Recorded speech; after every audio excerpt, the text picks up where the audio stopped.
Lightning by Dean Koontz. To Joan Benford, who lives in the memories of all who knew her.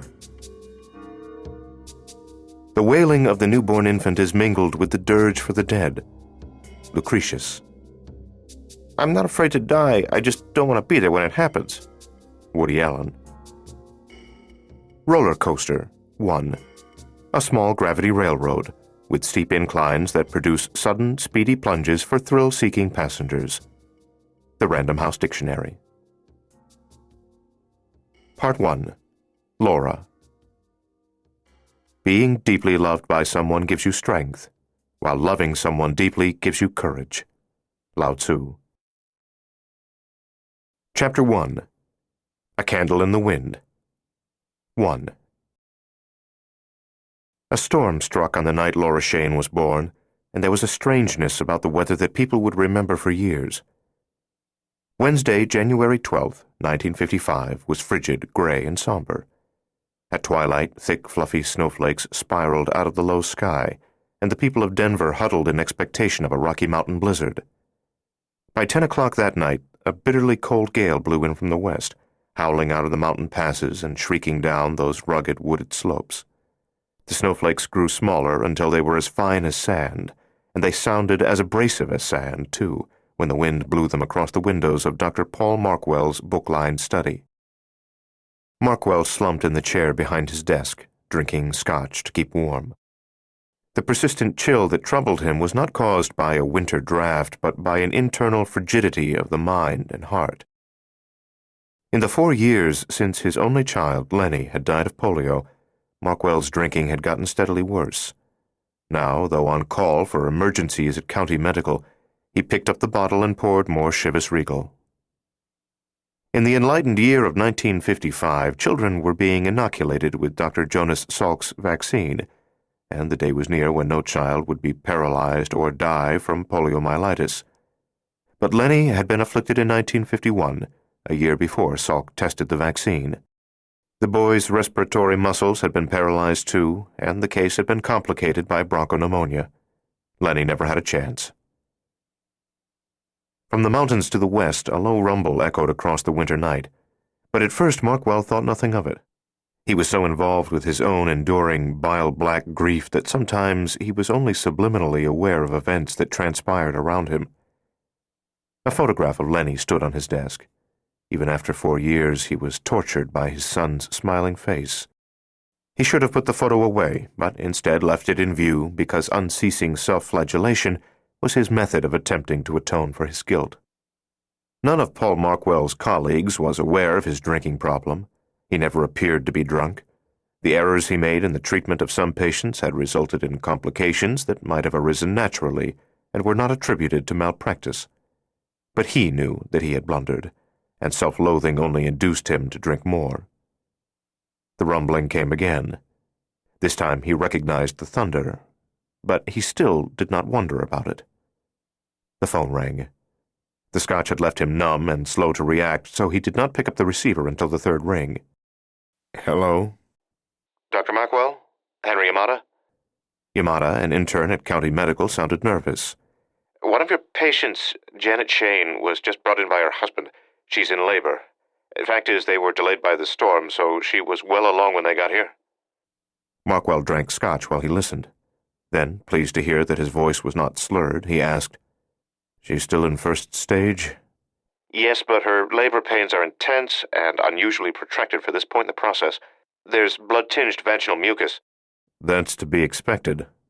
Impatiently, Yamada said, No, this isn't ordinary show. Show, or blood-tainted vaginal mucus, was a reliable sign that labor was impending. However, Yamada had said Mrs. Shane was already well into labor. Markwell had blundered by suggesting that the intern was reporting ordinary show. Yamada said, Not enough blood for hemorrhage, but something's wrong. Uterine inertia, obstruction of the pelvis, systemic disease. I'd have noticed any physiological irregularity that would have made pregnancy dangerous, Markwell said sharply. But he knew that he might not have noticed, if he had been drunk. Dr. Carlson's on duty tonight. If something goes wrong before I get there, We've just had 4 accident victims brought in, 2 in bad shape. Carlson's hands are full. We need you, Dr. Markwell. I'm on my way. 20 minutes.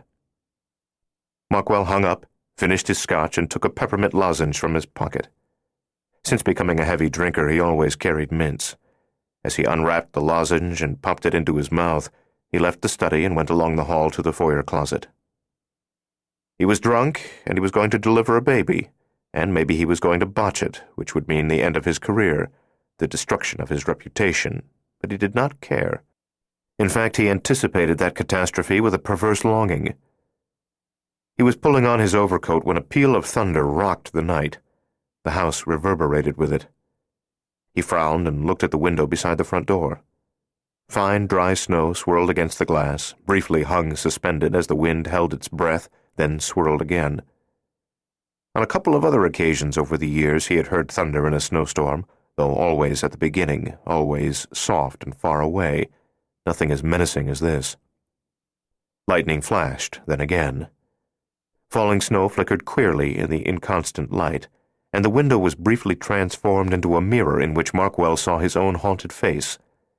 The subsequent crash of thunder was the loudest yet. He opened the door and peered curiously at the turbulent night.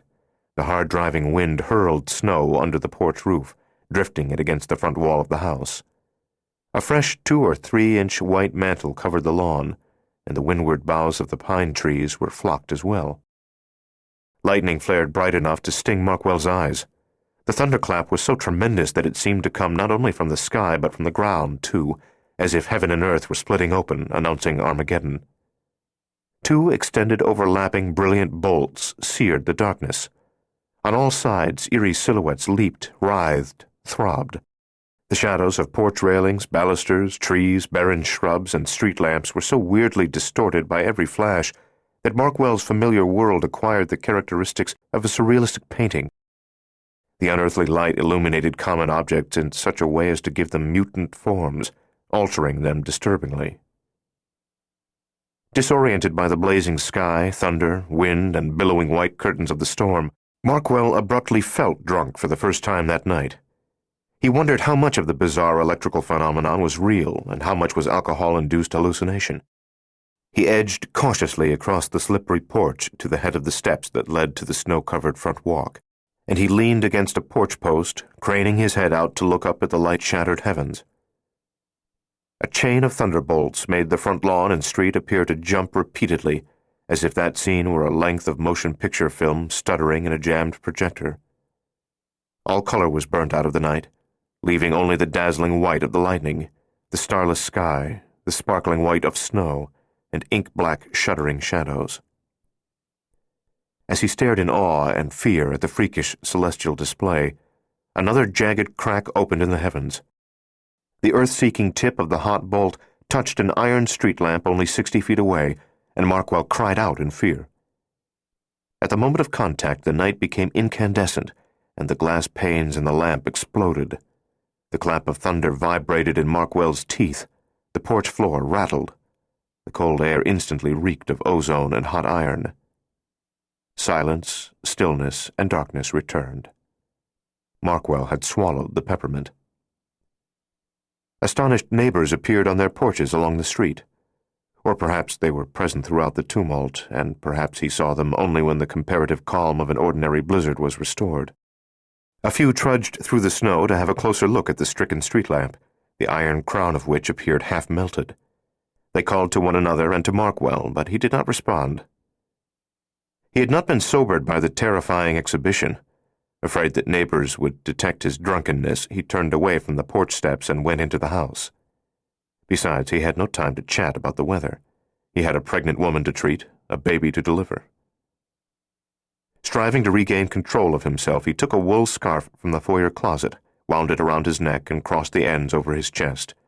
His hands were trembling, and his fingers were slightly stiff, but he managed to button his overcoat. Fighting dizziness, he pulled on a pair of galoshes.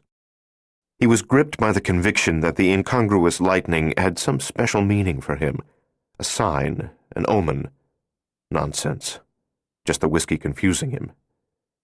Yet the feeling remained as he went into the garage, put up the door, and backed the car into the driveway, the chain-wrapped winter tires crunching and clinking softly in the snow. As he shifted the car into park, intending to get out and close the garage, someone rapped hard on the window beside him. Startled, Markwell turned his head and saw a man bending down and peering at him through the glass. The stranger was approximately 35. His features were bold, well-formed. Even through the partly fogged window, he was a striking man. He was wearing a navy peacoat with the collar turned up. In the Arctic air, his nostrils smoked, and when he spoke, the words were dressed in pale puffs of breath. "Dr. Markwell?" Markwell rolled down the window. "Yes?" "Dr. Paul Markwell?" Yes, didn't I just say so? But I've no office hours here tonight, and I'm on my way to see a patient at the hospital." The stranger had unusually blue eyes that conjured in Markwell the image of a clear winter sky reflected in the millimeter-thin ice of a just-freezing pond. They were arresting, quite beautiful, but he knew at once they were also the eyes of a dangerous man. Before Markwell could throw the car into gear and reverse toward the street where help might be found, the man in the peacoat thrust a pistol through the open window. "Don't do anything stupid." When the muzzle pressed into the tender flesh under his chin, the physician realized with some surprise that he did not want to die. He had long nursed the idea that he was ready to embrace death, yet now, instead of welcoming the realization of his will to live, he was guilt-stricken. To embrace life seemed a betrayal of the son with whom he could be joined only in death. "Kill the headlights, Doctor. Good. Now switch off the engine." Markwell withdrew the key from the ignition. "Who are you?" "That's not important." "It is to me. What do you want? What are you going to do to me?" "Cooperate and you won't be hurt. But try to get away and I'll blow your damn head off, then empty the gun into your dead body just for the hell of it." His voice was soft, inaptly pleasant, but full of conviction. "Give me the keys." Markwell passed them through the open window. "Now come out of there." Slowly sobering, Markwell got out of the car. The vicious wind bit his face. He had to squint to keep the fine snow out of his eyes. "Before you close the door, roll up the window." The stranger crowded him, allowing no avenue of escape. "Okay, very good. Now, Doctor, walk with me to the garage." "This is crazy. What?" "Move." The stranger stayed at Markwell's side, holding him by the left arm. If someone was watching from a neighboring house or from the street, the gloom and falling snow would conceal the gun. In the garage, at the stranger's direction, Markwell pulled the big door shut. The cold, unoiled hinges squealed. "If you want money, shut up and get in the house. Listen, a patient of mine is in labor at the county. If you don't shut up, I'll use the butt of this pistol to smash every tooth in your head, and you won't be able to talk." Markwell believed him. 6 feet tall, about 180 pounds, the man was Markwell's size but was intimidating. His blond hair was frosted with melting snow, and as the droplets trickled down his brow and temples, he appeared to be as devoid of humanity as an ice statue at a winter carnival. Markwell had no doubt that in a physical confrontation the stranger in the peacoat would win handily against most adversaries, especially against one middle-aged, out-of-shape drunken physician. Bob Shane felt claustrophobic in the cramped maternity ward lounge provided for expectant fathers. The room had a low acoustic tile ceiling, drab green walls, and a single window rimed with frost. The air was too warm. The 6 chairs and 2 end tables were too much furniture for the narrow space. He had an urge to push through the double swinging doors into the corridor, race to the other end of the hospital, cross the main public lounge, and break out into the cold night, where there was no stink of antiseptics or illness. He remained in the maternity lounge, however, to be near Janet if she needed him. Something was wrong. Labor was supposed to be painful, but not as agonizing as the brutal, extended contractions that Janet had endured for so long. The physicians would not admit that serious complications had arisen, but their concern was apparent. Bob understood the source of his claustrophobia. He was not actually afraid that the walls were closing in. What was closing in was death, perhaps that of his wife or of his unborn child, or both. The swinging doors opened inward, and Dr. Yamada entered. As he rose from his chair, Bob bumped the end table, scattering 6 magazines across the floor. "How is she, Doc?" "No worse." Yamada was a short, slender man with a kind face and large, sad eyes. "Dr. Markwell will be here shortly." "You're not delaying her treatment until he arrives, are you?" No, of course not. She's getting good care. I just thought you'd be relieved to know that your own doctor is on his way." "Oh, well, yeah. Thank you. Listen, can I see her, Doc?" "Not yet," Yamada said. "When?" "When she's in less distress." "What kind of answer's that? When will she be in less distress? When the hell will she come out of this?" He instantly regretted the outburst. I'm sorry, Doc. It's just, I'm afraid." I know. An inside door connected Markwell's garage to the house. They crossed the kitchen and followed the first-floor hallway, switching on lights as they went. Clumps of melting snow fell off their boots. The gunman looked into the dining room, living room, study, medical office, and the patient's waiting room, then said, "Upstairs." In the master bedroom, the stranger snapped on one of the lamps. He moved a straight-backed needlepoint chair away from the vanity and stood it in the middle of the room. "Doctor, please take off your gloves, coat, and scarf." Markwell obeyed, dropping the garments on the floor, and at the gunman's direction he sat in the chair. The stranger put the pistol on the dresser and produced a coiled length of sturdy rope from one pocket. He reached beneath his coat and withdrew a short, wide-bladed knife that was evidently kept in a sheath attached to his belt. He cut the rope into pieces, with which, no doubt, to bind Markwell to the chair. The doctor stared at the pistol on the dresser, calculating his chances of reaching the weapon before the gunman could get it. Then he met the stranger's winter-blue eyes, and realized that his scheming was as transparent to his adversary as a child's simple cunning was apparent to an adult. The blond man smiled as if to say, "Go ahead, go for it." Paul Markwell wanted to live. He remained docile and compliant as the intruder tied him hand and foot to the needlepoint chair. Making the knots tight but not painfully so, the stranger seemed oddly concerned about his captive. "I don't want to have to gag you. You're drunk, and with a rag jammed in your mouth, you might vomit, choke to death. So to some extent I'm going to trust you. But if you cry out for help at any time, I'll kill you on the spot. Understand?" "Yes." When the gunman spoke more than a few words, he revealed a vague accent, so mild that Markwell could not place it. He clipped the ends of some words, and occasionally his pronunciation had a guttural note that was barely perceptible. The stranger sat on the edge of the bed and put one hand on the telephone. "What's the number of the county hospital?" Markwell blinked. "Why?" "Damn it, I asked you the number. If you won't give it to me, I'd rather beat it out of you than look it up in the directory."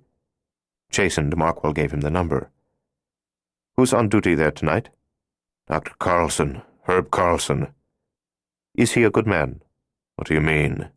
"Is he a better doctor than you, or is he a lush too?"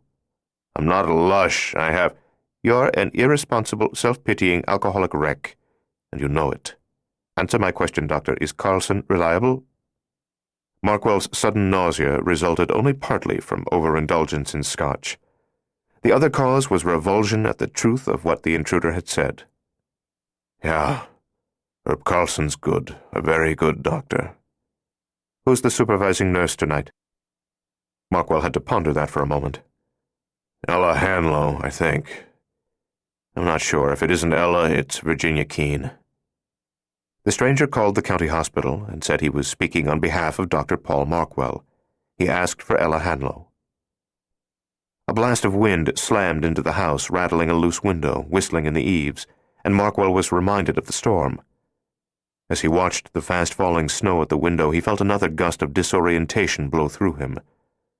The night was so eventful, the lightning, the inexplicable intruder, that suddenly it did not seem real.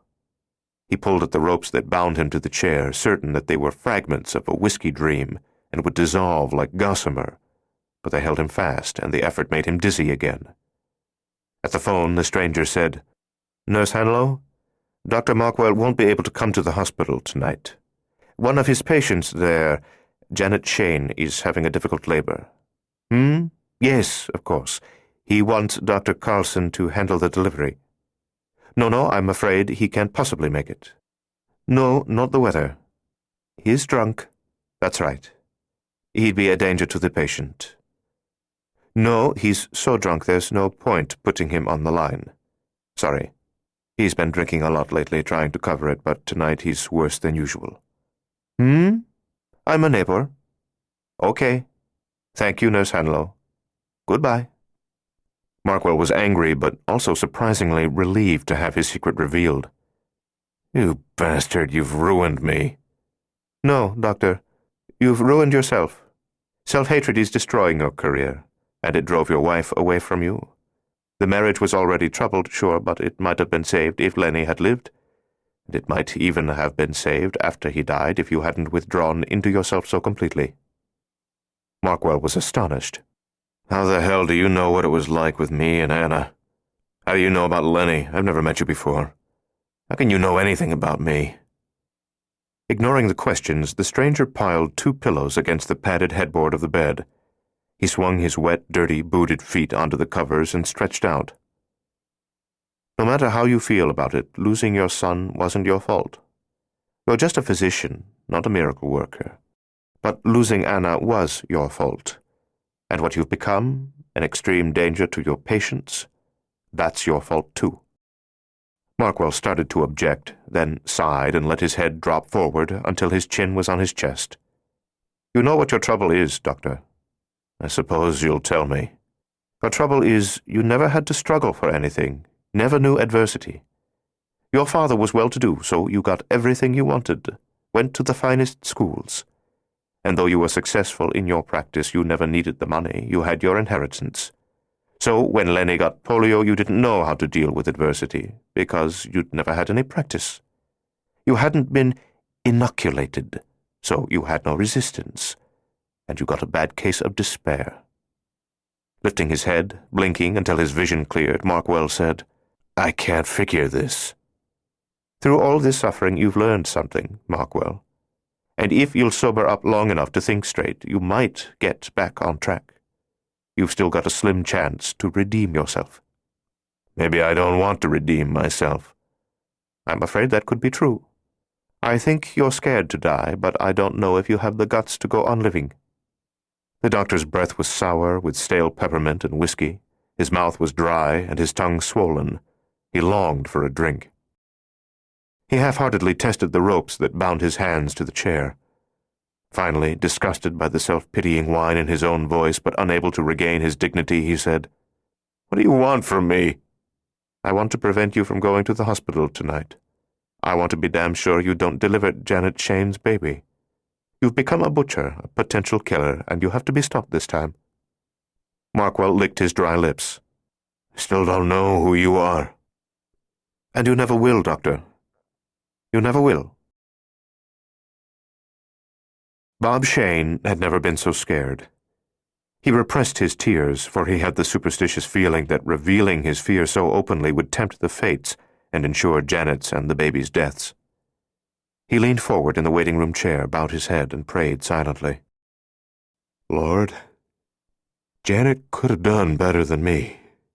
She's so pretty, and I'm as homely as a rag rug. I'm just a grocer, and my corner store isn't ever going to turn big profits. But she loves me. Lord, she's good, honest, humble. She doesn't deserve to die. Maybe you want to take her because she's already good enough for heaven, but I'm not good enough yet, and I need her to help me be a better man. One of the lounge doors opened. Bob looked up. Doctors Carlson and Yamada entered in their hospital greens. The sight of them frightened Bob, and he rose slowly from his chair. Yamada's eyes were sadder than ever. Dr. Carlson was a tall, portly man who managed to look dignified even in his baggy hospital uniform. Mr. Shane, I'm sorry, I'm so sorry, but your wife died in childbirth.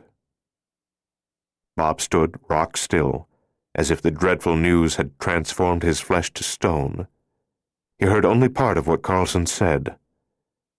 Major uterine obstruction. One of those women not really designed to have children. She should never have gotten pregnant. I'm sorry. So sorry. Everything we could... Massive hemorrhaging. But the baby... The word baby broke Bob's paralysis. He took a halting step toward Carlson. What did you say about the baby? It's a girl, Carlson said. A healthy little girl. Bob had thought everything was lost. Now he stared at Carlson, cautiously hopeful that a part of Janet had not died and that he was not, after all, entirely alone in the world. "Really? A girl?" "Yes," Carlson said. "She's an exceptionally beautiful baby, born with a full head of dark brown hair." Looking at Yamada, Bob said, "My baby lived." "Yes," Yamada said. His poignant smile flickered briefly. "And you've got Dr. Carlson to thank. I'm afraid Mrs. Shane never had a chance. In less experienced hands, the baby might have been lost too." Bob turned to Carlson, still afraid to believe. The baby lived, and that's something to be thankful for anyway, isn't it?" The physicians stood in awkward silence. Then Yamada put one hand on Bob Shane's shoulder, perhaps sensing that the contact would comfort him. Though Bob was 5 inches taller and 40 pounds heavier than the diminutive doctor, he leaned against Yamada. Overcome with grief, he wept, and Yamada held him. The stranger stayed with Markwell for another hour, though he spoke no more and would respond to none of Markwell's questions. He lay on the bed, staring at the ceiling, so intent on his thoughts that he seldom moved. As the doctor sobered, a throbbing headache began to torment him. As usual, his hangover was an excuse for even greater self-pity than that which had driven him to drink. Eventually, the intruder looked at his wristwatch. 11:30. I'll be going now." He got off the bed, came to the chair, and again drew the knife from beneath his coat. Markwell tensed. "I'm going to saw part-way through your ropes, Doctor. If you struggle with them for half an hour or so, you'll be able to free yourself, which gives me time enough to get out of here." As the man stooped behind the chair and set to work, Markwell expected to feel the blade slip between his ribs. But in less than a minute the stranger put the knife away and went to the bedroom door. "You do have a chance to redeem yourself, Doctor. I think you're too weak to do it, but I hope I'm wrong." Then he walked out. For 10 minutes, as Markwell struggled to free himself, he heard occasional noises downstairs. Evidently the intruder was searching for valuables. Although he had seemed mysterious, perhaps he was nothing but a burglar with a singularly odd modus operandi. Markwell finally broke loose at 25 past midnight. His wrists were severely abraded, bleeding. Though he had not heard a sound from the first floor in half an hour, he took his pistol from the nightstand drawer and descended the stairs with caution. He went to his office in the professional wing, where he expected to find drugs missing from his medical supplies. Neither of the 2 tall white cabinets had been touched. He hurried into his study, convinced that the flimsy wall safe had been opened. The safe was unbreached. Baffled, turning to leave, he saw empty whiskey, gin, tequila, and vodka bottles piled in the bar sink. The intruder had paused only to locate the liquor supply and pour it down the drain. A note was taped to the bar mirror. The intruder had printed his message in neat block letters. "If you don't stop drinking, if you don't learn to accept Lenny's death, you will put a gun in your mouth and blow your brains out within 1 year. This is not a prediction. This is a fact." Clutching the note and the gun, Markwell looked around the empty room as if the stranger was still there, unseen, a ghost that could choose at will between visibility and invisibility. "Who are you?" he demanded. "Who the hell are you?" Only the wind at the window answered him, and its mournful moan had no meaning that he could discern. At 11 o'clock the next morning, after an early meeting with the funeral director regarding Janet's body, Bob Shane returned to the county hospital to see his newborn daughter. After he donned a cotton gown, a cap, and a surgical mask, and after thoroughly scrubbing his hands under a nurse's direction, he was permitted into the nursery, where he gently lifted Laura from her cradle. 9 other newborns shared the room. All of them were cute in one way or another. But Bob did not believe he was unduly prejudiced in his judgment that Laura Jean was the cutest of the crop. Although the popular image of an angel required blue eyes and blonde hair, and though Laura had brown eyes and hair, she was nevertheless angelic in appearance. During the 10 minutes that he held her, she did not cry. She blinked, squinted, rolled her eyes, yawned. She looked pensive, too, as if perhaps she knew that she was motherless and that she and her father had only each other in a cold, difficult world. A viewing window through which relatives could see the newborns filled one wall. 5 people were gathered at the glass. 4 were smiling, pointing, and making funny faces to entertain the babies. The 5th was a blond man wearing a navy peacoat and standing with his hands in his pockets. He did not smile or point or make faces. He was staring at Laura. After a few minutes during which the stranger's gaze did not shift from the child, Bob became concerned. The guy was good-looking and clean-cut, but there was a hardness in his face, too, and some quality that could not be put into words, but that made Bob think this was a man who had seen and done terrible things. He began to remember sensational tabloid stories of kidnappers, babies being sold on the black market. He told himself that he was paranoid, imagining a danger where none existed because, having lost Janet, he was now worried about losing his daughter as well. But the longer the blond man studied Laura, the more uneasy Bob became. As if sensing that uneasiness, the man looked up. They stared at each other. The stranger's blue eyes were unusually bright, intense. Bob's fear deepened. He held his daughter closer, as if the stranger might smash through the nursery window to seize her. He considered calling one of the creche nurses and suggesting that she speak to the man, make inquiries about him. Then the stranger smiled. His was a broad, warm, genuine smile that transformed his face. In an instant he no longer looked sinister but friendly. He winked at Bob and mouthed one word through the thick glass. "Beautiful." Bob relaxed, smiled, realized his smile could not be seen behind his mask, and nodded a thank you. The stranger looked once more at Laura, winked at Bob again, and walked away from the window. Later, after Bob Shane had gone home for the day, a tall man in dark clothing approached the creche window. His name was Kokoschka. He studied the infants, then his field of vision shifted, and he became aware of his colorless reflection in the polished glass. He had a broad, flat face with sharp-edged features, lips so thin and hard that they seemed to be made of horn. A 2-inch dueling scar marked his left cheek. His dark eyes had no depth, as if they were painted ceramic spheres, much like the cold eyes of a shark cruising in shadowy ocean trenches. He was amused to realize how starkly his face contrasted to the innocent visages of the cradled babies beyond the window. He smiled, a rare expression for him, which imparted no warmth to his face but actually made him appear more threatening. He looked beyond his reflection again. He had no trouble finding Laura Shane among the swaddled infants, for the surname of each child was printed on a card and affixed to the back of his or her cradle. "Why is there such interest in you, Laura?" he wondered. "Why is your life so important? Why all this energy expended to see that you are brought safely into the world? Should I kill you now and put an end to the traitor's scheme?" He'd be able to murder her without compunction. He had killed children before, though not quite so young as this. No crime was too terrible if it furthered the cause to which he had devoted his life. The babe was sleeping. Now and then her mouth worked, and her tiny face briefly wrinkled, as perhaps she dreamed of the womb with regret and longing. At last he decided not to kill her, not yet. "I can always eliminate you later, little one," he murmured. "When I understand what part you play in the traitor's plans, then I can kill you." Kokoschka walked away from the window.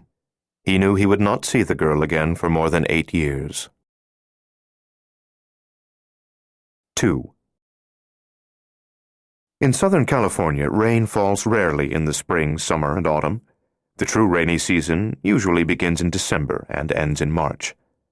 But on Saturday, the 2nd of April, 1963, the sky was overcast and humidity was high. Holding open the front door of his small neighborhood grocery in Santa Ana, Bob Shane decided that the prospects were good for one last big downpour of the season. The ficus trees in the yard of the house across the street and the date palm on the corner were motionless in the dead air and seemed to droop as if with the weight of the oncoming storm. By the cash register, the radio was turned low. The Beach Boys were singing their new hit, Surfin' USA. Considering the weather, their tune was as appropriate as White Christmas sung in July. Bob looked at his watch. 3:15. There'll be rain by 3:30, he thought, and a lot of it. Business had been good during the morning, but the afternoon had been slow. At the moment, no shoppers were in the store.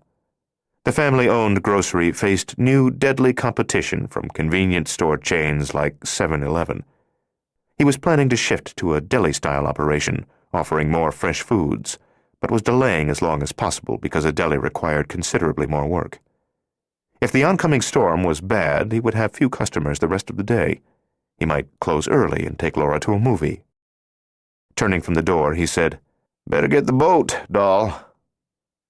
Laura was kneeling at the head of the first aisle, across from the cash register, absorbed in her work. Bob had carried 4 cartons of canned soup from the stockroom, then Laura had taken over. She was only 8 years old, but she was a reliable kid, and she liked to help out around the store.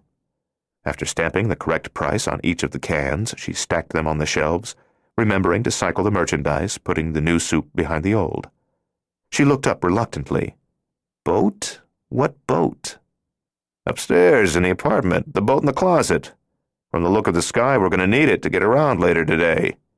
"Silly," she said. "We don't have a boat in the closet." He walked behind the checkout counter. "Nice little blue boat." "Yeah? In a closet? Which closet?" He began to clip packages of Slim Jims to the metal display rack beside the snack pack crackers. "The library closet, of course." "We don't have a library?" "We don't? Oh. Well, now that you mention it, the boat isn't in the library. It's in the closet, in the Toad's room." She giggled. "What Toad?" "Why, you mean to tell me that you don't know about the Toad?" Grinning, she shook her head. "As of today, we are renting a room to a fine, upstanding Toad from England, a gentleman Toad who's here on the Queen's business." Lightning flared and thunder rumbled across the April sky. On the radio, static crackled through the Cascades' Rhythm of the Rain. Laura paid no attention to the storm. She was not frightened of things that scared most kids. She was so self-confident and self-contained that sometimes she seemed to be an old lady masquerading as a child. Why would the Queen let a toad handle her business? "Toads are excellent businessmen," he said, opening one of the Slim Jims and taking a bite. Since Janet's death, since moving to California to start over, he had put on 50 pounds. He had never been a handsome man. Now, at 38, he was pleasantly round, with little chance of turning a woman's head. He was not a great success, either. No one got rich operating a corner grocery. But he didn't care. He had Laura, and he was a good father, and she loved him with all her heart as he loved her, so what the rest of the world might think of him was of no consequence. "Yes, Toads are excellent businessmen indeed. And this Toad's family has served the Crown for hundreds of years. In fact, he's been knighted. Sir Thomas Toad." Lightning crackled brighter than before. The thunder was louder as well. Having finished stocking the soup shelves, Laura rose from her knees and wiped her hands on the white apron that she was wearing over t-shirt and jeans. She was lovely. With her thick brown hair and large brown eyes, she bore more than a passing resemblance to her mother. "And how much rent is Sir Thomas Toad paying?" "6 pence a week." "Is he in the room next to mine?" "Yes, the room with the boat in the closet." She giggled again. "Well, he better not snore." "He said the same of you." A battered, rusted Buick pulled up in front of the store, and as the driver's door opened, a third thunderbolt blasted a hole in the darkening sky. The day was filled with molten light that appeared to flow liquidly along the street outside, sprayed lava-like over the parked Buick and the passing cars. The accompanying thunder shook the building from roof to foundation, as though the stormy heavens were reflected in the land below, precipitating an earthquake. "Wow," Laura said, moving fearlessly toward the windows. Though no rain had fallen yet, wind suddenly swept in from the west, harrying leaves and litter before it. The man who got out of the decrepit blue Buick was looking at the sky in astonishment. Bolt after bolt of lightning pierced the clouds, seared the air, cast their blazing images in windows and automobile chrome, and with each flash came thunder that struck the day with God-size fists. The lightning spooked Bob. When he called to Laura, "Honey, get away from the windows," she rushed behind the counter and let him put an arm around her, probably more for his comfort than hers. The man from the Buick hurried into the store. Looking out at the fulminous sky, he said, "You see that, man? Phew!" The thunder faded. Silence returned. Rain fell. Fat droplets at first struck the windows without much force, then came in blinding torrents that blurred the world beyond the small shop. The customer turned and smiled. "Some show, huh?" Bob started to respond, but fell silent when he took a closer look at the man, sensing trouble as a deer might sense a stalking wolf. The guy was wearing scuffed engineer boots, dirty jeans, and a stained windbreaker half-zipped over a soiled white T-shirt. His wind-blown hair was oily, and his face was shaded with beard stubble. He had bloodshot, fevered eyes. A junkie. Approaching the counter, he drew a revolver from his windbreaker, and the gun was no surprise. "Give me what's in the register, asshole." "Sure." "Make it quick." "Just take it easy." The junkie licked his pale, cracked lips. "Don't hold out on me, asshole." Okay. Sure. You got it," Bob said, trying to push Laura behind him with one hand. "Leave the girl so I can see her. I want to see her. Now. Right now. Get her the fuck out from behind you." "Okay, just cool off." The guy was strung out as taut as a dead man's grin, and his entire body vibrated visibly. "Right where I can see her. And don't you reach for nothing but the cash register. You don't go reaching for no gun, or I'll blow your fucking head off." "I don't have a gun," Bob assured him. He glanced at the rain-washed windows, hoping that no other customers would arrive while the holdup was in progress. The junkie seemed so unstable that he might shoot anyone who walked through the door. Laura tried to ease behind her father, but the junkie said, "Hey, don't move!" Bob said, "She's only 8. "She's a bitch. They're all fucking bitches, no matter how big or little." His shrill voice cracked repeatedly. He sounded even more frightened than Bob was, which scared Bob more than anything else. Though he was focused intently on the junkie and the revolver, Bob was also crazily aware that the radio was playing Skeeter Davis singing "The End of the World," which struck him as uncomfortably prophetic. With the excusable superstition of a man being held at gunpoint, he wished fervently that the song would conclude before it magically precipitated the end of his and Laura's world. "Here's the money. Here's all of it. Take it." Scooping the cash off the counter and stuffing it into a pocket of his dirty windbreaker, the man said, "You got a storeroom in back?" "Why?" With one arm, the junkie angrily swept the Slim Jims, Lifesavers, crackers, and chewing gum off the counter onto the floor. He thrust the gun at Bob. "You got the storeroom, asshole! I know you do! We're gonna go back there in the storeroom!" Bob's mouth was suddenly dry. "Listen, take the money and go. You got what you want. Just go, please." Grinning, more confident now that he had the money, emboldened by Bob's fear but still visibly trembling, the gunman said, "Don't worry. I ain't gonna kill no one. I'm a lover, not a killer. All I want's a piece of that little bitch, and then I'm out of here." Bob cursed himself for not having a gun. Laura was clinging to him, trusting in him, but he could do nothing to save her. On the way to the storeroom, he'd lunge at the junkie, try to grab the revolver. He was overweight, out of shape, unable to move fast enough. He would be shot in the gut and left to die on the floor while the filthy bastard took Laura into the back room and raped her. "Move!" the junkie said impatiently. "Now!" A gun fired, Laura screamed, and Bob pulled her tight against him, sheltering her. But it was the junkie who had been shot. The bullet struck his left temple, blowing out part of his skull, and he went down hard atop the Slim Jims and crackers and chewing gum that he had knocked off the counter, dead so instantaneously that he did not even reflexively pull the trigger of his own revolver. Stunned, Bob looked to his right and saw a tall, blond man with a pistol. Evidently, he had entered the building through the rear service door and had crept silently through the storage room. Upon entering the grocery, he had shot the junkie without warning.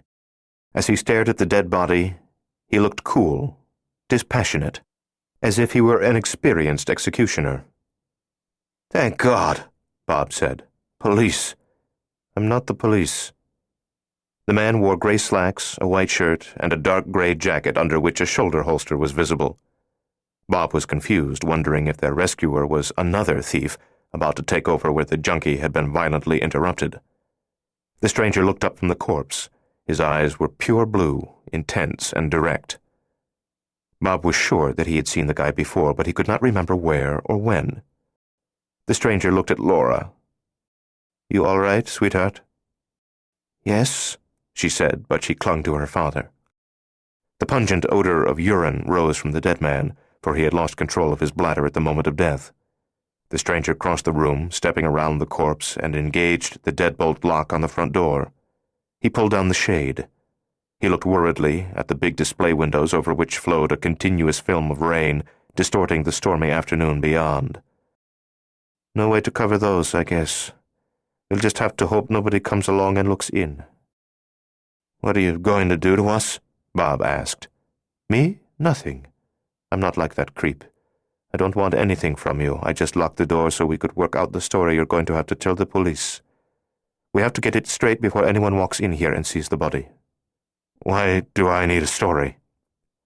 Stooping beside the corpse, the stranger took a set of car keys and the wad of money from the pockets of the blood-stained windbreaker. Rising again, he said, "Okay, what you have to tell them is that there were 2 gunmen. This one wanted Laura, but the other was sickened by the idea of raping a little girl, and he just wanted to get out. So they argued, it got nasty, the other one shot this bastard and skipped with the money. Can you make that sound right?" Bob was reluctant to believe that he and Laura had been spared. With one arm he held his daughter tightly against him. I don't understand. You weren't really with him. You're not in trouble for killing him. After all, he was going to kill us, so why don't we just tell them the truth?" Stepping to the end of the checkout counter, returning the money to Bob, the man said, "And what is the truth?"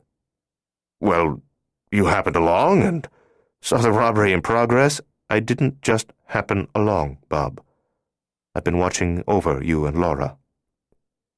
Slipping his pistol into his shoulder holster, the man looked down at Laura. She stared at him wide-eyed. He smiled and whispered, "Guardian angel."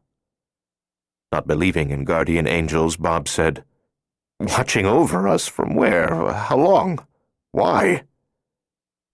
In a voice colored by urgency and by a vague, unplaceable accent that Bob heard for the first time, the stranger said, "Can't tell you that." He glanced at the rain-washed windows. "And I can't afford to be questioned by police, so you've got to get this story straight." Bob said, "Where do I know you from?" "You don't know me." "But I'm sure I've seen you before." "You haven't. You don't need to know. Now, for God's sake, hide that money and leave the register empty. It'll seem odd if the second man left without what he came for. I'll take his Buick, abandon it in a few blocks, so you can give the cops a description of it. Give them a description of me, too. It won't matter." Thunder rumbled outside, but it was low and distant, not like the explosions with which the storm had begun. The humid air thickened as the slower-spreading coppery scent of blood mixed with the stench of urine. Queasy, leaning on the counter but still holding Laura at his side, Bob said, "Why can't I just tell them how you interrupted the robbery, shot the guy, and didn't want publicity, so you left?" Impatient, the stranger raised his voice. "An armed man just happens to stroll by while the robbery's in progress and decides to be a hero. The cops won't believe a cockeyed story like that." "That's what happened." "But they won't buy it. Listen, they'll start thinking maybe you shot the junkie. Since you don't own a gun, at least not according to public record, they'll wonder if maybe it was an illegal weapon, and if you disposed of it after you shot this guy, then cooked up a crazy story about some Lone Ranger type walking in and saving your ass. I'm a respectable businessman with a good reputation." In the stranger's eyes, a peculiar sadness arose, a haunted look. "Bob, you're a nice man, but you're a little naive sometimes." "What are you—" The stranger held up a hand to silence him. "In a crunch, a man's reputation never counts for as much as it ought to. Most people are good-hearted and willing to give a man the benefit of the doubt. But the poisonous few are eager to see others brought down, ruined." His voice had fallen to a whisper, and although he continued to look at Bob, he seemed to be seeing other places, other people. Envy, Bob. Envy eats them alive. If you had money, they'd envy you that, but since you don't, they envy you for having such a good, bright, loving daughter. They envy you for just being a happy man. They envy you for not envying them. One of the greatest sorrows of human existence is that some people aren't happy merely to be alive, but find their happiness only in the misery of others. The charge of naivete was one that Bob could not refute, and he knew the stranger spoke the truth. He shivered. After a moment of silence, the man's haunted expression gave way to a look of urgency again. And when the cops decide you're lying about the Lone Ranger who saved you, then they'll begin to wonder if maybe the junkie wasn't here to rob you at all, if maybe you knew him, had a falling out with him over something, even planned his murder and tried to make it look like a robbery. That's how cops think, Bob. Even if they can't pin this on you, they'll try so hard that they'll make a mess of your life. Do you want to put Laura through that? No. Then do it my way. Bob nodded. I will, your way. But who the hell are you? That doesn't matter. We don't have time for it anyway. He stepped behind the counter and stooped in front of Laura, face to face with her. Did you understand what I told your father? If the police ask you what happened, you were with that man, she said, pointing in the general direction of the corpse. That's right. You were his friend, she said. But then you started arguing about me. Though I'm not sure why, because I didn't do anything. It doesn't matter why, honey, the stranger said. Laura nodded. And the next thing, you shot him and ran out with all our money and drove away, and I was very scared. The man looked up at Bob. 8 years old, huh? She's a smart girl. But it'd still be best if the cops didn't question her much. I won't let them. If they do, Laura said, I'll just cry and cry till they stop. The stranger smiled. He stared at Laura so lovingly that he made Bob uneasy. His manner was not that of the pervert who had wanted to take her into the storeroom.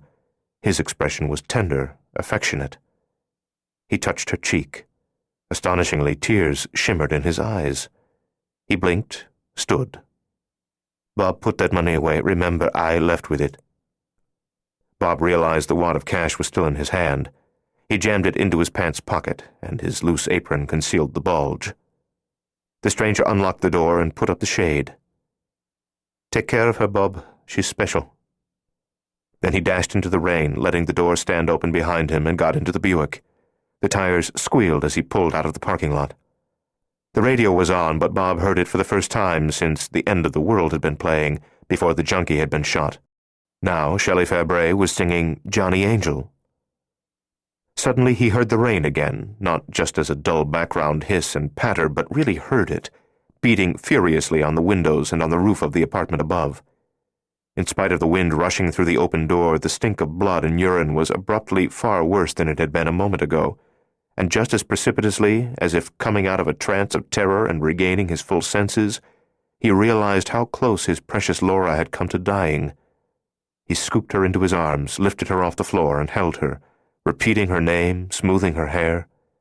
He buried his face against her neck and smelled the sweet freshness of her skin, felt the pulse of the artery in her throat, and thanked God that she was alive. I love you, Laura. I love you too, Daddy. I love you because of Sir Tommy Toad, and a million other reasons, but we've got to call the police now. Yes, of course, he said, reluctantly putting her down. His eyes were full of tears. He was so unnerved that he could not recall where the telephone was. Laura had already taken the handset off the hook. She held it out to him. Or I can call them, Daddy. The number's right here on the phone. Do you want me to call them? No, I'll do it, baby. Blinking back tears, he took the phone from her and sat on the old wooden stool behind the cash register. She put one hand on his arm as if she knew he needed her touch. Janet had been emotionally strong, but Laura's strength and self-possession were unusual for her age, and Bob Shane was not sure where they had come from. Maybe being motherless made her self-reliant. Daddy, Laura said, tapping the phone with one finger. The police, remember? Oh, yeah, he said. Trying not to gag on the odor of death that permeated the store, he dialed the police emergency number. Kokoschka sat in a car across the street from Bob Shane's small grocery, thoughtfully fingering the scar on his cheek. The rain had stopped. The police had gone. Neon shop signs and lampposts lit at nightfall, but the macadam streets glistened darkly in spite of that illumination, as if the pavement absorbed the light instead of reflecting it. Kokoschka had arrived in the neighborhood simultaneously with Stefan, the blond and blue-eyed traitor. He had heard the shooting, had seen Stefan flee in the dead man's car, had joined the crowd of onlookers when the police arrived, and had learned most of the details of what had happened in the store. He had, of course, seen through Bob Shane's preposterous story about Stefan having been merely a second thief. Stefan was not their assailant, but their self-appointed guardian, and he had no doubt lied to cover his true identity. Laura had been saved again. But why? Kokoschka tried to imagine what part the girl could possibly play in the traitor's plans, but he was stumped. He knew nothing would be gained by interrogating the girl, for she was too young to have been told anything useful. The reason for her rescue would be as much a mystery to her as it was to Kokoschka. He was sure that her father knew nothing either. The girl was obviously the one who interested Stefan, not the father, so Bob Shane would not have been made privy to Stefan's origins or intentions. Finally, Kokoschka drove several blocks to a restaurant, had dinner, then returned to the grocery well after nightfall. He parked on the side street, in the shadows under the expansive fronds of a date palm. The store was dark, but lights shone in the windows of the second-floor apartment. From a deep pocket of his raincoat he withdrew a revolver. It was a snub-nosed Colt Agent 38, compact but powerful. Kokoschka admired well-designed and well-made weapons, and he especially liked the feel of this gun in his hand. This was Death himself imprisoned in steel. Kokoschka could cut the Shane's phone wires, quietly force entry, kill the girl and her father, and slip away before police responded to the shots. He had a talent and affinity for that kind of work. But if he killed them without knowing why he was killing them, without understanding what role they played in Stefan's schemes, he might later discover that eliminating them was a mistake. He had to know Stefan's purpose before acting. Reluctantly, he put the revolver in his pocket. 3. In the windless night, rain fell straight down on the city, as if every droplet was enormously heavy. It drummed noisily on the roof and windshield of the small black car. At 1 o'clock in the morning on that Tuesday in late March, the rain-swept streets, flooded at some intersections, were generally deserted but for military vehicles. Stefan chose an indirect route to the Institute to avoid known inspection stations, but he was afraid of encountering an impromptu checkpoint. His papers were in order, and his security clearance exempted him from the new curfew. Nevertheless, he preferred not to come under the scrutiny of military police. He could not afford to have the car searched, for the suitcase on the back seat contained copper wire, detonators, and plastic explosives not legally in his possession. Because his breath fogged the windshield, because rain obscured the eerily dark city, because the car's wipers were worn, and because the hooded headlights illuminated a limited field of vision, he almost missed the narrow cobblestone street that led behind the Institute. He braked, turned the wheel sharply. The sedan took the corner with a shudder and a squeal of tires, sliding slightly on the slick cobbles. He parked in darkness near the rear entrance, got out of the car, and took the suitcase from the back seat. The Institute was a drab 4-story brick building with heavily barred windows. An air of menace hung about the place, though it did not look as if it harbored secrets that would radically change the world. The metal door had concealed hinges and was painted black. He pushed the button, heard the buzzer ring inside, and waited nervously for a response. He was wearing rubber boots and a trench coat with the collar turned up, but he had neither a hat nor an umbrella. The cold rain pasted his hair to his skull and drizzled down the nape of his neck. Shivering, he looked at a slit window that was set in the wall beside the door. It was 6 inches wide, a foot high, with glass that was mirrored from outside, transparent from inside. He patiently listened to the rain beating on the car, splashing in puddles and gurgling in a nearby downspout. With a cold sizzle, it struck the leaves of plane trees at the curb. A light came on above the door. It was in a cone-shaped shade, the yellow glow tightly contained and directed straight down on him. Stefan smiled at the mirrored observation window, at the guard he could not see. The light went out, the lock bolts clattered open, and the door swung inward. He knew the guard, Victor something, a stout 50-ish man with close-cropped gray hair and steel-rimmed spectacles, who was more pleasant-tempered than he looked and was in fact a mother hen who worried about the health of friends and acquaintances. "Sir, what are you doing out at this hour in this downpour?" "Couldn't sleep." "Dreadful weather. Come in. You'll catch cold for sure." "Kept worrying about work I'd left undone, so I thought I might as well come in and do it." "You'll work yourself into an early grave, sir. Truly you will." As Stefan stepped into the antechamber and watched the guard close the door, he searched his memory for a scrap of knowledge about Victor's personal life. "From the look of you, I guess your wife still makes those incredible noodle dishes you've told me about." Turning from the door, Victor laughed softly, patted his belly. "I swear she's employed by the devil to lead me into sin, primarily gluttony." "What's that, sir? A suitcase? Are you moving in?" Wiping rain from his face with one hand, Stefan said, "Research data. Took it home weeks ago. Been working on it evenings." "Have you no private life at all?" "I get 20 minutes for myself every second Thursday." Victor clucked his tongue disapprovingly. He stepped to the desk that occupied a third of the floor space in the small room, picked up the phone, and called the other night guard, who was stationed in a similar antechamber at the front entrance to the Institute. When anyone was let in after hours, the admitting guard always alerted his colleague at the other end of the building, in part to avoid false alarms and perhaps the accidental shooting of an innocent visitor. Dripping rain on the worn carpet runner, fishing a set of keys from his trench coat pocket, Stefan went to the inner door. Like the outer portal, it was made of steel with concealed hinges. However, it could be unlocked only with 2 keys turned in tandem, one belonging to an authorized employee, the other carried by the guard on duty. The work being conducted at the Institute was so extraordinary and secret that even the night watchman could not be trusted to have access to the labs and file rooms. Victor put down the phone. "How long are you staying, sir?" "Couple of hours. Is anyone else working tonight?" "No, you're the only martyr, and no one truly appreciates martyrs, sir. You'll work yourself to death, I swear. And for what? Who'll care?" Eliot wrote, "Saints and martyrs rule from the tomb." "Eliot? He a poet or something?" T.S. Eliot, a poet, yes. "Saints and martyrs rule from the tomb. I don't know about this fellow. Doesn't sound like an approved poet. Sounds subversive." Victor laughed warmly, apparently amused by the ridiculous notion that his hard-working friend could be a traitor. Together they opened the inner door.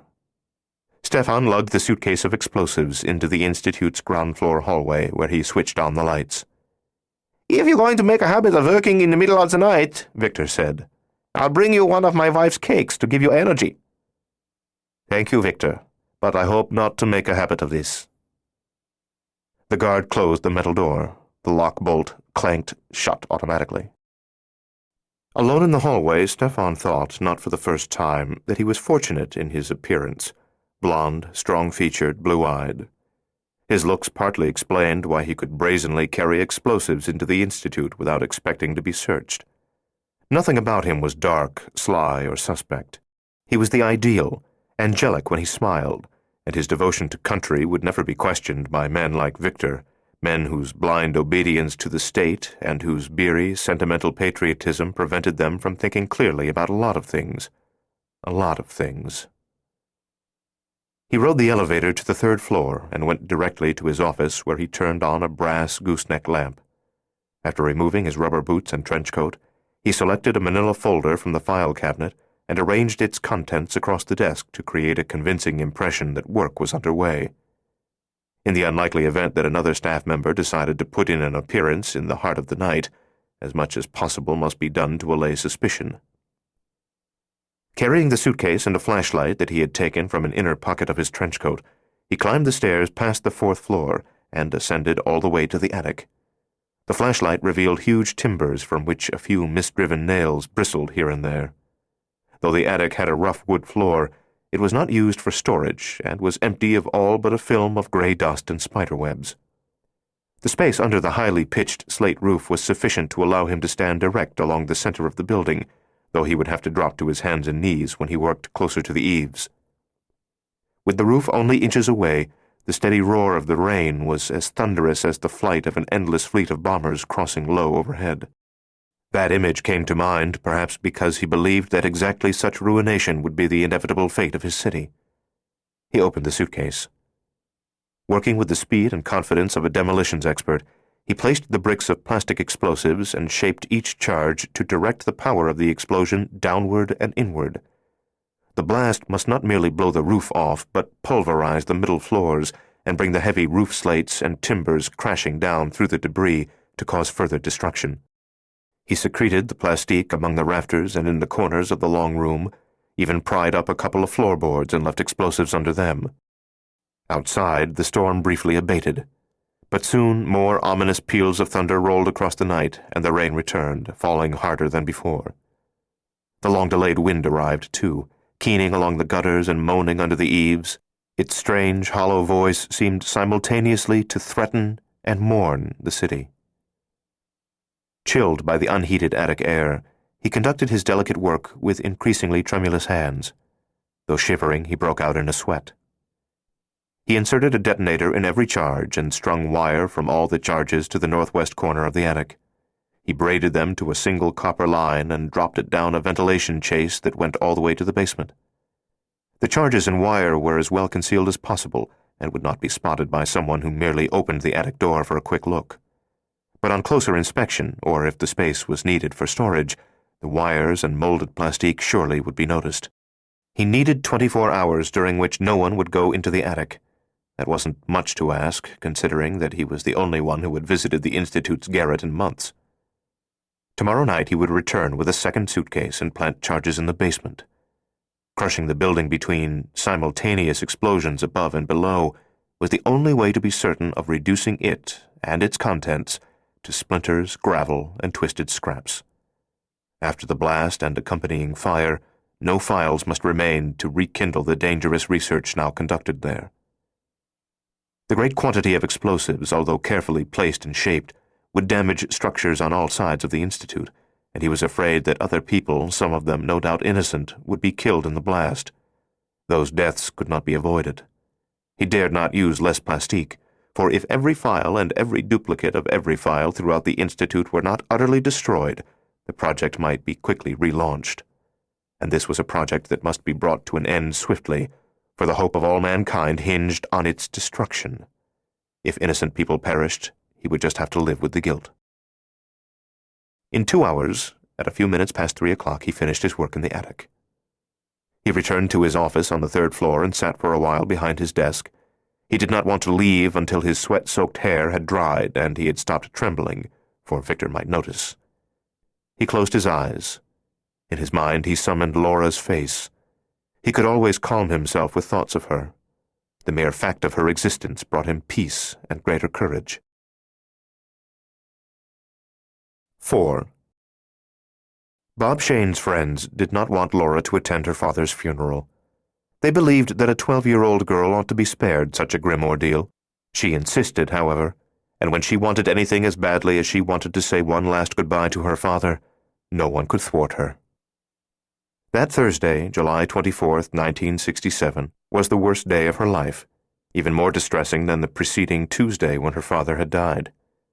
Some of the anesthetizing shock had worn off, and Laura no longer felt numb. Her emotions were closer to the surface and less easily controlled. She was beginning to realize fully how much she had lost.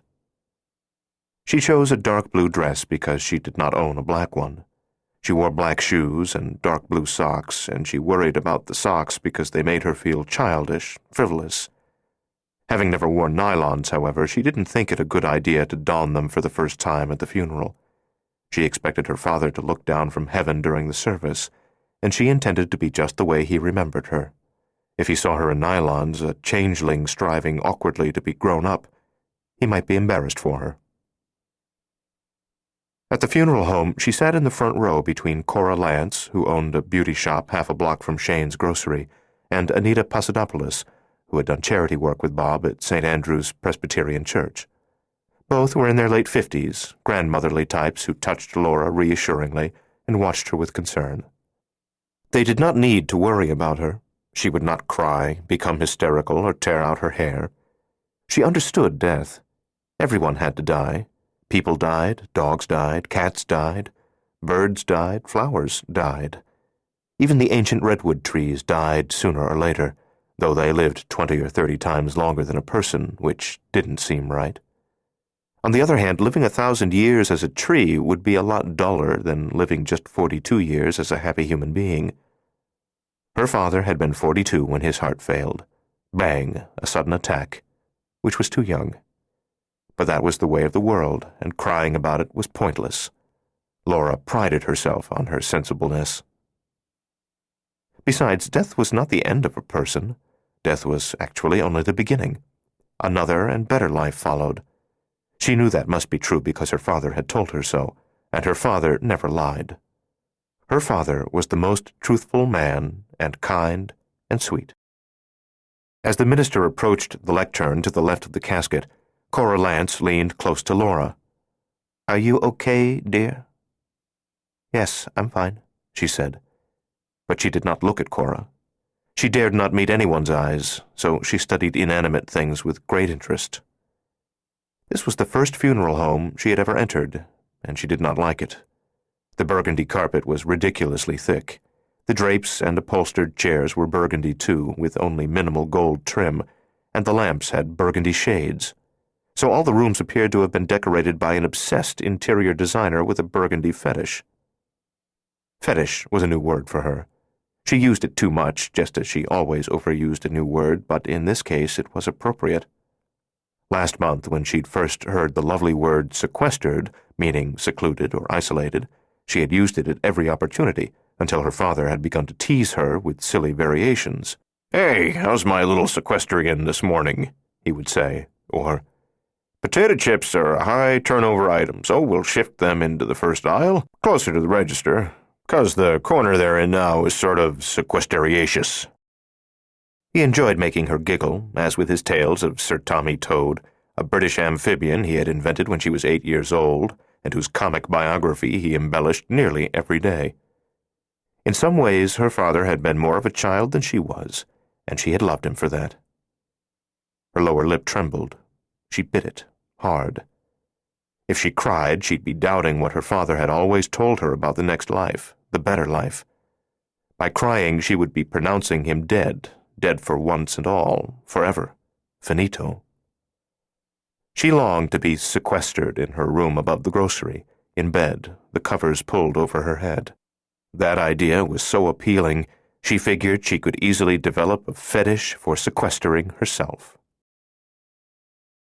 From the funeral home, they went to the cemetery. The graveyard had no headstones. The plots were marked by bronze plaques on marble bases set flush with the ground. The rolling green lawns, shaded by huge Indian laurels and smaller magnolias, might have been mistaken for a park, a place to play games and run and laugh, if not for the open grave over which Bob Shane's casket was suspended. Last night she'd awakened twice to the sound of distant thunder, and though half asleep she had thought she'd seen lightning flickering at the windows. But if unseasonal storms had passed through during the darkness, there was no sign of them now. The day was blue, cloudless. Laura stood between Cora and Anita, who touched her and murmured reassurances, but she was not comforted by anything they did or said. The bleak chill in her deepened with each word of the minister's final prayer, until she felt as if she were standing unclothed in an Arctic winter instead of in the shade of a tree on a hot, windless July morning. The funeral director activated the motorized sling on which the casket was suspended. Bob Shane's body was lowered into the earth. Unable to watch the slow descent of the casket, having difficulty drawing breath, Laura turned away, slipped out from under the caring hands of her 2 honorary grandmothers, and took a few steps across the cemetery. She was as cold as marble. She needed to escape the shade. She stopped as soon as she reached sunlight, which felt warm on her skin, but which failed to relieve her chills. She stared down the long, gentle hill for perhaps a minute before she saw the man standing at the far end of the cemetery in shadows at the edge of a large grove of laurels. He was wearing light tan slacks and a white shirt that appeared faintly luminous in that gloom, as if he were a ghost who had forsaken his usual night haunts for daylight. He was watching her and the other mourners around Bob Shane's grave near the top of the slope. At that distance, Laura could not see his face clearly, but she could discern that he was tall and strong and blond and disturbingly familiar. The observer intrigued her, though she did not know why. As if spellbound, she descended the hill, stepping between and across the graves.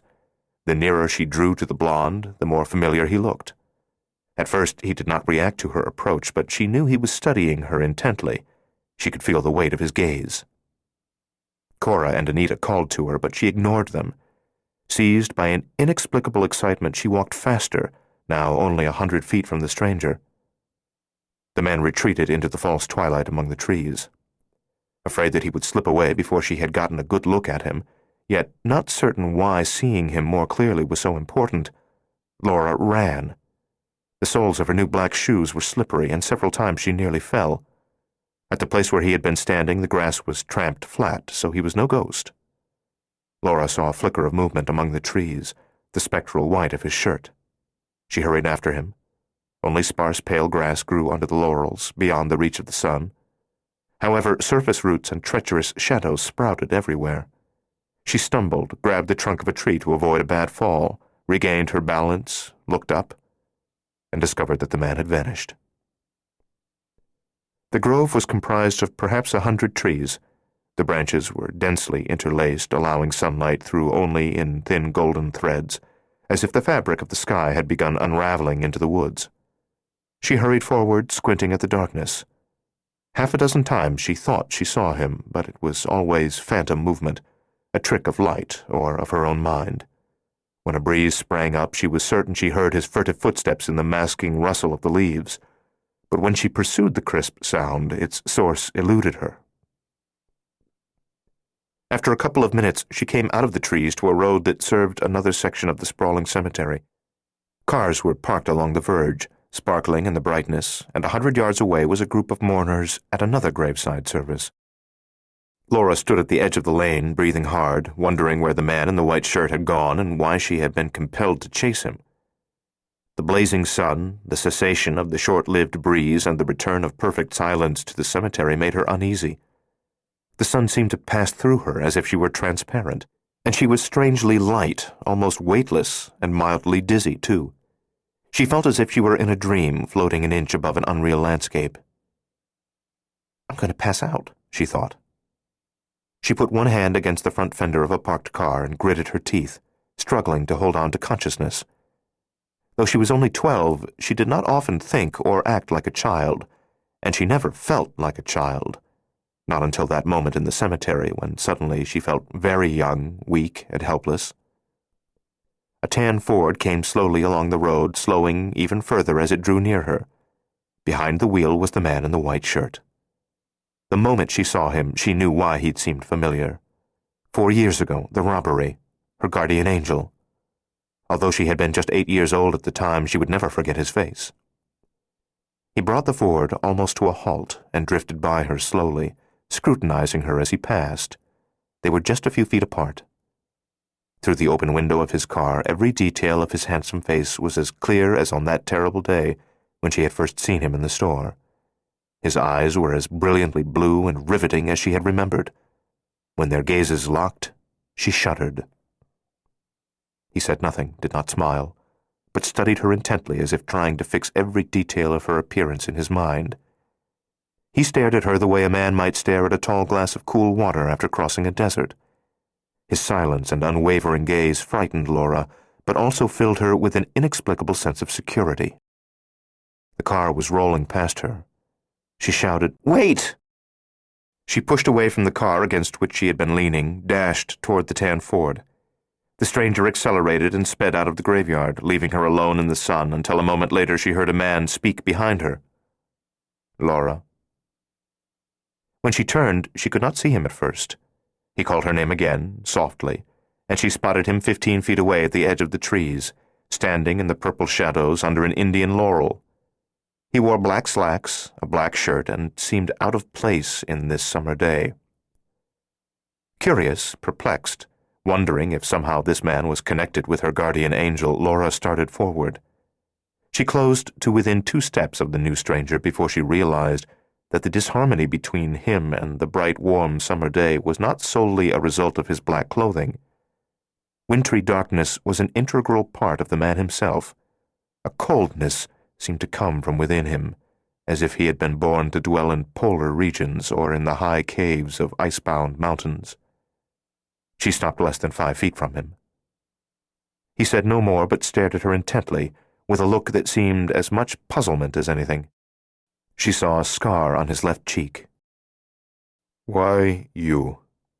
the wintry man asked, and he took a step forward, reaching for her. Laura stumbled backward, suddenly too scared to cry out.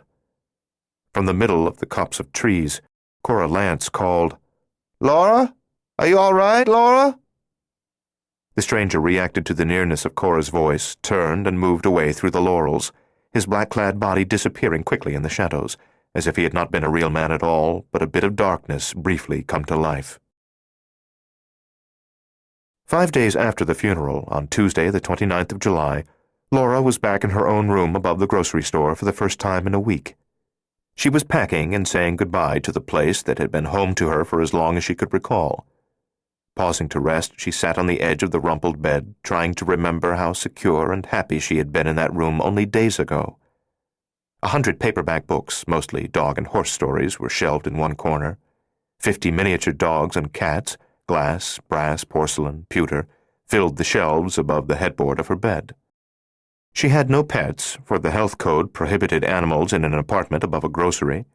Someday she hoped to have a dog, perhaps even a horse. But more importantly, she might be a veterinarian when she grew up, a healer of sick and injured animals. Her father had said she could be anything, a vet, a lawyer, a movie star, anything. "You can be a moose herder if you want, or a ballerina on a pogo stick. Nothing can stop you." Laura smiled, remembering how her father had imitated a ballerina on a pogo stick. But she also remembered he was gone, and a dreadful emptiness opened in her. She cleaned out the closet, carefully folded her clothes, and filled 2 large suitcases. She had a steamer trunk as well, into which she packed her favorite books, a few games, a teddy bear. Cora and Tom Lance were taking an inventory of the contents of the rest of the small apartment and of the grocery store downstairs. Laura was going to stay with them, though she was not yet clear as to whether the arrangement was permanent or temporary. Made nervous and fretful by thoughts of her uncertain future, Laura returned to her packing. She pulled open the drawer in the nearest of the 2 nightstands and froze at the sight of the elfin boots, tiny umbrella, and 4-inch-long neck scarf that her father had acquired as proof that Sir Tommy Toad indeed rented quarters from them. He had persuaded one of his friends, a skilled leather worker, to make the boots, which were wide and shaped to accommodate webbed feet. He had obtained the umbrella from a shop that sold miniatures, and he had made the green plaid scarf himself, laboriously fashioning fringe for the ends of it. On her 9th birthday, when she came home from school, the boots and umbrella were standing against the wall just inside the apartment door, and the scrap of scarf was hung carefully on the coat rack. "Shh," her father whispered dramatically. "Sir Tommy has just returned from an arduous trip to Ecuador on the Queen's business. She owns a diamond farm there, you know, and he's exhausted. I'm sure he'll sleep for days. However, he told me to wish you a very happy birthday, and he left a gift in the yard out back." The gift had been a new Schwinn bicycle. Now, staring at the 3 items in the nightstand drawer, Laura realized that her father had not died alone. With him had gone Sir Tommy Toad, the many other characters he had created, and the silly but wonderful fantasies with which he'd entertained her. The webbed-foot boots, the tiny umbrella, and the little scarf looked so sweet and pathetic. She could almost believe that Sir Tommy, in fact, had been real, and that he was now gone to a better world of his own. A low, miserable groan escaped her. She fell onto the bed and buried her face in the pillows, muffling her agonized sobs, and for the first time since her father's death she finally let her grief overwhelm her. She did not want to live without him. Yet she must not only live but prosper, because every day of her life would be a testament to him. Even as young as she was, she understood that by living well and being a good person, she would make it possible for her father to go on living in some small way through her.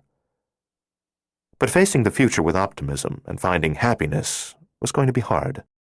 She now knew that life was frighteningly subject to tragedy and change, blue and warm one moment, cold and stormy the next, so you never knew when a bolt of lightning might strike someone you cared about. Nothing lasts forever. Life is a candle in the wind. That was a hard lesson for a girl her age, and it made her feel old, very old, ancient. When the flood of warm tears abated, she did not take long to collect herself, for she did not want the Lances to discover that she had been crying. If the world was hard and cruel and unpredictable, then it did not seem wise to show the slightest weakness. She carefully wrapped the webbed-foot boots, umbrella, and little scarf in tissue paper. She tucked them away in the steamer trunk. When she had disposed of the contents of both nightstands, she went to her desk to clean that out as well. And on the felt blotter she found a folded sheet of tablet paper with a message for her in clear, elegant, almost machine-neat handwriting. Dear Laura, some things are meant to be, and no one can prevent them, not even your special guardian. Be content with the knowledge that your father loved you with all his heart, in a way that few people are ever lucky enough to be loved. Though you think now that you will never be happy again, you are wrong. In time, happiness will come to you. This is not an empty promise. This is a fact. The note was unsigned, but she knew who must have written it. The man who had been at the cemetery, who had studied her from the passing car, who years ago saved her and her father from being shot. No one else could call himself her special guardian. A tremor swept through her, not because she was afraid, but because the strangeness and the mystery of her guardian filled her with curiosity and wonder. She hurried to the bedroom window and pushed aside the sheer curtain that hung between the drapes, certain that she would see him standing in the street, watching the store, but he was not there. The man in dark clothing was not there either, but she had not expected to see him. She had half convinced herself that the other stranger was unrelated to her guardian, that he had been in the cemetery for some other reason. He had known her name, but perhaps he had heard Cora calling her earlier from the top of the graveyard hill. She was able to put him out of her mind because she did not want him to be part of her life, not as she so desperately wanted to have a special guardian. She read the message again. Although she did not understand who the blond man was or why he had taken an interest in her, Laura was reassured by the note he had left. Understanding wasn't always necessary, as long as you believed. 5.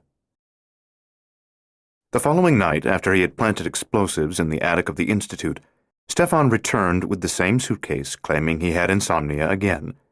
Anticipating the post-midnight visit, Victor had brought half of one of his wife's cakes as a gift. Stefan nibbled at the cake while he shaped and placed the plastic explosives. The enormous basement was divided into 2 rooms, and unlike the attic, it was used daily by employees. He would have to conceal the charges and wires with considerable care. The first chamber contained research files and a pair of long oak work tables. The file cabinets were 6 feet tall and stood in banks along 2 of the walls. He was able to place the explosives atop the cabinets, tucking them toward the back against the walls, where not even the tallest man on the staff could see them. He strung the wires behind the cabinets, though he was forced to drill a small hole in the partition between halves of the cellar in order to continue that detonation line into the next chamber. He managed to put the hole in an inconspicuous place, and the wires were visible only for a couple of inches on either side of the partition.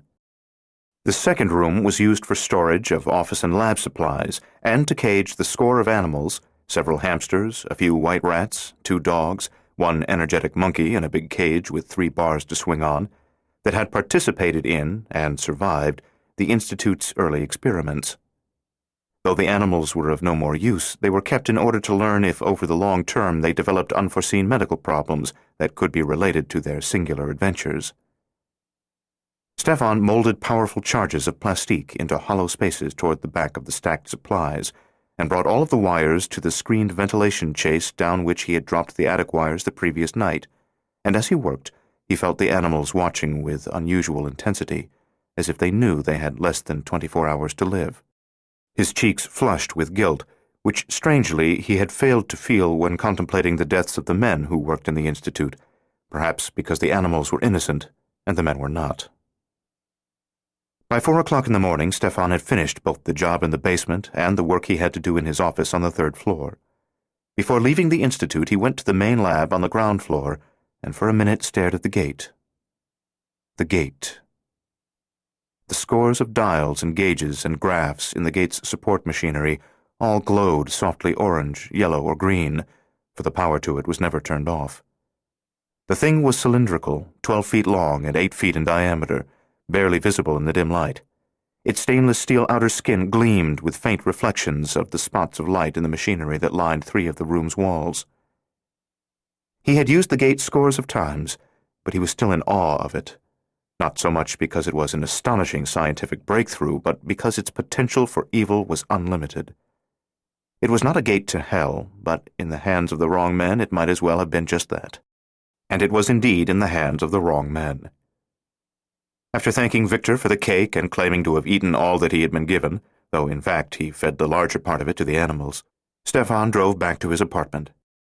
For the 2nd night in a row, a storm raged. Rain slashed out of the northwest. Water foamed out of downspouts into nearby drains, drizzled off roofs, puddled in the streets, and overflowed gutters, and because the city was almost entirely dark, the pools and streams looked more like oil than water. Only a few military personnel were out, and they all wore dark slickers that made them look as if they were creatures from an old Gothic novel by Bram Stoker. Stefan took a direct route home, making no effort to skirt the known police inspection stations. His papers were in order, his exemption from curfew was current, and he was no longer transporting illegally obtained explosives. In his apartment, he set the alarm on the large bedside clock and fell almost immediately to sleep. He desperately needed his rest, because in the afternoon to come there would be 2 arduous journeys and much killing. If he was not fully alert, he might find himself on the wrong end of a bullet. His dreams were of Laura, which he interpreted as a good omen. Chapter 2. The Enduring Flame. 1. Laura Shane was swept from her 12th through her 17th years as if she were a tumbleweed blown across the California deserts, coming to rest briefly here and there in becalmed moments, torn loose and sent rolling again as soon as the wind gusted. She had no relatives, and she could not stay with her father's best friends, the Lances. Tom was 62 and Cora was 57, and though married 35 years, they had no children. The prospect of raising a young girl daunted them. Laura understood and bore no grudge against them. On the day in August when she left the Lance house in the company of a woman from the Orange County Child Welfare Agency, Laura kissed both Cora and Tom and assured them that she would be fine. Riding away in the social worker's car, she waved gaily, hoping they felt absolved. Absolved. That word was a recent acquisition. Absolved. Freed from the consequences of one's actions. To set free or release from some duty, obligation, or responsibility. She wished that she could grant herself absolution from the obligation to make her way in the world without the guidance of a loving father, absolution from the responsibility to live and carry on his memory. From the Lance's house, she was conveyed to a child shelter, the McIlroy home, an old, rambling 27-room Victorian mansion built by a produce magnate in the days of Orange County's agricultural glory. Later, it had been converted to a dormitory, where children in public custody were housed temporarily between foster homes. That institution was unlike any she had read about in fiction. For one thing, it lacked kindly nuns in flowing black habits. And there was Willie Sheener. Laura first noticed him shortly after arriving at the home, while a social worker, Miss Beaumain, was showing her to the room she would share with, she had been told, the Ackerson twins and a girl named Tammy. Sheener was sweeping a tiled floor hallway with a push broom. He was strong, wiry, pale, freckled, about 30, with hair the color of a new copper penny and green eyes. He smiled and whistled softly while he worked. "How are you this morning, Mrs. Beaumain?" "Right as rain, Willie." She clearly liked Sheener. "This is Laura Shane, a new girl. Laura, this is Mr. Sheener." Sheener stared at Laura with a creepy intensity. When he managed to speak, the words were thick. Welcome to McElroy. Following the social worker, Laura glanced back at Sheener. With no one but Laura to see, he lowered one hand to his crotch and lazily massaged himself. Laura did not look at him again. Later, as she was unpacking her meager belongings, trying to make her quarter of the third-floor bedroom more like home, she turned and saw Sheener in the doorway. She was alone, for the other kids were at play in the backyard or the game room. His smile was different from the one with which he'd favored Mrs. Beaumain. Predatory, cold. Light from one of the two small windows fell across the doorway and met his eyes at such an angle as to make them appear silver instead of green, like the cataract-filmed eyes of a dead man. Laura tried to speak, but could not. She edged backward until she came up against the wall beside her bed. He stood with his arms at his sides, motionless, hands fisted. The McElroy home was not air-conditioned. The bedroom windows were open, but the place was tropically hot. Yet Laura had not been sweating until she turned and saw Sheener. Now her t-shirt was damp. Outside, children at play shouted and laughed. They were nearby, but they sounded far away. The hard rhythmic rasp of Sheener's breathing seemed to grow louder, gradually drowning out the voices of the children. For a long time neither of them moved or spoke. Then, abruptly, he turned and walked away. Weak-kneed, sweat-soaked, Laura moved to her bed and sat on the edge of it. The mushy mattress sagged, and the springs creaked. As her thudding heartbeat decelerated, she surveyed the gray-walled room and despaired of her circumstances. In the four corners were narrow, iron-framed beds with tattered chenille spreads and lumpy pillows. Each bed had a battered, formica-topped nightstand, and on each was a metal reading lamp. The scarred dresser had 8 drawers, 2 of which were hers. There were 2 closets, and she was allotted half of one. The ancient curtains were faded, stained. They hung limp and greasy from rust-spotted rods. The entire house was moldering and haunted. The air had a vaguely unpleasant odor, and Willie Sheener roamed the rooms and halls as if he were a malevolent spirit waiting for the full moon and the blood games attendant thereon. That night after dinner, the Ackerson twins closed the door to the room and encouraged Laura to join them on the threadbare maroon carpet, where they could sit in a circle and share secrets. Their other roomie, a strange, quiet, frail blonde named Tammy, had no interest in joining them. Propped up by pillows, she sat in bed and read a book, nibbling her nails continuously, mouse-like. Laura liked Thelma and Ruth Ackerson immediately. Having just turned 12, they were only months younger than Laura, and were wise for their age. They had been orphaned when they were 9 and had lived at the shelter for almost 3 years. Finding adoptive parents for children their age was difficult, especially for twins who were determined not to be split up. Not pretty girls, they were astonishingly identical in their plainness. Lusterless brown hair, myopic brown eyes, broad faces, blunt chins, wide mouths. Although lacking in good looks, they were abundantly intelligent, energetic, and good-natured. Ruth was wearing blue pajamas with dark green piping on the cuffs and collar, blue slippers. Her hair was tied in a ponytail. Thelma wore raspberry red pajamas and furry yellow slippers, each with 2 buttons painted to represent eyes, and her hair was unfettered. With darkfall, the insufferable heat of the day had passed. They were less than 10 miles from the Pacific, so the night breezes made comfortable sleep possible. Now, with the windows open, currents of mild air stirred the aged curtains and circulated through the room. "Summer's a bore here," Ruth told Laura as they sat in a circle on the floor. "We're not allowed off the property, and it's just not big enough. And in the summer, all the do-gooders are busy with their own vacations, their own trips to the beach, so they forget about us. Christmas is great, though," Thelma said. "All of November and December are great," Ruth said. "Yeah," Thelma said. "Holidays are fine, because the do-gooders start feeling guilty about having so much when we poor, drab, homeless waifs have to wear newspaper coats, cardboard shoes, and eat last year's gruel. So they send us baskets of goodies, take us on shopping sprees and to the movies, though never the good movies." "Oh, I like some of them," Ruth said. "The kind of movies where no one ever gets blown up, and never any feelies. They'll never take us to a movie in which some guy puts his hand on a girl's boob. Family films, dull, dull, dull." "You'll have to forgive my sister," Ruth told Laura. She thinks she's on the trembling edge of puberty. I am on the trembling edge of puberty. I feel my sap rising, Thelma said, thrusting one thin arm into the air above her head. Ruth said, The lack of parental guidance has taken a toll on her, I'm afraid. She hasn't adapted well to being an orphan.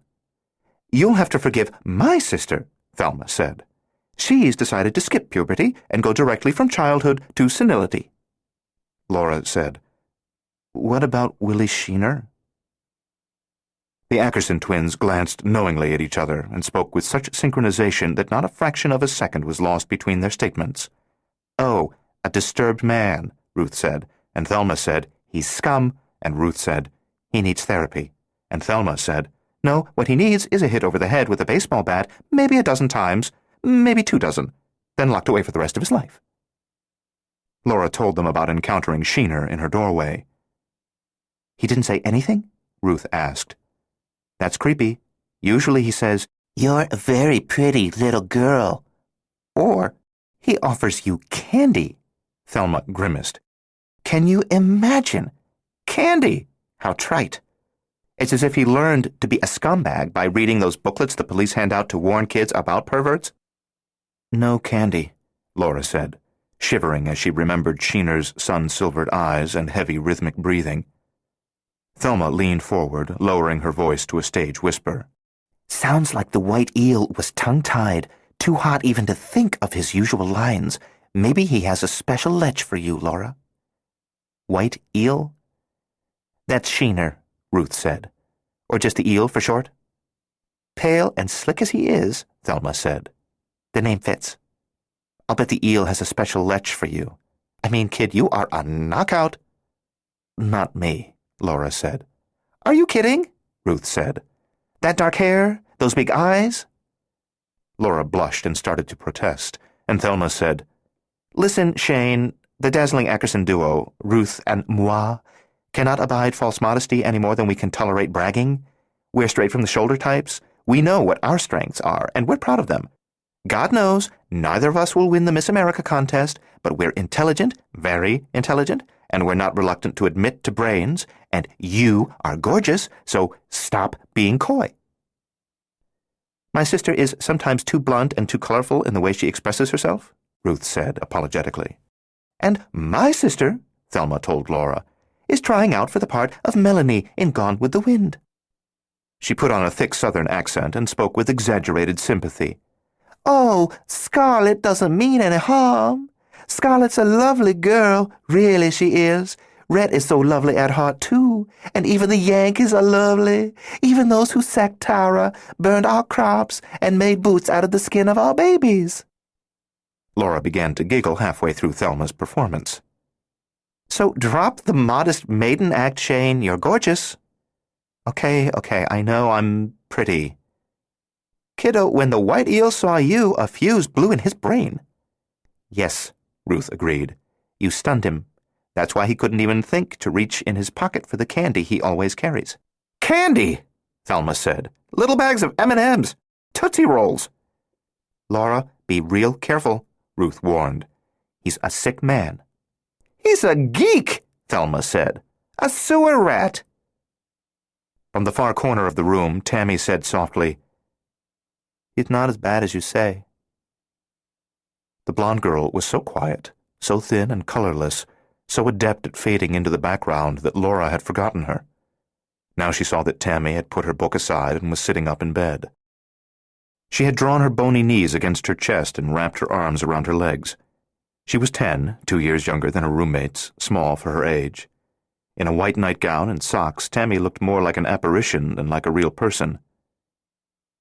"You wouldn't hurt anyone," Tammy said hesitantly, tremulously, as though stating her opinion about Sheener, about anything, anyone, was like walking on a tightrope without a net. "He would hurt someone if he could get away with it," Ruth said. "He's just—" Tammy bit her lip. "He's lonely." "No, honey," Thelma said. "He's not lonely. He's so much in love with himself that he'll never be lonely." Tammy looked away from them. She got up, slipped her feet into floppy slippers, and mumbled, "Almost bedtime." She took her toiletry kit from her nightstand and shuffled out of the room, closing the door behind her, heading for one of the baths at the end of the hall. "She takes the candy," Ruth explained. An icy wave of revulsion washed through Laura. "Oh, no." "Yes," Thelma said. "Not because she wants the candy. She's messed up. She needs the kind of approval she gets from the eel." "But why?" Laura asked. Ruth and Thelma exchanged another of their looks, through which they seemed to debate an issue and reach a decision in a second or two without words.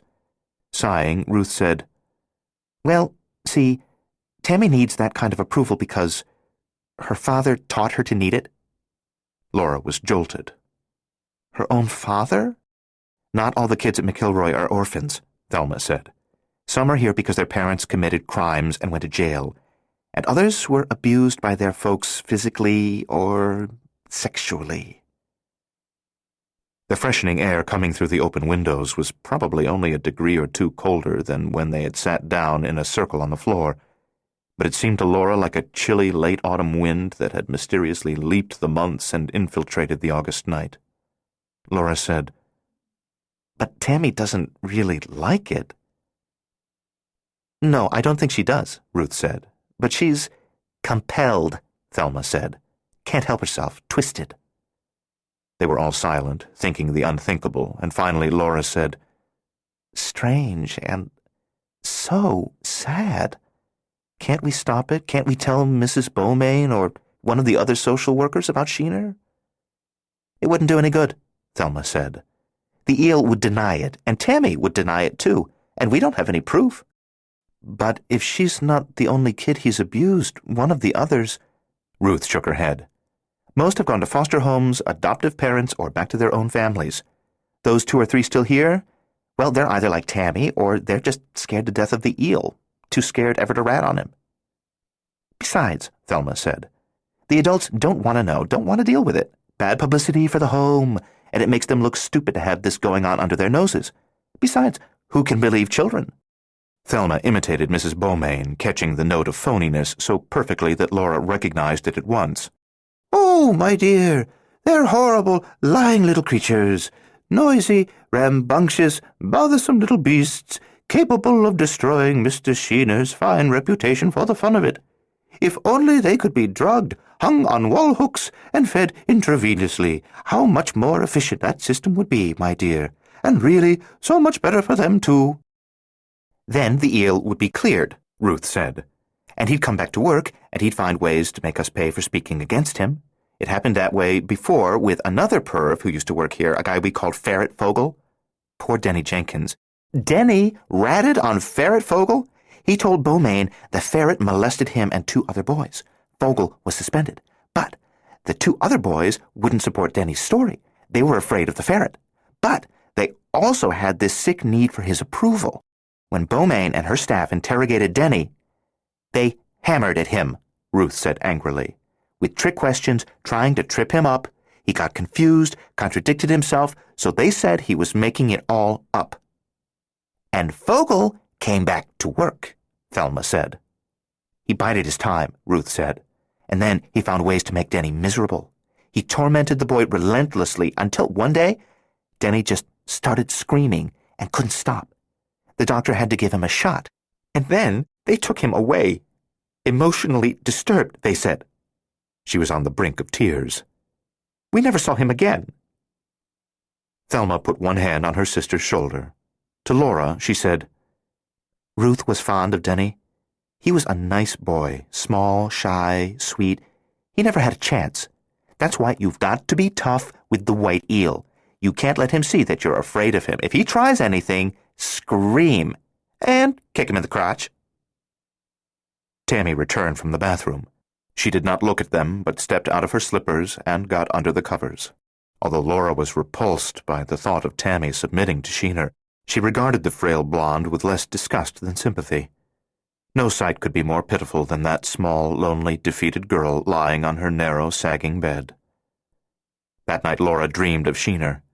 He had his own human head, but his body was that of a white eel, and wherever Laura ran, Sheener slithered after her, wriggling under closed doors and other obstacles. 2. Sickened by what he'd just seen, Stefan returned from the Institute's main lab to his third-floor office. He sat at his desk with his head in his hands, shaking with horror and anger and fear. That red-haired bastard, Willie Sheener, was going to rape Laura repeatedly, beat her half to death, and leave her so traumatized that she would never recover. That was not just a possibility. It would come to pass if Stefan did not move to prevent it. He had seen the aftermath: Laura's bruised face, broken mouth. Her eyes had been the worst of it, so flat-looking and half-dead, the eyes of a child who no longer had the capacity for joy or hope. Cold rain tapped on the office windows, and that hollow sound seemed to reverberate within him, as if the terrible things he had seen had left him burnt out, an empty shell. He had saved Laura from the junkie in her father's grocery, but here was another pedophile already. One of the things he had learned from the experiments in the Institute was that reshaping fate was not always easy. Destiny struggled to reassert the pattern that was meant to be. Perhaps being molested and psychologically destroyed was such an immutable part of Laura's fate that Stefan could not prevent it from happening sooner or later. Perhaps he could not save her from Willie Sheener, or perhaps if he thwarted Sheener, another rapist would enter the girl's life. But he had to try. Those half-dead, joyless eyes. 3. 76 children resided at the McElroy home, all 12 or younger. Upon turning 13, they were transferred to Caswell Hall in Anaheim. Since the oak-paneled dining room would hold only 40, meals were served in 2 shifts. Laura was on the second shift, as were the Ackerson twins. Standing in the cafeteria line between Thelma and Ruth on her first morning at the shelter, Laura saw that Willie Sheener was one of the 4 attendants serving from behind the counter. He monitored the milk supply and dispensed sweet rolls with a pair of tongs. As Laura moved along the line, the eels spent more time looking at her than at the kids he was serving. "Don't let him intimidate you," Thelma whispered. Laura tried to meet Sheener's gaze and his challenge boldly, but she was the one who always broke the staring match. When she reached his station, he said, "Good morning, Laura," and put a sweet roll on her tray, a particular pastry he had saved for her. It was twice as large as the others, with more cherries and icing. On Thursday, Laura's third full day at the shelter, she endured a How Are We Adjusting meeting with Mrs. Beaumain in the social worker's first-floor office. Etta Beaumain was stout, with an unflattering wardrobe of flower-print dresses. She spoke in clichés and platitudes with that gushy insincerity that Thelma had imitated perfectly, and she asked a lot of questions to which she actually did not want honest answers. Laura lied about how happy she was at McElroy, and the lies pleased Mrs. Beaumain enormously. Returning to her room on the third floor, Laura encountered the eel on the north stairs. She turned at the second landing, and he was on the next flight, wiping the oak handrail with a rag. An unopened bottle of furniture polish stood on the step below him. She froze, and her heart began to pound double time, for she knew he had been lying in wait for her. He'd have known about her summons to Mrs. Beaumain's office, and would have counted on her using the nearest stairs to return to her room. They were alone. At any time, another child or staff member might come along, but for the moment, they were alone. Her first impulse was to retreat and use the south stairs. But she remembered what Thelma had said about standing up to the eel and about how his type preyed only on weaklings. She told herself that the best thing to do was walk past him without saying a word, but her feet seemed to have been nailed to the step. She could not move. Looking down at her from half a flight up, the eel smiled. It was a horrible smile. His skin was white and his lips were colorless, but his crooked teeth were as yellow and mottled with brownish spots as the skin of a ripe banana. Under his unruly copper-red hair, his face resembled a clown's countenance. Not the kind of clown you'd see in a circus, but the kind you might run into on Halloween night, the kind that might carry a chainsaw instead of a seltzer bottle. "You're a very pretty little girl, Laura." She tried to tell him to go to hell. She couldn't speak. "I'd like to be your friend," he said. Somehow she found the strength to start up the steps toward him. He smiled even more broadly, perhaps because he thought she was responding to his offer of friendship. He reached into a pocket of his khaki pants and withdrew a couple of Tootsie Rolls. Laura recalled Thelma's comical assessment of the eel's stupidly unimaginative gambits, and suddenly he did not look as scary to her as he had before. offering Tootsie Rolls, leering at her. Sheener was a ridiculous figure, a caricature of evil, and she would have laughed at him if she had not known what he had done to Tammy and other girls. Though she could not quite laugh, the eel's ludicrous appearance and manner gave her the courage to move swiftly around him. When he realized she was not going to take the candy or respond to his offer of friendship, he put a hand on her shoulder to stop her. She angrily took hold of his hand and threw it off. "Don't you ever touch me, you geek!" She hurried up the stairs, struggling against a desire to run. If she ran, he would know that her fear of him had not been entirely banished. He must see absolutely no weakness in her, for weakness would encourage him to continue harassing her. By the time she was only 2 steps from the next landing, she allowed herself to hope that she had won, that her toughness had impressed him. Then she heard the unmistakable sound of a zipper. Behind her, in a loud whisper, he said, "Hey, Laura, look at this. Look at what I have for you." There was a demented, hateful tone in his voice. "Look. Look at what's in my hand now, Laura." She did not glance back. She reached the landing and started up the next flight, thinking, "There's no reason to run. You don't dare run. Don't run. Don't run." From one flight below, the eel said, "Look at the big Tootsie Roll I have in my hand now, Laura. It's lots bigger than those others." On the 3rd floor, Laura hurried directly to the bathroom where she vigorously scrubbed her hands. She felt filthy after taking hold of Sheener's hand in order to remove it from her shoulder. Later, when she and the Ackerson twins convened their nightly powwow on the floor of their room, Thelma howled with laughter when she heard about the eel wanting Laura to look at his big Tootsie Roll. She said, "He's priceless, isn't he? Where do you think he gets these lines of his?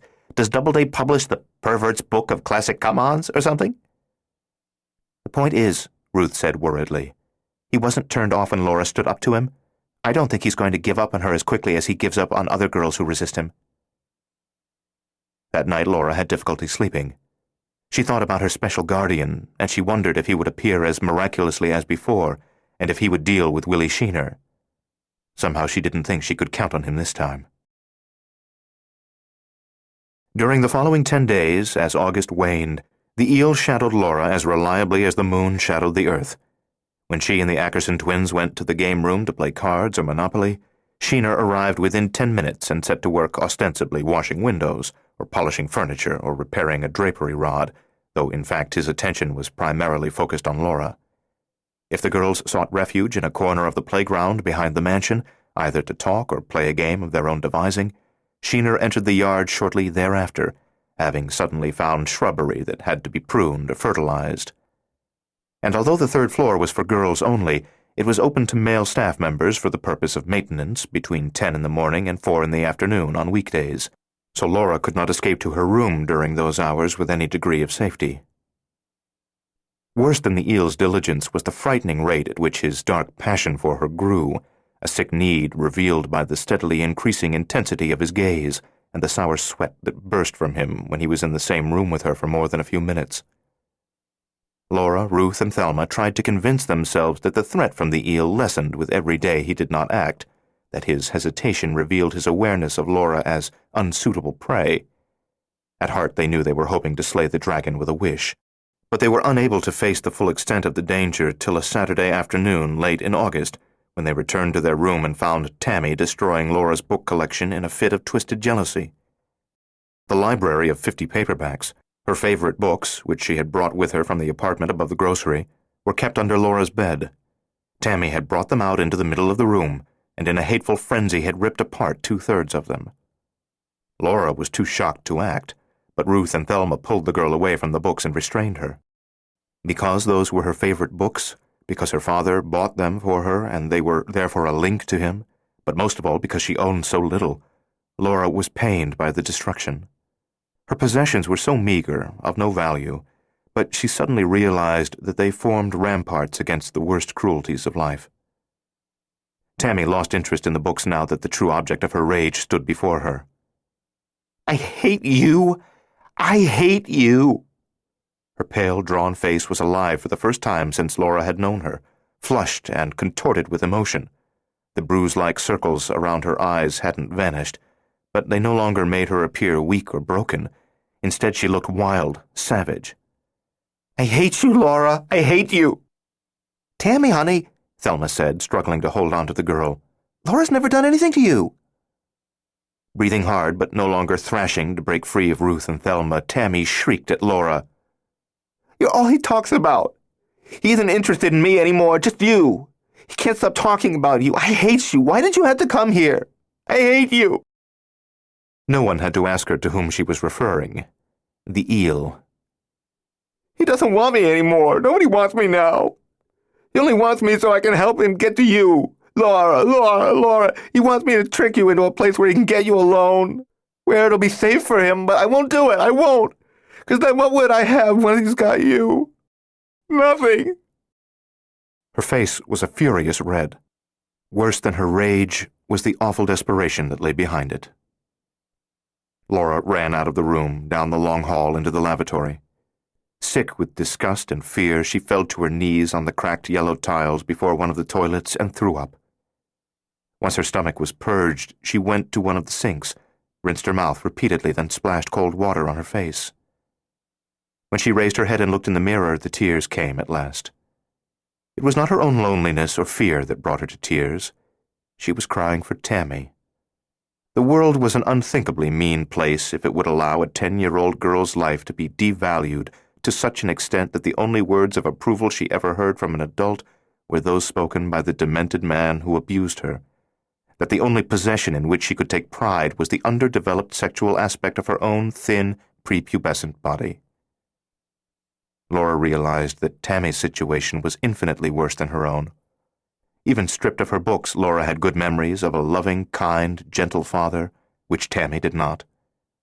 If what few things she owned were taken from her, Laura would still be whole of mind, but Tammy was psychologically damaged, perhaps beyond repair. 4. Sheener lived in a bungalow on a quiet street in Santa Ana. It was one of those neighborhoods built after World War II, small, neat houses with interesting architectural details. In this summer of 1967, the various types of ficus trees had reached maturity, spreading their limbs protectively over the homes. Sheener's place was further cloaked by overgrown shrubbery, azaleas, eugenias, and red-flowering hibiscus. Near midnight, using a plastic Lloyd, Stefan popped the lock on the back door and let himself into the house. As he inspected the bungalow, he boldly turned on lights and did not bother to draw the drapes at the windows. The kitchen was immaculate. The blue Formica counters glistened, the chrome handles on the appliances, the faucet in the sink, and the metal frames of the kitchen chairs all gleamed, unmarred by a single fingerprint. He opened the refrigerator, not sure what he expected to find there. Perhaps an indication of Willie Sheener's abnormal psychology, a former victim of his molestations, murdered and frozen to preserve the memories of twisted passion. Nothing that dramatic. However, the man's fetish for neatness was obvious. All the food was stored in matching Tupperware containers. Otherwise, the only thing odd about the contents of both the refrigerator and cupboards was the preponderance of sweets: ice cream, cookies, cakes, candies, pies, donuts, even animal crackers. There were a great many novelty foods, too, like SpaghettiOs and cans of vegetable soup in which the noodles were shaped like popular cartoon characters. Sheener's larder looked as if it had been stocked by a child with a checkbook, but no adult supervision. Stefan moved deeper into the house. 5. The confrontation over the shredded books was sufficient to drain what little spirit Tammy possessed. She said no more about Sheener and seemed no longer to harbor any animosity toward Laura. Retreating further into herself day by day, she averted her eyes from everyone, hung her head lower. Her voice grew softer. Laura wasn't sure which was less tolerable, the constant threat posed by the white eel or watching Tammy's already wispy personality fading further as she slid toward a state hardly more active than catatonia. But on Thursday, August 31st, those two burdens were lifted unexpectedly from Laura's shoulders when she learned that she would be transferred to a foster home in Costa Mesa the following day, Friday. However, she regretted leaving the Ackersons. Though she'd known them only a few weeks, Friendships forged in extremity solidified faster and felt more enduring than those made in more ordinary times. That night, as the three of them sat on the floor of their room, Thelma said, "Shane, if you wind up with a good family, a happy home, just settle down snug and enjoy. If you're in a good place, forget us, make new friends, get on with your life. But the legendary Ackerson sisters, Ruth and moi, had been through the foster family mill, 3 bad ones, so let me assure you that if you wind up in a rotten place, you don't have to stay there." Ruth said, "Just weep a lot and let everyone know how unhappy you are. If you can't weep, pretend to." "Sulk," Thelma advised. "Be clumsy. Accidentally break a dish each time you've got to wash them. Make a nuisance of yourself." Laura was surprised. "You did all that to get back into McIlroy?" "That and more," Ruth said.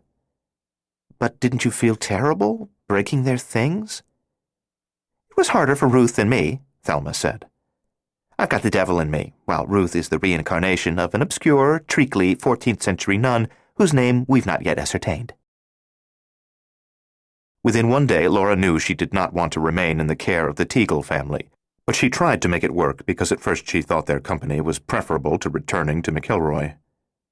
Real life was just a misty backdrop to Flora Teagle, for whom only crossword puzzles were of interest. She spent days and evenings at the table in her yellow kitchen, wrapped in a cardigan regardless of the weather, working through books of crossword puzzles one after another with a dedication both astonishing and idiotic. She usually spoke to Laura only to give her lists of chores and to seek help with knotty crossword clues. As Laura stood at the sink washing dishes, Flora might say, "What's a 7-letter word for cat?" Laura's answer was always the same. "I don't know." "I don't know, I don't know, I don't know," Mrs. Teagle mocked. "You don't seem to know anything, girl. Aren't you paying attention in school? Don't you care about language, about words?" Laura, of course, was fascinated with words. To her, words were things of beauty, each like a magical powder or potion that could be combined with other words to create powerful spells. But to Flora Teagle, words were game chips needed to fill blank puzzle squares, annoyingly elusive clusters of letters that frustrated her. Flora's husband, Mike, was a squat, baby-faced truck driver. He spent evenings in an armchair poring over the National Enquirer and its clones, absorbing useless facts from dubious stories about alien contact and devil-worshipping movie stars. His taste for what he called exotic news would have been harmless if he'd been as self-absorbed as his wife, but he often popped in on Laura when she was doing chores or in those rare moments when she was given time for homework, and he insisted on reading aloud the more bizarre articles. She thought these stories were stupid, illogical, pointless, but she could not tell him so. She had learned that he would not be offended if she said his newspapers were rubbish. Instead, he'd regard her pityingly. Then, with maddening patience, with an infuriating, know-it-all manner found only in the overeducated and totally ignorant, he would proceed to explain how the world worked. At length. Repeatedly. "Laura, you've got to learn. The big shots who run things in Washington, they know about the aliens and the secrets of Atlantis." As different as Flora was from Mike, they shared one belief, that the purpose of sheltering a foster child was to obtain a free servant. Laura was expected to clean, do laundry, iron clothes, and cook. Their own daughter, Hazel, an only child, was 2 years older than Laura and thoroughly spoiled. Hazel never cooked, washed dishes, did laundry, or cleaned house. Though she was just 14, she had perfectly manicured, painted fingernails and toenails. If you had deducted from her age the number of hours she had spent primping in front of a mirror, she would have been only 5 years old. "On laundry day," she explained on Laura's first day in the Teagle house, "you must press my clothes first, and always be sure that you hang them in my closet, arranged according to color." "I've read this book and seen this movie," Laura thought. "Gad, I've got the lead in Cinderella." "I'm going to be a major movie star or a model," Hazel said. "So my face, hands, and body are my future. I've got to protect them." When Mrs. Incy, the wire-thin, whippet-faced child welfare worker assigned to the case, paid a scheduled visit to the Teagle house on Saturday morning, September 16th, Laura intended to demand to be returned to the McIlroy home.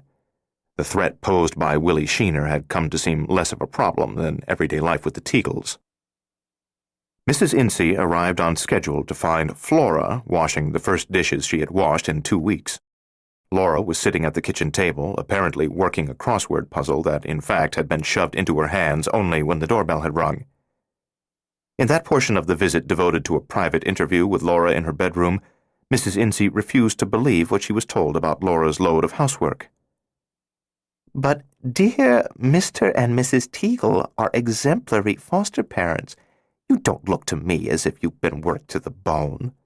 You've even gained a few pounds." "I didn't accuse them of starving me," Laura said. "But I never have time for schoolwork. I go to bed every night exhausted. Besides," Mrs. Ince interrupted, "foster parents are expected not merely to house children, but to raise them, which means teaching manners and deportment, instilling good values and good work habits." Mrs. Ince was hopeless. Laura resorted to the Ackersons' plan for shedding an unwanted foster family. She began to clean haphazardly. When she was done with the dishes, they were spotted and streaked. She ironed wrinkles into Hazel's clothes. Because the destruction of most of her book collection had taught her a profound respect for property, Laura could not break dishes or anything else that belonged to the Teagles, but for that part of the Ackerson plan she substituted scorn and disrespect. Working a puzzle, Flora asked for a 6-letter word meaning "a species of ox," and Laura said, "Teagle." When Mike began to recount a flying saucer story he had read in the Inquirer, she interrupted to spin a tale about mutated mole men living secretly in the local supermarket. To Hazel, Laura suggested that her big break in show business might best be achieved by applying to serve as Ernest Borgnine's stand-in. "You're a dead ringer for him, Hazel. They've got to hire you." Her scorn led swiftly to a spanking. With his big calloused hands, Mike had no need of a paddle. He thumped her across the bottom, but she bit her lip and refused to give him the satisfaction of her tears. Watching from the kitchen doorway, Flora said, "Mike, that's enough. Don't mark her." He quit reluctantly only when his wife entered the room and stayed his hand. That night Laura had difficulty sleeping. For the first time she had employed her love of words, the power of language, to achieve a desired effect, and the Teagles' reactions were proof that she could use words well. Even more exciting was the half-formed thought, still too new to be fully understood, that she might possess the ability not only to defend herself with words, but to earn her way in the world with them, perhaps even as an author of the kind of books she so much enjoyed. With her father she'd talked of being a doctor, ballerina, veterinarian, but that had been just talk. None of those dreams had filled her with as much excitement as the prospect of being a writer. The next morning, when she went down to the kitchen and found the 3 Teagles at breakfast, she said, "Hey, Mike, I've just discovered there's an intelligent squid from Mars living in the toilet tank." "What is this?" Mike demanded. Laura smiled and said, "Exotic news." 2 days later, Laura was returned to the McIlroy home. 6. Willie Sheener's living room and den were furnished as if an ordinary man lived there. Stefan was not sure what he had expected. Evidence of dementia, perhaps, but not this neat, orderly home. One of the bedrooms was empty, and the other was decidedly odd. The only bed was a narrow mattress on the floor. The pillowcases and sheets were for a child's room, emblazoned with the colorful antic figures of cartoon rabbits.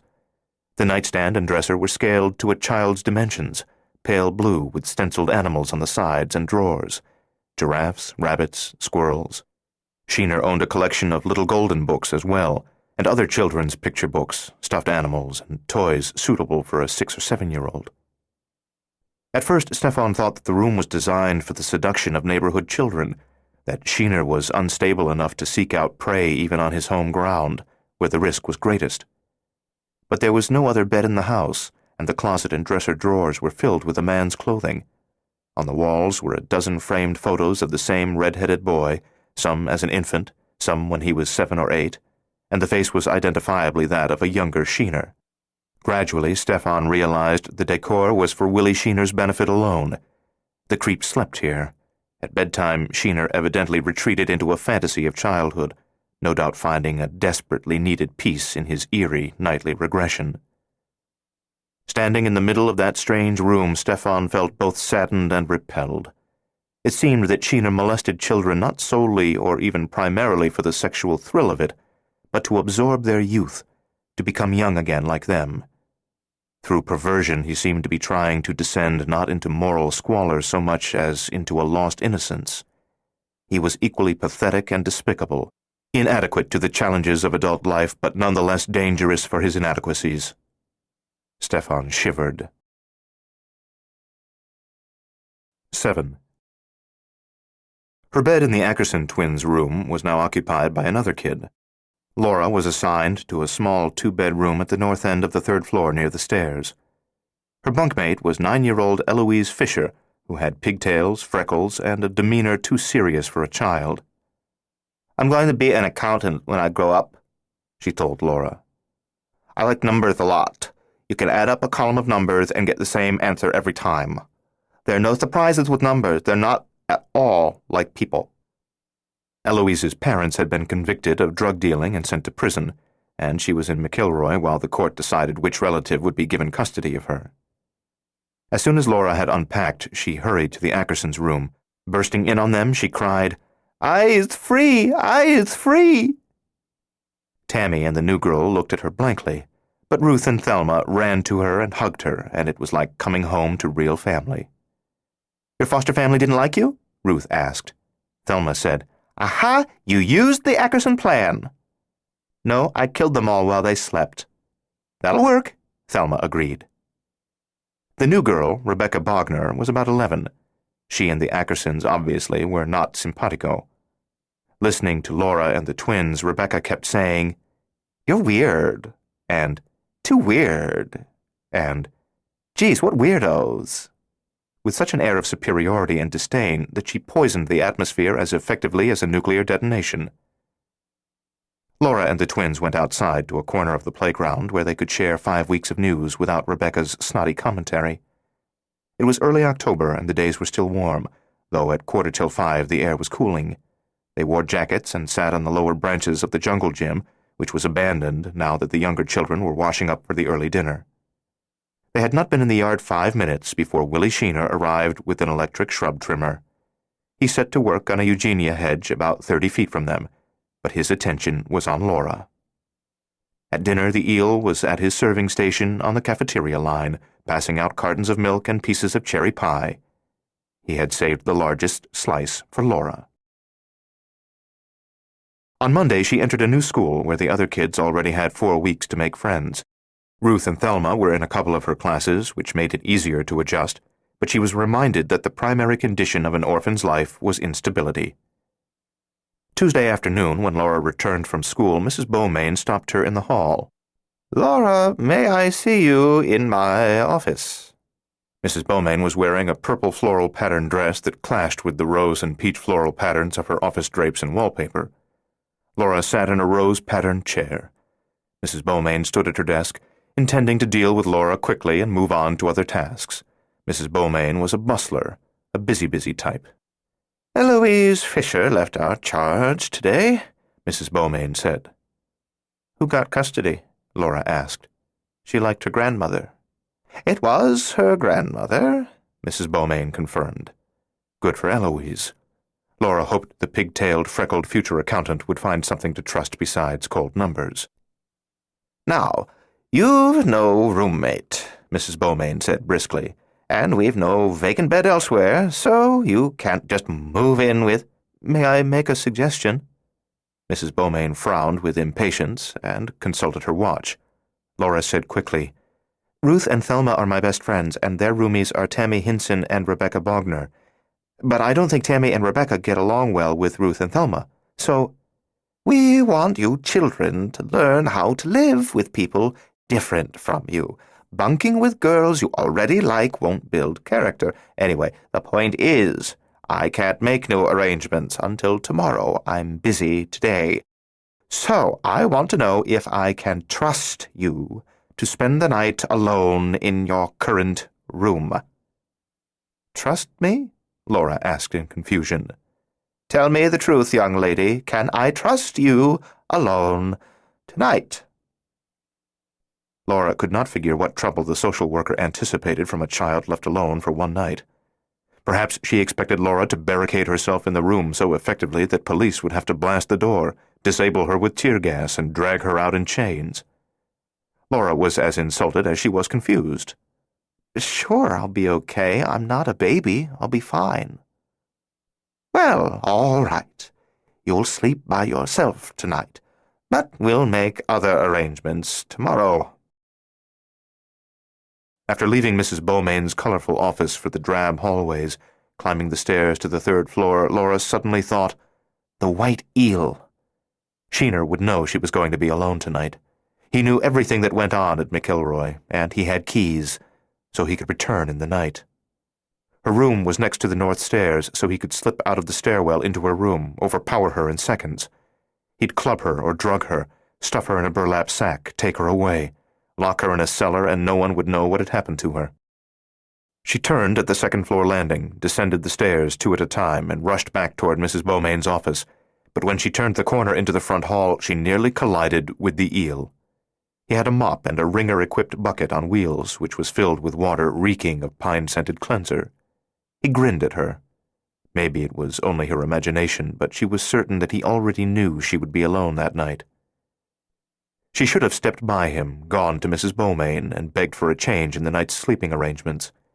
She could not make accusations about Sheener, or she would wind up like Denny Jenkins, disbelieved by the staff, tormented relentlessly by her nemesis. But she could have found an acceptable excuse for her change of mind. She also considered rushing at him, shoving him into his bucket, knocking him on his butt, and telling him that she was tougher than him, that he had better not mess with her. But he was different from the Teagles. Mike, Flora, and Hazel were small-minded, obnoxious, ignorant, but comparatively sane. The eel was insane, and there was no way of knowing how he would react to being knocked flat. As she hesitated, his crooked yellow grin widened. A flush touched his pale cheeks, and Laura realized it might be a flush of desire, which made her nauseous. She walked away, dared not run until she had climbed the stairs and was out of his sight. Then she sprinted for the Ackersons' room. "You'll sleep here tonight?" Ruth said. "Of course," Thelma said. "You'll have to stay in your own room until they finish the bed check, then sneak down here." From her corner, where she was sitting in bed doing math homework, Rebecca Bogner said, "We've only got 4 beds." "I'll sleep on the floor," Laura said. "This is against the rules," Rebecca said. Thelma made a fist and glowered at her.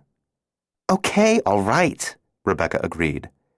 "I never said I didn't want her to stay. I just pointed out that it's against the rules." Laura expected Tammy to object, but the girl lay on her back in bed, atop the covers, staring at the ceiling, apparently lost in her own thoughts and uninterested in their plans. In the oak-paneled dining room, over an inedible dinner of pork chops, gluey mashed potatoes, and leathery green beans, and under the watchful eyes of the eel, Thelma said, "As for why Beaumain wanted to know if she could trust you alone, she's afraid you'll try suicide." Laura was incredulous. "Kids have done it here," Ruth said sadly, "which is why they stuff at least 2 of us into even very small rooms. Being alone too much, that's one of the things that seems to trigger the impulse." Thelma said, "They won't let Ruth and me share one of the small rooms because since we're identical twins, they think we're really like one person. They think they'd no sooner close the door on us than we'd hang ourselves." "That's ridiculous," Laura said. "Of course it's ridiculous," Thelma agreed. "Hanging isn't flamboyant enough. The amazing Ackerson sisters, Ruth and moi, have a flair for the dramatic. We'd commit harakiri with stolen kitchen knives, or if we could get hold of a chainsaw." Throughout the room, conversations were conducted in moderate voices, for adult monitors patrolled the dining hall. The third-floor resident advisor, Miss Keist, passed behind the table where Laura sat with the Ackersons, and Thelma whispered, "Gestapo." When Miss Keist passed, Ruth said, "Mrs. Beaumain means well, but she just isn't good at what she does. If she took time to learn what kind of person you are, Laura, she'd never worry about you committing suicide. You're a survivor." As she pushed her inedible food around her plate, Thelma said, "Tammy Hinson was once caught in the bathroom with a packet of razor blades, trying to get up the nerve to slash her wrists." Laura was suddenly impressed by the mix of humor and tragedy, absurdity and bleak realism that formed the peculiar pattern of their lives at McIlroy. One moment they were bantering amusingly with one another. A moment later they were discussing the suicidal tendencies of girls they knew. She realized that such an insight was beyond her years, and as soon as she returned to her room she would write it down in the notebook of observations she had recently begun to keep. Ruth had managed to choke down the food on her plate. She said, "A month after the razor blade incident, they held a surprise search of our rooms, looking for dangerous objects. They found Tammy had a can of lighter fluid and matches. She'd intended to go into the showers, cover herself with lighter fluid, and set herself on fire." "Oh, God!" Laura thought of the thin blonde girl with the ashen complexion and the sooty rings around her eyes, and it seemed that her plan to immolate herself was only a desire to speed up the slow fire that for a long time had been consuming her from within. "They sent her away 2 months for intense therapy," Ruth said. "When she came back," Thelma said, "the adults talked about how much better she was, but she seemed the same to Ruth and me." 10 minutes after Miss Keist's nightly room check, Laura left her bed. The deserted third-floor hall was lit only by 3 safety lamps.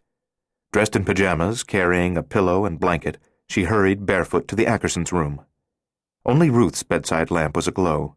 She whispered, "Laura, you sleep on my bed. I've made a place for myself on the floor."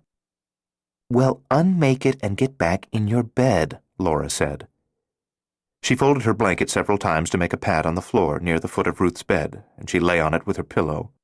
From her own bed, Rebecca Bogner said, "We're all going to get in trouble over this." "What are you afraid they'll do to us?" Thelma asked. "Stake us in the backyard, smear us with honey, and leave us for the ants?" Tammy was sleeping, or pretending to sleep. Ruth turned out her light, and they settled down in darkness. The door flew open, and the overhead light snapped on. Dressed in a red robe, scowling fiercely, Miss Keist entered the room. "So, Laura, what are you doing here?" Rebecca Bogner groaned. "I told you we'd get in trouble." "Come back to your room right this minute, young lady."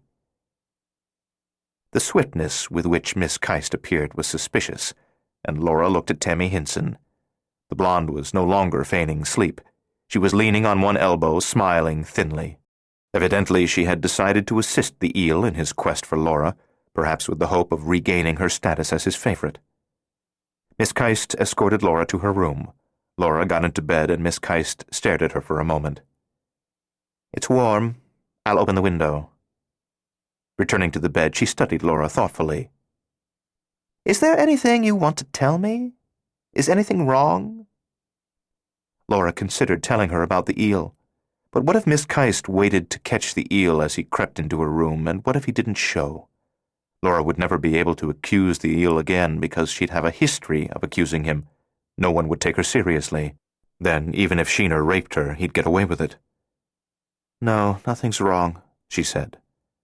Miss Keist said, "Thelma's too sure of herself for a girl her age, full of false sophistication. If you're foolish enough to break the rules again just to have an all-night gabfest, develop some friends worth taking the risk for." "Yes, ma'am," Laura said, just to get rid of her, sorry that she had even considered responding to the woman's moment of concern. After Miss Keist left, Laura did not get out of bed and flee. She lay in darkness, certain there would be another bed check in half an hour. Surely the eel would not slither around until midnight, and it was only 10, so between Miss Keist's next visit and the eel's arrival she'd have plenty of time to get to a safe place. Far, far away in the night, thunder grumbled. She sat up in bed. Her guardian. She threw back the covers and ran to the window. She saw no lightning. The distant rumble faded. Perhaps it had not been thunder after all. She waited 10 minutes or more, but nothing else happened. Disappointed, she returned to bed. Shortly after 10:30, the doorknob creaked. Laura closed her eyes, let her mouth fall open, and feigned sleep. Someone stepped quietly across the room, stood beside the bed. Laura breathed slowly, evenly, deeply, but her heart was racing. It was Sheener. She knew it was him. Oh God, she had forgotten he was insane, that he was unpredictable, and now he was here earlier than she'd expected, and he was preparing the hypodermic. He'd jam her into a burlap sack and carry her away as if he was a brain-damaged Santa Claus come to steal children rather than leave gifts. The clock ticked. The cool breeze rustled the curtains. At last, the person beside the bed retreated. The door closed. It had been Miss Keist after all. Trembling violently, Laura got out of bed and pulled on her robe. She folded the blanket over her arm and left the room without slippers because she would make less noise if she was barefoot. She could not return to the Ackersons' room. Instead, she went to the north stairs, cautiously opened the door, and stepped onto the dimly lit landing. She listened for the sound of the eel's footsteps below. She descended warily, expecting to encounter Sheener, but she reached the ground floor safely. Shivering as the cool tile floor imparted its chill to her bare feet, she took refuge in the game room. She didn't turn on the lights, but relied on the ghostly glow of the street lamps that penetrated the windows and silvered the edges of the furniture.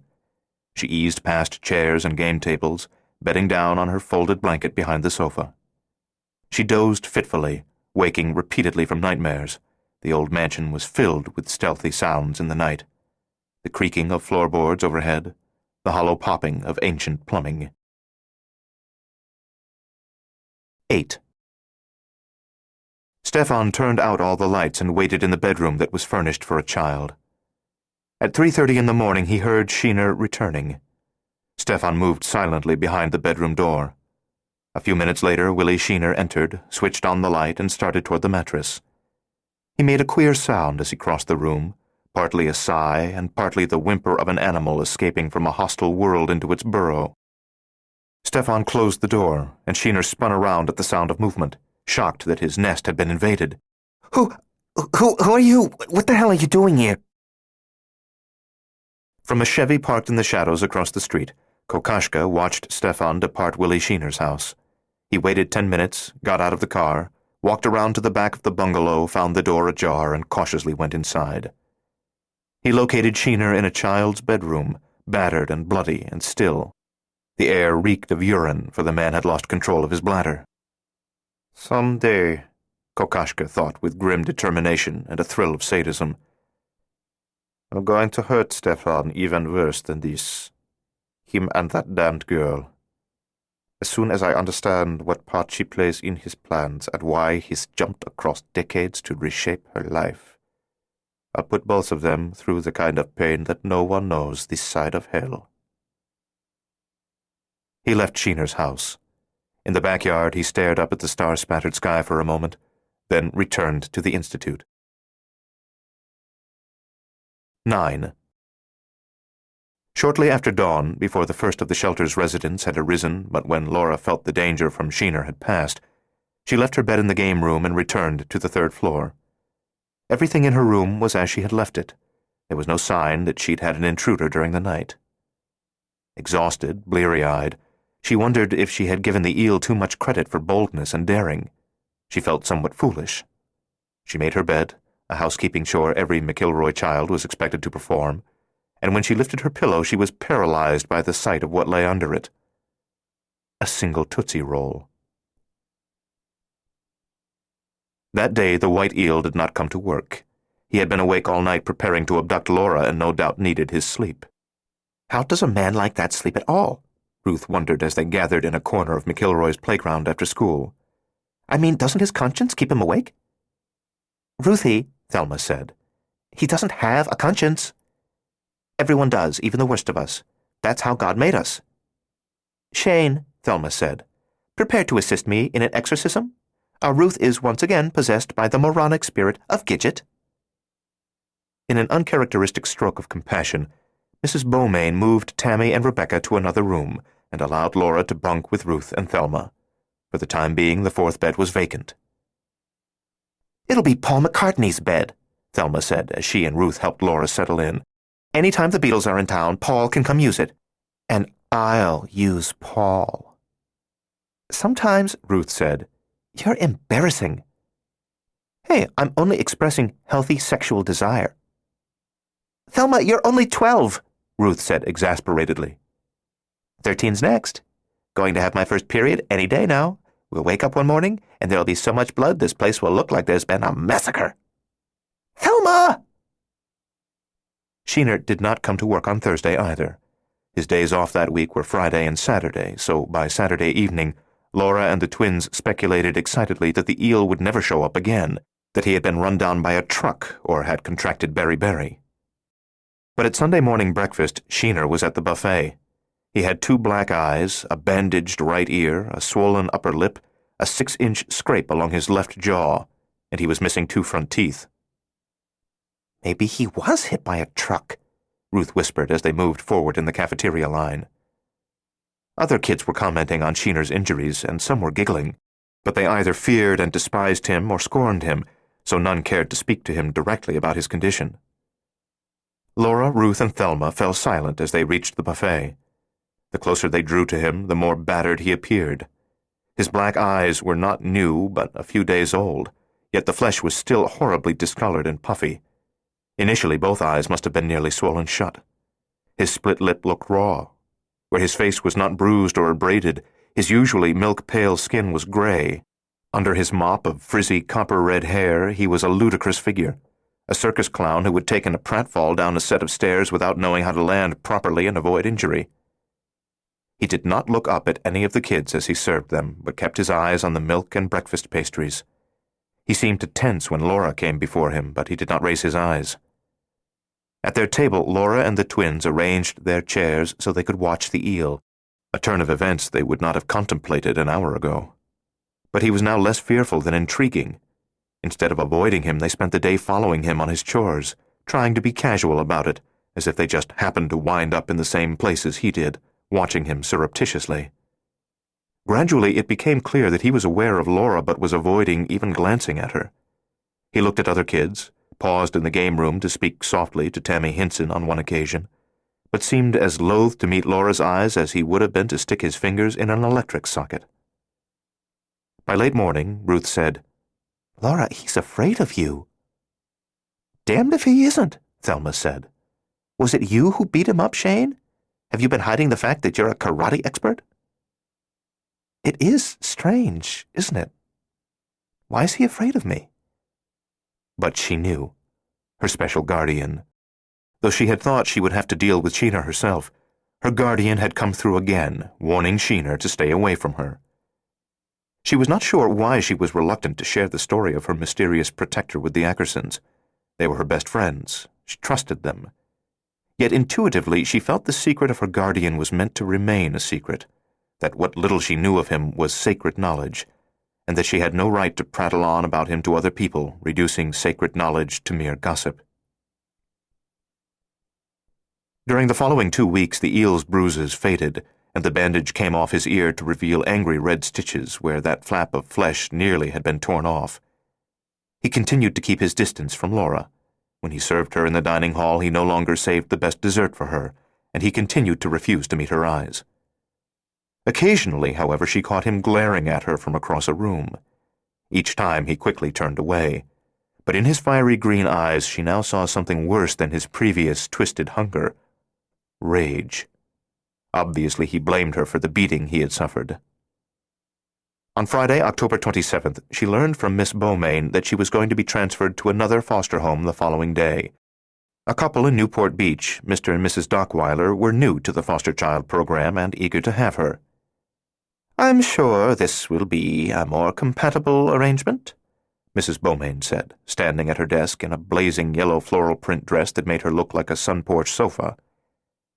"The trouble you caused at the Teagles better not be repeated with the Dockweilers." That night in their room, Laura and the twins tried to put on brave faces and discuss the approaching separation in the equanimous spirit with which they had faced her departure for the Teagles. But they were closer now than a month ago, so close that Ruth and Thelma had begun to speak of Laura as if she were their sister. Thelma even once had said, "The amazing Ackerson sisters, Ruth, Laura, and moi." And Laura had felt more wanted, more loved, more alive than at any time in the 3 months since her father died. "I love you guys," Laura said. Ruth said, "Oh, Laura," and burst into tears. Thelma scowled. "You'll be back in no time. These Dockweilers will be horrid people. They'll make you sleep in the garage." "I hope so," Laura said. "They'll beat you with rubber hoses." That would be good. This time, the lightning that struck her life was good lightning, or at least that was how it seemed at first. The Dockwilers lived in a huge house in an expensive section of Newport Beach. Laura had her own bedroom with an ocean view. It was decorated in earth tones, mostly beige. Showing her the room for the first time, Carl Dockweiler said, "We didn't know what your favorite colors were, so we left it like this, but we can repaint the whole thing however you want it." He was 40-ish, big as a bear, barrel-chested, with a broad, rubbery face that reminded her of John Wayne, if John Wayne had been a bit amusing-looking. "Maybe a girl your age wants a pink room." "Oh, no, I like it just the way it is," Laura said. Still in a state of shock over the sudden opulence into which she had been plunged, she moved to the window and looked out at the splendid view of Newport Harbor, where yachts bobbed on sun-spangled water. Nina Dockweiler joined Laura and put one hand on her shoulder. She was lovely, with smoky coloring, dark hair, and violet eyes, a china doll of a woman. "Laura, the child welfare file said you loved books, but we didn't know what kind of books, so we're going straight to the bookstore and buy whatever you'd like." At Walden Books, Laura chose 5 paperbacks, and the Dockweilers urged her to buy more, but she felt guilty about spending their money. Carl and Nina scouted the shelves, plucking off volumes and reading cover copy to her, adding them to her pile if she showed the slightest interest. At one point, Carl was crawling on his hands and knees in the young adult section, scanning titles on the bottom shelf. "Hey, here's one about a dog. You like animal stories? Here's a spy story." And he was such a comical sight that Laura giggled.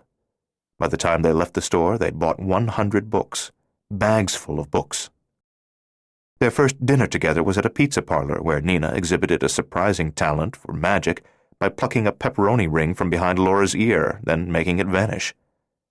"That's amazing," Laura said. "Where'd you learn that?" "I owned an interior design firm, but I had to give it up 8 years ago. Health reasons. Too stressful. I wasn't used to sitting at home like a lump, so I did all the things I'd dreamed of when I was a businesswoman with no spare time, like learning magic." "Health reasons?" Laura said. Security was a treacherous rug that people kept pulling out from under her, and now someone was getting ready to jerk the rug again. Her fear must have been evident, for Carl Dockweiler said, "Don't worry, Nina was born with a bum heart, a structural defect, but she'll live as long as you or me if she avoids stress." "Can't they operate?" Laura asked, putting down the slice of pizza she had just picked up, her appetite having suddenly fled. "Cardiovascular surgery's advancing rapidly," Nina said. "In a couple years, maybe. But, honey, it's nothing to worry about. I'll take care of myself, especially now I've got a daughter to spoil." "More than anything," Carl said, "we wanted kids, but couldn't have them. By the time we decided to adopt, we discovered Nina's heart condition, so then the adoption agencies wouldn't approve us." "But we qualify as foster parents," Nina said. "So if you like living with us, you can stay forever just as if you were adopted."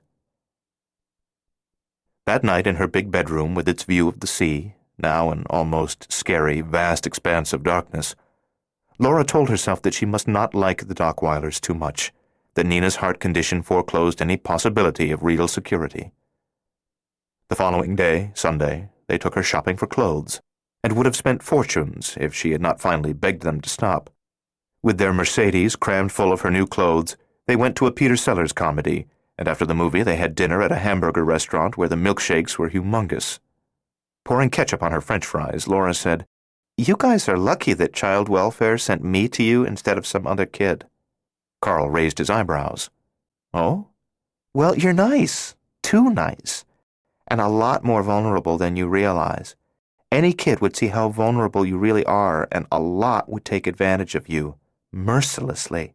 But you can relax with me. I'll never take advantage of you or make you sorry you took me in." They stared at her in amazement. At last, Carl looked at Nina. "They've tricked us. She's not 12. They've palmed off a dwarf on us." That night in bed, as she waited for sleep, Laura repeated her litany of self-protection. "Don't like them too much. Don't like them too much." But already she liked them enormously. The Dockwilers sent her to a private academy where the teachers were more demanding than those in the public schools she had attended, but she relished the challenge and performed well. Slowly she made new friends. She missed Thelma and Ruth, but she took some comfort from knowing they would be pleased that she had found happiness. She even began to think that she could have faith in the future and could dare to be happy. After all, she had a special guardian, didn't she? Perhaps even a guardian angel. Surely any girl blessed with a guardian angel was destined for love, happiness, and security. But would a guardian angel actually shoot a man in the head? Beat another man to a bloody pulp? Never mind. She had a handsome guardian, angel or not, and foster parents who loved her, and she could not refuse happiness when it showered on her by the bucketful. On Tuesday, December 5th, Nina had her monthly appointment with her cardiologist, so no one was at home when Laura returned from school that afternoon. She let herself in with her key and put her textbooks on the Louis XIV table in the foyer near the foot of the stairs. The enormous living room was decorated in shades of cream, peach, and pale green, which made it cozy in spite of its size. As she paused at the windows to enjoy the view, she thought of how much better it would be if Ruth and Thelma could enjoy it with her. And then suddenly it seemed the most natural thing that they should be there. Why not? Carl and Nina loved kids. They had enough love for a house full of kids, for 1,000 kids. "Shane," she said aloud, "you're a genius." She went to the kitchen and prepared a snack to take to her room. She poured a glass of milk, heated a chocolate croissant in the oven, and got an apple from the refrigerator as she mulled over the ways in which she might broach the subject of the twins with the Dockwilers. The plan was such a natural that by the time she carried her snack to the swinging door that separated kitchen and dining room and pushed it open with her shoulder, she had been unable to think of a single approach that would fail. The eel was waiting in the dining room, and he grabbed her and slammed her up against the wall so hard that he knocked the wind out of her. The apple and chocolate croissant flew off the plate. The plate flew out of her hand. He knocked the glass of milk out of her other hand, and it struck the dining room table, shattering noisily. He pulled her away from the wall, but slammed her into it again. Pain flashed down her back, her vision clouded. She knew she dared not black out, so she held on to consciousness, held on tenaciously, though she was racked with pain, breathless, and half-concussed. Where was her guardian? Where? Sheener shoved his face close to hers, and terror seemed to sharpen her senses, for she was acutely aware of every detail of his rage-wrenched countenance. The still red suture marks where his torn ear had been reattached to his head, the blackheads and the creases around his nose, the acne scars in his mealy skin. His green eyes were too strange to be human, as alien and fierce as those of a cat. Her guardian would pull the eel off her at any second now, pull him off her and kill him. Any second now. "I got you," he said, his voice shrill, manic. "Now you're mine, honey. You're gonna tell me who that son of a bitch was? The one who beat on me? I'll blow his head off." He was holding her by her upper arms, his fingers digging into her flesh. He lifted her off the floor, raised her to his eye level, and pinned her against the wall. Her feet dangled in the air. "Who is the bastard?" He was so strong for his size. He lifted her away from the wall, slammed her against it again, keeping her at eye level. "Tell me, honey, or I'll tear your ear off." Any second now, any second. Pain still throbbed through her back, but she was able to draw breath, although what she drew in was his breath, sour and nauseating. "Answer me, honey." She could die waiting for a guardian angel to intervene. She kicked him in the crotch. It was a perfect shot. His legs were planted wide, and he was so unaccustomed to girls who fought back that he never saw it coming. His eyes widened. They actually looked like human eyes for an instant, and he made a low, strangled sound. His hands dropped away from her. Laura collapsed to the floor, and Sheener staggered backward, lost his balance, fell against the dining room table, folded to his side on the Chinese carpet. Nearly immobilized by pain, shock, and fear, Laura could not get to her feet. Rag legs, limp. So crawl. She could crawl, away from him, frantically toward the dining room archway, hoping to be able to stand by the time she reached the living room. He grabbed her left ankle. She tried to kick loose. No good. Rag legs. Sheener held on, cold fingers, corpse cold. He made a thin, shrieking sound. Weird. She put her hand in a milk-soaked patch of carpet, saw the broken glass. The top of the tumbler had shattered. The heavy base was intact, crowned with sharp spears, drops of milk clinging to it. Still winded, half paralyzed by pain, the eel seized her other ankle, hitched, twitched, dragged himself toward her. He was still shrieking like a bird, going to throw himself on top of her, pin her. She seized the broken glass, cut her thumb, didn't feel a thing. He let go of her ankles to grab at her thighs. She flipped, writhed onto her back, as if she were an eel, thrust the jagged end of the broken tumbler at him, not intending to stab him, hoping only to ward him off.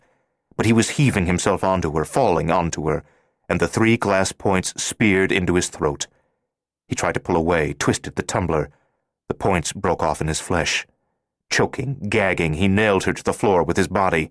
Blood streamed from his nose. She squirmed. He clawed at her. His knee bore down hard on her hip. His mouth was at her throat. He bit her, just nipped her skin. He'd get a bigger bite next time if she let him. She thrashed. Breath whistled and rattled in his ruined throat. She slithered free. He grabbed. She kicked. Her legs worked better now. The kick landed solidly. She crawled toward the living room, gripped the frame of the dining room archway, pulled herself to her feet, glanced back. The eel was on his feet as well, a dining room chair raised like a club. He swung it. She dodged. The chair hit the frame of the archway with a thunderous sound.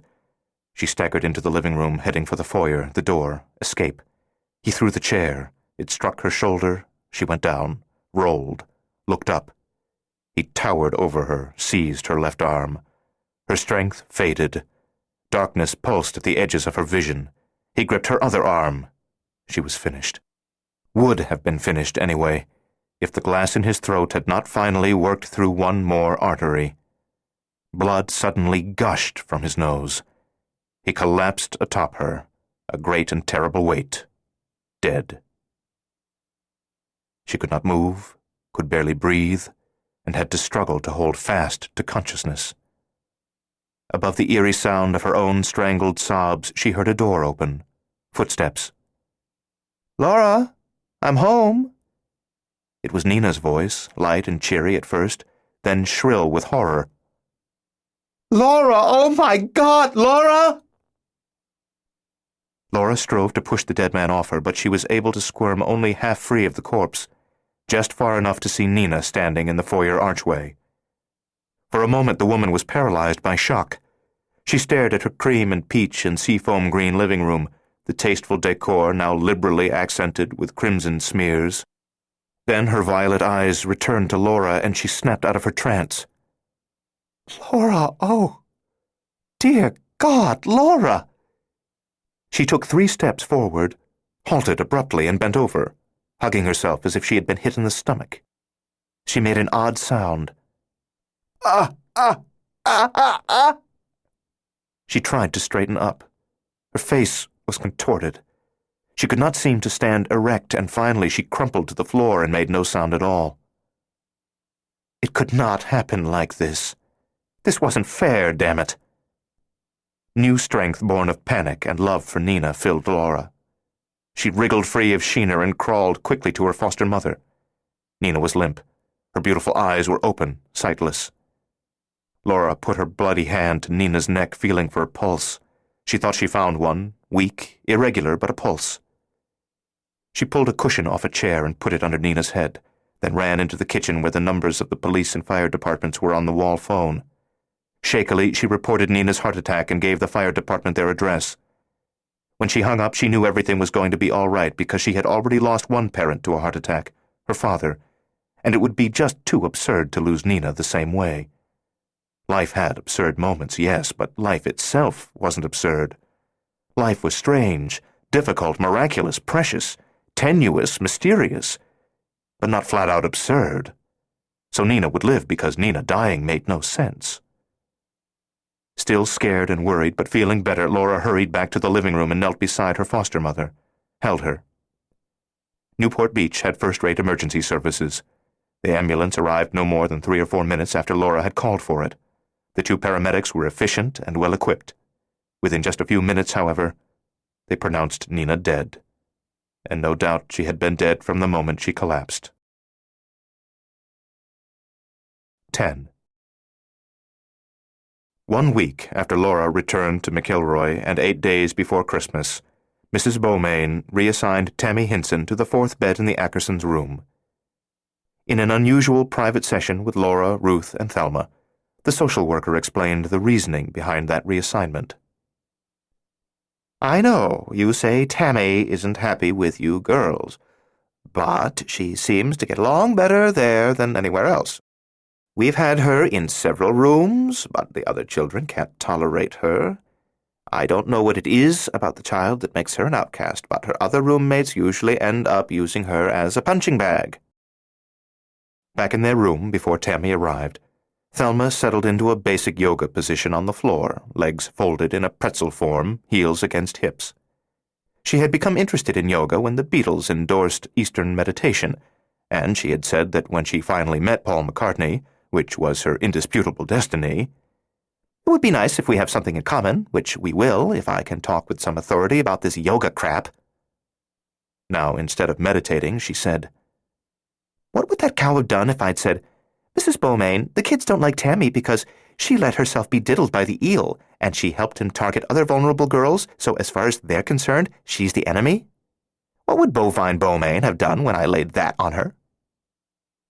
"She'd have called you a lying scuzz," Laura said, flopping down on her sway-backed bed.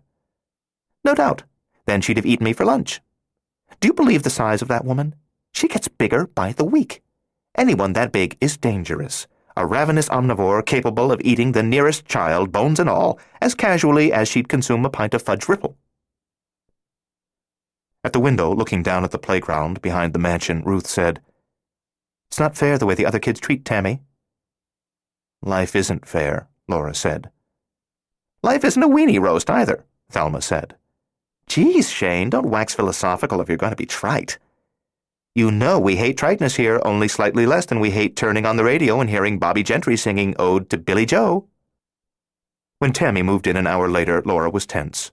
She had killed Sheener, after all, and Tammy had been dependent on him.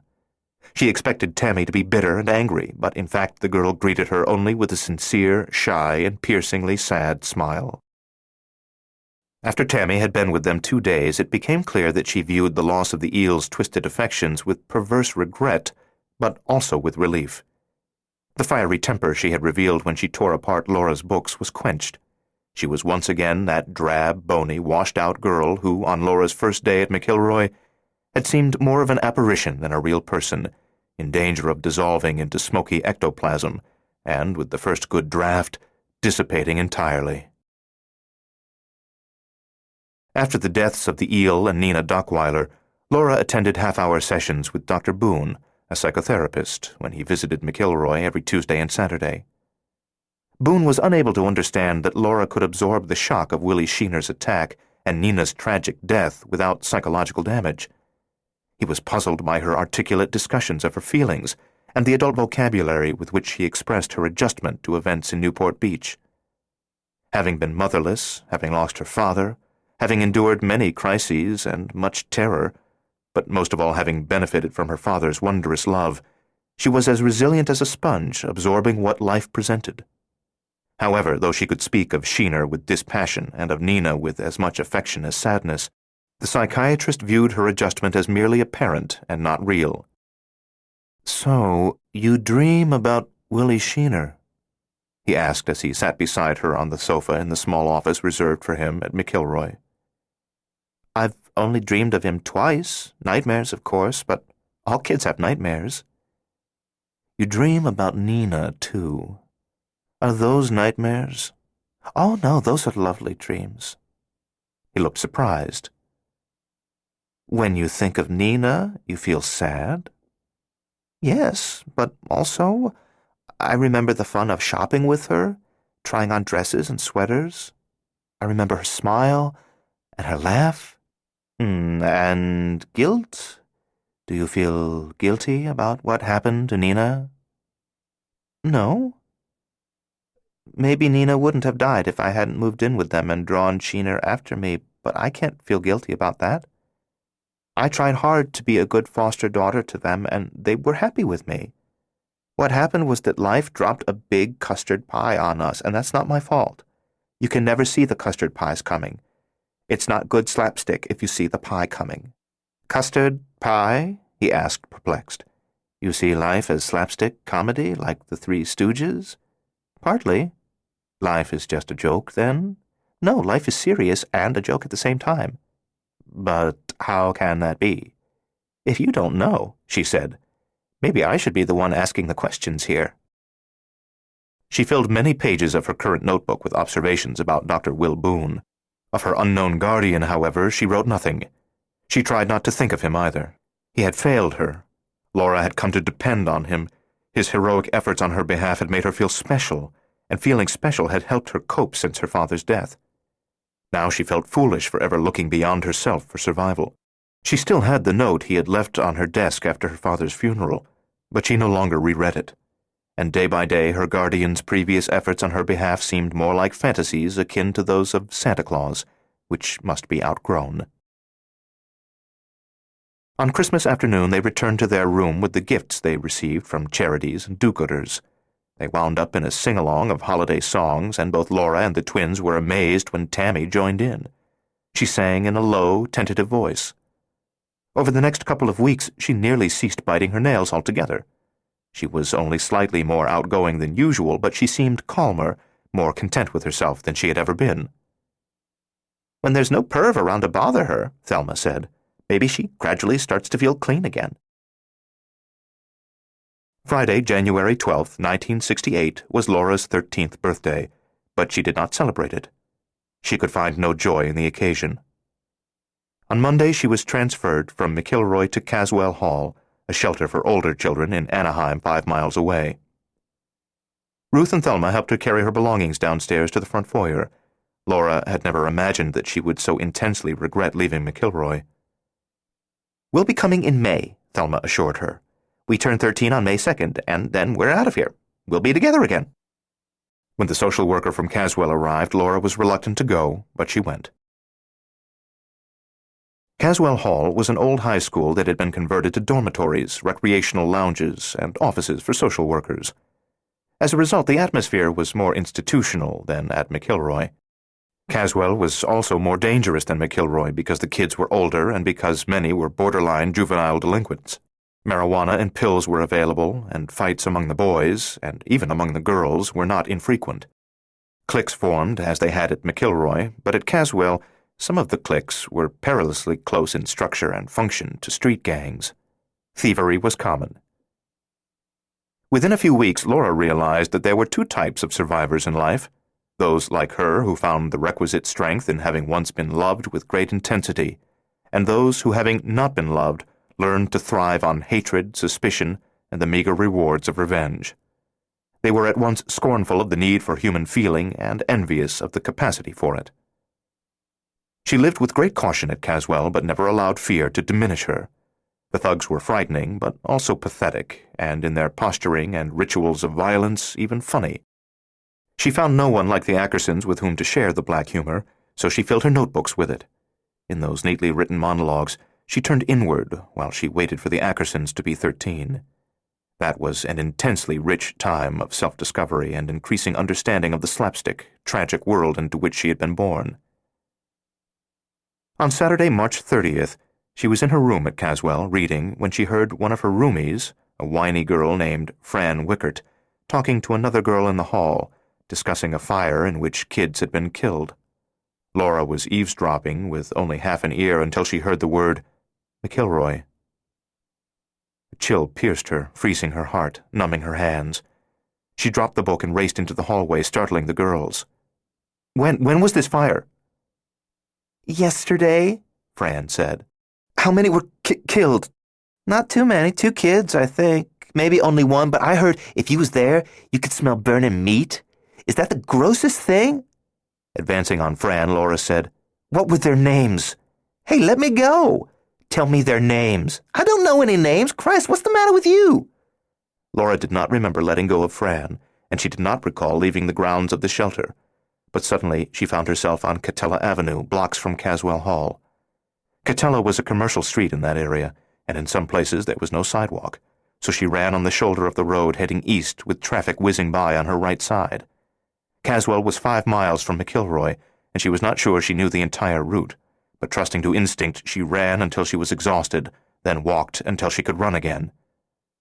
The rational course would have been to go straight to one of the Caswell counselors and ask for the names of those kids killed in the fire at McIlroy. But Laura had the peculiar idea that the Ackerson twins' fate rested entirely upon her willingness to make the difficult trip to McIlroy to inquire about them, that if she asked about them by phone, she would be told they were dead, that if instead she endured the physical punishment of the 5-mile run, she'd find the Ackersons were safe. That was superstition, but she succumbed to it anyway. Twilight descended. The late March sky was filled with muddy red and purple light, and the edges of the scattered clouds appeared to be aflame by the time Laura came within sight of the McIlroy home. With relief she saw that the front of the old mansion was unmarked by fire. Although she was soaked with sweat and shaking with exhaustion, though she had a throbbing headache, she did not slow when she saw the unscorched mansion, but maintained her pace for the final block. She passed 6 kids in the ground-floor hallways and 3 more on the stairs, and 2 of them spoke to her by name, but she did not stop to ask them about the blaze. She had to see.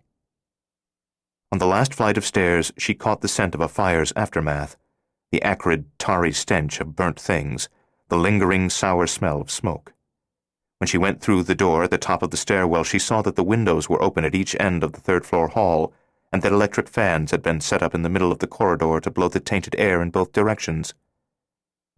The Ackersons' room had a new unpainted doorframe and door, but the surrounding wall was scorched and smeared with black soot. A hand-printed sign warned of danger.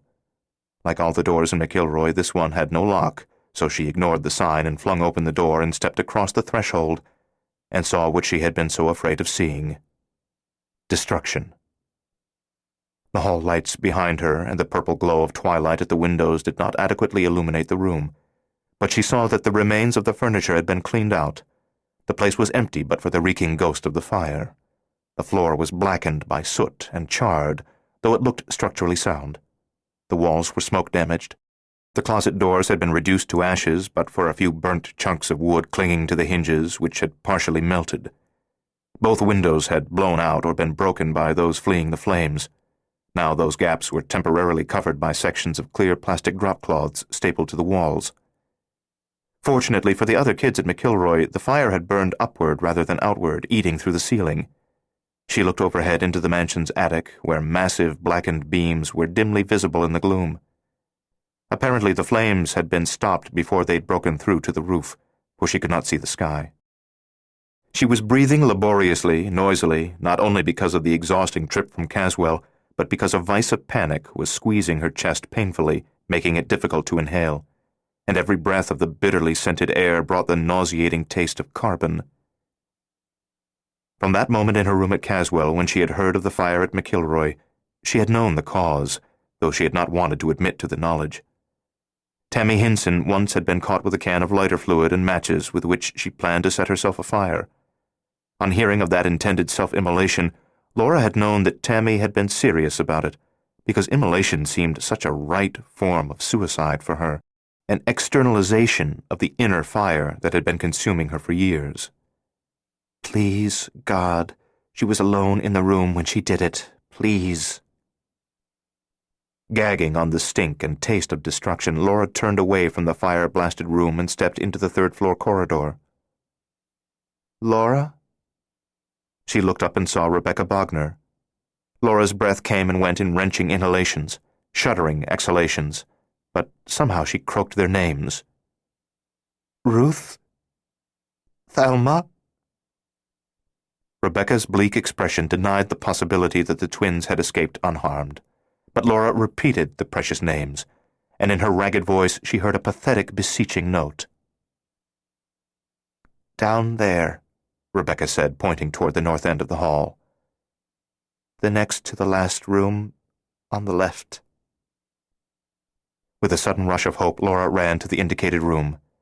3 beds were empty, but in the 4th, revealed by the light of a reading lamp, was a girl lying on her side, facing the wall.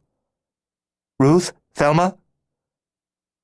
The girl on the bed slowly rose, one of the Ackersons, unharmed. She wore a drab, badly wrinkled gray dress. Her hair was in disarray, her face was puffy, her eyes moist with tears. She took a step toward Laura but stopped as if the effort of walking was too great. Laura rushed to her, hugged her. With her head on Laura's shoulder, face against Laura's neck, she spoke at last in a tortured voice. "Oh, I wish it had been me, Shane.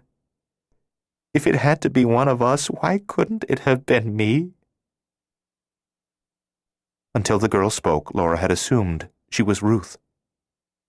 Refusing to accept that horror, Laura said, "Where's Ruthie?" "Gone. Ruthie's gone. I thought you knew. My Ruthie's dead." Laura felt as if something deep within her had torn. Her grief was so powerful that it precluded tears. She was stunned, numb. For the longest time they just held each other. Twilight faded toward night. They moved to the bed and sat on the edge. A couple of kids appeared at the door. They evidently shared the room with Thelma, but Laura waved them away. Looking at the floor, Thelma said, "I woke up to this shrieking. Such a horrible shrieking. And all this light, so bright it hurt my eyes. And then I realized the room was on fire. Tammy was on fire, blazing like a torch, thrashing in her bed, blazing and shrieking." Laura put an arm around her and waited. "The fire leaped off Tammy, whoosh, up the wall. Her bed was on fire, and fire was spreading across the floor. The rug was burning." Laura remembered how Tammy had sung with them on Christmas, and had thereafter been calmer day by day, as if gradually finding inner peace. Now it was obvious that the peace she'd found had been based on the determination to end her torment. "Tammy's bed was nearest the door. The door was on fire, so I broke the window over my bed. I called to Ruth. She said she was coming. There was smoke. I couldn't see. Then Heather Dorning, who was bunking in your old bed, she came to the window, so I helped her get out. And the smoke was sucked out of the window, so the room cleared a little, which was when I saw Ruth was trying to throw her own blanket over Tammy to smother the flames. But that blanket had caught fire too. And I saw Ruth on fire." Outside, the last purple light melted into darkness. The shadows in the corners of the room deepened. The lingering burnt odor seemed to grow stronger. "And I would have gone to her. I would have gone. But just then the fire exploded. It was everywhere in the room. And the smoke was black and so thick.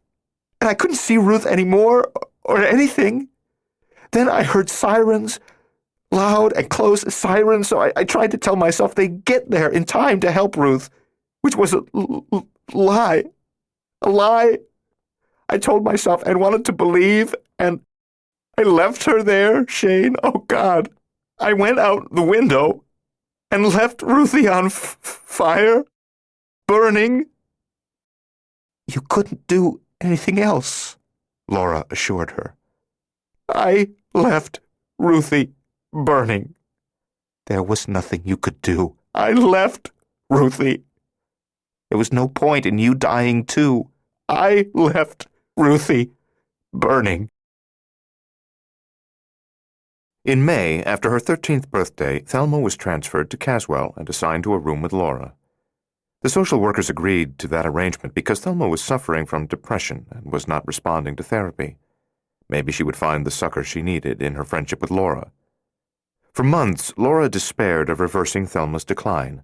At night, Thelma was plagued by dreams, and by day she stewed in self-recrimination. Eventually, time healed her, though her wounds never entirely closed. Her sense of humor gradually returned, and her wit became as sharp as ever, but there was a new melancholy in her. They shared a room at Caswell Hall for 5 years, until they left the custody of the state and embarked on lives under no one's control but their own. They shared many laughs during those years. Life was good again, but never the same as it had been before the fire. 11.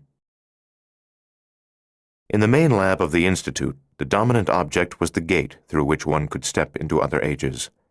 It was a huge barrel-shaped device, 12 feet long and 8 feet in diameter, of highly polished steel on the outside, lined with polished copper on the inside. It rested on copper blocks that held it 18 inches off the floor. Thick electrical cables trailed from it, and within the barrel, strange currents made the air shimmer as if it were water.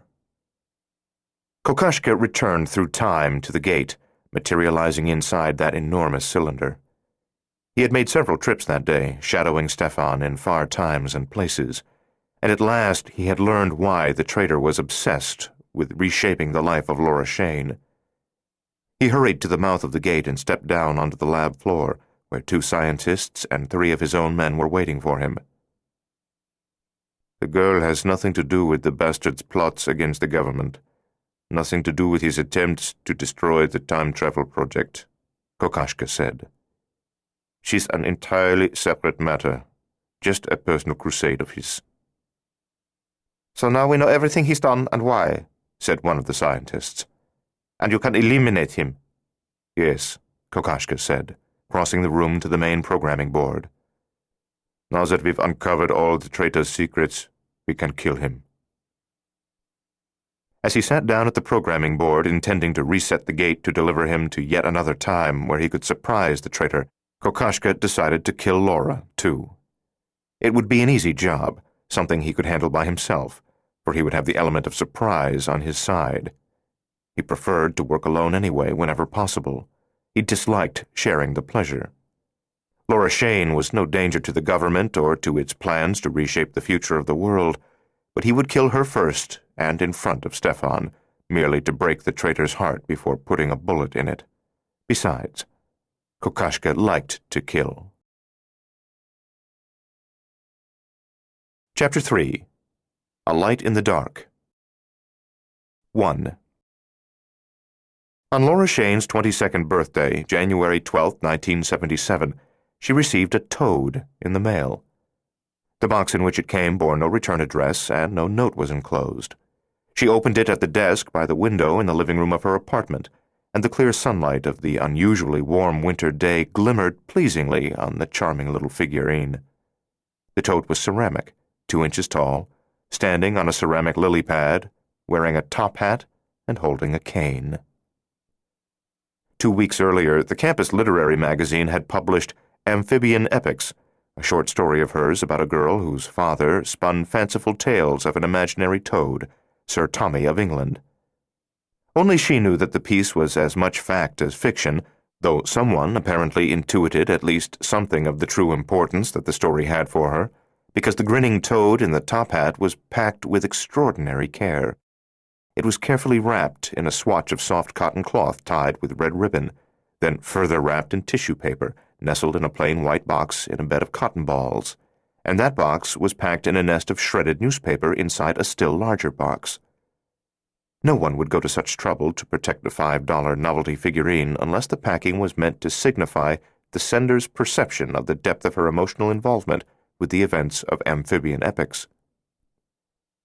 To afford the rent, she shared her off-campus apartment in Irvine with 2 juniors at the university, Meg Falcone and Julie Ishimina, and at first she thought perhaps one of them had sent the toad. They seemed unlikely candidates, for Laura was not close to either of them. They were busy with studies and interests of their own, and they had lived with her only since the previous September. They claimed to have no knowledge of the toad, and their denials seemed sincere. She wondered if Dr. Matlin, the faculty advisor to the literary magazine at UCI, might have sent the figurine. Since her sophomore year, when she had taken Matlin's course in creative writing, he had encouraged her to pursue her talent and polish her craftsmanship. He had been particularly fond of Amphibian Epics, so maybe he had sent the toad to say, "Well done." But why no return address, no card? Why the secrecy? No, that was out of character for Harry Matlin. She had a few casual friends at the university, but she was not truly close to anyone, because she had little time to make and sustain deep friendships. Between her studies, her job, and her writing, she used up all the hours of the day not devoted to sleeping or eating. She could think of no one who would have gone out of his way to buy the toad, package it, and mail it anonymously. A mystery. The following day, her first class was at 8 o'clock, and her last at 2. She returned to her 9-year-old Chevy in the campus parking lot at 4:15, unlocked the door, got behind the wheel, and was startled to see another toad on the dashboard. It was 2 inches high and 4 inches long. This one was also ceramic, emerald green, reclining with one arm bent and its head propped on its hand. It was smiling dreamily. She was sure she had left the car locked, and in fact it had been locked when she returned from class. The enigmatic giver of toads had evidently gone to considerable trouble to open the Chevy without a key. A Lloyd of some kind or a coat hanger worked through the top of the window to the lock button and leave the toad in a dramatic fashion. Later she put the reclining toad on her nightstand where the top hat and cane fellow already stood. She spent the evening in bed, reading. From time to time her attention drifted away from the page to the ceramic figures. The next morning when she left the apartment, she found a small box on her doorstep. Inside was another meticulously wrapped toad. It was cast in pewter, sitting upon a log, holding a banjo. The mystery deepened. In the summer, she put in a full shift as a waitress at Hamburger Hamlet in Costa Mesa, but during the school year her course load was so heavy that she could work only 3 evenings a week. The Hamlet was an upscale hamburger restaurant providing good food for reasonable prices in a moderately plush ambiance. Cross-beam ceiling, lots of wood paneling, hugely comfortable armchairs, so the customers were usually happier than those in other places where she had waited tables. Even if the atmosphere had been seedy and the customers surly, she would have kept the job. She needed the money. On her 18th birthday 4 years ago, she learned that her father had established a trust fund, consisting of the assets liquidated upon his death, and that the trust could not be touched by the state to pay for her care at McIlroy Home and Caswell Hall. At that time, the funds had become hers to spend, and she had applied them toward living and college expenses. Her father hadn't been rich. It was only $12,000, even after 6 years of accrued interest, not nearly enough for 4 years of rent, food, clothing, and tuition, so she depended upon her income as a waitress to make up the difference. On Sunday evening, January 16th, she was halfway through her shift at the Hamlet when the host escorted an older couple, about 60, to one of the booths in Loris Station. They asked for 2 michelobes while they studied the menu. A few minutes later, when she returned from the bar with the beers and 2 frosted mugs on a tray, she saw a ceramic toad on their table. She nearly dropped the tray in surprise. She looked at the man, at the woman, and they were grinning at her, but they weren't saying anything, so she said, "You've been giving me toads? But I don't even know you, do I?" The man said, "Oh, you've got more of these, have you?" "This is the 4th. You didn't bring this for me, did you? But it wasn't here a few minutes ago. Who put it on the table?" He winked at his wife, and she said to Laura, "You've got a secret admirer, dear." "Who?" "Young fellow was sitting at that table over there," the man said, pointing across the room to a station served by a waitress named Amy Heppelman. The table was now empty. The busboy had just finished clearing away the dirty dishes. "Soon as you left to get our beers, he comes over and asks if he can leave this here for you." It was a Christmas toad in a Santa suit, without a beard, a sack of toys over its shoulder. The woman said, "You really don't know who he is?" "No. What'd he look like?" "Tall," the man said. "Quite tall and husky. Brown hair." "Brown eyes, too," his wife said, soft-spoken. Holding the toad, staring at it, Laura said, "There's something about this, something that makes me uneasy." "Uneasy?" the woman said. "But it's just a young man who's smitten with you, dear." "Is it?" she wondered. Laura found Amy Heppelman at the salad preparation counter and sought a better description of the toad giver.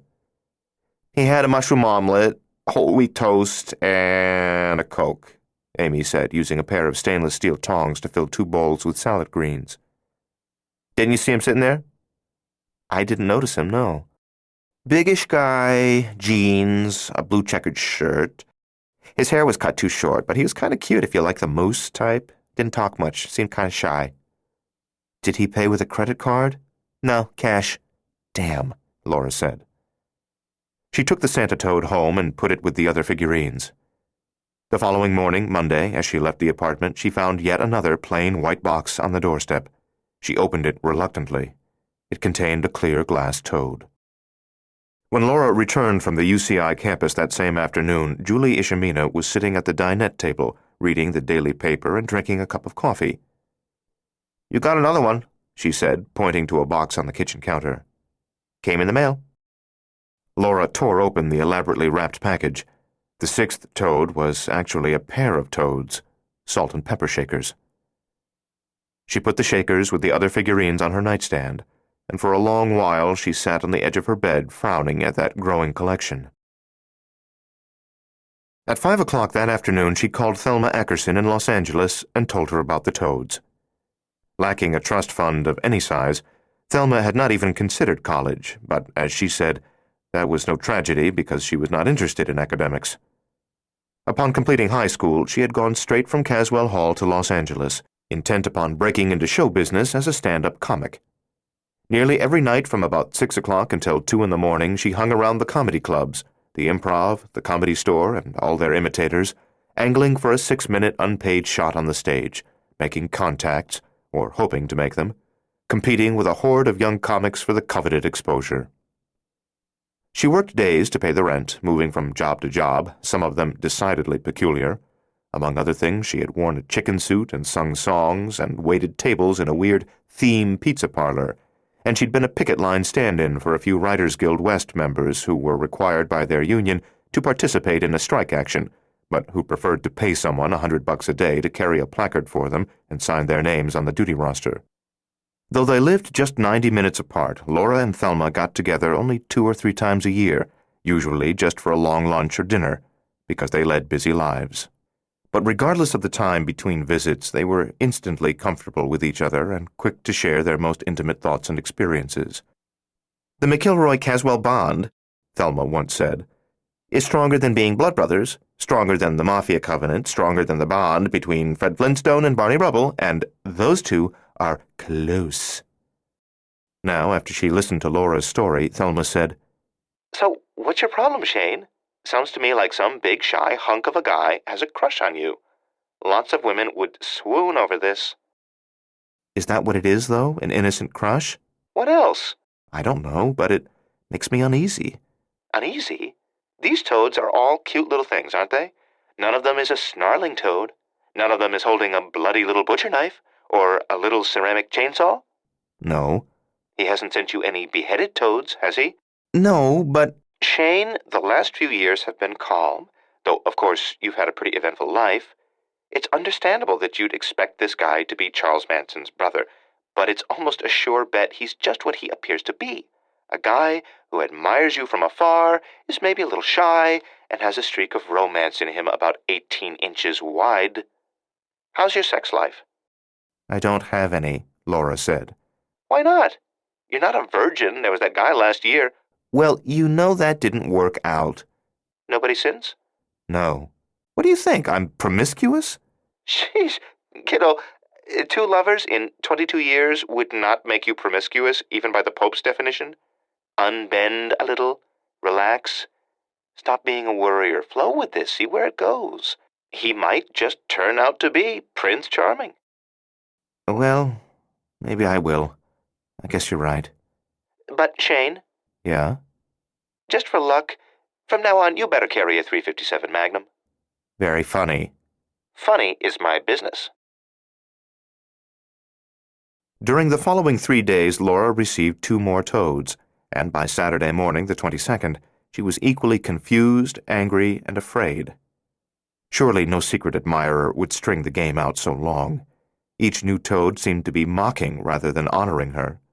There was a quality of obsession in the giver's relentlessness. She spent much of Friday night in a chair by the big living room window, sitting in the dark. Through the half-open drapes, she had a view of the apartment building's covered veranda and the area in front of her own door. If he came during the night, she intended to confront him in the act. By 3:30 in the morning, he had not arrived, and she dozed off. When she woke in the morning, no package was on the doorstep. After she showered and ate a quick breakfast, she went down the outside stairs and around to the back of the building where she kept her car in a covered stall assigned to her. She intended to go to the library to do some research work, and it looked like a good day for being indoors. The winter sky was gray and low, and the air had a pre-storm heaviness that filled her with foreboding, a feeling that intensified when she found another box on the dashboard of her locked Chevy. She wanted to scream in frustration. Instead, she sat behind the wheel and opened the package. The other figurines had been inexpensive, no more than $10 or $15 each, some probably as cheap as $3. But the newest was an exquisite miniature porcelain that surely cost at least $50. However, she was less interested in the toad than in the box in which it had come. It was not plain as before, but imprinted with the name of a gift shop, Collectibles, in the South Coast Plaza shopping mall. Laura drove directly to the mall, arrived 15 minutes before Collectibles opened, waited on a bench in the promenade, and was first through the shop's door when it was unlocked. The store's owner and manager was a petite, gray-haired woman named Eugenia Farver. "Yes, we handle this line," she said after listening to Laura's succinct explanation and examining the porcelain toad. "And, in fact, I sold it myself just yesterday to the young man." "Do you know his name?" "I'm sorry, no." "What did he look like?" "I remember him well because of his size. Very tall, 6'5", I'd say, and very broad in the shoulders. He was quite well-dressed. A gray pinstriped suit, blue and gray-striped tie. I admired the suit, in fact, and he said it wasn't easy finding clothes to fit him." "Did he pay cash?" No. I believe he used a credit card."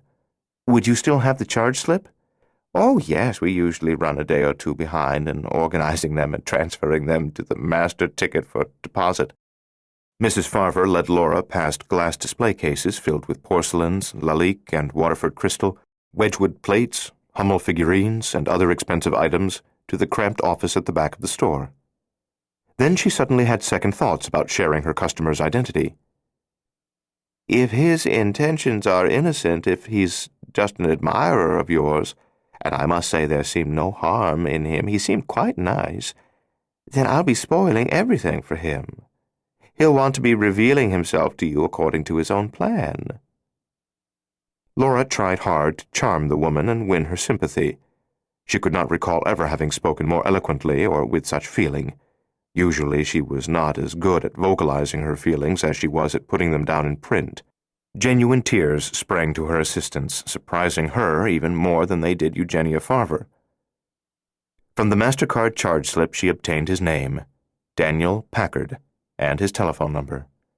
She went directly from the gift shop to a public telephone in the mall and looked him up. There were 2 Daniel Packards in the book, but the one with that number lived on Newport Avenue in Tustin. When she returned to the mall parking lot, a cold drizzle was falling. She turned up her coat collar, but she had neither a hat nor an umbrella. By the time she got to her car, her hair was wet and she was chilled. She shivered all the way from Costa Mesa to North Tustin. She figured there was a good chance he would be at home. If he was a student, he would not be in class on Saturday. If he worked an ordinary 9-to-5 job, he would probably not be at the office either. And the weather ruled out many of the usual weekend pastimes for outdoor-oriented Southern Californians. His address was an apartment complex of 2-story Spanish-style buildings, 8 of them in a garden setting. For a few minutes she hurried from building to building on winding walkways under dripping palms and coral trees, looking for his apartment. By the time she found it, a first-floor end unit in the building farthest from the street, her hair was soaked. Her chill had deepened. Discomfort dulled her fear and sharpened her anger, so she rang his bell without hesitation. He evidently did not peek through the fisheye security lens, for when he opened the door and saw her, he looked stunned. He was maybe 5 years older than she, and he was a big man indeed, fully 6'5", 240 pounds, all muscle. He was wearing jeans and a pale blue T-shirt smeared with grease and spotted with another oily substance. His well-developed arms were formidable. His face was shadowed by beard stubble and smudged with more grease, and his hands were black. Carefully staying back from the door, beyond his reach, Laura simply said, "Why?"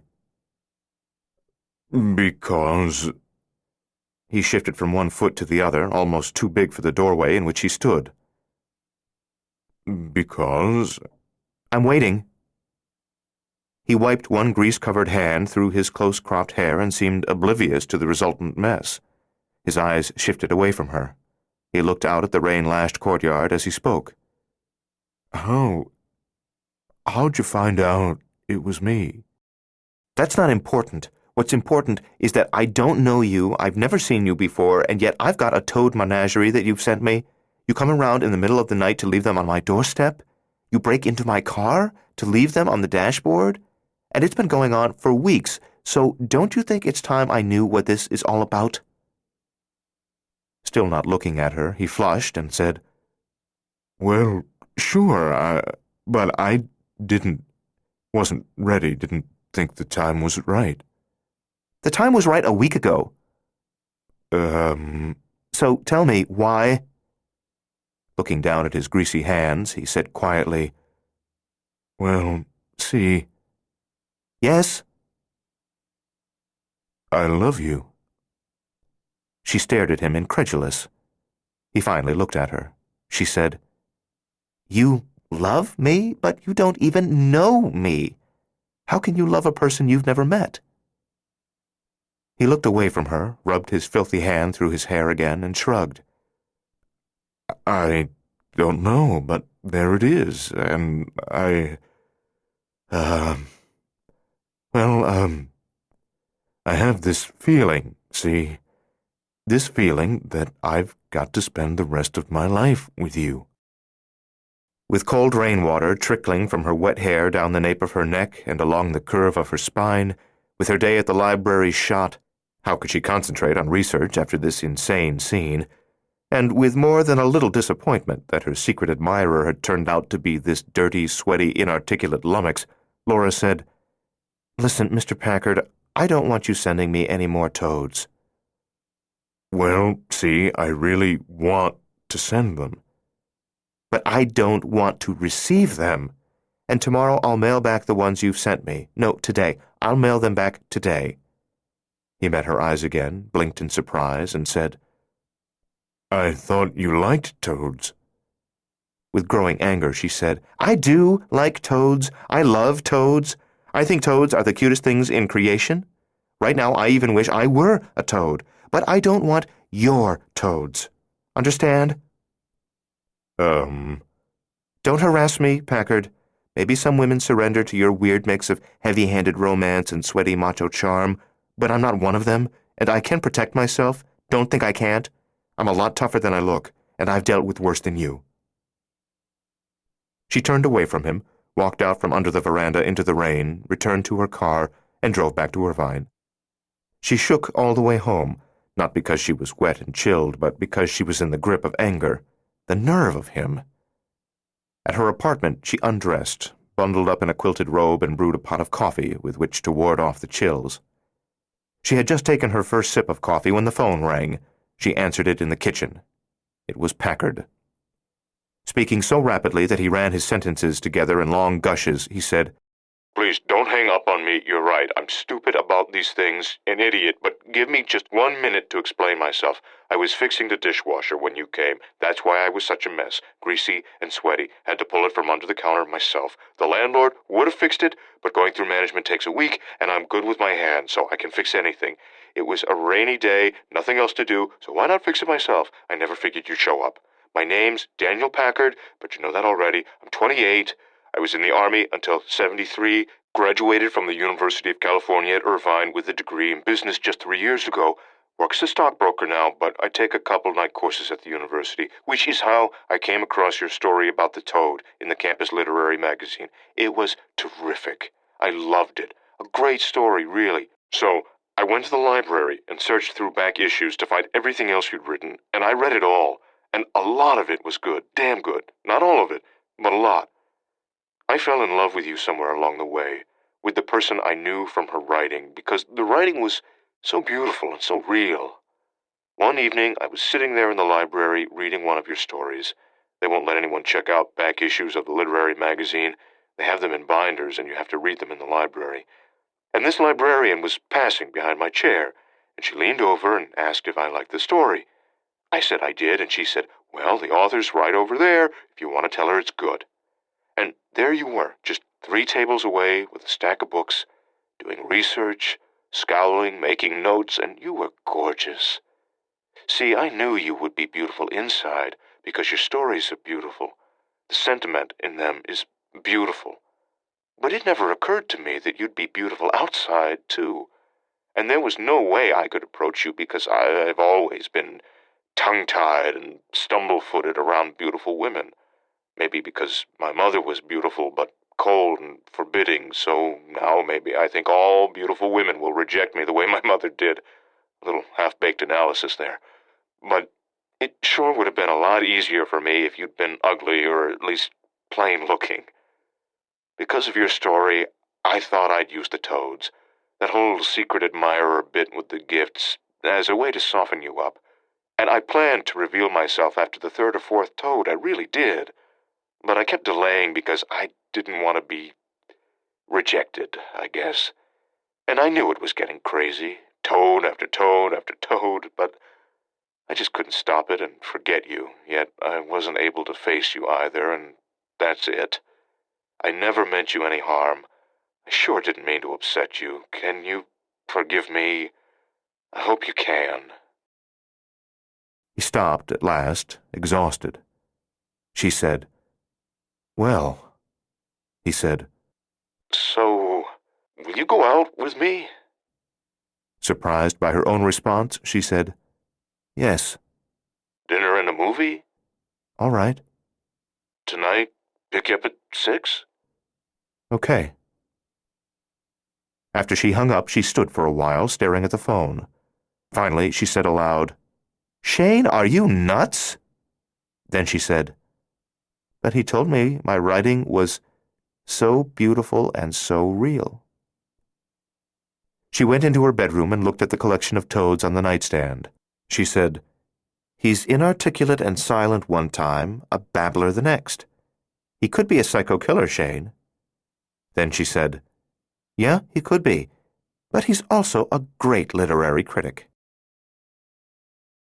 Because he had suggested dinner and a movie, Laura dressed in a gray skirt, white blouse, and maroon sweater, but he showed up in a dark blue suit, white shirt with French cuffs, blue silk tie and tie chain, silk display handkerchief, and highly polished black wingtips, as if he were going to the season opener at the opera. He carried an umbrella and escorted her from her apartment to his car with one hand under her right arm, with such solemn concern that he seemed convinced that she would dissolve if touched by one drop of rain, or shatter into a million pieces if she slipped and fell. Considering the difference in their dress and the considerable difference in their size, at 5'5" she was 1 foot shorter than he was, at 115 pounds she was less than half his weight, she felt almost as if she was going on a date with her father or an older brother. She was not a petite woman, but on his arm and under his umbrella she felt positively tiny. He was uncommunicative again in the car, but he blamed it on the need to drive with special care in such rotten weather. They went to a small Italian restaurant in Costa Mesa, a place in which Laura had eaten a few good meals in the past. They sat down at their table and were given menus, but even before the waitress could ask if they would like a drink, Daniel said, "This is no good. This is all wrong. Let's find another place." Surprised, she said, "But why? This is fine. Their food's very good here." "No, really, this is all wrong. No atmosphere, no style. I don't want you to think... And now he was babbling as he'd done on the phone, blushing. Well, anyway, this is no good, not right for our first date. I want this to be special." And he got up. I think I know just the place. I'm sorry, miss." This to the startled young waitress. "I hope we haven't inconvenienced you." And he was pulling back Laura's chair, helping her up. "I know just the place. You'll like it. I've never eaten there, but I've heard it's really good. Excellent." Other customers were staring, so Laura stopped protesting. "It's close, too, just a couple of blocks from here." They returned to his car, drove 2 blocks, and parked in front of an unpretentious-looking restaurant in a strip shopping center. By now, Laura knew him well enough to realize that his sense of courtliness required her to wait for him to come around and open her car door. But when he opened it, she saw he was standing in a 10-inch deep puddle. "Oh, your shoes," she said. "They'll dry out. Here, you hold the umbrella over yourself and I'll lift you across the puddle."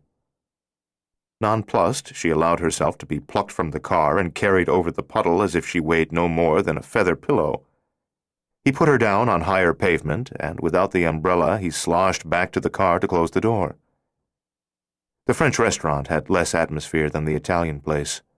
They were shown to a corner table, too near the kitchen, and Daniel's saturated shoes squished and squeaked all the way across the room. "You'll catch pneumonia," she worried when they were seated and had ordered 2 dry sacks on the rocks. "Not me. I've got a good immune system. Never get sick. One time in Nam, during an action, I was cut off from my unit, spent a week on my own in the jungle, rained every minute. I was shriveled by the time I found my way back to friendly territory, but I never even got the sniffles." As they sipped their drinks and studied the menu and ordered, he was more relaxed than Laura had yet seen him, and he actually proved to be a coherent, pleasant, even amusing conversationalist. But when the appetizers were served, salmon and dill sauce for her, scallops and pastry for him, it swiftly became clear that the food was terrible, even though the prices were twice those at the Italian place they had left, and course by course, as his embarrassment grew, his ability to sustain his end of the conversation declined drastically. Laura proclaimed everything delicious and choked down every bite, but it was no use. He was not fooled. The kitchen staff and the waiter were also slow. By the time Daniel had paid the check and escorted her back to the car, lifting her across the puddle again as if she were a little girl, they were half an hour late for the movie they had intended to see. "That's all right," she said. "We can go in late and stay to see the first half hour of the next showing." No, he said. "That's a terrible way to see a movie. It'll ruin it for you. I wanted this night to be perfect." "Relax," she said. "I'm having fun." He looked at her with disbelief, and she smiled, and he smiled too, but his smile was sick. "If you don't want to go to the movie now," she said, "that's all right too. Wherever you want to go, I'm game." He nodded, started the car, and drove out to the street. They had gone a few miles before she realized that he was taking her home. All the way from his car to her door he apologized for what a lousy evening it had been, and she repeatedly assured him that she was not in the least disappointed with a moment of it. At her apartment, the instant she inserted her key in the door, he turned and fled down the stairs from the second-floor veranda, neither asking for a good-night kiss nor giving her a chance to invite him in. She stepped to the head of the stairs and watched him descend, and he was halfway down when a gust of wind turned his umbrella inside out. He fought with it the rest of the way, twice almost losing his balance. When he reached the walk below, he finally got the umbrella corrected, and the wind immediately turned it inside out again. In frustration, he threw it into some nearby shrubbery, then looked up at Laura. He was soaked from head to toe by then, and in the pale light from a lamp-post she could see that his suit hung on him shapelessly. He was a huge man, strong as 2 bulls, but he had been done in by little things, puddles, a gust of wind. And there was something quite funny about that. She knew she should not laugh, dared not laugh, but a laugh burst from her anyway. "You're too damn beautiful, Laura Shane," he shouted from the walk below. "God help me, you're just too beautiful." Then he hurried away through the night. Feeling bad about laughing, but unable to stop, she went into the apartment and changed into pajamas. It was only 20 till 9. He was either a hopeless basket case or the sweetest man she had known since her father died. At 9:30 the phone rang. He said, "Will you ever go out with me again?" "I thought you'd never call." "You will?" "Sure." "Dinner and a movie?" he asked. "Sounds good." "We won't go back to that horrible French place. I'm sorry about that. I really am." "I don't care where we go," she said. "But once we sit down in the restaurant, promise me we'll stay there." "I'm a bonehead about some things, and like I said, I never have been able to cope around beautiful women." "Your mother?" "That's right. Rejected me, rejected my father. Never felt any warmth from that woman. Walked out on us when I was 11. "Must have hurt." "You're more beautiful than she was, and you scare me to death." "How flattering." "Well, sorry, but I meant it to be. The thing is, beautiful as you are, you're not half as beautiful as your writing, and that scares me even more. Because what could a genius like you ever see in a guy like me? except maybe comic relief. Just one question, Daniel. Danny. Just one question, Danny. What the hell kind of stockbroker are you? Any good at all? I'm first rate, he said with such genuine pride that she knew he was telling the truth. My clients swear by me, and I've got a nice little portfolio of my own that's outperformed the market 3 years running. As a stock analyst, broker, and investment advisor, I never give the wind a chance to turn my umbrella inside out. 2. The afternoon following the placement of the explosives in the basement of the Institute, Stefan took what he expected to be his next-to-last trip on the Lightning Road. It was an illicit jaunt to January 10th, 1988, not on the official schedule and conducted without the knowledge of his colleagues. Light snow was falling in the San Bernardino Mountains when he arrived, but he was dressed for the weather in rubber boots, leather gloves, and navy peacoat. He took cover under a dense copse of pines, intending to wait until the fierce lightning stopped flaring. He checked his wristwatch in the flickering celestial light and was startled to see how late he had arrived. He had less than 40 minutes to reach Laura before she was killed. If he screwed up and arrived too late, there would be no second chance. Even while the last white flashes seared the overcast sky, while hard crashes of thunder still echoed back to him from distant peaks and ridges, he hurried away from the trees and down a sloping field where the snow was knee-deep from previous winter storms. There was a crust on the snow, through which he kept breaking with each step, and progress was as difficult as if he had been wading through deep water. He fell twice, and snow got down the tops of his boots, and the savage wind tore at him as if it possessed consciousness and the desire to destroy him. By the time he reached the end of the field and climbed over a snowbank onto the 2-lane state highway that led to Arrowhead in one direction and Big Bear in the other, his pants and coat were crusted with frozen snow, his feet were freezing, and he had lost more than 5 minutes. The recently plowed highway was clean except for the wispy snow snakes that slithered across the pavement on shifting currents of air. But already the tempo of the storm had increased. The flakes were much smaller than when he had arrived and were falling twice as fast as they had been minutes ago. Soon the road would be treacherous. He noticed a sign by the side of the pavement, Lake Arrowhead, 1 mile, and was shocked to discover how much farther he was from Laura than he had expected to be. Squinting into the wind, looking north, he saw a warm glimmer of electric lightning in the dreary iron-gray afternoon. A single-story building and parked cars about 300 yards away on the right. He headed immediately in that direction, keeping his head tucked down to protect his face from the icy teeth of the wind. He had to find a car. Laura had less than half an hour to live, and she was 10 miles away. 3. 5 months after that first date, on Saturday, July 16, 1977, 6 weeks after graduating from UCI, Laura married Danny Packard in a civil ceremony before a judge in his chambers. The only guests in attendance, both of whom served as witnesses, were Danny's father, Sam Packard, and Thelma Ackerson. Sam was a handsome, silver-haired man of about 5'10", dwarfed by his son. Throughout the brief ceremony he wept, and Danny kept turning around and saying, "You all right, Dad?" Sam nodded and blew his nose and told them to go on with it, but a moment later he was crying again, and Danny was asking him if he was all right, and Sam blew his nose as if imitating the mating calls of geese. The judge said, "Son, your father's tears are tears of joy, so if we could get on with this, I have 3 more ceremonies to perform." Even if the groom's father had not been an emotional wreck, and even if the groom had not been a giant with the heart of a fawn, their wedding party would have been memorable because of Thelma. Her hair was cut in a strange, shaggy style, with a pom-pom-like spray in front that was tinted purple.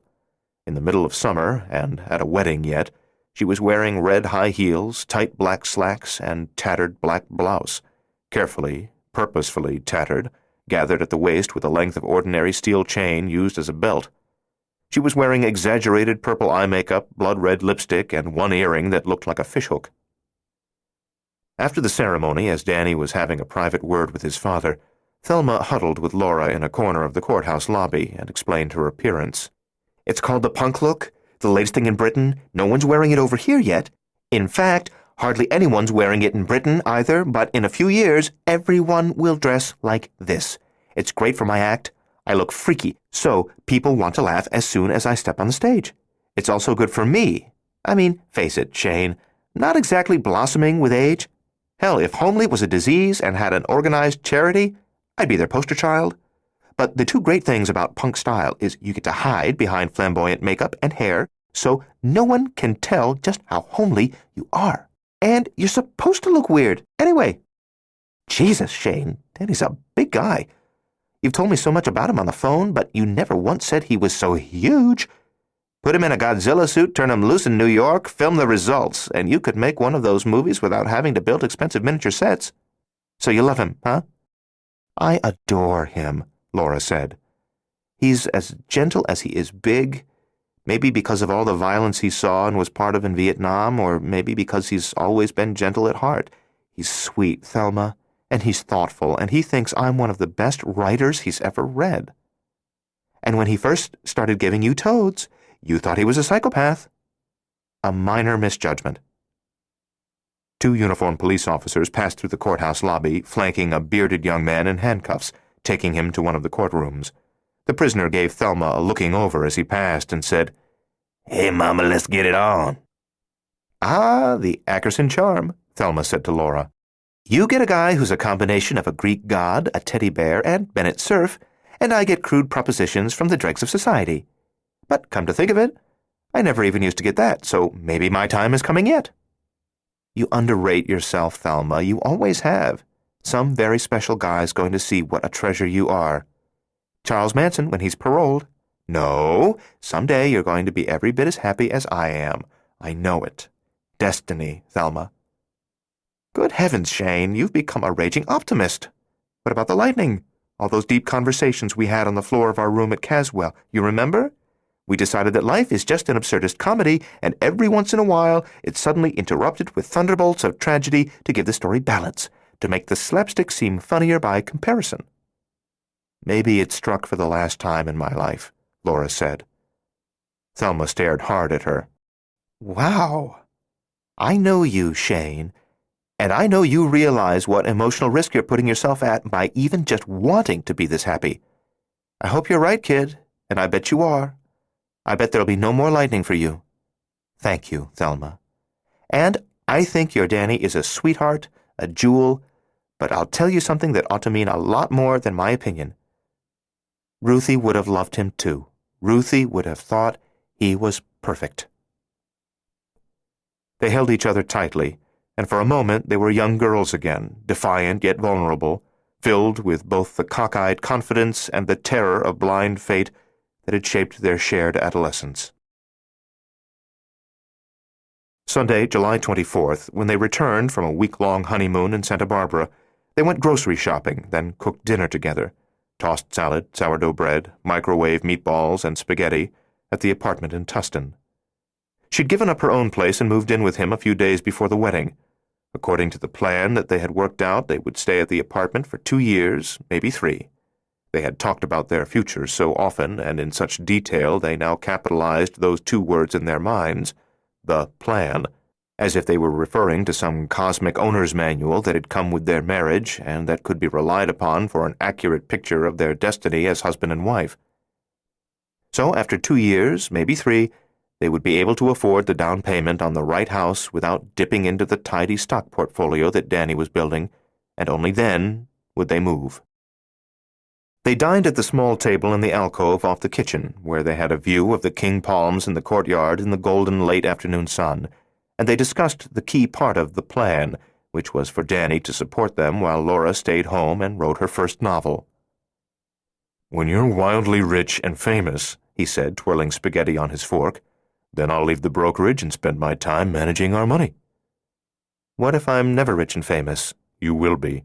"What if I can't even get published?" "Then I'll divorce you." She threw a crust of bread at him. "Beast." "Shrew." "You want another meatball?" "Not if you're going to throw it." "My rage has passed. I make good meatballs, don't I?" "Excellent," he agreed. "That's worth celebrating, don't you think? That you have a wife who makes good meatballs?" "Definitely worth celebrating." "So let's make love." Danny said, "In the middle of dinner?" "No, in bed." She pushed back her chair and got up. "Come on. Dinner can always be reheated."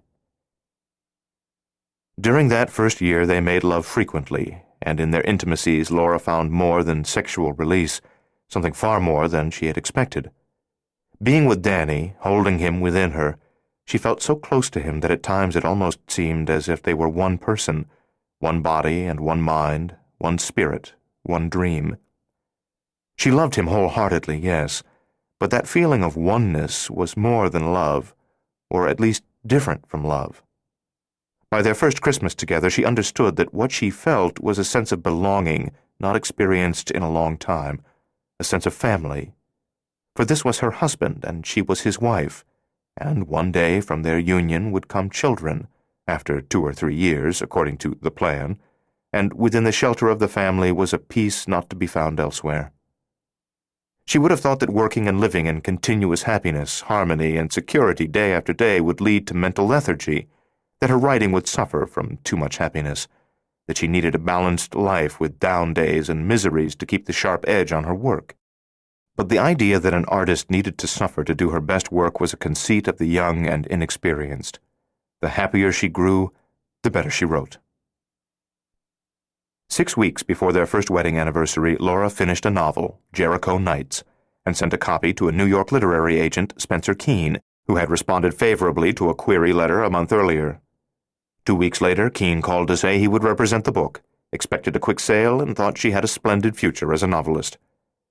With a swiftness that startled even the agent, he sold it to the first house to which it was submitted, Viking, for a modest but perfectly respectable advance of $15,000, and the deal was concluded on Friday, July 14th, 1978, 2 days before Laura and Danny's anniversary.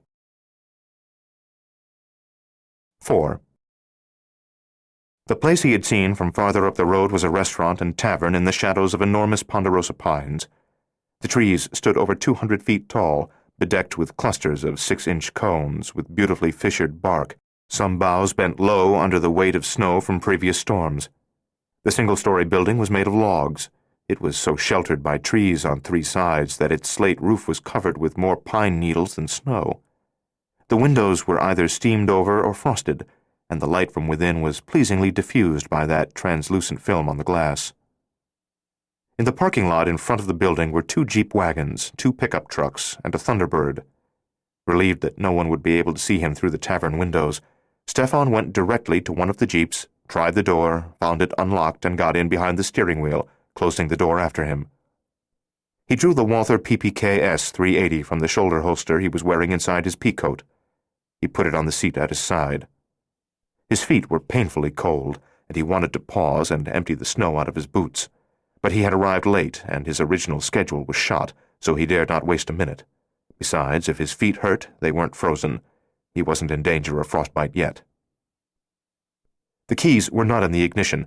He slid the seat back, bent down, groped under the dashboard, located the ignition wires, and had the engine running in a minute.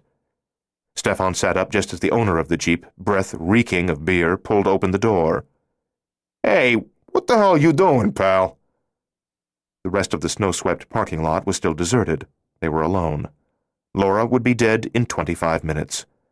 The Jeep's owner reached for him, and he allowed himself to be dragged from behind the steering wheel, plucking his pistol off the seat as he went, and in fact he threw himself into the other man's grasp, using the momentum to send his adversary staggering backward on the slippery parking lot. They fell. As they hit the ground, he was on top, and he jammed the muzzle under the guy's chin. "Jesus, mister, don't kill me!" "We're getting up now. Easy, damn you, no sudden moves." When they were on their feet, Stefan moved behind the guy, quickly reversed his grip on the Walther, used it as a club, struck once, hard enough to knock the man unconscious without doing permanent damage. The owner of the Jeep went down again, stayed down, limp. Stefan glanced at the tavern. No one else had come out. He could hear no traffic approaching on the road, but then again the howling wind might mask the sound of an engine. As the snow began to fall harder, he put the pistol in the deep pocket of his peacoat and dragged the unconscious man to the nearest other vehicle, the Thunderbird. It was unlocked, and he heaved the guy into the rear seat, closed the door, and hurried back to the Jeep. The engine had died. He hot-wired it again. As he put the Jeep in gear and swung it around toward the road, the wind shrieked at the window beside him. The falling snow grew denser, blizzard-thick, and clouds of yesterday's snow were whipped up from the ground and spun in sparkling columns. The giant, shadow-swaddled pines swayed and shuddered under winter's assault. Laura had little more than 20 minutes to live. 5. They celebrated the publishing contract for Jericho Nights and the otherworldly harmony of their first year of marriage by spending their anniversary at a favorite place, Disneyland. The sky was blue, cloudless. The air was dry and hot. Virtually oblivious of the summer crowds, they rode the Pirates of the Caribbean, had their pictures taken with Mickey Mouse, got dizzy spinning in the Mad Hatter's teacups, had their portraits drawn by a caricaturist, ate hot dogs and ice cream and chocolate-covered frozen bananas on sticks, and danced that evening to a Dixieland band in New Orleans Square. The park became even more magical after nightfall, and they rode the Mark Twain paddle-wheel steamboat around Tom Sawyer's Island for the third time, standing at the railing on the top level, near the bow, with their arms around each other. Danny said, "You know why we like this place so much? 'Cause it's of the world, yet untainted by the world. And that's our marriage." Later, over strawberry sundaes at the Carnation Pavilion, at a table beneath trees strung with white Christmas lights, Laura said, $15,000 for a year's work. Not exactly a fortune. It isn't slave wages either. He pushed his sundae aside, leaned forward, slid her sundae aside too, and took her hands across the table. The money will come eventually because you're brilliant. But money isn't what I care about. What I care about is that you've got something special to share. No, that's not exactly what I mean. You don't just have something special. You are something special. In some way I understand but can't explain. I know that what you are, when shared, will bring as much hope and joy to people in far places as it brings to me here at your side. Blinking away sudden tears, she said, I love you. Jericho Nights was published 10 months later, in May of 1979. Danny insisted she use her maiden name because he knew that through all the bad years in McIlroy Home and Caswell Hall, she had endured in part because she wanted to grow up and make something of herself as a testament to her father, and perhaps as well to the mother she had never known. The book sold few copies, was not chosen by any book clubs, and was licensed by Viking to a paperback publisher for a small advance. Doesn't matter, Danny told her. It'll come in time. It'll all come in time because of what you are. By then she was deep into her second novel, Shadrach. Working 10 hours a day, 6 days a week, she finished it that July. On a Friday, she sent one copy to Spencer Keene in New York and gave the original script to Danny. He was the first to read it. He left work early and began reading at 1 o'clock Friday afternoon in his living room armchair, then shifted to the bedroom, slept only 4 hours, and by 10 o'clock Saturday morning he was back in the armchair and 2/3 of the way through the script. He would not talk about it, not a word. Not until I'm done. It wouldn't be fair to you to start analyzing and reacting until I've finished, until I've grasped your entire pattern. And it wouldn't be fair to me either, because in discussing it, you're sure to give away some plot turn or other. She kept peeking at him to see if he was frowning, smiling, or responding to the story in any way, and even when he was reacting, she worried that it was the wrong reaction to whatever scene he might be reading. By 10:30 Saturday, she couldn't bear to stay around the apartment any longer. She drove to South Coast Plaza, browsed in bookstores, ate an early lunch, though she was not hungry, drove to the Westminster Mall, window-shopped, ate a cone of frozen yogurt, drove to the Orange Mall, looked in a few shops, bought a square of fudge, and ate half of it. Shane, she told herself, go home or you'll be a double for Orson Welles by dinner time. As she parked in the carport at the apartment complex, she saw that Danny's car was gone. When she let herself into the apartment, she called his name but got no answer. The script of Shadrach was piled on the dinette table. She looked for a note. There was none. Oh, God, she said. The book was bad. It stank. It reeked. It was mule puke. Poor Danny had gone out somewhere to have a beer and find the courage to tell her that she should study plumbing while she was still young enough to get launched on a new career. She was going to throw up. She hurried to the bathroom, but the nausea passed. She washed her face with cold water. The book was mule puke. Okay, she would just have to live with that. She'd thought Shadrach was pretty good, better than Jericho Knights by a mile, but evidently she had been wrong. So she would write another book. She went to the kitchen and opened a Coors. She had taken only 2 swallows when Danny came home with a gift-wrapped box about the right size to hold a basketball. He put it on the dinette table beside the manuscript, looked at her solemnly. "It's for you." Ignoring the box, she said, "Tell me. Open your gift first." "Oh, God, is it that bad? Is it so bad you have to soften the blow with a gift? Tell me, I can take it. Wait, let me sit down." She pulled out a chair from the table and dropped into it. "Hit me with your best, big guy. I'm a survivor." "You've got too strong a sense of drama, Laura." "What are you saying? The book's melodramatic?" "Not the book. You, right now, anyway. Will you, for God's sake, stop being the shattered young artiste and open your gift?" All right. If I've got to open the gift before you'll talk, then I'll open the bloody gift." She put the box in her lap. It was heavy, and tore at the ribbon while Danny pulled up a chair and sat in front of her watching. The box was from an expensive shop, but she was not prepared for the contents. A large, gorgeous Lalique bowl. It was clear except for 2 handles that were partly clear green and partly frosted crystal. Each handle was formed by 2 leaping toads, 4 toads altogether. She looked up wide-eyed. "Danny, I've never seen anything like this. It's the most beautiful piece ever." "Like it, then?" "Good God, how much was it?" $3,000. "Danny, we can't afford this." "Oh, yes, we can." "No, we can't. Really, we can't.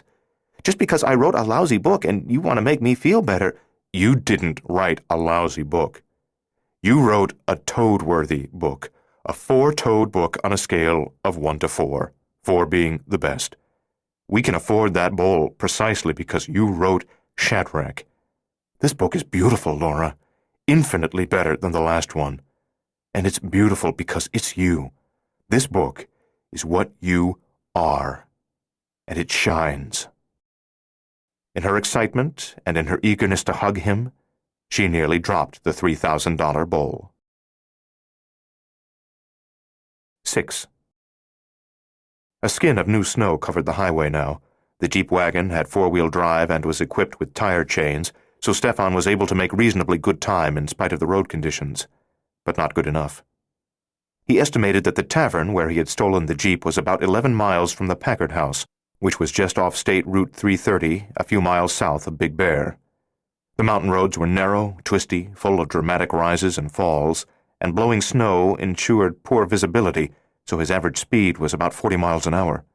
He could not risk driving faster or more recklessly, for he would be of no use at all to Laura, Danny, and Chris if he lost control of the Jeep and plunged over an embankment to his death.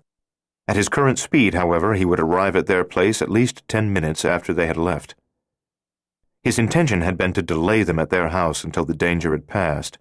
That plan was no longer viable. The January sky seemed to have sunk so low under the weight of the storm that it was no higher than the tops of the serried ranks of massive evergreens that flanked both sides of the roadway. Wind shook the trees and hammered the Jeep. Snow stuck to the windshield wipers and became ice, so he turned up the defroster and hunched over the wheel, squinting through the inadequately cleaned glass. When he next glanced at his watch, he saw that he had less than 15 minutes. Laura, Danny, and Chris would be getting into their Chevy Blazer. They might even be pulling out of their driveway already. He would have to intercept them on the highway, scant seconds ahead of death. He tried to squeeze slightly more speed out of the Jeep without shooting wide of a turn and into an abyss. 7.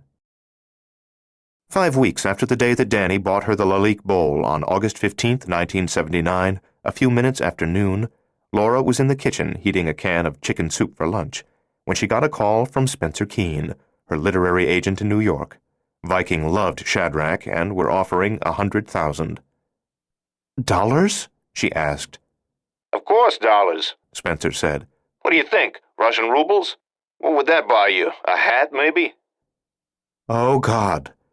She had to lean against the kitchen counter because suddenly her legs were weak. Spencer said, "Laura, honey, only you can know what's best for you, but unless they're willing to let the $100,000 stand for a floor bid in an auction, I want you to consider turning this down." turn down $100,000? She asked in disbelief. I want to send this out to maybe 6 or 8 houses, set an auction date, see what happens. I think I know what will happen, Laura. I think they'll all love this book as much as I do. On the other hand, maybe not.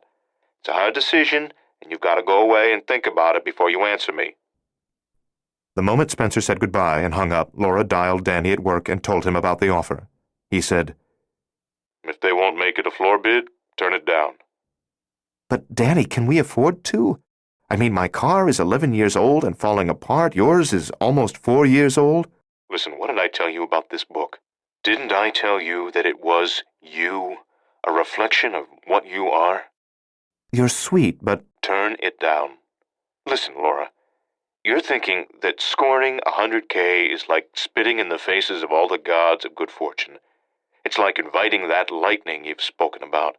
But you earned this payoff, and fate isn't going to cheat you out of it. She called Spencer Keene and told him her decision. Excited, nervous, already missing the $100,000, she returned to the den and sat at her typewriter and stared at the unfinished short story for a while until she became aware of the odor of chicken soup and remembered she had left it on the stove. She hurried into the kitchen and found that all but half an inch of the soup had boiled away. Burnt noodles were stuck to the bottom of the pot. At 2:10, which was 5:10 New York time, Spencer called again to say that Viking had agreed to let the $100,000 stand as a floor bid. Now that's the very least you make from Shadrach, $100,000. I think I'll set September 26th as the auction date. It's going to be a big one, Laura. I feel it. She spent the remainder of the afternoon trying to be elated but unable to shake off her anxiety. Shadrach was already a big success no matter what happened in the auction. She had no reason for her anxiety, but it held her in a tight grip. Danny came home from work that day with a bottle of champagne, a bouquet of roses, and a box of Godiva chocolates. They sat on the sofa, nibbling chocolates, sipping champagne, and talking about the future, which seemed entirely bright, yet her anxiety lingered. Finally, she said, I don't want chocolates or champagne or roses or $100,000. I want you. Take me to bed. They made love for a long time. The late summer sun ebbed from the windows and the tide of night rolled in before they parted with a sweet, aching reluctance. Lying at her side in the darkness, Danny tenderly kissed her breasts, her throat, her eyes, and finally her lips. She realized that her anxiety had at last faded. It was not sexual release that expelled her fear. Intimacy, total surrender of self, and the sense of shared hopes and dreams and destinies had been the true medicines. The great good feeling of family that she had with him was a talisman that effectively warded off cold fate. On Wednesday, September 26th, Danny took the day off from work to be at Laura's side as the news came in from New York. At 7:30 in the morning, 10:30 New York time, Spencer Keene called to report that Random House had made the first offer above the auction floor. $125,000, and we're on our way. 2 hours later, Spencer called again. Everyone's off to lunch, so there'll be a lull. Right now, we're up to $350,000, and 6 houses are still in the bidding. $350,000? Laura repeated. At the kitchen sink where he was rinsing the breakfast dishes, Danny dropped a plate. When she hung up and looked at Danny, he grinned and said, Am I mistaken, or is this the book you were afraid might be mule puke? 4.5 hours later, as they were sitting at the dinette table pretending to be concentrating on a game of 500 rummy, their inattention betrayed by their mutual inability to keep score with any degree of mathematical accuracy whatsoever, Spencer Keene called again. Danny followed her into the kitchen to listen to her side of the conversation. Spencer said, You sitting down, honey? I'm ready, Spencer. I don't need a chair. Tell me. It's over. Simon & Schuster. $1,225,000. Weak with shock, shaky, she spoke with Spencer for another 10 minutes, and when she hung up, she wasn't sure of a thing that had been said after he had told her the price. Danny was staring at her expectantly, and she realized that he didn't know what had happened. She told him the name of the buyer and the figure. For a moment, they stared at each other in silence. Then she said, I think maybe now we can afford to have a baby. 8. Stefan topped a hill and peered ahead at the half-mile stretch of snow-swept road on which it would happen. On his left, beyond the southbound lane, the tree-covered mountainside sloped steeply down to the highway. On his right, the northbound lane was edged by a soft shoulder only about 4 feet wide, beyond which the mountainside fell away again into a deep gorge. No guardrails protected travelers from that deadly drop-off. At the bottom of the slope, the road turned left out of sight. Between that turn below and the crest of the hill, which he had just topped, the 2-lane blacktop was deserted. According to his watch, Laura would be dead in a minute, 2 minutes at most. He suddenly realized that he should never have tried to drive toward the Packards, not after he had arrived so late. Instead, he should have given up the idea of stopping the Packards and should have tried instead to identify and stop the Robertsons' vehicle farther back on the road to Arrowhead. That would have worked just as well. Too late now. Stefan had no time to go back, nor could he risk driving farther north toward the Packards. He did not know the exact moment of their deaths, not to the second, but that catastrophe was now approaching swiftly. If he tried to go even another half-mile and stop them before they arrived at this fateful incline, he might reach the bottom of the slope and, in making the turn, pass them going the other way, at which point he would not be able to swing around and catch up with them and stop them before the Robertsons' truck hit them head-on.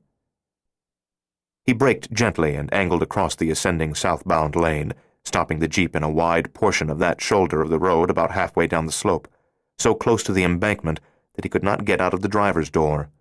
His heart was thudding almost painfully as he shifted the Jeep into park, put on the emergency brake, cut the engine, slid across the seat, and got out the passenger side door. The blowing snow and icy air stung his face, and all along the mountainside the wind shrieked and howled like many voices, perhaps the voices of the 3 sisters of Greek myth, the Fates, mocking him for his desperate attempt to prevent what they had ordained. 9. After receiving editorial suggestions, Laura undertook an easy revision of Shadrach, delivering the final version of the script in mid-December 1979, and Simon & Schuster scheduled the book for publication in September 1980. It was such a busy year for Laura and Danny that she was only peripherally aware of the Iranian hostage crisis and presidential campaign, and even more vaguely cognizant of the countless fires, plane crashes, toxic spills, mass murders, floods, earthquakes, and other tragedies that constituted the news. That was the year the rabbit died. That was the year she and Danny bought their first house, a 4-bedroom, 2.5-bath Spanish model in Orange Park Acres, and moved out of the apartment in Tustin. She started her 3rd novel, The Golden Edge, and one day when Danny asked her how it was going, she said, "Mule puke," and he said, "That's great." The 1st of September, upon receipt of a substantial check for the film rights to Shadrach, which had sold to MGM, Danny quit his job at the brokerage house and became her full-time financial manager. On Sunday, September 21st, 3 weeks after it arrived in the stores, Shadrach appeared on the New York Times bestseller list at number 12. On October 5, 1980, when Laura gave birth to Christopher Robert Packard, Shadrach was in a 3rd printing, sitting comfortably at number 8 on the Times, and received what Spencer Keane called a thunderously good review on page 5 of that same book section. The boy entered the world at 2:23 p.m., in a greater rush of blood than that which usually carried babies out of their prenatal darkness. Pain-racked and hemorrhaging, Laura required 3 pints during the afternoon and evening. She spent a better night than expected, however, and by morning she was sore, weary, but well out of danger. The following day, during visiting hours, Thelma Ackerson came to see the baby and the new mother. Still dressed punkish and ahead of her time, hair long on the left side of her head, with a white streak like the Bride of Frankenstein, and short on the right side, with no streak, she breezed into Laura's private room, went straight to Danny, threw her arms around him, hugged him hard, and said, "God, you're big. You're a mutant. Admit it, Packard, your mother might have been human, but your father was a grizzly bear." She came to the bed where Laura was propped up against 3 pillows, kissed her on the forehead and then on the cheek. "I went to the nursery before I came here, had a peek at Christopher Robert through the glass, and he's adorable. But I think you're going to need all the millions you can make from your books, kiddo, because that boy is going to take after his father, and your food bill's going to run $30,000 a month. Until you get him housebroken, he'll be eating your furniture." Laura said, "I'm glad you came, Thelma." "Would I miss it? Maybe if I was playing a mafia-owned club in Bayonne, New Jersey, and had to cancel out part of a date to fly back, maybe then I'd miss it because if you break a contract with those guys, they cut off your thumbs and make you use them as suppositories. But I was west of the Mississippi when I got the news last night, and only nuclear war or a date with Paul McCartney could keep me away. Almost 2 years ago, Thelma had finally gotten time on the stage at the Improv, and she'd been a hit. She landed an agent and began to get paid bookings in sleazy, third-rate, and eventually second-rate clubs across the country. Laura and Danny had driven into Los Angeles twice to see her perform, and she had been hilarious. She wrote her own material and delivered it with the comic timing she had possessed since childhood, but had honed in the intervening years. Her act had one unusual aspect that would either make her a national phenomenon or ensure her obscurity. Woven through the jokes was a strong thread of melancholy, a sense of the tragedy of life that existed simultaneously with the wonder and humor of it.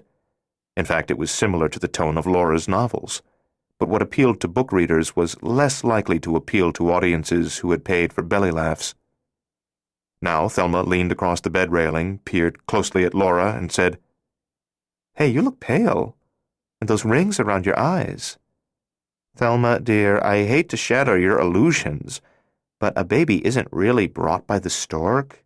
The mother has to expel it from her own womb, and it's a tight fit." Thelma stared hard at her, then directed an equally hard stare at Danny, who had come around the other side of the bed to hold Laura's hand. "What's wrong here?" Laura sighed, and, wincing with discomfort, shifted her position slightly. To Danny, she said, "See, I told you she's a bloodhound." "It wasn't an easy pregnancy, was it?" Thelma demanded. "The pregnancy was easy enough," Laura said. "It was the delivery that was the problem." "You didn't almost die or anything, Shane?" No, Laura said, and Danny's hand tightened on hers. "Nothing that dramatic. We knew from the start there were going to be some difficulties along the way, but we found the best doctor, and he kept a close watch. It's just... I won't be able to have any more. Christopher will be our last." Thelma looked at Danny, at Laura, and said quietly, "I'm sorry." "It's all right," Laura said, forcing a smile. "We have little Chris, and he's beautiful." They endured an awkward silence, and then Danny said, "I haven't had lunch yet, and I'm starved. I'm going to slip down to the coffee shop for a half hour or so." When Danny left, Thelma said, "He's not really hungry, is he? He just knew we wanted a girl-to-girl talk?" Laura smiled. "He's a lovely man." Thelma put down the railing on one side of the bed and said, "If I hop up here and sit beside you, I won't shake up your insides, will I? You won't suddenly bleed all over me, will you, Shane?" "I'll try not to." Thelma eased up onto the high hospital bed. She took one of Laura's hands in both of hers. "Listen, I read Shadrach, and it's damn good. It's what all writers try to do and seldom achieve." "You're sweet." "I'm a tough, cynical, hard-nosed broad. Listen, I'm serious about the book. It's brilliant. And I saw Bovine Beaumain in there, and Tammy, and Boone, the child welfare psychologist. Different names, but I saw them. You've captured them perfectly, Shane. God, there were times you brought it all back. Times when chills ran up and down my back so bad I had to put down the book and go for a walk in the sun. And there were times when I laughed like a loon." Laura ached in every muscle, in every joint. She did not have the strength to lean away from the pillows and put her arms around her friend. She just said, "I love you, Thelma." "The eel wasn't there, of course." "I'm saving him for another book." "And me, damn it, I'm not in the book, though I'm the most colorful character you've ever known." "I'm saving you for a book all your own," Laura said. "You mean it, don't you?" "Yes, not the one I'm working on now, but the one after it." "Listen, Shane, you better make me gorgeous, or I'll sue your ass off, you hear me?" "I hear you." Thelma chewed her lip, then said, "Will you?" "Yes, I'm going to put Ruthie in it, too." They were silent a while, just holding hands. Unshed tears clouded Laura's vision, but she saw that Thelma was blinking back tears, too. don't. It'll streak all that elaborate punk eye makeup. Thelma raised one of her feet. Are these boots freaky or what? Black leather, pointy toes, stud-ringed heels. Makes me look like a damn dominatrix, doesn't it? When you walked in, the first thing I wondered was how many men you've whipped lately. Thelma sighed and sniffed hard to clear her nose. Shane, listen, and listen good. This talent of yours is maybe more precious than you think. You're able to capture people's lives on the page, and when the people are gone, the page is still there, the life is still there. You can put feelings on the page, and anyone, anywhere can pick up that book and feel those same feelings. You can touch the heart. You can remind us what it means to be human in a world that's increasingly bent on forgetting. That's a talent and a reason to live that's more than most people ever have. So, well, I know how much you want to have a family, 3 or 4 kids, you've said. So I know how bad you must be hurting right now. But you've got Danny and Christopher and this amazing talent. And that's so very much to have. Laura's voice was unsteady. Sometimes I'm just so afraid. Afraid of what, baby? I wanted a big family because then it's less likely they'll all be taken away from me. Nobody's going to be taken away from you. With just Danny and little Chris, just 2 of them, something might happen. Nothing will happen. Then I'd be alone. Nothing will happen, Thelma repeated. Something always seems to happen. That's life. Thelma slid farther onto the bed, stretched out beside Laura, and put her head against Laura's shoulder. When you said it was a hard birth, and the way you look, so pale, I was scared. I have friends in L.A., sure, but all of them are showbiz types. You're the only real person I'm close to, even though we don't see each other that much, and the idea that you might have nearly... But I didn't. Might have, though? Thelma laughed sourly. Hell, Shane, once an orphan, always an orphan, huh? Laura held her and stroked her hair. Shortly after Chris's first birthday, Laura delivered The Golden Edge. It was published 10 months later, and by the boy's second birthday, the book was #1 on the Times bestseller list, which was a first for her. Danny managed Laura's book income with such diligence, caution, and brilliance that within a few years, in spite of the savage bite of income taxes, they would be not just rich, they were already rich by most standards, but seriously rich. She didn't know what she thought about that. She had never expected to be rich. When she considered her enviable circumstances, she thought perhaps she should be thrilled, or, given the want of much of the world, appalled.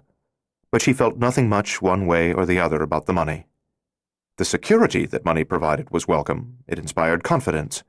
But they had no plans to move out of their quite pleasant 4-bedroom house, though they could have afforded an estate. The money was there, and that was the end of it. She gave it little thought. Life was not money. Life was Danny and Chris, and, to a lesser extent, her books. With a toddler in the house, she no longer had the ability or desire to work 60 hours a week at her word processor. Chris was talking, walking, and he exhibited none of the moodiness or mindless rebellion that the child-rearing books described as normal behavior for the year between 2 and 3. Mostly, he was a pleasure to be with, a bright, inquisitive boy. She spent as much time with him as she could without risk of spoiling him.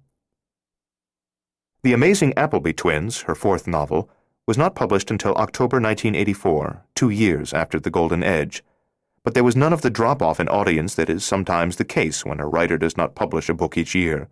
The advance sales were her biggest yet. On October 1st, she was sitting with Danny and Chris on the sofa in the family room, watching old Roadrunner cartoons on the VCR. Vroom vroom, Christopher said each time Roadrunner took off in a flash of speed, eating popcorn when Thelma called from Chicago in tears. Laura took the call on the kitchen phone, but on the TV in the adjoining room the beleaguered coyote was trying to blow up his nemesis and was blowing himself up instead, so Laura said, Danny, I better take this in the den. In the 4 years since Chris was born, Thelma's career had gone straight up. She had been booked in a couple of Vegas casino lounges. Hey, Shane, I must be pretty good because the cocktail waitresses are nearly naked, all boobs and butts. And sometimes the guys in the audience actually look at me instead of them. On the other hand, maybe I only appeal to fags. In the past year, she had moved into the main showroom at the MGM Grand as an opening act for Dean Martin, and she had made 4 appearances on The Tonight Show with Johnny Carson. There was talk of a movie or even a television series to be built around her, and she seemed poised for stardom as a comedienne. Now she was in Chicago, opening soon as the headliner at a major club. Perhaps the long chain of positive developments in their lives was what panicked Laura when she heard Thelma crying. For some time she had been waiting for the sky to fall with a horrid suddenness that would have caught Chicken Little unaware. She dropped into the chair behind the desk in the den, snatched up the phone. "Thelma, what is it? What's wrong?" I just read the new book. Laura could not figure what, in the amazing Appleby twins, could have affected Thelma so profoundly, and then she suddenly wondered if something in the characterization of Carrie and Sandra Appleby had offended. Though none of the major events in the story mirrored those in the lives of Ruthie and Thelma, the Applebys were, of course, based on the Ackersons. But both characters had been drawn with great love and good humor. Surely there was nothing about them that would offend Thelma, and in panic Laura tried to say as much. No, no, Shane, you hopeless fool, Thelma said between bouts of tears. I'm not offended. The reason I can't stop crying is because you did the most wonderful thing. Carrie Appleby is Ruthie as sure as I ever knew her, but in your book you let Ruthie live a long time. You let Ruthie live, Shane. That's a whole hell of a lot better job than God did in real life. They talked for an hour, mostly about Ruthie, reminiscing, not with a lot of tears now, but mostly with affection. Danny and Chris appeared in the open doorway of the den a couple of times, looking abandoned, and Laura blew them kisses, but she stayed on the telephone with Thelma because it was one of those rare times when remembering the dead was more important than tending to the needs of the living. 2 weeks before Christmas, 1985, when Chris was 5 and then some, the Southern California rainy season started with a downpour that made palm fronds rattle like bones, battered the last remaining blossoms off the impatiens, and flooded streets. Chris could not play outside. His father was off inspecting a potential real estate investment, and the boy was in no mood to entertain himself. He kept finding excuses to bother Laura in her office, and by 11 o'clock she gave up trying to work on the current book. She sent him to the kitchen to get the baking sheets out of the cupboard, promising to let him help her make chocolate chip cookies. Before joining him, she got Sir Tommy Toad's web-footed boots, tiny umbrella, and miniature scarf from the dresser drawer in the bedroom, where she had been keeping them for just such a day as this. On her way to the kitchen, she arranged those items near the front door.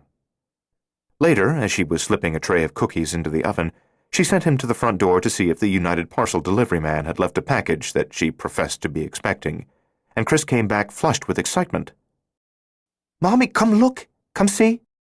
In the foyer, he showed her the 3 miniature items, and she said, "I suppose they belong to Sir Tommy." "Oh, did I forget to tell you about the lodger we've taken in? A fine, upstanding toad from England here on the Queen's business." She had been 8 when her father had invented Sir Tommy, and she had accepted the fabulous toad as a fun fantasy. But Chris was only 5 and took it more seriously. "Where's he going to sleep? The spare bedroom? Then what do we do when Grandpa comes to visit?" "We've rented Sir Tommy a room in the attic," Laura said, "and we must not disturb him or tell anyone about him except Daddy, because Sir Tommy is here on secret business for Her Majesty." He looked at her wide-eyed, and she wanted to laugh but dared not. He had brown hair and eyes like she and Danny, but his features were delicate, more his mother's than his father's. In spite of his smallness, there was something about him that made her think he would eventually shoot up to be tall and solidly constructed like Danny.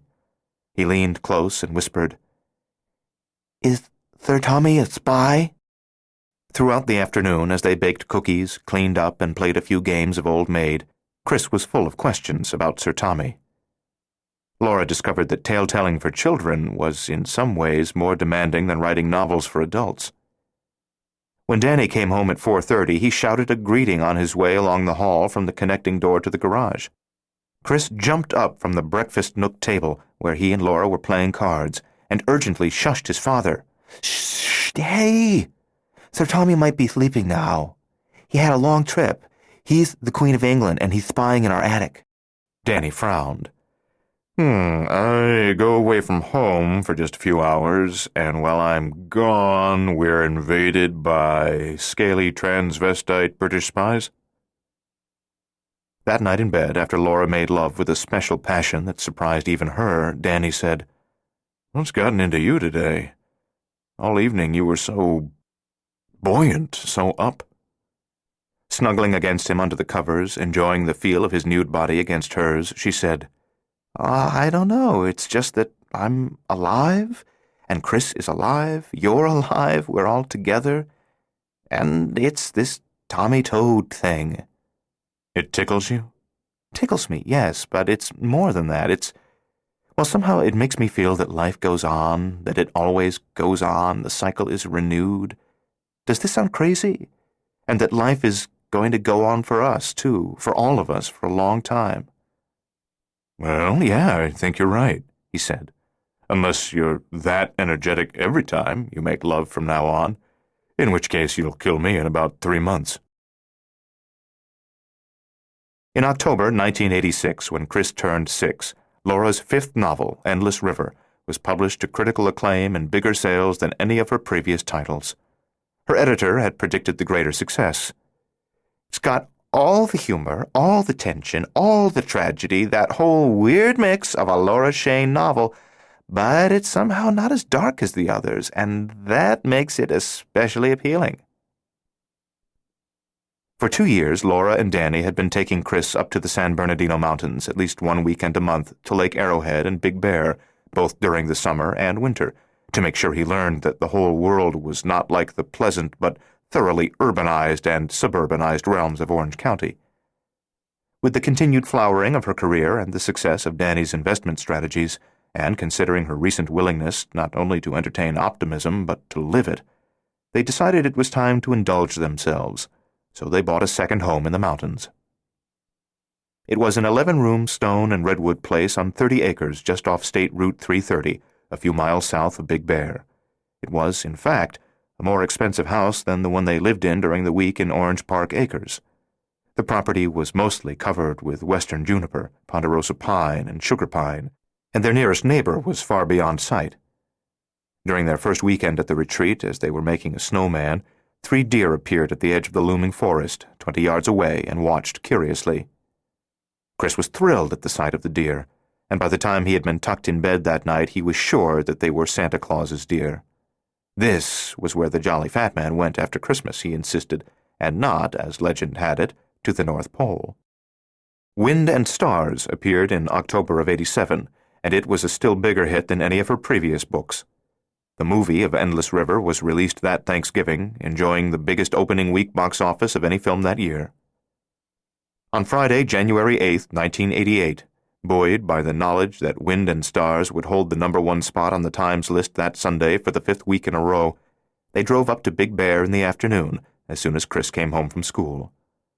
The following Tuesday was Laura's 33rd birthday, and they intended to have an early celebration, just the 3 of them, high in the mountains, with the snow like icing on a cake, and the wind to sing for her.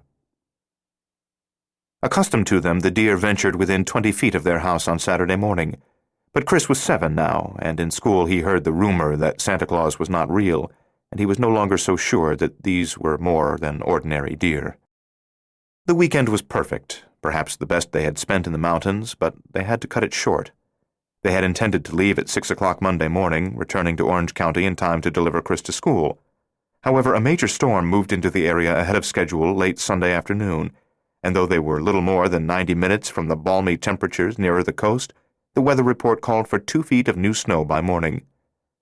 Not wanting to risk being snowbound and causing Chris to miss a day of school, a possibility even with their 4-wheel-drive Blazer, they closed up the big stone and redwood house and headed south on State Route 330 at a few minutes past 4 o'clock. Southern California was one of the few places in the world where you could drive from a winterscape to subtropical heat in less than 2 hours, and Laura always enjoyed and marveled at the journey. The three of them were dressed for snow: wool socks, boots, thermal underwear, heavy slacks, warm sweaters, ski jackets. But in an hour and a quarter they would be in milder climes where no one was bundled up, and in 2 hours they would be in shirt-sleeve weather. Laura drove while Danny, sitting in front, and Chris, sitting behind him, played a word association game that they had devised on previous trips to amuse themselves. Rapidly falling snow found even those sections of the highway that were largely protected by trees on both sides, and in unsheltered areas the hard-driven flakes sheeted and whirled by the millions in the capricious currents of the high mountain winds, sometimes half obscuring the way ahead. She drove with caution, not caring if the 2-hour drive home required 3 hours or 4. Since they had left early, they had plenty of time to spare. All the time in the world. When she came out of the big curve a few miles south of their house and entered the half-mile incline, she saw a red Jeep station wagon parked on the right shoulder and a man in a navy peacoat in the middle of the road. He was coming down the hill, waving both arms to halt them. Leaning forward and squinting between the thumping windshield wipers, Danny said, "Looks like he's broke down, needs help." "Packers Patrol to the rescue," Chris said from the back seat. As Laura slowed, the guy on the road began frantically gesturing for them to pull to the right shoulder. Danny said uneasily, "Something odd about him." Yes, odd indeed. He was her special guardian. The sight of him after all these years shocked and frightened Laura. 10. He had just gotten out of the stolen jeep when the Blazer turned the bend at the bottom of the hill. As he rushed toward it, he saw Laura slow the Blazer to a crawl a third of the way up the slope. But she was still in the middle of the roadway, so he signaled her more frantically to get off onto the shoulder, as close to the embankment as possible. At first, she continued to creep forward, as if unsure whether he was only a motorist in trouble or dangerous. But when they drew close enough to each other for her to see his face and perhaps recognize him, she immediately obeyed. As she accelerated past him and whipped the Blazer onto the wider portion of the shoulder, only 20 feet downhill from Stefan's jeep, he reversed direction and ran to her, yanked open her door.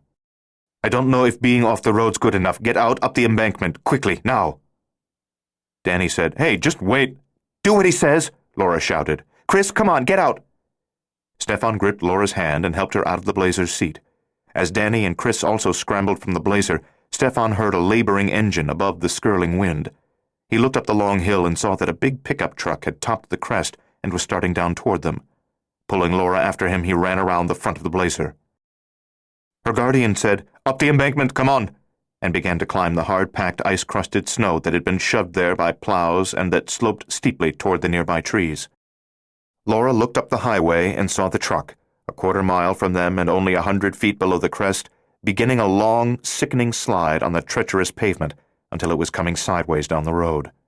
If they had not stopped, if her guardian had not delayed them, they would have been just below the crest when the truck went out of control.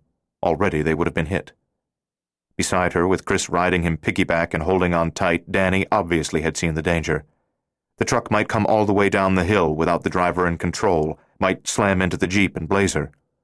Lugging Chris, he scrambled up the snow-packed embankment, yelling for Laura to move. She climbed, grabbing for handholds, kicking footholds as she went. The snow was not only ice-mantled, but ice-marbled and rotten in places, breaking away in chunks, and a couple of times she nearly fell backward to the shoulder of the highway below. By the time she joined her guardian, Danny, and Chris 15 feet above the highway on a narrow but snow-free shelf of rock near the trees, it seemed as if she had been climbing for minutes. But in fact her sense of time must have been distorted by fear, for when she looked up the highway she saw that the truck was still sliding toward them, that it was 200 feet away, had made one complete revolution and was turning sideways again. On it came through the streaming snow, as if in slow motion, fate in the form of a few tons of steel. A snowmobile stood in the big pickup's cargo bed, and it was apparently not secured by chains or in any way restrained. The driver foolishly had relied on inertia to keep it in place, but now the snowmobile was slamming from side to side against the walls of the cargo hold and forward into the back wall of the cab, and through the quarter-mile slide its violent shifts contributed to the destabilization of the vehicle under it, until it seemed as if the truck, leaning radically, would roll instead of spin through another complete turn. Laura saw the driver fighting the wheel, and she saw a woman beside him screaming, and she thought, Oh, my God, those poor people. As if sensing her thoughts, her guardian shouted above the wind, "They're drunk, both of them, and no snow chains." If you know that much about them, she thought, you must know who they are. So why didn't you stop them? Why didn't you save them, too? With a terrible crash, the front end of the truck rammed into the side of the Jeep, and unrestrained by a seatbelt, the woman was thrown halfway through the windshield, where she hung partly in and partly out of the cab. Laura yelled, "Chris!" But she saw that Danny had already taken the boy off his back and was holding him close, turning his head away from the ongoing accident. The collision didn't stop the truck. It had too much momentum, and the pavement was too slippery for chainless tread to grip. But the brutal impact did reverse the direction of the truck's slide. It abruptly whipped around to its driver's right, heading backward down the hill, and the snowmobile exploded through the tailgate, flew free, crashing onto the hood of the parked Blazer, smashing the windshield. An instant later, the rear of the pickup slammed into the front of the Blazer with enough force to shove that vehicle 10 feet backward in spite of its firmly engaged emergency brakes. Though viewing the destruction from the safety of the embankment, Laura gripped Danny's arm, horrified by the thought that they surely would have been injured and perhaps killed if they had taken refuge either in front of or behind the Blazer. Now the pickup bounced off the Blazer. The bloodied woman fell back into the cab, and sliding more slowly but still out of control, the battered truck turned 360 degrees in an eerily graceful ballet of death, angling down the slope and across the snowy pavement and over the far shoulder, over the unguarded brink, out into emptiness, down, out of sight, gone. Though no horror remained to be seen, Laura covered her face with her hands, perhaps trying to block out the mental image of the pickup carrying its occupants down the rocky, nearly treeless wall of that gorge, tumbling hundreds upon hundreds of feet. The driver and his companion would be dead before they hit bottom. Even above the raging wind, she heard the truck strike an outcropping of rock, then another, but in seconds the noise of its violent descent faded, and the only sound was the mad shrieking of the storm. Stunned, they slid and groped their way down the embankment to the shoulder of the road between the Jeep and the Blazer, where bits of glass and metal littered the snowy surface. Steam rose from under the Blazer as hot radiator fluid drizzled onto the frozen ground, and the ruined vehicle creaked under the weight of the snowmobile embedded in its hood. Chris was crying. Laura reached for him. He came into her arms, and she lifted him, held him, while he sobbed against her neck. Dazed, Danny turned to their savior. Who in the name of God are you?" Laura stared at her guardian, finding it difficult to cope with the fact that he really was there. She had not seen him in over 20 years, since she was 12, that day in the cemetery, when she had spotted him watching her father's interment from the grove of Indian laurels. She had not seen him close up for almost 25 years, since the day he had killed the junkie in her father's grocery. When he failed to save her from the eel, when he left her to handle that one on her own, a loss of faith set in, and doubt was encouraged when he did nothing to save Nina Dockweiler either, or Ruthie. With the passage of so much time, he had become a dream figure, more myth than reality, and in the last couple of years she had not thought about him at all, had abandoned belief in him just as Chris was currently abandoning belief in Santa Claus. She still had the note that he'd left on her desk after her father's funeral, but she had long ago convinced herself that it had not in fact been written by a magical guardian, but perhaps by Cora or Tom Lance, her father's friends. Now he had saved her again, miraculously, and Danny wanted to know who in the name of God he was, and that was what Laura wanted to know as well. The strangest part of it was that he looked the same as when he had shot the junkie, exactly the same. She had recognized him at once, even after the passage of so much time, because he had not aged. He still appeared to be in his middle to late 30s. Impossibly, the years had left no mark on him, no hint of gray in his blonde hair, no wrinkles in his face. Though he had been her father's age that bloody day in the grocery store, he was now of her own generation, or nearly so. Before the man could answer Danny's question or find a way to avoid an answer, a car topped the hill and started down toward them. It was a late-model Pontiac equipped with tire chains that sang on the pavement. The driver apparently saw the damage to the Jeep and the Blazer and noted the pickup's still fresh skid marks that had not yet been obliterated by wind and snow. He slowed. With reduced speed, the song of the chains quickly changed to a clatter and pulled across the pavement into the southbound lane. Instead of going all the way to the shoulder and out of traffic, however, the car continued north in the wrong lane, stopping only 15 feet from them near the back of the Jeep. When he threw open the door and got out of the Pontiac, the driver, a tall man in dark clothing, was holding an object that, too late, Laura identified as a submachine gun. Her guardian said, "Kokoschka." Even as his name was spoken, Kokoschka opened fire. Though he was more than 15 years from Vietnam, Danny reacted with the instincts of a soldier. As bullets ricocheted off the red Jeep in front of them and off the Blazer behind them, Danny grabbed Laura, pushing her and Chris to the ground between the two vehicles. As Laura dropped below the line of fire, she saw Danny struck in the back. He was hit at least once, maybe twice, and she jerked as if the slugs had hit her. He fell against the front of the Blazer, dropped to his knees. Laura cried out, and holding Chris with one arm, reached for her husband. He was still alive, and in fact, he swung toward her on his knees. His face was as white as the snow falling around them, and she had the bizarre and terrible feeling that she was looking into the countenance of a ghost rather than that of a living man. "Get under the Jeep," Danny said, pushing her hand away. His voice was thick and wet, as if something had broken in his throat. "Quick!" One of the bullets had passed completely through him. Bright blood oozed down the front of his blue quilted ski jacket. When she hesitated, he moved to her on hands and knees, pushed her toward the Jeep just a few feet away. Another loud burst of submachine gun fire crackled through the wintry air. The gunman would no doubt move cautiously forward toward the front of the Jeep and slaughter them as they cowered there. Yet they had nowhere to run. If they went up the embankment toward the trees, he would cut them down long before they reached the safety of the forest. If they crossed the road, he would blow them away before they reached the other side. And at the other side there was nothing but the steep-walled gorge anyway. Running uphill, they would be heading toward him. Running downhill, they would be putting their backs to him, making even easier targets of themselves. The submachine gun rattled. Windows burst. Bullets punctured sheet metal with a hard twang. Crawling to the front of the Jeep, dragging Chris with her, Laura saw her guardian slipping into the narrow space between that vehicle and the snow-packed embankment.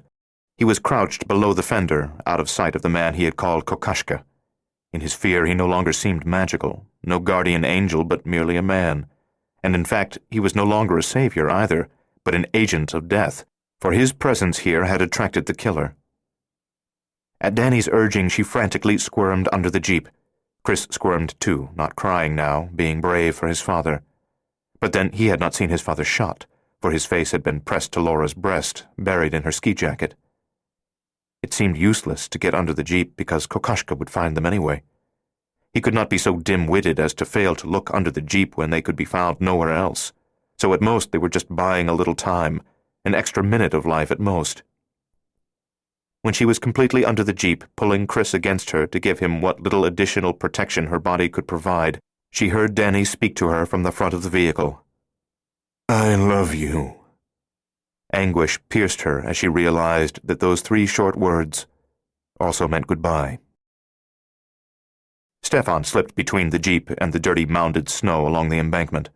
There was little space, not enough for him to have gotten out of the driver's door on that side when he had parked there, but barely enough to squeeze along toward the rear bumper where Kokoschka might not expect him to show up, where he might get off one good shot before Kokoschka swung around and sprayed him with the submachine gun.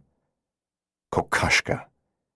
He had never been so surprised in his life as when Kokoschka had gotten out of that Pontiac. It meant they were aware of his traitorous activities at the Institute, and they were also aware that he had interposed himself between Laura and her true destiny. Kokoschka had taken the lightning road with the intention of eliminating the traitor and evidently Laura as well. Now, keeping his head down, Stefan urgently forced his way between the Jeep and the embankment. The submachine gun chattered and windows blew out above him. At his back, the snowbank was ice-crusted in many places, jabbing painfully into him. When he endured the pain and pressed hard with his body, the ice cracked, and the snow beneath it compacted just enough to give him passage. Wind streamed through the narrow space he occupied, shrieking between sheet metal and snow, so it seemed that he was not alone there, but was in the company of some invisible creature that hooted and gibbered in his face. He had seen Laura and Chris wriggling under the Jeep, but he knew that cover would provide only an additional minute of safety, perhaps even less. When Kokoschka got to the front of the Jeep and didn't find them there, he would look under the vehicle, get down at road level, and open fire, chopping them to pieces in their confinement. And what of Danny? He was such a big man, barrel-chested, surely too big to slide swiftly under the jeep, and already he'd been shot. He must be stiff with pain. Besides, Danny wasn't the kind of man who hid from trouble, not even trouble like this. At last, Stefan reached the rear bumper. Cautiously, he looked out and saw the Pontiac parked 8 feet away in the southbound lane, with its driver's door standing open, engine running. No Kokoschka. So with his Walther PPK S380 in hand, he eased away from the snowbank, moved behind the jeep. He crouched against the tailgate and peered around the other rear bumper. Kokoschka was in the middle of the roadway, moving toward the front of the jeep where he believed everyone had taken cover. His weapon was an Uzi with an extended magazine, chosen for the mission because it would not be anachronistic. As Kokoschka reached the gap between the jeep and the Blazer, he opened fire again, sweeping the submachine gun from left to right. Bullets screamed off metal, blew out tires, and thudded into the embankment. Stefan fired at Kokoschka. Missed. Suddenly, with berserk courage, Danny Packard launched himself at Kokoschka, coming out from his hiding place tight up against the jeep's grill, so low that he must have been lying flat, low enough to have been under the spray of bullets the submachine gun had just laid down. He was wounded from the initial burst of fire, but still quick and powerful, and for a moment it seemed that he might even reach the gunman and disable him. Kokoschka was sweeping the Uzi from left to right, already moving away from his target when he saw Danny coming at him, so he had to reverse himself, bring the muzzle around. If he had been a few feet closer to the jeep instead of in the middle of the highway, he would not have nailed Danny in time. "Danny, no!" Stefan shouted, squeezing off 3 shots at Kokoschka even as Packard was going for him. But Kokoschka had kept a cautious distance, and he brought the spitting muzzle around straight at Danny when they were still 3 or 4 feet apart. Danny was kicked backward by the impact of several slugs. Stefan took no consolation from the fact that even as Danny was hit, Kokoschka was hit too, taking 2 rounds from the Walther, 1 in his left thigh and 1 in his left shoulder. He was knocked down. He dropped the submachine gun as he fell. It spun along the pavement. Under the jeep, Laura was screaming. Stefan rose from the cover of the rear bumper and ran toward Kokoschka, who was on the ground only 30 feet downslope near the Blazer now. He slipped on the snowy pavement, struggled to keep his balance. Badly wounded, no doubt in shock, Kokoschka nevertheless saw him coming. He rolled toward the Uzi carbine, which had come to rest by the rear tire of the Blazer. Stefan fired 3 times as he ran, but he did not have the steadiness required for a good aim, and Kokoschka was rolling away from him, so he missed the son of a bitch. Then Stefan slipped again and fell to one knee in the middle of the road, landing so hard that pain shot up his thigh and into his hip. Rolling, Kokoschka reached the submachine gun. Realizing he'd never get to the man in time, Stefan dropped onto both knees and raised the Walther, holding it in both hands. He was 20 feet from Kokoschka, not far. But even a good marksman could miss at 20 feet if the circumstances were bad enough, and these were bad. A state of panic, a weird firing angle, gale-force wind to deflect the shot. Downslope, lying on the ground, Kokoschka opened fire the instant he got his hands on the Uzi, even before he brought the weapon around, loosing the first 20 rounds under the Blazer, blowing out the front tires. As Kokoschka swung the gun toward him, Stefan squeezed off his last 3 rounds with deliberation. In spite of the wind and the angle, he had to make them count, for if he missed, he would have no time to reload. The first round from the Walther missed. Kokoschka continued to bring the submachine gun around, and the arc of fire reached the front of the jeep. Laura was under the jeep with Chris, and Kokoschka was shooting from ground level, so surely a couple of rounds had passed under the vehicle. Stefan fired again. The slug hit Kokoschka in the upper body, and the submachine gun stopped firing. Stefan's next and last shot took Kokoschka in the head. It was over. From beneath the jeep, Laura saw Danny's incredibly brave charge, saw him go down again, flat on his back, unmoving, and she knew that he was dead. No possibility of a reprieve this time. A flash of grief like the terrible light from an explosion swept through her, and she glimpsed a future without Danny, a vision so starkly illuminated and of such dreadful power that she almost blacked out. Then she thought of Chris, still alive and sheltering against her. She blocked out the grief, knowing she would return to it later, if she survived. The important thing right now was keeping Chris alive and, if possible, protecting him from the sight of his father's bullet-riddled corpse. Danny's body blocked part of her view, but she saw Kokoschka hit by gunfire. She saw her guardian approaching the downed gunman, and for a moment it seemed the worst was over. Then her guardian slipped and fell to one knee, and Kokoschka rolled toward the submachine gun that he had dropped. More gunfire. A lot of it in a few seconds. She heard a couple of rounds passing under the jeep frighteningly close, lead cutting through the air with a deadly whisper that was louder than any other sound in the world. The silence after the gunfire was at first perfect. Initially, she could not hear the wind or her son's low sobbing. Gradually, those sounds impinged upon her. She saw her guardian was alive, and part of her was relieved. But part of her was irrationally angry that he had survived, because he had drawn this Kokoschka with him, and Kokoschka had killed Danny. On the other hand, Danny and she and Chris would surely have been killed in the collision with the truck anyway, if her guardian had not come along. Who the hell was he? Where did he come from? Why was he so interested in her? She was frightened, angry, shocked, sick in her soul, and badly confused. Clearly in pain, her guardian rose from his knees and hobbled to Kokoschka. Laura twisted farther around to look directly down the hill, just past Danny's unmoving head. She could not quite see what her guardian was doing, though he appeared to be tearing open Kokoschka's clothes. After a while, he hobbled back up the hill, carrying something he had taken off the corpse. When he reached the jeep, he crouched and looked under at her. "Come out, it's over."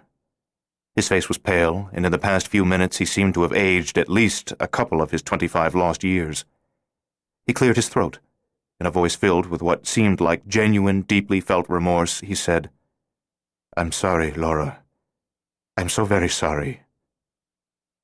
She squirmed on her belly toward the rear of the jeep, bumping her head on the undercarriage. She pulled Chris and encouraged him to come with her, for if they wriggled out nearer the front, the boy might see his father. Her guardian pulled them into the open. Laura sat back against the rear bumper and clutched Chris to her. Tremulously, the boy said, "I want Daddy." I want him too, Laura thought. Oh, baby, I want him too. I want him so bad. All I want in the world is your daddy. The storm was a full-fledged blizzard now, pumping snow out of the sky under tremendous pressure. The afternoon was dying, light was fading, and all around the grim gray day was succumbing to the queer phosphorescent darkness of a snowy night. In this weather, few people would be traveling, but he was sure that someone would come along soon. No more than 10 minutes had passed since he had stopped Laura in the blazer. But even on this rural road in a storm, the gap in traffic would not last much longer. He needed to have a talk with her and leave before he got entangled in the aftermath of this bloody encounter. Hunkering down in front of her and the weeping boy, behind the jeep, Stefan said, "Laura, I've got to get out of here, but I'll be back soon, in just a couple of days." "Who are you?" she demanded angrily. "There's no time for that now." "I want to know, damn you. I have a right to know." "Yes, you do, and I'll tell you in a few days. But right now we have to get your story straight, the way we did that day in the grocery store, remember?" "To hell with you." Unfazed, he said, "It's for your own good, Laura. You can't tell the authorities the exact truth because it won't seem real, will it? They'll think you're making it all up, especially when you see me leave. Well, if you tell them how I went, they'll either be sure that you're somehow an accomplice to murder or a madwoman." She glared at him and said nothing. He did not blame her for being angry. Perhaps she even wanted him dead, but he understood that too. The only emotions she stirred in him, however, were love and pity and a profound respect. He said, "You'll tell them that when you and Danny turned the curve at the bottom of the hill and started up, there were 3 cars in the roadway. The jeep parked here along the embankment, the Pontiac in the wrong lane just where it is now, and another car was stopped in the northbound lane. There were 4 men, 2 of them with guns, and they seemed to have forced the jeep off the road. You just came along at the wrong time, that's all. They pointed a submachine gun at you, made you pull off the road, made you and Danny and Chris get out of the car. At one point you heard talk about cocaine. Somehow it involved drugs. You don't know how, but they were arguing over drugs. And they seemed to have chased down the man in the jeep." "Drug dealers out here in the middle of nowhere," she said scornfully. "There could be processing labs out here, a cabin in the woods processing PCP maybe. Listen, if the story makes at least some sense, they'll want to buy it. The real story makes no sense at all, so you can't rely on it. So you tell them the Robertsons came over the crest of the hill in their pickup. Of course, you don't know their name. And the road was blocked by all these cars, and when he braked the pickup, it started to slide." "You've got an accent," she said angrily. "A slight one, but I can hear it. Where are you from?" "I'll tell you all of that in a few days," he said impatiently, looking up and down the snow-blasted road. I really will, but now you've got to promise me you'll work with this false story, embellish it as best you can, and not tell them the truth. I don't have any choice, do I? No, he said, relieved that she realized her position. She clung to her son and said nothing. Stefan had begun to feel the pain in his half-frozen feet again. The heat of action had dissipated, leaving him racked by shivers. He handed her the belt that he had taken off Kokoschka. Put this inside your ski jacket. Don't let anyone see it. When you get home, put it away somewhere. What is it? Later. I'll try to return in a few hours, only a few hours. Right now, just promise me you'll hide it. Don't get curious. Don't put it on, and for God's sake, don't push the yellow button on it. Why not? Because you don't want to go where it'll take you. She blinked at him in confusion. Take me? I'll explain, but not now. Why can't you take it with you, whatever it is? 2 belts, 1 body. It's an anomaly. It'll cause a disruption of some kind in the energy field, and God only knows where I might wind up, or in what condition. I don't understand. What are you talking about? Later, but Laura, if for some reason I'm unable to come back, you better take precautions. What kind of precautions? Arm yourself. Be prepared. There's no reason they should come after you if they get me, but they might. Just to teach me a lesson, to humble me. They thrive on vengeance, and if they come for you, there'll be a squad of them, well armed. Who the hell are they? Without answering, he got to his feet, wincing at the pain in his right knee. He backed away, taking one last long look at her. Then he turned, leaving her on the ground in the cold and snow, against the back of the battered and bullet-pocked jeep, with her terrified child and her dead husband.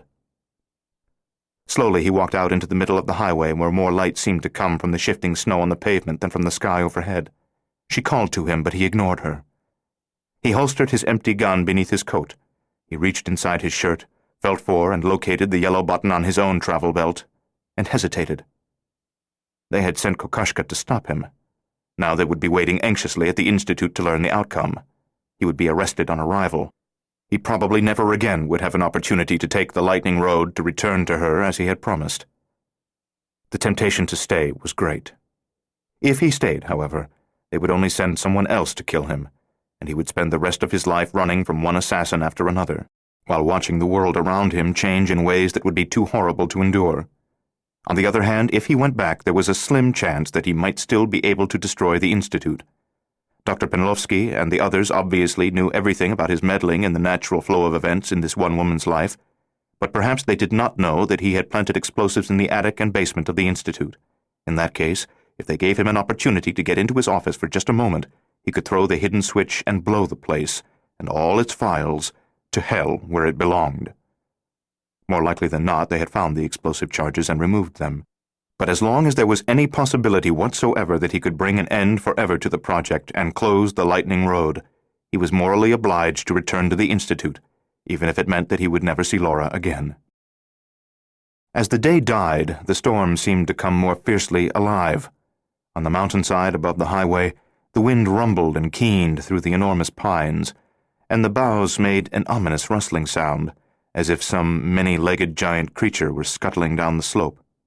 The snowflakes had become fine and dry, almost like bits of ice, and they seemed to be abrading the world, smoothing it the way that sandpaper smoothed wood, until eventually there would be no peaks and valleys, nothing but a featureless, highly polished plain as far as anyone could see. With his hand still inside his coat and shirt, Stefan pressed the yellow button 3 times in quick succession, triggering the beacon. With regret and fear, he returned to his own time.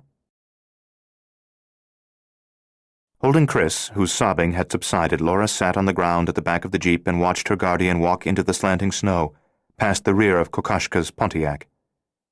He stopped in the middle of the highway, stood for a long moment with his back to her, and then an incredible thing happened.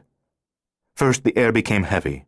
She was aware of a strange pressure, something she had never felt before, as if the atmosphere of the earth were being condensed in some cosmic cataclysm, and abruptly she found it hard to draw breath. The air acquired a curious odor, too, exotic but familiar, and after a few seconds she realized it smelled like hot electrical wires and scorched insulation, much like what she had smelled in her own kitchen when a toaster plug had shorted out a few weeks ago. That stink was overlaid with the crisp but not unpleasant scent of ozone, which was the same odor that filled the air during any violent thunderstorm. The pressure grew greater until she almost felt pinned to the ground, and the air shimmered and rippled as if it were water.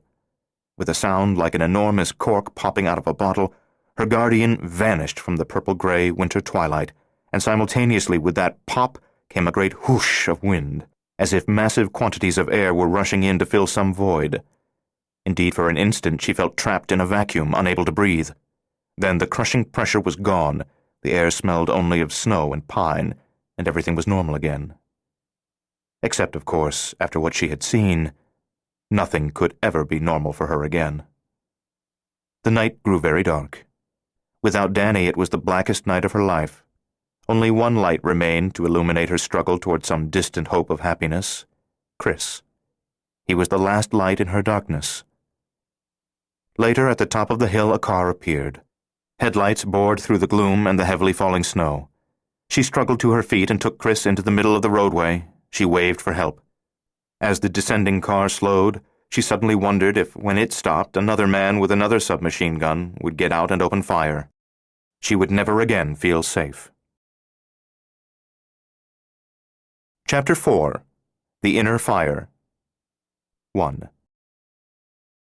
On Saturday, August 13th, 1988, 7 months after Danny was shot down, Thelma Ackerson came to the mountain house to stay for 4 days. Laura was in the backyard, conducting target practice with her Smith & Wesson .38 Chiefs Special. She had just reloaded, snapped the cylinder in place, and was about to put on her hearing guard headset when she heard a car approaching on the long gravel driveway from the state route. She picked up a pair of binoculars from the ground at her feet and took a closer look at the vehicle to be sure it was not an unwanted visitor. When she saw Thelma behind the wheel, she put the glasses down and continued firing at the target, an outline of a man's head and torso that was lashed to a hay bale backstop. Sitting on the grass nearby, Chris plucked 6 more cartridges from the box and prepared to hand them to her when she had fired the last round currently in the cylinder. The day was hot, clear, and dry. Wildflowers by the hundreds blazed along the edge of the yard where the mown area gave way to wild grass and weeds near the forest line. Squirrels had been at play on the grass a while ago, and birds had been singing, but the shooting had temporarily frightened them away. Laura might have been expected to associate her husband's death with the High Retreat and to sell it. Instead, she had sold the house in Orange County 4 months ago and moved Chris to the San Bernardinos.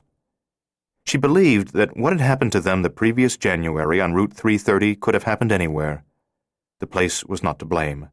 The fault lay in her destiny, in the mysterious forces at work in her strangely troubled life. Intuitively, she knew that if her guardian had not stepped in to save her on that stretch of snowy highway, he would have entered her life elsewhere at another moment of crisis. At that place, Kokoschka would have shown up with a submachine gun, and the same set of violent, tragic events would have transpired. Their other home had held more memories of Danny than did the stone and redwood place south of Big Bear. She was better able to deal with her grief in the mountains than in Orange Park Acres. Besides, oddly enough, the mountains felt much safer to her. In the highly populated suburbs of Orange County, where the streets and freeways teemed with more than 2 million people, an enemy would not be perceived among the crowd until he chose to act. In the mountains, however, strangers were highly visible, especially since the house sat almost in the center of their 30-acre property. And she had not forgotten her guardian's warning. Arm yourself, be prepared. If they come for you, there'll be a squad of them. When Laura fired the last round in the .38 and pulled off the ear guards, Chris handed her 6 more cartridges. He removed his muffs, too, and ran to the target to check her accuracy. The backstop consisted of hay bales piled 7 feet high and 4 deep. It was 14 feet wide. Behind it were acres of pine woods, her private land, so the need for an elaborate backstop was questionable, but she did not want to shoot anyone, at least not accidentally. Chris lashed up a new target and returned to Laura with the old one. 4 hits out of 6, Mom. 2 deaders, 2 good wounds. But looks like you're pulling off to the left a little. Let's see if I can correct that. You're just getting tired, that's all, Chris said. The grass around her was littered with over 150 empty brass shell casings. Her wrists, arms, shoulders, and neck were beginning to ache from the cumulative recoil, but she wanted to get in another full cylinder before quitting for the day. Back near the house, Thelma's car door slammed. Chris put on his ear guards again and picked up the binoculars to watch the target while his mother fired. Sorrow plucked at Laura as she paused to look at the boy, not merely because he was fatherless, but because it seemed so unfair that a child 2 months short of his 8th birthday should already know how dangerous life was, and should have to live in constant expectation of violence. She did her best to make sure there was as much fun in his life as possible. They still played with the Tommy Toad fantasy, though Chris no longer believed that Tommy was real. Through a large personal library of children's classics, Laura also was showing him the pleasure and escape to be found in books. She even did her best to make target practice a game, and thereby divert the focus from the deadly necessity of being able to protect themselves. Yet for the time being, their lives were dominated by loss and danger, by a fear of the unknown. That reality could not be hidden from the boy, and it could not fail to have a profound and lasting effect on him. Chris lowered the binoculars and looked at her to see why she was not shooting. She smiled at him. He smiled at her. He had such a sweet smile it almost broke her heart. She turned to the target, raised the .38, gripped it with both hands, and squeezed off the first shot of the new series. By the time Laura fired 4 rounds, Thelma stepped up beside her. She stood with her fingers in her ears, wincing. Laura squeezed off the last 2 shots and removed her ear guards, and Chris retrieved the target. The roar of gunfire was still echoing through the mountains when she turned to Thelma and hugged her. "What's all this gun stuff?" Thelma asked. "Are you going to write new movies for Clint Eastwood?" "No, hey, better yet, write the female equal of Clint's role, Dirty Harriet. And I'm just a broad to play it, tough, cold, with a sneer that would make Bogart cringe." "I'll keep you in mind for the part," Laura said. "But what I'd really like to see is Clint play it in drag." "Hey, you've still got a sense of humor, Shane." "Did you think I wouldn't?" Thelma frowned. "I didn't know what to think when I saw you blasting away, looking mean as a snake with fang decay." "Self-defense," Laura said. "Every good girl should learn some." "You were plinking away like a pro." Thelma noted the glitter of brass shell casings in the grass. "How often do you do this?" 3 times a week, a couple of hours each time." Chris returned with the target. "Hi, Aunt Thelma. Mom, you got 4 deaders out of 6 that time, 1 good wound and a miss." "Deaders?" Thelma said. "Still pulling to the left, do you think?" Laura asked the boy. He showed her the target. "Not so much as last time." Thelma said, "Hey, Christopher Robin, is that all I get? Just a lousy, 'Hi, Aunt Thelma'?" Chris put the target with the pile of others that he had taken down before it, went to Thelma, and gave her a big hug and a kiss. Noticing that she was no longer done up in punk style, he said, "Gee, what happened to you, Aunt Thelma? You look normal."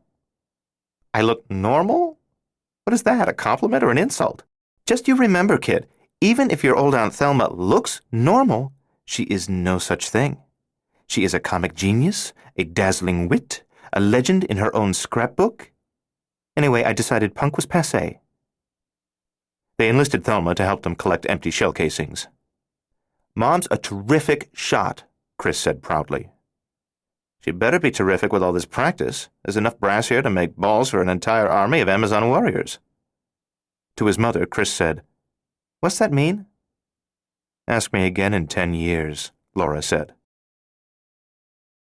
When they went into the house, Laura locked the kitchen door, 2 deadbolts. She closed the Levallois blinds over the windows so no one could see them. Thelma watched these rituals with interest but said nothing. Chris put Raiders of the Lost Ark on the VCR in the family room and settled in front of the television with a bag of cheese popcorn and a Coke. In the adjacent kitchen, Laura and Thelma sat at the table and drank coffee, while Laura disassembled and cleaned the .38 Chief's Special. The kitchen was big but cozy, with lots of dark oak, used brick on 2 walls, a copper range hood, copper pots hung on hooks, and a dark blue ceramic tile floor. It was the kind of kitchen in which TV sitcom families worked out their nonsensical crises and attained transcendental enlightenment, with heart, in 30 minutes each week, minus commercials. Even to Laura it seemed like an odd place to be cleaning a weapon designed primarily to kill other human beings. "Are you really afraid?" Thelma asked. "Bet on it." "But Danny was killed because you were unlucky enough to wander into the middle of a drug deal of some kind. Those people are long gone, right?" "Maybe not." "Well, if they were afraid that you might be able to identify them, they'd have come to get you long before this." "I'm taking no chances." "You gotta ease up, kid. You can't live the rest of your life expecting someone to jump at you from the bushes. All right, you can keep a gun around the house. That's probably wise. But aren't you ever going to go out into the world again? You can't tote a gun with you everywhere you go. Yes, I can. I've got a permit. A permit to carry that cannon? I take it in my purse wherever we go. Jesus, how'd you get a permit to carry? My husband was killed under strange circumstances by persons unknown.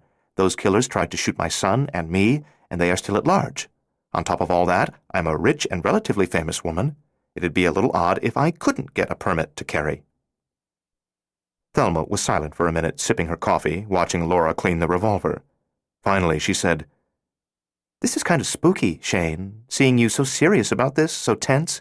I mean, it's 7 months since Danny died, but you're as skittish as if someone had shot at you yesterday.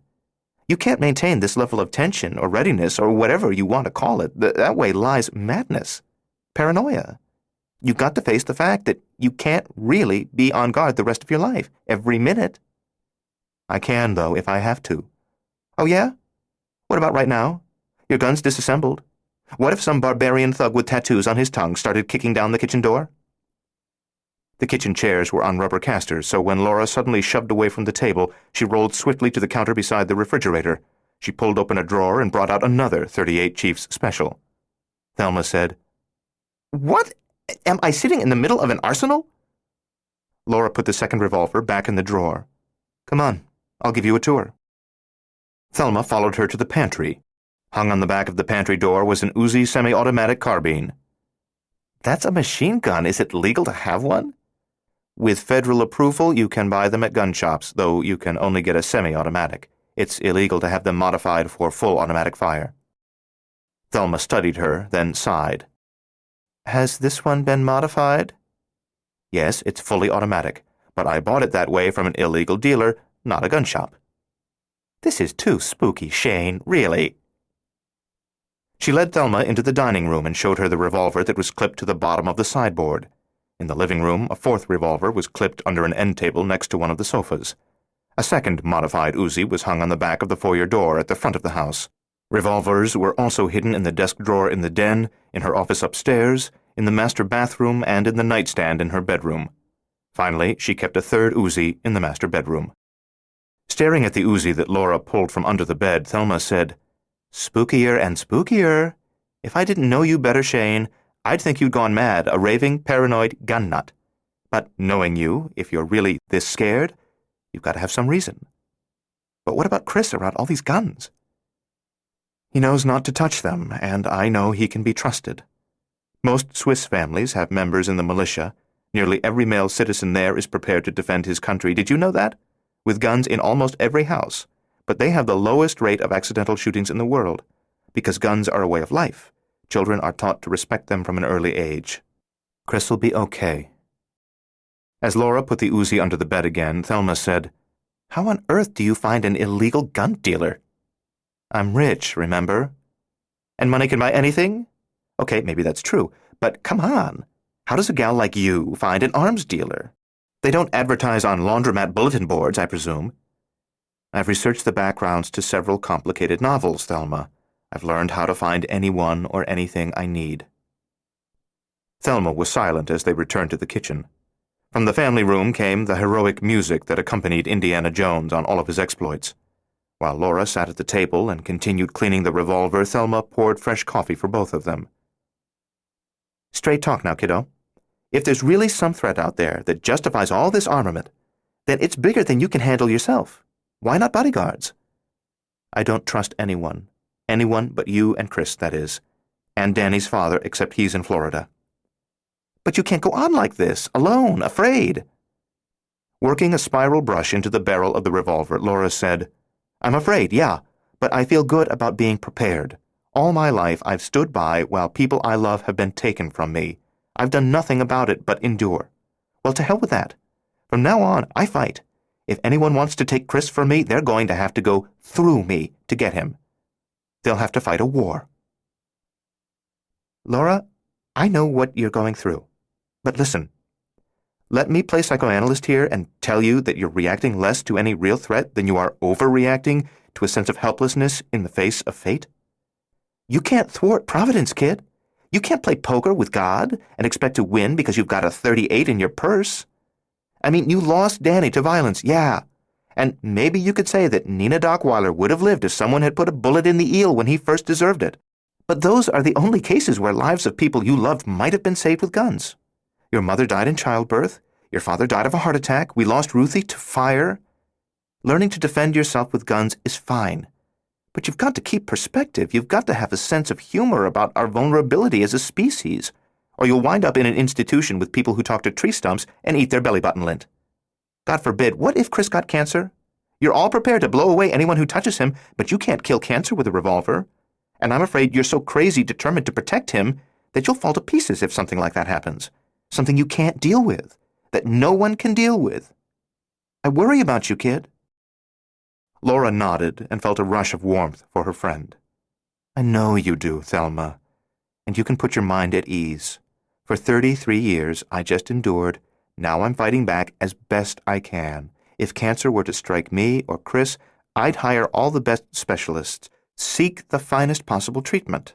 But if all failed, if, for example, Chris died of cancer, then I'd accept defeat. Fighting doesn't preclude enduring. I can fight, and if fighting fails, I can still endure. For a long time, Thelma stared at her across the table. At last, she nodded. That's what I hope to hear. Okay, end of discussion. On to other things. When do you plan to buy a tank, Shane? They're delivering it Monday. Howitzers, grenades, bazookas? Tuesday. What about the Eddie Murphy movie? We closed the deal 2 days ago, Thelma said. Really? My Thelma is going to star in a movie with Eddie Murphy? Your Thelma is going to appear in a movie with Eddie Murphy. I don't think I qualify as a star yet. You had fourth lead in that picture with Steve Martin, third lead in the picture with Chevy Chase, and this is second lead, right? And how many times have you hosted The Tonight Show? 8 times, isn't it? Face it, you're a star. Low magnitude, maybe. Isn't it weird, Shane? 2 of us come from nothing, McIlroy home, and we make it to the top? Strange? Not so strange, Laura said. Adversity breeds toughness, and the tough succeed, and survive. 2. Stefan left the snow-filled night in the San Bernardino Mountains, and an instant later was inside the gate at the other end of Lightning Road. The gate resembled a large barrel, not unlike one of those that were popular in carnival funhouses, except that its inner surface was of highly polished copper rather than wood, and it did not turn under his feet. The barrel was 8 feet in diameter and 12 feet long, and in a few steps he walked out of it into the main ground-floor lab of the Institute, where he was certain that he'd be met by armed men. The lab was deserted. Astonished, he stood for a moment in his snow-flecked pea coat and looked around in disbelief. 3 walls of the 30 by 40 room were lined floor to ceiling with machinery that hummed and clicked unattended. Most of the overhead lamps were off, so the room was softly, eerily lit. The machinery supported the gate, and it featured scores of dials and gauges that glowed pale green or orange, for the gate, which was a breach in time, a tunnel to any-when, was never shut down. Once closed, it could be reopened only with great difficulty and a tremendous expenditure of energy, but once open, it could be maintained with comparatively little effort. These days, because the primary research work was no longer focused on developing the gate itself, the main lab was attended by Institute personnel only for routine maintenance of the machinery, and, of course, when a jaunt was in progress.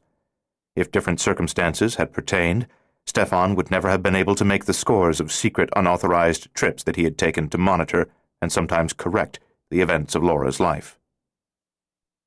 But though it was not unusual to find the lab deserted most times of the day, it was singularly strange now, for they had sent Kokoschka to stop him, and surely they would be waiting anxiously to learn how Kokoschka had fared in those wintry California mountains. They had to have entertained the possibility that Kokoschka would fail, that the wrong man would return from 1988, and that the gate would have to be guarded until the situation was resolved. Where were the secret police in their black trench coats with padded shoulders? Where were the guns with which he had expected to be greeted? He looked at the large clock on the wall and saw that it was 6 minutes past 11 o'clock, local time. That was as it should have been. He'd begun the jaunt at 5 minutes till 11 that morning, and every jaunt ended exactly 11 minutes after it began. No one knew why, but no matter how long a time traveler spent at the other end of his journey, only 11 minutes passed at home base. He had been in the San Bernardinos for nearly an hour and a half, but only 11 minutes had transpired in his own life, in his own time. If he had stayed with Laura for months before pressing the yellow button on his belt, activating the beacon, he still would have returned to the Institute only and precisely 11 minutes after he had left it. But where were the authorities, the guns, his angry colleagues expressing their outrage? After discovering his meddling in the events of Laura's life, after sending Kokoschka to get him and Laura, why would they walk away from the gate when they had to wait only 11 minutes to learn the outcome of the confrontation? Stefan took off his boots, peacoat, and shoulder holster, and tucked them out of sight in a corner behind some equipment. He had left his white lab coat in the same place when he had departed on the jaunt, and now he slipped into it again. Baffled, still worried in spite of the lack of a hostile greeting committee, he stepped out of the lab into the ground-floor corridor and went looking for trouble. 3. At 2:30 Sunday morning, Laura was at her word processor in the office adjacent to the master bedroom, dressed in pajamas and a robe, sipping apple juice and working on a new book. The only light in the room came from the electronic green letters on the computer screen and from a small desk lamp tightly focused on a printout of yesterday's pages. A revolver lay on the desk beside the script. The door to the dark hallway was open. She never closed any but the bathroom door these days because sooner or later a closed door might prevent her from hearing the stealthy progress of an intruder in another part of the house.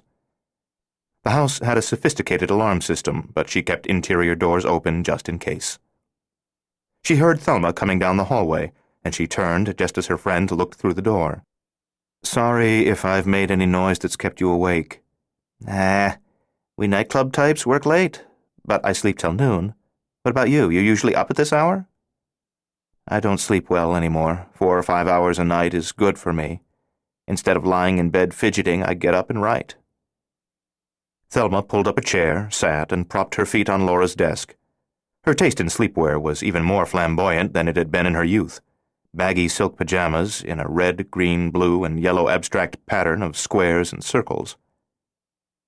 "I'm glad to see you're still wearing bunny slippers," Laura said. "It shows a certain constancy of personality." "That's me, rock solid. Can't buy bunny slippers in my size anymore, so I have to buy a pair of furry adult slippers and a pair of kid slippers, snip the eyes and ears off the little ones, and sew them on the big ones." "What are you writing?" "A bile black book. Sounds like just the thing for a fun weekend at the beach." Laura sighed and relaxed in her spring-backed armchair. "It's a novel about death, about the injustice of death. It's a fool's project because I'm trying to explain the unexplainable. I'm trying to explain death to my ideal reader because then maybe I can finally understand it myself. It's a book about why we have to struggle and go on in spite of that knowledge of our mortality, why we have to fight and endure.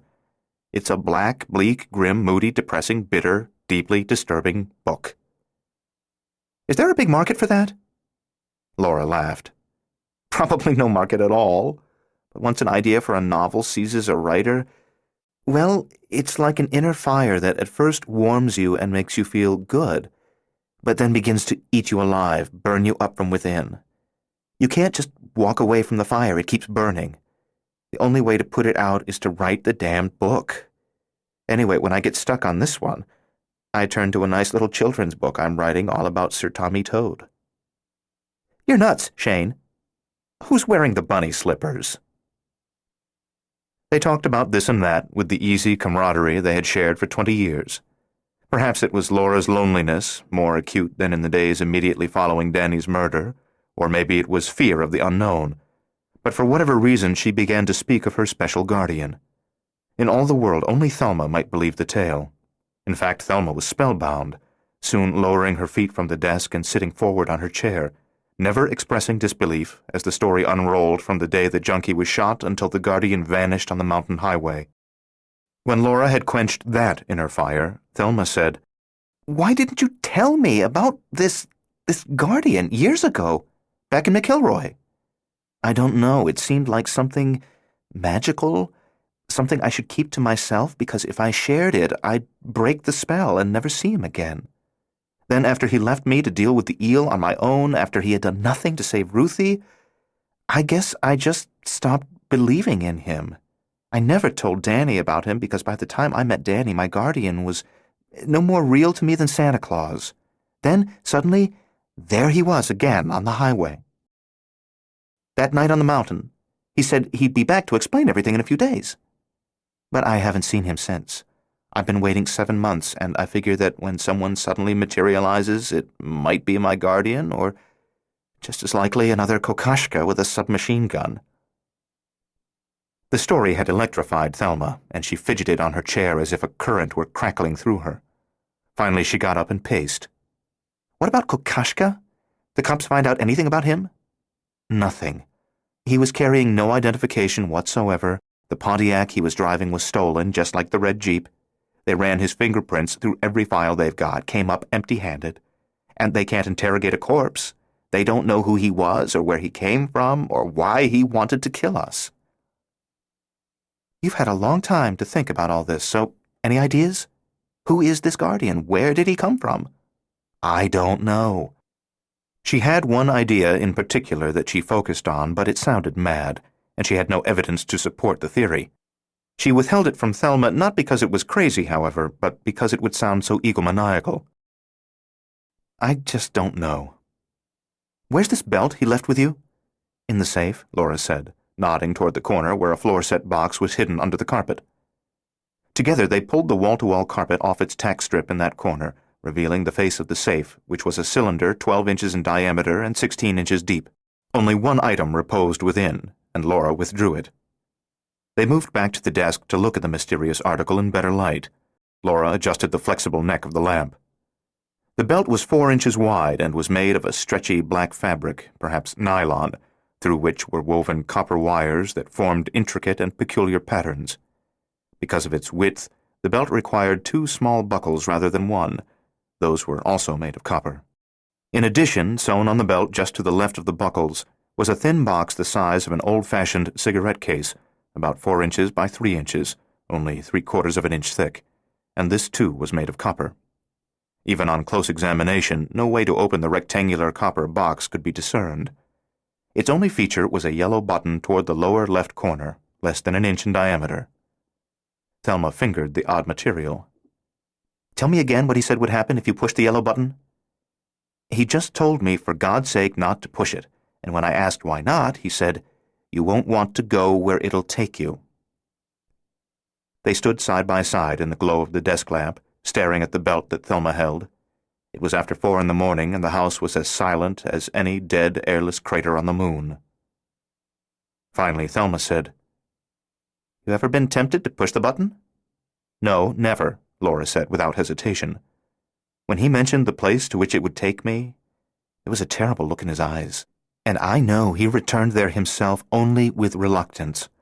I don't know where he comes from, Thelma, but if I didn't misunderstand what I saw in his eyes, the place is just one step this side of hell." Sunday afternoon, they dressed in shorts and T-shirts, spread a couple of blankets on the rear lawn, and made a long, lazy picnic of potato salad, cold cuts, cheese, fresh fruit, potato chips, and plump cinnamon rolls with lots of crunchy pecan topping. They played games with Chris, and he enjoyed the day enormously, partly because Thelma was able to shift her comic engine into a lower gear, producing one-liners designed for 8-year-olds. When Chris saw squirrels frolicking farther back in the yard near the woods, he wanted to feed them. Laura gave him a pecan roll and said, "Tear it into little pieces and toss the pieces to them. They won't let you get too near, and you stay close to me, you hear?" "Sure, Mom." "Don't you go all the way to the woods. Only about halfway." He ran 30 feet from the blanket, only a little more than halfway to the trees, then dropped to his knees. He tore pieces from the cinnamon roll and threw them to the squirrels, making those quick and cautious creatures edge a bit closer for each successive scrap. "He's a good kid," Thelma said. "The best." Laura moved the Uzi to her side. "He's only 10 or 12 yards away," Thelma said. "But he's closer to the woods than to me." Laura studied the shadows under the serried pines. Plucking a few potato chips from the bag, Thelma said, "Ever been on a picnic with someone who brought a submachine gun? I sort of like it. Don't have to worry about bears. It's hell on ants, too." Thelma stretched out on her side of the blanket, her head propped up on one bent arm, but Laura continued to sit with her legs crossed Indian fashion. Orange butterflies, as bright as condensed sunshine, darted through the warm August air. "The kid seems to be coping, Thelma said. More or less, Laura agreed. There was a very bad time. He cried a lot, wasn't emotionally stable, but that passed. They're flexible at his age, quick to adapt, to accept.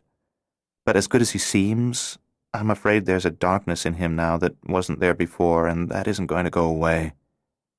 No, Thelma said. It won't go away. It's like a shadow on the heart, but he'll live, and he'll find happiness, and there'll be times when he's not aware of the shadow at all. While Thelma watched Chris luring the squirrels, Laura studied her friend's profile. You still miss Ruth, don't you? Every day for 20 years. Don't you still miss your dad? Sure, Laura said. But when I think of him, I don't believe what I feel is like what you feel. Because we expect our parents to die before us, and even when they die prematurely, we can accept it because we've always known it was going to happen sooner or later. But it's different when the one who dies is a wife, husband, child, or sister. We don't expect them to die on us, not early in life, so it's harder to cope. Especially, I suppose, if she's a twin sister. When I get a piece of good news, career news, I mean, the first thing I always think of is how happy Ruthie would have been for me. What about you, Shane? You coping? I cry at night. That's healthy now, not so healthy a year from now. I lie awake at night and listen to my heartbeat, and it's a lonely sound. Thank God for Chris, he gives me purpose. And you, I've got you and Chris, and we're sort of a family, don't you think? Not just sort of, we are family. You and me, sisters. Laura smiled, reached out, and rumpled Thelma's tousled hair. But, Thelma said, being sisters doesn't mean you get to borrow my clothes. 4. In the corridors and through the open doors of the Institute's offices and labs, Stefan saw his colleagues at work, and none of them had any special interest in him. He took the elevator to the third floor, where just outside his office he encountered Dr. Vladislav Januskaya, who was Dr. Vladimir Penlovsky's longtime protege and second in charge of the time travel research, which originally had been called Project Scythe, but which for several months now had been known by the apt code name Lightning Road. Januskaya was 40, 10 years younger than his mentor, but he looked older than the vital, energetic Penlovsky. Short, overweight, balding, with a blotchy complexion, with 2 bright gold teeth in the front of his mouth, wearing thick glasses that made his eyes look like painted eggs, Januskaya should have been a comic figure. But his unholy faith in the state and his zeal in working for the totalitarian cause were sufficient to counteract his comic potential. Indeed, he was one of the more disturbing men involved with Lightning Road. Stefan, dear Stefan, Januskaya said.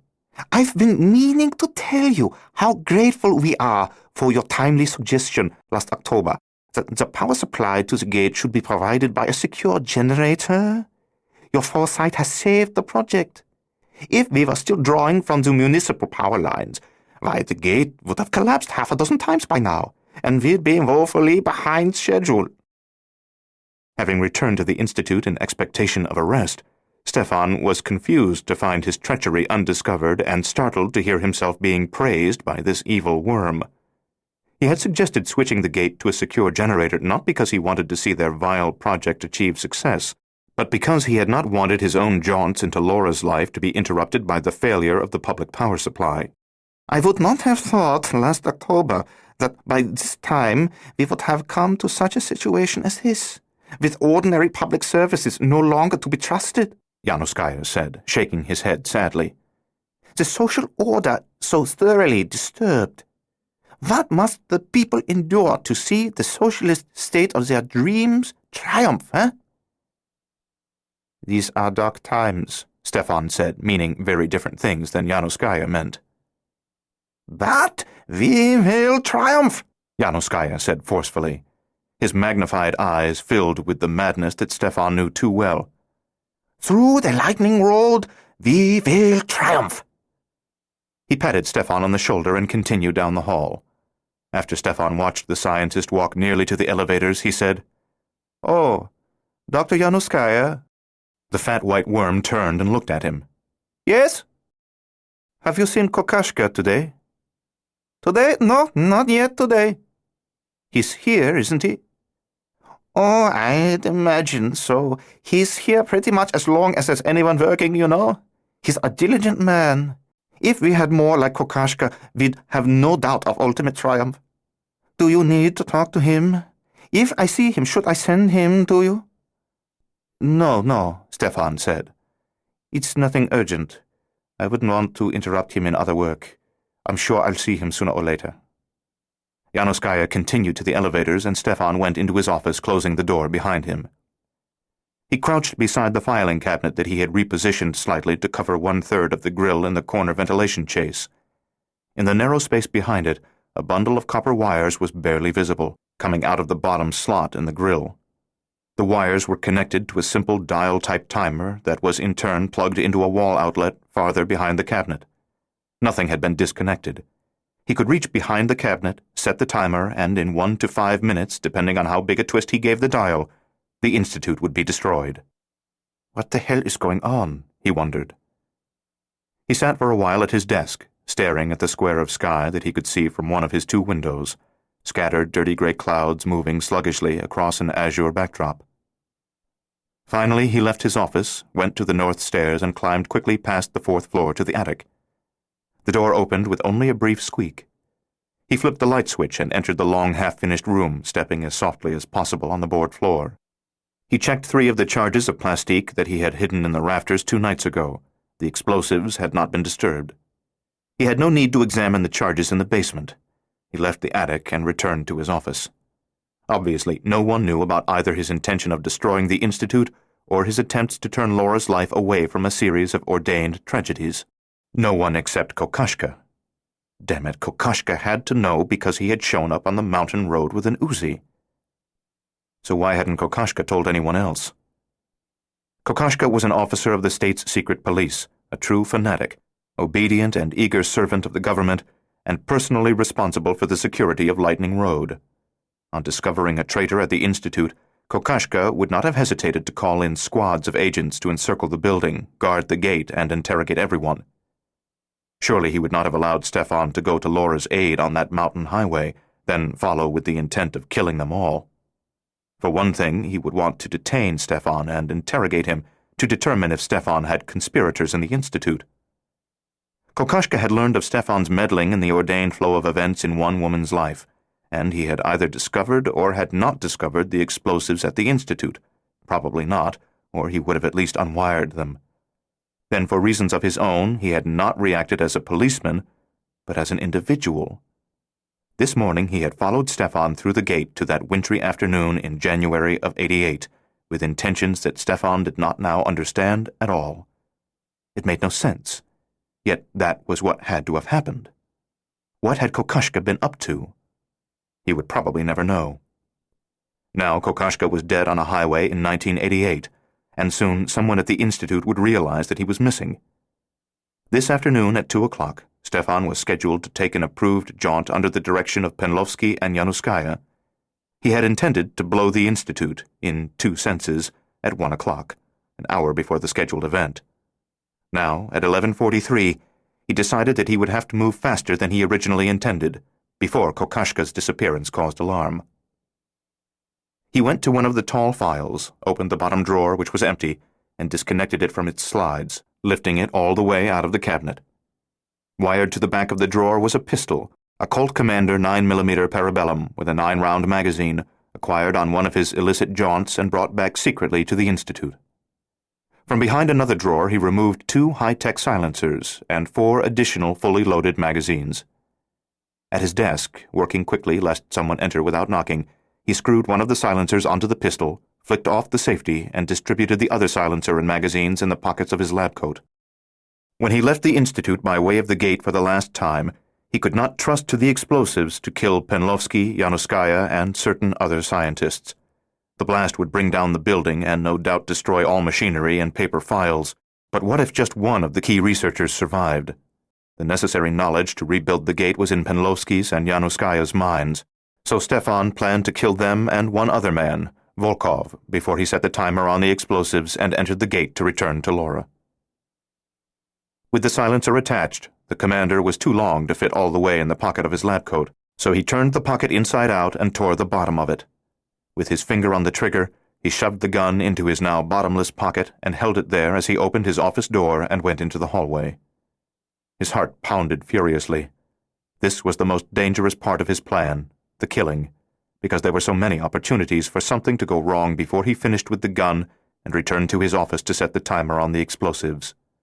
Laura was a long way off, and he might never see her again. 5. On Monday afternoon, Laura and Chris dressed in gray sweatsuits. After Thelma helped them unroll the thick gym mats on the patio at the back of the house, Laura and Chris sat side by side and did deep breathing exercises. When does Bruce Lee arrive? Thelma asked. At 2, Laura said. He's not Bruce Lee, Thelma, Chris said exasperatedly. You keep calling him Bruce Lee, but Bruce Lee is dead. Mr. Takahami arrived promptly at 2 o'clock. He was wearing a dark blue sweatsuit, on the back of which was the logo for his martial arts school, Quiet Strength. When introduced to Thelma, he said, "You're a very funny lady. I love your record album." Glowing from the praise, Thelma said, "And I can honestly tell you that I sincerely wish Japan had won the war." Henry laughed. "I think we did." Sitting on a sun lounger, sipping iced tea, Thelma watched while Henry instructed Laura and Chris in self-defense. He was 40 years old, with a well-developed upper body and wiry legs. He was a master of judo and karate, as well as an expert kickboxer, and he taught a form of self-defense based on various martial arts, a system which he had devised himself. Twice a week he drove out from Riverside and spent 3 hours with Laura and Chris. The kicking, punching, poking, grunting, twisting, throwing, off-the-hip rolling combat was conducted gently enough not to cause injury, but with enough force to teach. Chris's lessons were less strenuous and less elaborate than Laura's, and Henry gave the boy plenty of breaks to pause and recoup. But by the end of the session, Laura was, as always, dripping sweat and exhausted. When Henry left, Laura sent Chris upstairs to shower while she and Thelma rolled up the mats. "He's cute," Thelma said. "Henry, I guess he is. Maybe I'll take up judo or karate." Have your audiences been that dissatisfied lately? That one was below the belt, Shane. Anything's fair when the enemy's formidable and merciless. The following afternoon, as Thelma was putting her suitcase in the trunk of her Camaro for the return trip to Beverly Hills, she said, "Hey, Shane, you remember that first foster family you were sent to from McIlroy?" "The Teagles," Laura said. "Flora, Hazel, and Mike." Thelma leaned against the sun-warmed side of the car next to Laura. "You remember what you told us about Mike's fascination with newspapers like the National Enquirer?" "I remember the Teagles as if I lived with them yesterday." "Well," Thelma said, "I've been thinking a lot about what's happened to you, this guardian, the way he never ages, the way he disappeared into thin air, and I thought of the Teagles. And it all seems sort of ironic to me, all those nights at McIlroy we laughed at nutty old Mike Teagle. And now what you find yourself in the middle of is a prime bit of exotic news." Laura laughed softly. "Maybe I'd better reconsider all those tales of aliens living secretly in Cleveland, huh?" "I guess what I'm trying to say is, life is full of wonders and surprises. Some of them are nasty surprises, yeah, and some days are as dark as the inside of the average politician's head. But just the same, there are moments that make me realize we're all here for some reason, enigmatic as it might be. It's not meaningless. If it was meaningless, there'd be no mystery. It'd be as dull and clear and lacking in mystery as the mechanism of a Mr. Coffee machine." Laura nodded. "God, listen to me. I'm torturing the English language to come up with a half-baked philosophical statement that ultimately means nothing more than keep your chin up, kid." "You're not half-baked."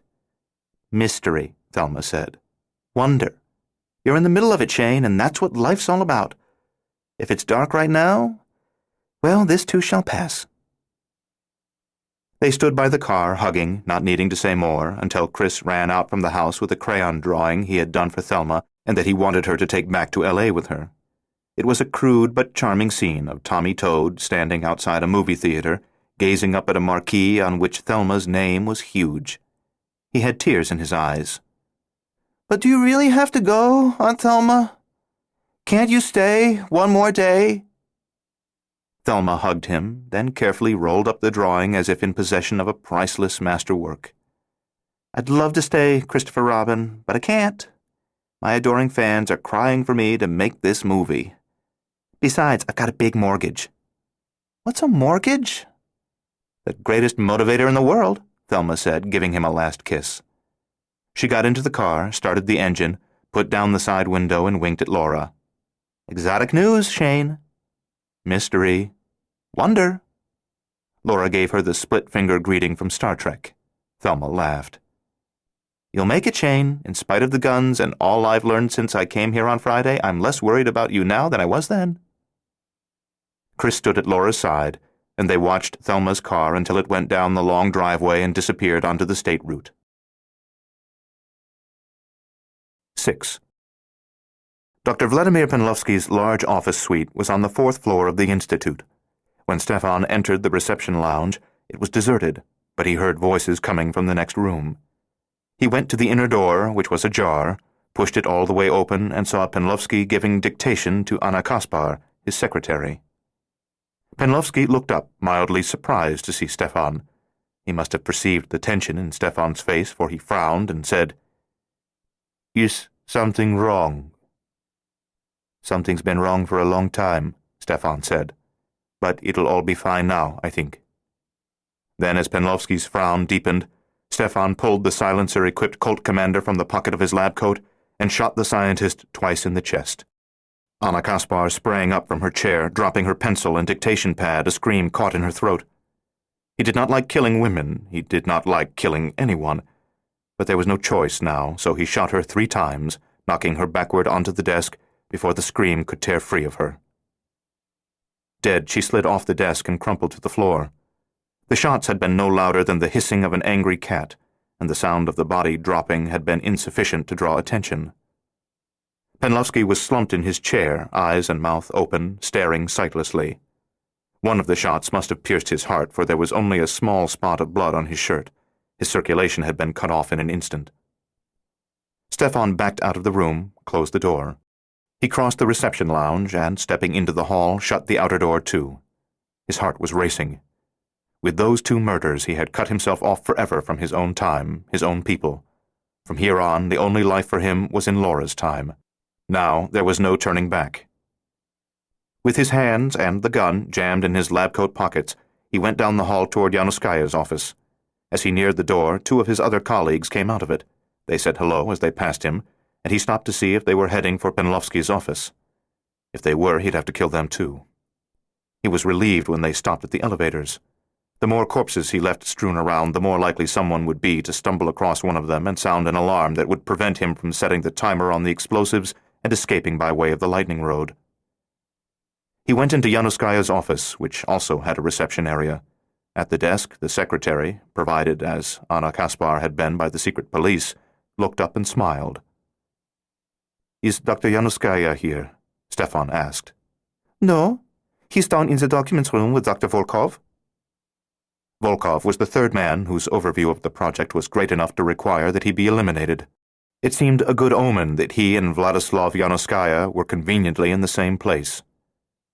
In the documents room, they stored and studied the many books, newspapers, magazines, and other materials that had been brought back by time travelers from scheduled jaunts. These days, the men who had conceived of Lightning Road were engaged in an urgent analysis of the key points at which alterations in the natural flow of events could provide the changes in the course of history that they desired. On the way down in the elevator, Stefan replaced the pistol's silencer with the unused spare. The first would muffle another dozen shots before its sound baffles were seriously damaged, but he did not want to overuse it. The second silencer was additional insurance. He also quickly exchanged the half-empty magazine for a full one. The first-floor corridor was a busy place, with people coming and going from one lab and research room to another. He kept his hands in his pockets and went directly to the documents room. When Stefan entered, Yanuskaya and Volkov were standing at an oak table, bent over a copy of a magazine, arguing heatedly but in low voices. They glanced up, then immediately continued their discussion, assuming that he was there for research purposes of his own. Stefan put 2 bullets in Volkov's back. Yanuskaya reacted with confusion and shock as Volkov flew forward into the table, driven by the impact of the nearly silent gunfire. Stefan shot Yanuskaya in the face, then turned and left the room, closing the door behind him. Not trusting himself to speak to one of his colleagues with any degree of self-control or coherence, he tried to appear to be lost in thought, hoping that would dissuade them from approaching him.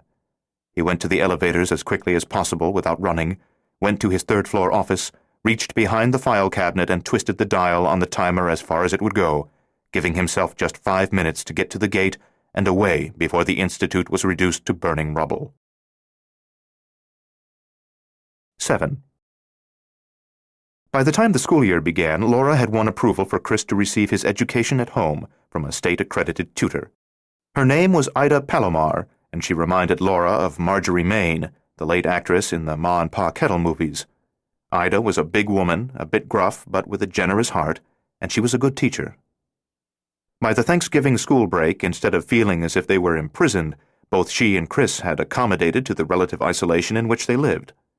In fact, they had actually come to enjoy the special closeness that developed between them as a result of having so few other people in their lives. On Thanksgiving Day, Thelma called from Beverly Hills to wish them a happy holiday.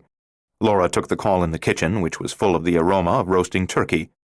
Chris was in the family room reading Shel Silverstein. "Besides wishing you a happy holiday," Thelma said, "I'm calling to invite you down here to spend Christmas week with me and Jason." "Jason?" Laura said. "Jason Gaines, the director. Thelma said. He's the guy who's directing this film I'm making. I've moved in with him." "Does he know it yet?" "Listen, Shane, I make the wisecracks. "Sorry." He says he loves me. Is that crazy or what? I mean, geez, here's this decent-looking guy, only 5 years older than me, with no visible mutations, who's a hugely successful film director, worth many millions, who could just about have any stacked little starlet he wanted, and the only one he wants is me. Now, obviously, he's brain-damaged, but you wouldn't know it to talk to him. He could pass for normal. He says what he loves about me is I've got a brain." "Does he know how diseased it is?" "There you go again, Shane. He says he loves my brain and sense of humor, and he's even excited by my body. Or, if he isn't excited, then he's the first guy in history who could fake an erection." "You've got a perfectly lovely body." "Well, I'm beginning to consider the possibility that it's not as bad as I always thought. That is, if you consider boniness to be the sine qua non of feminine beauty. But even if I am able to look at my bod in a mirror now, it's still got this face perched atop it." "You've got a perfectly lovely face, especially now that it's not surrounded by green and purple hair." "It's not your face, Shane, which means I'm mad for inviting you here for Christmas week. Jason will see you, and the next thing I'll be sitting in a Glad trash bag at the curb. But what about it? Will you come? We're shooting the film in and around L.A., and we'll finish principal photography December 10th. Then Jason's got a lot of work to do, what with the editing, the whole schmear, but Christmas week, we're just stopping. We'd like you to be here. Say you will." "I'd sure like to meet the man smart enough to fall for you, Thelma, but I don't know. I feel safe here." "What do you think? We're dangerous?" "You know what I mean." "You can bring an Uzi." "What will Jason think of that?" "I'll tell him you're a radical leftist, save the sperm whale, get toxic preservatives out of spam, parakeet liberationist, and that you keep an Uzi with you at all times in case the revolution comes without warning. He'll buy it. This is Hollywood, kid. Most of the actors he works with are politically crazier than that." Through the family room archway, Laura could see Chris curled up in the armchair with his book. She sighed. Maybe it is time we got out in the world once in a while. And it's going to be a difficult Christmas if it's just Chris and me, this being the first without Danny, but I feel uneasy. "It's been over 10 months, Laura," Thelma said gently. "But I'm not going to let down my guard." "You don't have to. I'm serious about the Uzi. Bring your whole arsenal if that'll make you feel better. Just come." "Well, all right." "Fantastic. I can't wait for you to meet Jason." "Do I detect that the love this brain-damaged Hollywood maven feels for you is reciprocated?" "I'm crazy about him." Thelma admitted. "I'm happy for you, Thelma. In fact, I'm standing here now with a grin that won't stop, and nothing's made me feel so good in months." Everything she said was true, but after she hung up, she missed Danny more than ever. 8. As soon as he set the timer behind the filing cabinet, Stefan left his third-floor office and went to the main lab on the ground floor. It was 12:14, and because the scheduled jaunt was not until 2 o'clock, the main lab was deserted. The windows were sealed, and most of the overhead lights were still off, as they had been little more than an hour ago when he had returned from the San Bernardinos. The multitude of dials, gauges, and lighted graphs of the support machinery glowed green and orange. More in shadow than in the light, the gate awaited him. 4 minutes till detonation. He went directly to the primary programming board and carefully adjusted the dials and switches and levers, setting the gate for the desired destination, Southern California, near Big Bear, at 8 o'clock on the night of January 10th, 1988, just a few hours after Danny Packard had been killed. He had done the necessary calculations days ago and had them on a sheet of paper to which he referred, so he was able to program the machinery in only a minute. If he could have traveled to the afternoon of the 10th, prior to the accident and the shootout with Kokoschka, he would have done so in the hope of saving Danny. However, they had learned that a time traveler could not revisit a place if he scheduled his second arrival shortly before his previous jaunt. There was a natural mechanism that prevented a traveler from being in a place where he might encounter himself on a previous jaunt. He could return to Big Bear after he had left Laura that January night, for having already departed from the highway, he was no longer at risk of encountering himself there.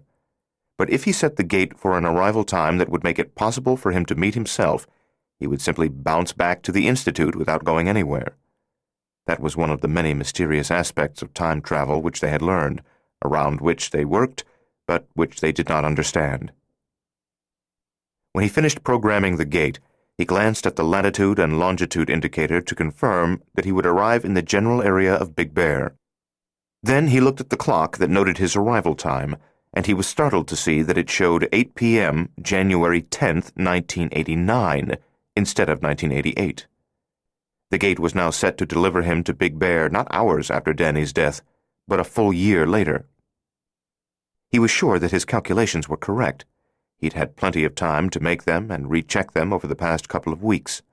Evidently, nervous as he was, he had made a mistake when entering the numbers.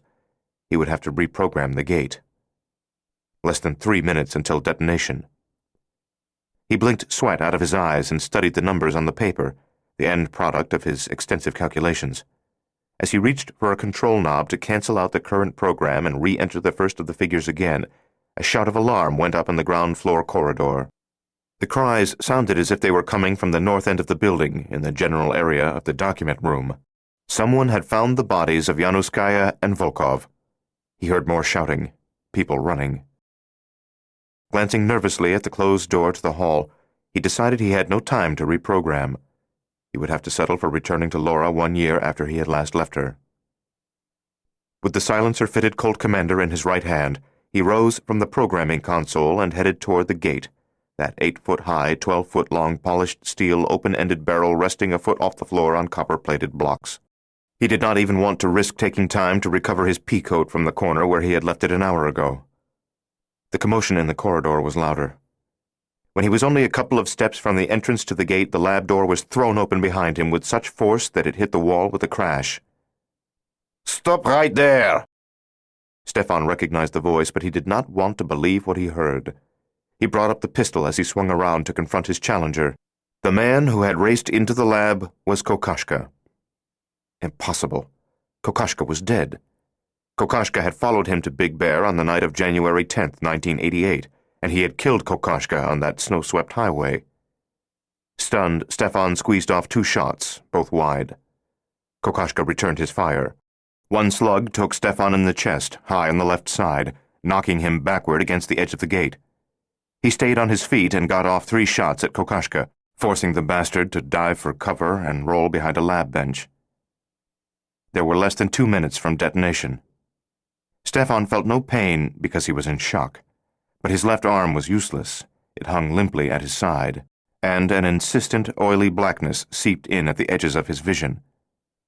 Only a few overhead lights had been left on, but suddenly even they flickered and went out, leaving the room vaguely illuminated by the wan glow of the many glass-covered dials and gauges. For an instant, Stefan thought the dying light was a further surrender of his consciousness, a subjective development, But then he realized the public power supply had failed again, evidently due to the work of saboteurs, for there had been no sirens to warn of an air attack. Kokoschka fired twice from darkness, the muzzle flash marking his position, and Stefan loosed the last 3 rounds in his pistol, though there was no hope of hitting Kokoschka through the marble lab bench. Thankful that the gate was powered by a secure generator and still functional, Stefan threw away the pistol and with his good hand gripped the rim of the barrel-shaped portal. He pulled himself inside and crawled frantically toward the 3/4 point, where he would cross the energy field and depart this place for Big Bear 1989. As he hitched on 2 knees and 1 good arm through the gloomy interior of the barrel, he abruptly realized that the timer on the detonator in his office was connected to the public power supply. The countdown to destruction had been interrupted when the lights had gone out.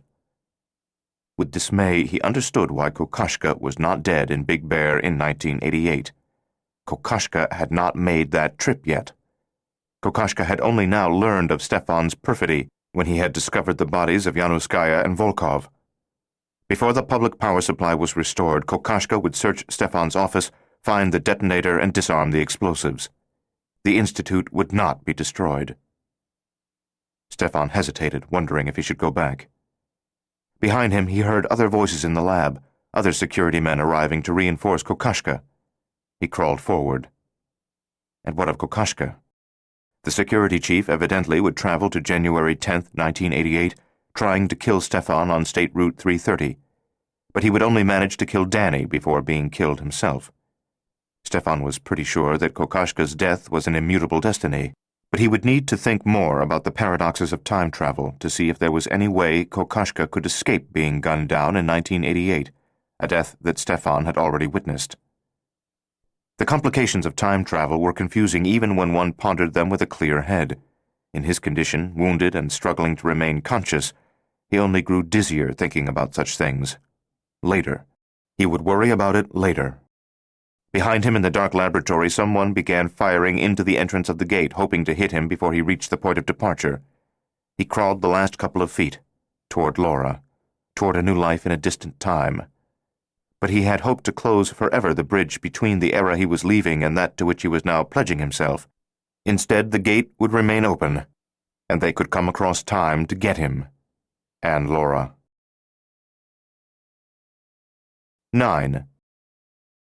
Laura and Chris spent Christmas with Thelma at Jason Gaines's house in Beverly Hills. It was a 22-room Tudor-style mansion on 6 walled acres, a phenomenally large property in an area where the cost per acre had long ago escalated far beyond reason. During construction in the 40s, it had been built by a producer of screwball comedies and war movies. No compromises had been made in quality, and the rooms were marked by beautiful detail work that could not have been duplicated these days at 10 times the original cost. There were intricately coffered ceilings, some made of oak, some of copper. Crown moldings were elaborately carved. The leaded windows were of stained or beveled glass, and they were set so deep in the castle-thick walls that one could comfortably sit on the wide sills. Interior lintels were decorated with hand-carved panels, vines and roses, cherubs and banners, leaping deer, birds with ribbons trailing from their bills. Exterior lintels were of carved granite, and in 2 were set mortared clusters of colorful Della Robbia-style ceramic fruits. The 6-acre property around the house was a meticulously maintained private park, where winding stone pathways led through a tropical landscape of palms, benjaminas, ficus nidida, azaleas laden with brilliant red blossoms, impatiens, ferns, birds of paradise, and seasonal flowers of so many species that Laura could identify only half of them. When Laura and Chris arrived early on Saturday afternoon, the day before Christmas, Thelma took them on a long tour of the house and grounds, after which they drank hot cocoa and ate miniature pastries prepared by the cook and served by the maid in the airy sun porch that looked out upon the swimming pool. Is this a crazy life, Shane? Can you believe that the same girl who spent almost 10 years in holes like McIlroy and Caswell could end up living here without first having been reincarnated as a princess? The house was so imposing that it encouraged anyone who owned it to feel important with a capital I, and anyone in possession of it would be hard-pressed to avoid smugness and pomposity. But when Jason Gaines came home at 4 o'clock, he proved to be as unpretentious as anyone Laura knew, amazingly so for a man who had spent 17 years in the movie business. He was 38, 5 years older than Thelma, and he looked like a younger Robert Vaughn, which was a lot better than decent-looking, as Thelma had referred to him. He was home less than half an hour before he and Chris huddled in one of his 3 hobby rooms, playing with an electric train set that covered a 15 by 20-foot platform, complete with detailed villages, rolling countryside, windmills, waterfalls, tunnels, and bridges. That night, with Chris asleep in the room adjoining Laura's, Thelma visited her. In their pajamas, they sat cross-legged on her bed, as if they were girls again, though they ate roasted pistachios and drank Christmas champagne instead of cookies and milk. The weirdest thing of all, Shane, is that in spite of where I came from, I feel as if I belong here. I don't feel out of place. She did not look out of place either. Though she was still recognizably Thelma Ackerson, she had changed in the past few months. Her hair was better cut and styled, she had a tan for the first time in her life, and she carried herself more like a woman and less like a comic trying to win laughter, meaning approval, with each funny gesture and posture. She was wearing less flamboyant and sexier pajamas than usual, clingy, unpatterned, peach-colored silk. She was, however, still sporting bunny slippers. "Bunny slippers?" she said. "Remind me of who I am. You can't get a swelled head if you wear bunny slippers. You can't lose your sense of perspective and start acting like a star or a rich lady if you keep on wearing bunny slippers. Besides, bunny slippers give me confidence because they're so jaunty. They make a statement. They say, 'Nothing the world does to me can ever get me so far down that I can't be silly and frivolous.' If I died and found myself in hell, I could endure the place if I had bunny slippers." Christmas Day was like a wonderful dream. Jason proved to be a sentimentalist with the undiminished wonder of a child. He insisted they gather at the Christmas tree in pajamas and robes, that they open their gifts with as much popping of ribbons and noisy tearing of paper and as much general drama as possible, that they sing carols, that while opening gifts they abandon the idea of a healthy breakfast and instead eat cookies, candy, nuts, fruitcake, and caramel popcorn. He proved that he had not just been trying to be a good host when he had spent the previous evening with Chris at the trains. For all Christmas Day he engaged the boy in one form of play or another, both inside and outside the house, and it was clear that he had a love of and natural rapport with kids. By dinner time, Laura realized Chris had laughed more in one day than in the entire past 11 months. When she tucked the boy into bed that night, he said, "What a great day, huh, Mom?" "One of the all-time greats," she agreed. "All I wish," he said as he dropped towards sleep, "is that Daddy could have been here to play with us." "I wish the same thing, honey. But in a way he was here, 'cause I thought of him a lot. Will I always remember him, Mom, the way he was? Even after dozens of years, will I remember him?" "I'll help you remember, baby. Because sometimes, already, there are little things I don't quite remember about him. I have to think hard to remember them. But I don't want to forget, because he was my daddy." When he was asleep, Laura went through the connecting door to her own bed. She was immensely relieved when a few minutes later Thelma came by for another girl-to-girl, because without Thelma she would have had a few very bad hours there. "If I had babies, Shane," Thelma said, climbing into Laura's bed, "do you think there's any chance at all that they'd be allowed to live in society? Or would they be banished to some ugly kid equivalent of a leper colony?" "Don't be silly. Of course, I could afford massive plastic surgery for them. I mean, even if it turns out that their species is questionable, I could afford to have them made passably human." "Sometimes your put-downs of yourself make me angry. Sorry. Chalk it up to not having a supportive mom and dad. I've got both the confidence and doubt of an orphan." She was quiet for a moment, then laughed and said, "Hey, you know what? Jason wants to marry me. I thought at first he was possessed by a demon and unable to control his tongue, but he assures me we've no need of an exorcist, though he's evidently suffered a minor stroke. So what do you think?" "What do I think? What's that matter? But for what it's worth, he's a terrific guy. You are going to grab him, aren't you?" "I worry that he's too good for me." "No one's too good for you. Marry him." I worry that it won't work out, and then I'll be devastated.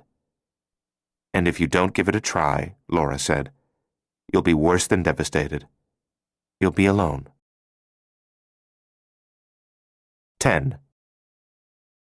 Stefan felt the familiar, unpleasant tingle that accompanied time travel, a peculiar vibration that passed inward from his skin, through his flesh, into the marrow of his bones, then swiftly back out again from bones to flesh to skin.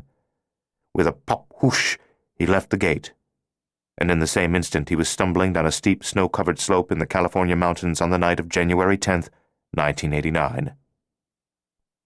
He tripped, fell on his wounded side, rolled to the bottom of the slope, where he came to rest against a rotted log. Pain flashed through him for the first time since he had been shot. He cried out and flopped onto his back, biting his tongue to keep from passing out, blinking up at the tumultuous night. Another thunderbolt ripped the sky, and light seemed to pulse from the jagged wound. By the spectral glow of the snow-covered earth and by the fierce but fitful flashes of lightning, Stefan saw that he was in a clearing in a forest. Leafless black trees thrust bare limbs toward the fulminous sky, as if they were fanatical cultists praising a violent god. Evergreens, boughs drooping under surplices of snow, stood like the solemn priests of a more decorous religion. Arriving in a time other than his own, a traveler disrupted the forces of nature in some way that required the dissipation of tremendous energy. Regardless of the weather at the point of arrival, the imbalance was corrected by a sky-shattering display of lightning, which was why the ethereal highway on which time travelers journeyed was called the Lightning Road. For reasons no one had been able to ascertain, a return to the Institute, to the traveler's own era, was marked by no celestial pyrotechnics. The lightning subsided, as it always did, from bolts worthy of the apocalypse to distant flickerings. In a minute the night was dark and calm again. As the thunderbolts had faded, his pain had increased. It almost seemed as if the lightning that had cracked the vaults of heaven was now captured within his chest, left shoulder, and left arm, too great a power for mortal flesh to contain or endure. He got onto his knees and rose shakily to his feet, worried that he had little chance of getting out of the woods alive.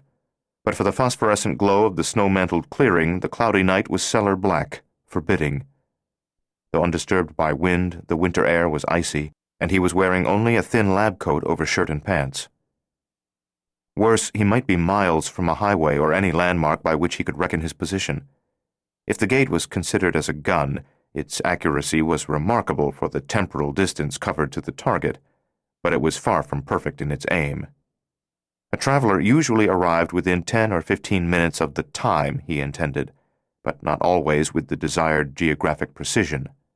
Sometimes he touched down within 100 yards of his physical destination, but on other occasions he was as far as 10 or 15 miles off, as on the day that he had traveled to January 10th, 1988 to save Laura, Danny, and Chris from the Robertsons' sliding pickup truck. On all previous trips he had carried both a map of the target area and a compass, lest he find himself in just such a place of isolation as he had arrived at now. But this time, having left his peacoat in the corner of the lab, he had neither compass nor map, and the occluded sky deprived him of the hope of finding his way out of the forest with the help of the stars. He stood in snow almost to his knees, wearing street shoes, no boots, and he felt as if he must start moving immediately or freeze to the ground. He looked around the clearing, hoping for inspiration, for a twinge of intuition, but at last he chose a direction at random and headed to his left, searching for a deer trail or other natural course that would provide him a passage through the forest. His entire left side from neck to waist throbbed with pain. He hoped that the bullet in passing through him had torn no arteries, and that the rate of blood loss was slow enough to allow him at least to reach Laura and see her face, the face he loved, one last time before he died. The 1-year anniversary of Danny's death fell on a Tuesday, and although Chris did not mention the significance of the date, he was aware of it. The boy was unusually quiet. He spent most of that somber day playing silently with his Masters of the Universe action figures in the family room, which was the kind of play ordinarily characterized by vocal imitations of laser weapons, clashing swords, and spaceship engines. Later, he sprawled on his bed in his room reading comic books.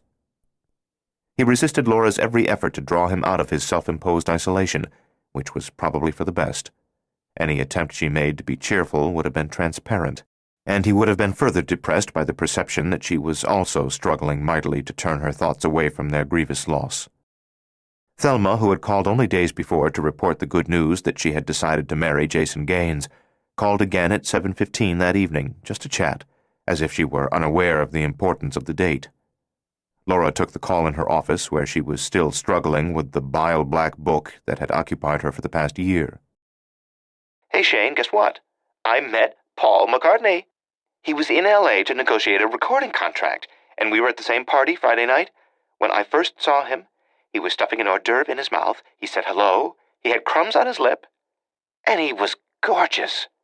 He said he'd seen my movies, thought I was very good, and we talked. Do you believe this? We must have chatted 20 minutes, and gradually, the strangest thing happened. You discovered that you'd undressed him while you were talking? Well, he still looks very good, you know? Still that cherub face we swooned over 20 years ago, but marked now by experience.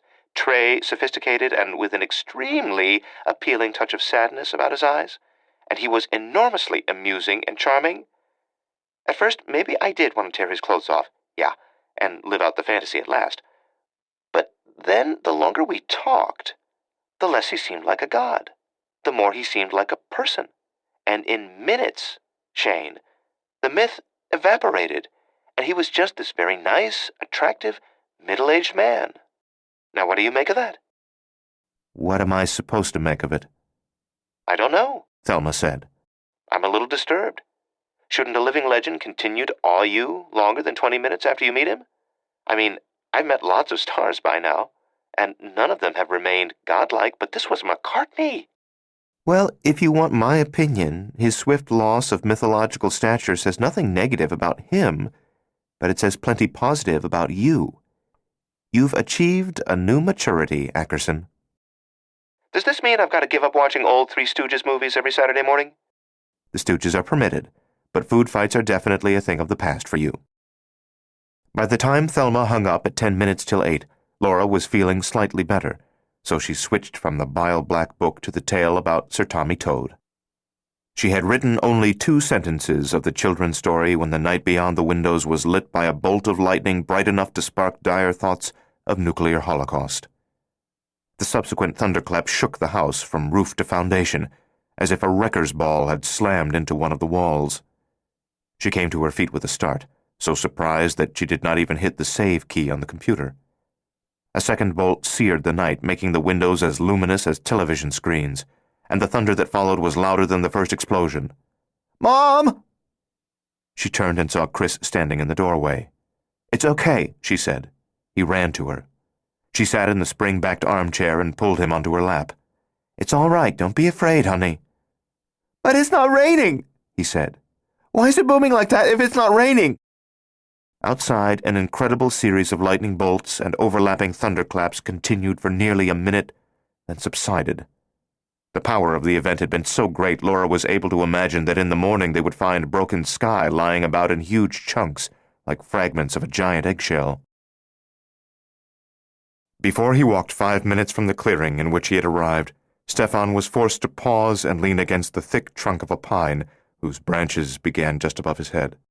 The pain of his wound wrung streams of sweat from him, yet he was shivering in the bitter January cold, too dizzy to stand up, yet terrified of sitting down and falling into an endless sleep.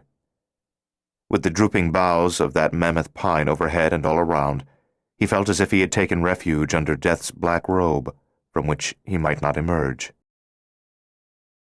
Before putting Chris to bed for the night, she made sundaes for them with coconut almond ice cream and Hershey's syrup.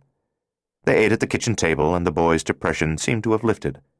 Perhaps by marking the end of that sad anniversary with such drama, the bizarre weather phenomenon had startled him out of thoughts of death and into the contemplation of wonders. He was filled with talk of the lightning that had crackled down a kite string and into Dr. Frankenstein's laboratory in the old James Whale film, which he'd seen for the first time a week ago, and of the lightning that had frightened Donald Duck in a Disney cartoon, and of the stormy night in 101 Dalmatians, during which Cruella de Vil had posed such a dire threat to the title role puppies. By the time she tucked him in and kissed him good night, he was approaching sleep with a smile, a half-smile at least, rather than with the frown that had weighed upon his face all day. She sat in a chair by the side of his bed until he was fast asleep, though he was no longer afraid and did not require her presence. She stayed simply because she needed to look at him for a while. She returned to her office at 9:15, but before going to the word processor, she stopped at a window and stared out at the snow-swathed front lawn, at the black ribbon of the graveled driveway leading to the distant state route, and up at the starless night sky. Something about the lightning deeply disturbed her. Not that it had been so strange, not that it had been potentially destructive, but that the unprecedented and almost supernatural power of it had been somehow familiar. She seemed to recall having witnessed a similar stormy display on another occasion, but she could not remember when. It was an uncanny feeling, akin to déjà vu, and it would not fade. She went into the master bedroom and checked the security control panel in her closet to be sure the perimeter alarm covering all the windows and doors was engaged. From beneath the bed she withdrew the Uzi, which had an extended magazine holding 400 exotic, lightweight alloy-jacketed rounds. She took the gun back to her office and put it on the floor by her chair. She was about to sit down when lightning split the night again, frightening her, and it was followed at once by a crack of thunder she felt in her bones. Another bolt, and another blazed in the windows like a series of leering ghostly faces formed of ectoplasmic light. As the heavens quaked with scintillant shutters, Laura hurried to Chris's room to calm him. To her surprise, though the lightning and thunder were shockingly more violent than they had been previously, the boy was not awakened, perhaps because the din seemed a part of some dream he was having about Dalmatian puppies on a stormy night of adventure. Again, no rain fell. The lightning and thunder quickly subsided, but her anxiety remained high.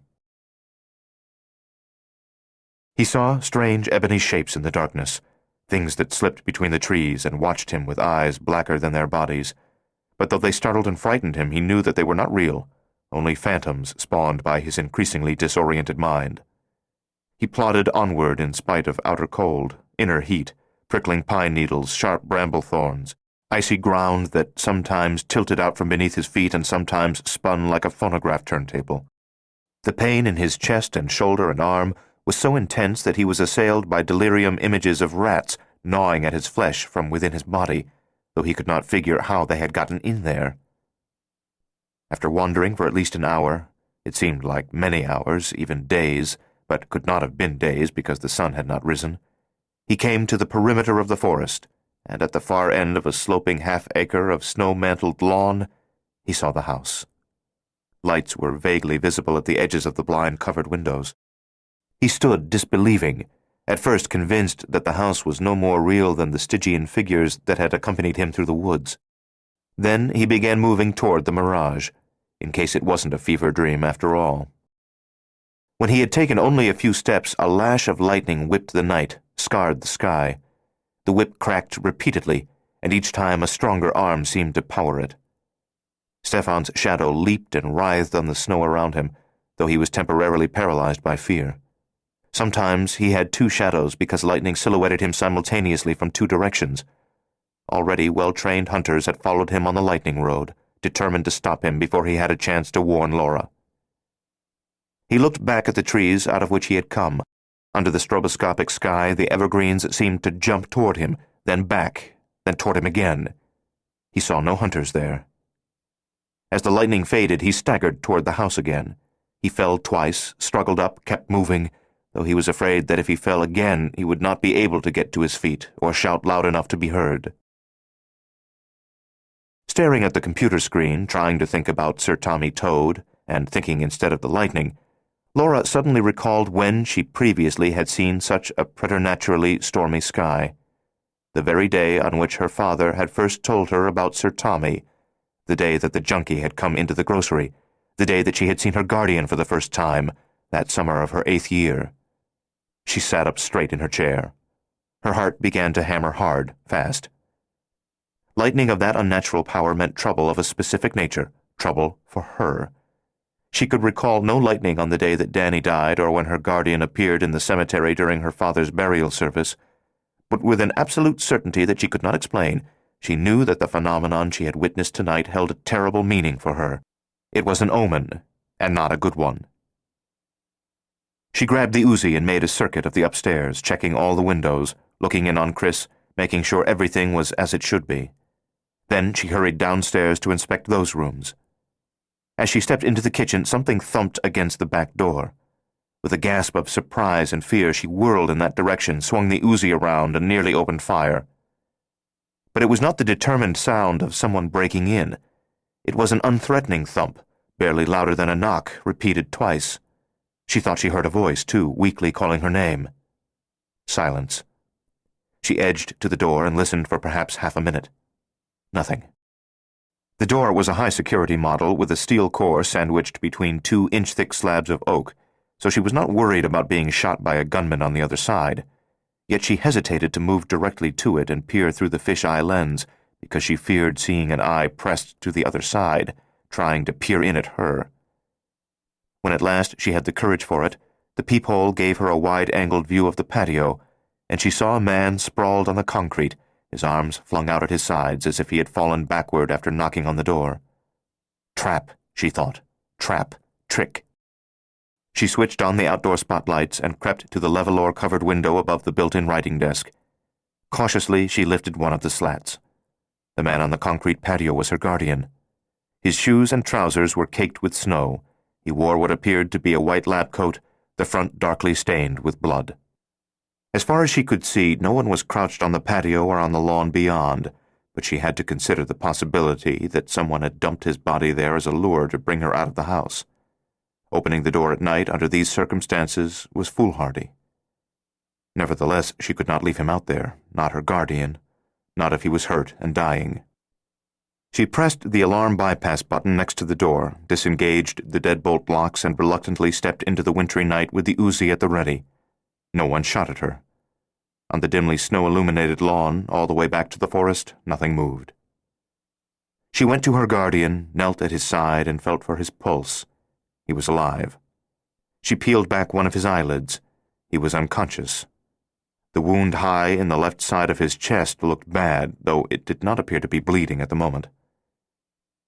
Her training with Henry Takahami and her regular exercise program had dramatically increased her strength, but she was not strong enough to lift the wounded man with one arm. She propped the Uzi by the back door and found she could not lift him even with both arms. It seemed dangerous to move a man who was so badly hurt, but more dangerous to leave him in the frigid night, especially when someone was apparently in pursuit of him. She managed to half lift and half drag him into the kitchen, where she stretched him out on the floor. With relief, she retrieved the Uzi, relocked the door, and engaged the alarm again. He was frighteningly pale and cold to the touch, so the immediate necessity was to strip off his shoes and socks, which were crusted with snow. By the time she dealt with his left foot and was unlacing his right shoe, he was mumbling in a strange language, the words too slurred for her to identify the tongue, and in English he muttered about explosives and gates and phantoms in the trees. Though she knew that he was delirious and very likely could not understand her any more than she could understand him, she spoke to him reassuringly. "Easy now, just relax. You'll be all right. As soon as I get your foot out of this block of ice, I'll call a doctor." The mention of a doctor brought him briefly out of his confusion. He gripped her arm weakly, fixed her with an intense, fearful gaze. "No, doctor. Get out. Got to get out." "You're in no condition to go anywhere," she told him, "except by ambulance to a hospital. Got to get out. Quick, they'll be coming. Soon coming." She glanced at the Uzi. "Who will be coming?" "Assassins," he said urgently. "Kill me for revenge. Kill you, kill Chris. Coming now." At that moment there was no delirium in his eyes or voice. His pale, sweat-slicked face was no longer slack, but taut with terror. All her training with guns and in the martial arts no longer seemed like hysterical precautions. "Okay," she said. "We'll get out as soon as I've had a look at that wound, see if it needs to be dressed." "No, now. Out now." "But now," he insisted. In his eyes was such a haunted look, she could almost believe that the assassins of whom he spoke were not ordinary men, but creatures of some supernatural origin, demons with the ruthlessness and relentlessness of the soulless. Okay, she said. We'll get out now. His hand fell away from her arm. His eyes shifted out of focus, and he began to mumble thickly, senselessly. As she hurried across the kitchen, intending to go upstairs and wake Chris, she heard her guardian speak dreamily yet anxiously of a great black rolling machine of death, which meant nothing to her but frightened her nonetheless. Part 2. Pursuit. The long habit of living indisposeth us for dying. Sir Thomas Browne. Chapter 5. An Army of Shadows. 1. Laura switched on a lamp and shook Chris awake. Get dressed, honey, quickly.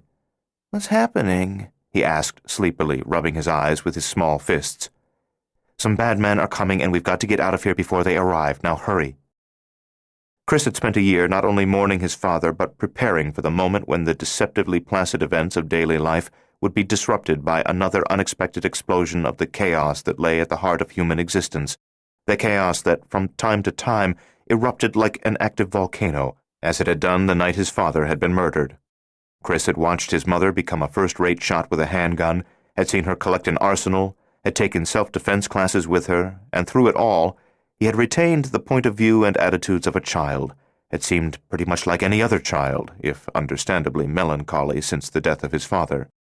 But now, in a moment of crisis, he did not react like an 8-year-old. He did not whine or ask unnecessary questions. He was not quarrelsome or stubborn or slow to obey. He threw back the covers, got out of bed at once, and hurried to the closet. "Meet me in the kitchen," Laura said. "Okay, Mom." She was proud of his responsible reaction and relieved that he would not delay them, but she was also saddened that at 8 years of age he understood enough about the brevity and harshness of life to respond to a crisis with the swiftness and equanimity of an adult. She was wearing jeans and a blue plaid flannel shirt. When she went to her bedroom, she only had to slip into a wool sweater, pull off her Rockport walking shoes, and put on a pair of rubberized hiking boots with lace-up tops. She had gotten rid of Danny's clothes, so she had no coat for the wounded man in the kitchen. She had plenty of blankets, however, and she grabbed 2 of those from the linen closet in the hall. As an afterthought, she went to her office, opened the safe, and removed the strange black belt with copper fittings that her guardian had given her a year ago. She jammed it in her satchel-like purse. Downstairs, she stopped at the front foyer closet for a blue ski jacket and the Uzi carbine that hung on the back of the door. As she moved, she was alert for unusual noises, voices in the night beyond the house or the sound of a car engine, but all remained silent. In the kitchen, she put the submachine gun on the table with the other one, then knelt beside her guardian, who was unconscious again. She unbuttoned his snow-wet lab coat, then his shirt, and looked at the gunshot wound in his chest. It was high in his left shoulder, well above the heart, which was good, but he had lost a lot of blood. His clothes were soaked with it. "Mom?" Chris was in the doorway, dressed for a winter night. "Take one of those Uzis from the table, get the third one from the back of the pantry door, and put them in the Jeep." "It's him," Chris said, wide-eyed with surprise. "Yes, it is. He showed up like this, hurt bad. Besides the Uzis, get 2 of the revolvers, the one in the drawer over there and the one in the dining room, and be careful not to accidentally—" "Don't worry, Mom," he said, setting off on the errands. As gently as possible, she rolled her guardian onto his right side. He groaned, but did not awaken, to see if there was an exit wound in his back. Yes. The bullet had gone through him, exiting under the scapula. His back was soaked with blood, too, but neither the entry nor exit point was bleeding heavily any longer. If there was serious bleeding, it was internal, and she could not detect or treat it. Under his clothing, he wore one of the belts. She unbuckled it. The belt wouldn't fit in the center compartment of her purse, so she had to stuff it into a zippered side compartment after dumping out the items she usually kept in there. She rebuttoned his shirt and debated whether she should take off his damp lab coat. She decided it would be too difficult to wrestle the sleeves down his arms. Rolling him gently from side to side, she worked a gray wool blanket under and around him. While Laura bundled up the wounded man, Chris made a couple of trips to the Jeep with the guns, using the inner door that connected the laundry room to the garage. Then he came in with a 2-foot-wide, 4-foot-long, flat dolly, essentially a wooden platform on casters that had accidentally been left behind by some furniture delivery men almost a year and a half ago.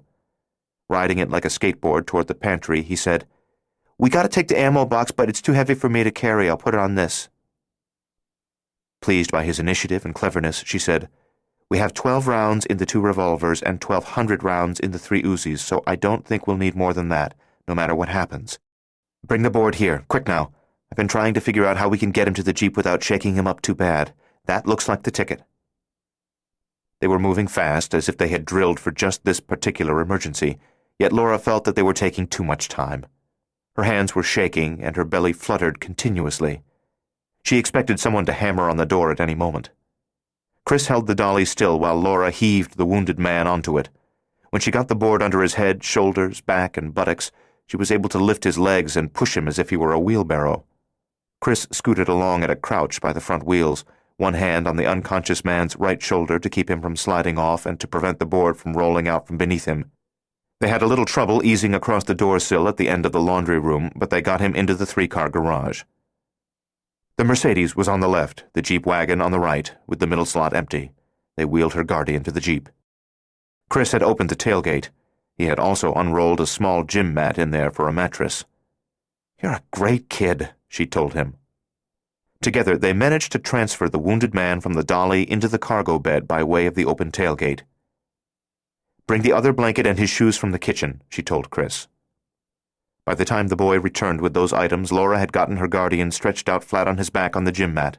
They covered his bare feet with the second blanket and put his soggy shoes beside him. As Laura shut the tailgate, she said, "Chris, get in the front seat and buckle up." She hurried back into the house. Her purse, which contained all of her credit cards, was on the table. She slipped the straps over her shoulder. She picked up the 3rd Uzi and headed back toward the laundry room, but before she had taken 3 steps, something hit the rear door with tremendous force. She whirled, bringing up the gun. Something slammed into the door again, but the steel core and slag deadbolts could not be defeated easily. Then the nightmare began in earnest.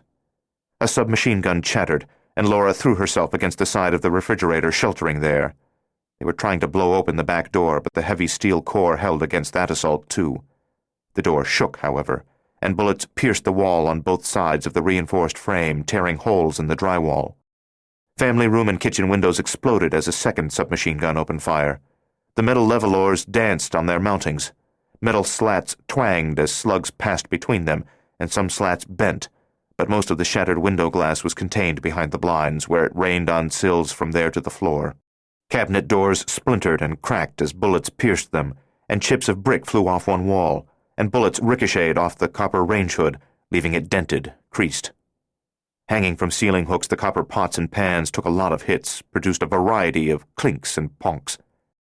One overhead light blew out. The levelor at the window above the writing desk was torn off its mountings at last, and 6 slugs plowed into the refrigerator door just inches from her. Her heart was racing, and a flood of adrenaline had made her senses almost painfully sharp. She wanted to run for the Jeep in the garage and try to get out before they realized she was in the process of leaving, but a primal warrior instinct told her to stay put. She pressed flat against the side of the refrigerator, out of the direct line of fire, hoping that she would not be hit by a ricochet. "Who the hell are you people?" she wondered angrily. The firing stopped, and her instinct proved true. The barrage was followed by the gunmen themselves. They stormed the house. The first one clambered through the imploded window above the kitchen desk. She stepped away from the refrigerator and opened fire, blowing him back out onto the patio. A second man, dressed in black like the first, entered by the shattered sliding door in the family room. She saw him through the archway a second before he saw her, and she swung the Uzi in that direction, spraying bullets, destroying the Mr. Coffee machine, tearing the hell out of the kitchen wall beside the archway, then cutting him down as he brought his weapon around toward her. She had practiced with the Uzi, but not recently, and she was surprised at how controllable it was. She was also surprised at how sickened she was by the need to kill them, though they were trying to slaughter her and her child. Like a wave of oily sludge, nausea washed through her, but she choked down the gorge that rose in her throat. A third man started into the family room, and she was ready to kill him too, and 100 like him, no matter how sick the killing made her. But he threw himself backward out of the line of fire when he saw his companion blown away. Now the Jeep. She didn't know how many killers were outside. Maybe only the 3, 2 dead and 1 still living, maybe 4 or 10 or 100. But regardless of how many there were, they would not have expected to be met with such a bold response, and certainly not with so much firepower. No way. Not from a woman and a small boy, and they had known that her guardian was wounded and unarmed. So right now they were stunned, and they'd be taking cover, assessing the situation, planning their next move. This might be her first and last chance to get away in the Jeep wagon. She sprinted through the laundry room into the garage. She saw that Chris had started the Jeep's engine when he'd heard the gunfire. Bluish exhaust fumes billowed from the tailpipes. As she ran to the Jeep, the garage door started up. Chris had evidently used the Genie remote control unit the moment he saw her. By the time she got behind the wheel, the garage door was a third open. She shifted into gear. "Get down!" As Chris instantly obeyed, sliding down in his seat below window level, Laura let up on the brakes. She rammed the accelerator against the floorboards, peeled rubber on the concrete, and roared out into the night, clearing the still-rising garage door by only an inch or two, ripping off the radio antenna. The Jeep's big tires, though not swaddled in chains, had heavy winter tread. They dug into the frozen slush and gravel that formed the surface of the driveway, finding traction with no trouble, spewing shrapnel of stone and ice. From off to her left came a dark figure, a man in black, running across the front lawn, kicking up snow 40 or 50 feet away, and he was such a featureless shape that he might have been just a shadow, except that over the screaming of the engine she heard the rattle of automatic gunfire.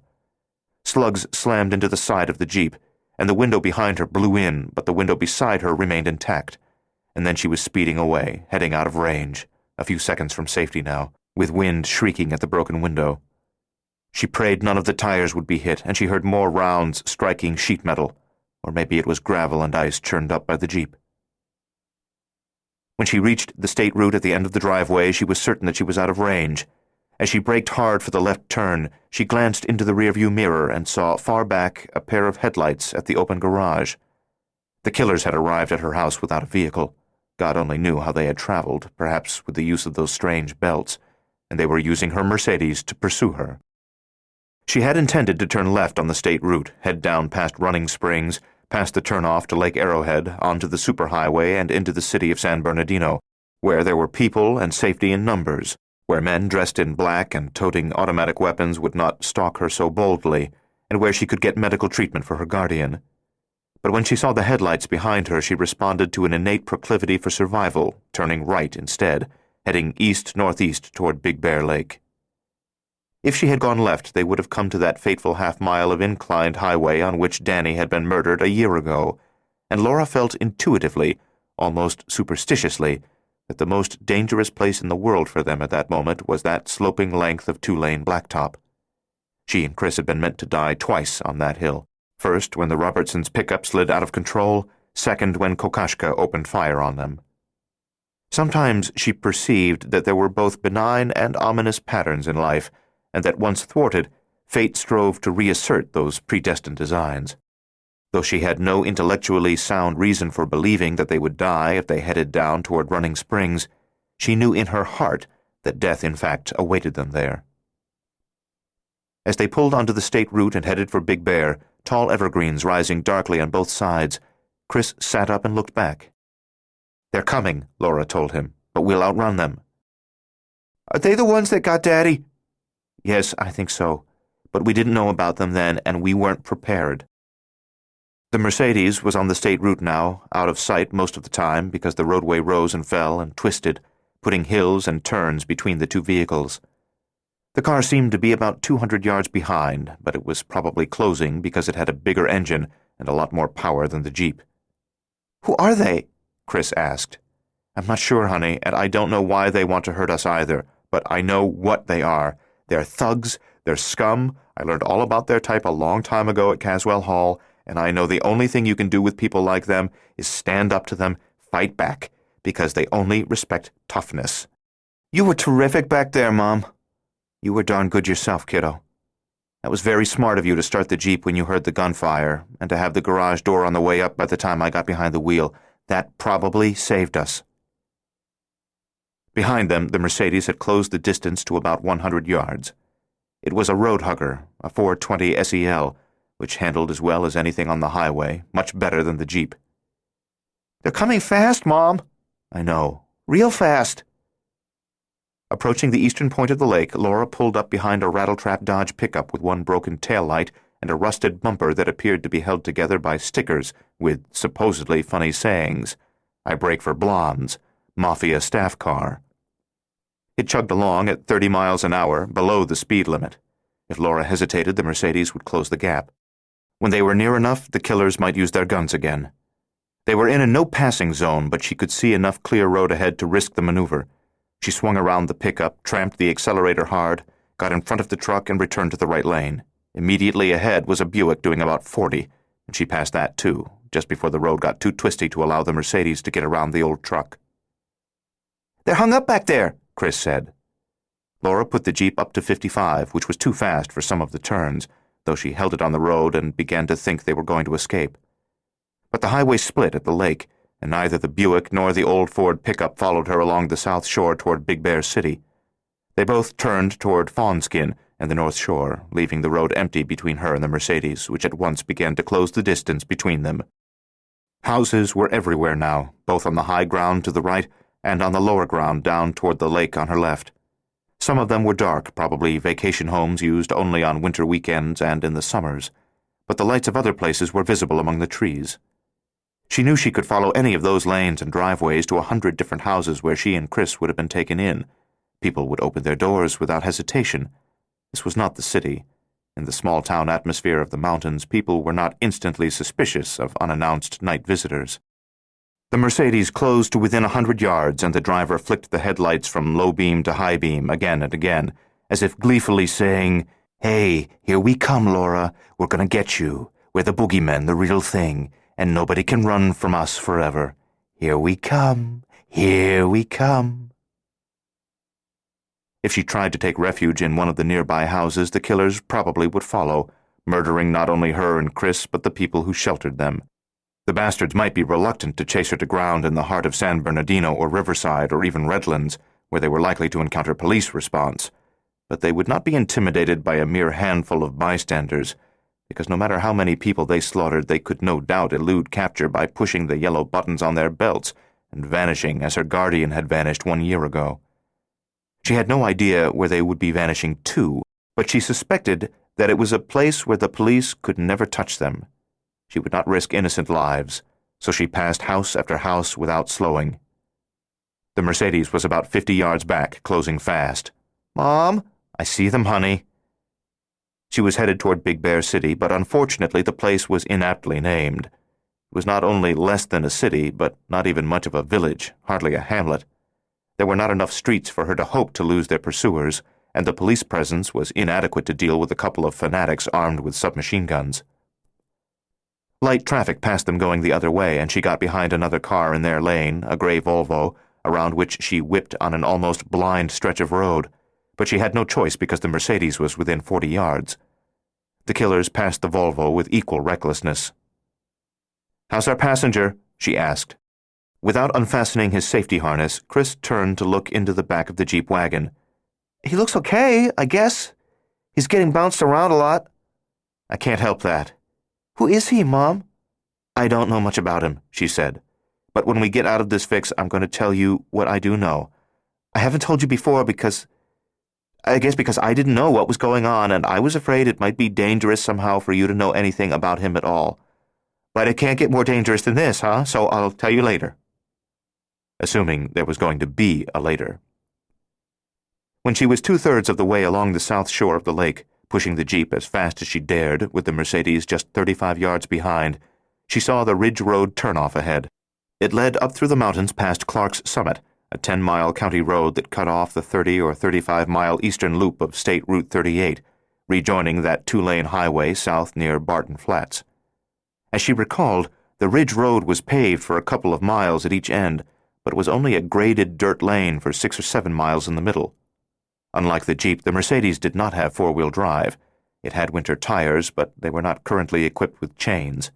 The men driving the Mercedes were unlikely to know that the Ridge Road's pavement would give way to a rutted dirt surface, patched with ice, and in some places drifted over with snow. "Hold on," she told Chris. She didn't use the brakes until the last moment, taking the right turn onto the Ridge Road so fast that the Jeep slid sideways with a tortured squeal of tires. It shuddered, too, as if it were an old horse that had been forced to make a frightening jump. The Mercedes cornered better, though the driver had not known what she was going to do. As they headed into higher elevations and greater wilderness, the car closed the gap to about 30 yards. 25. 20. Thorny branches of lightning abruptly grew across the sky to the south. It was not as near to them as the lightning at the house, but near enough to turn night to day around them. Even above the sound of the engine, she could hear the roar of thunder.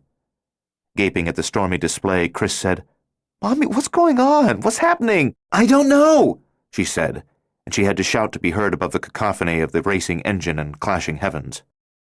She did not hear the gunfire itself, but heard bullets smacking into the Jeep, and a slug punched a hole through the tailgate window and thudded into the back of the seat in which she and Chris were riding. She felt as well as heard its solid impact. She began to turn the wheel back and forth, weaving from one side of the road to the other, making as difficult a target as possible, which made her dizzy in the flickering light. Either the gunman stopped firing or missed them with every shot, because she did not hear any more incoming rounds. However, the weaving slowed her, and the Mercedes closed even faster. She had to use the side mirrors instead of the rear view. Though most of the tailgate window was intact, the safety glass was webbed with thousands of tiny cracks that left it translucent and useless. 15 yards. 10. In the southern sky, the lightning and thunder passed as before. She topped a rise, and the pavement ended halfway down the hill ahead of them. She stopped weaving, accelerated. When the Jeep left the blacktop, it shimmied for a moment as if surprised by the change in road surface, but then streaked forward on the snow-spotted, ice-crusted frozen dirt. They jolted across a series of ruts, through a short hollow where trees arched over them and up the next hill. In the side mirrors, she saw the Mercedes cross the hollow on the dirt lane and start up the slope behind her. But as she reached the crest, the car began to founder in her wake. It slid sideways, its headlights swinging away from her. The driver overcorrected instead of turning the wheel into the slide as he should have done. The car's tires began to spin uselessly. It slid not only off to the side, but backward 20 yards, until the right rear wheel jolted into the drainage ditch that flanked the road. The headlight beams were canted up and angled across the dirt track. "They're stuck," Chris said. "They'll need half an hour to get out of that mess." Laura continued over the crest, down the next slope of the Dark Ridge Road.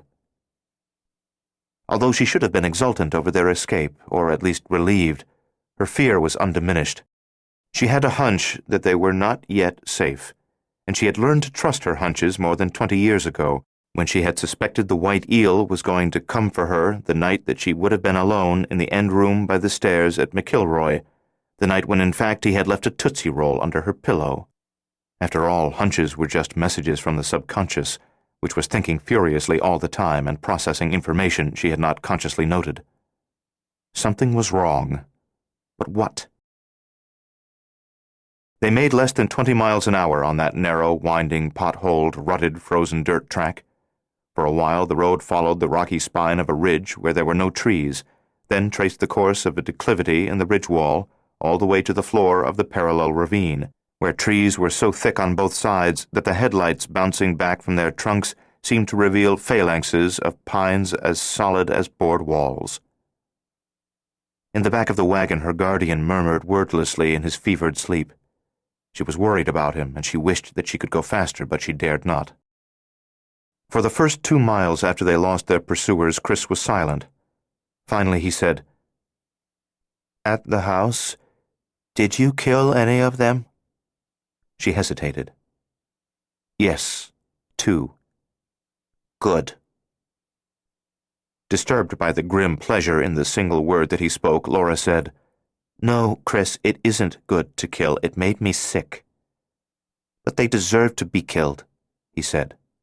"Yes, they did. But that doesn't mean it's pleasant to kill them. It's not.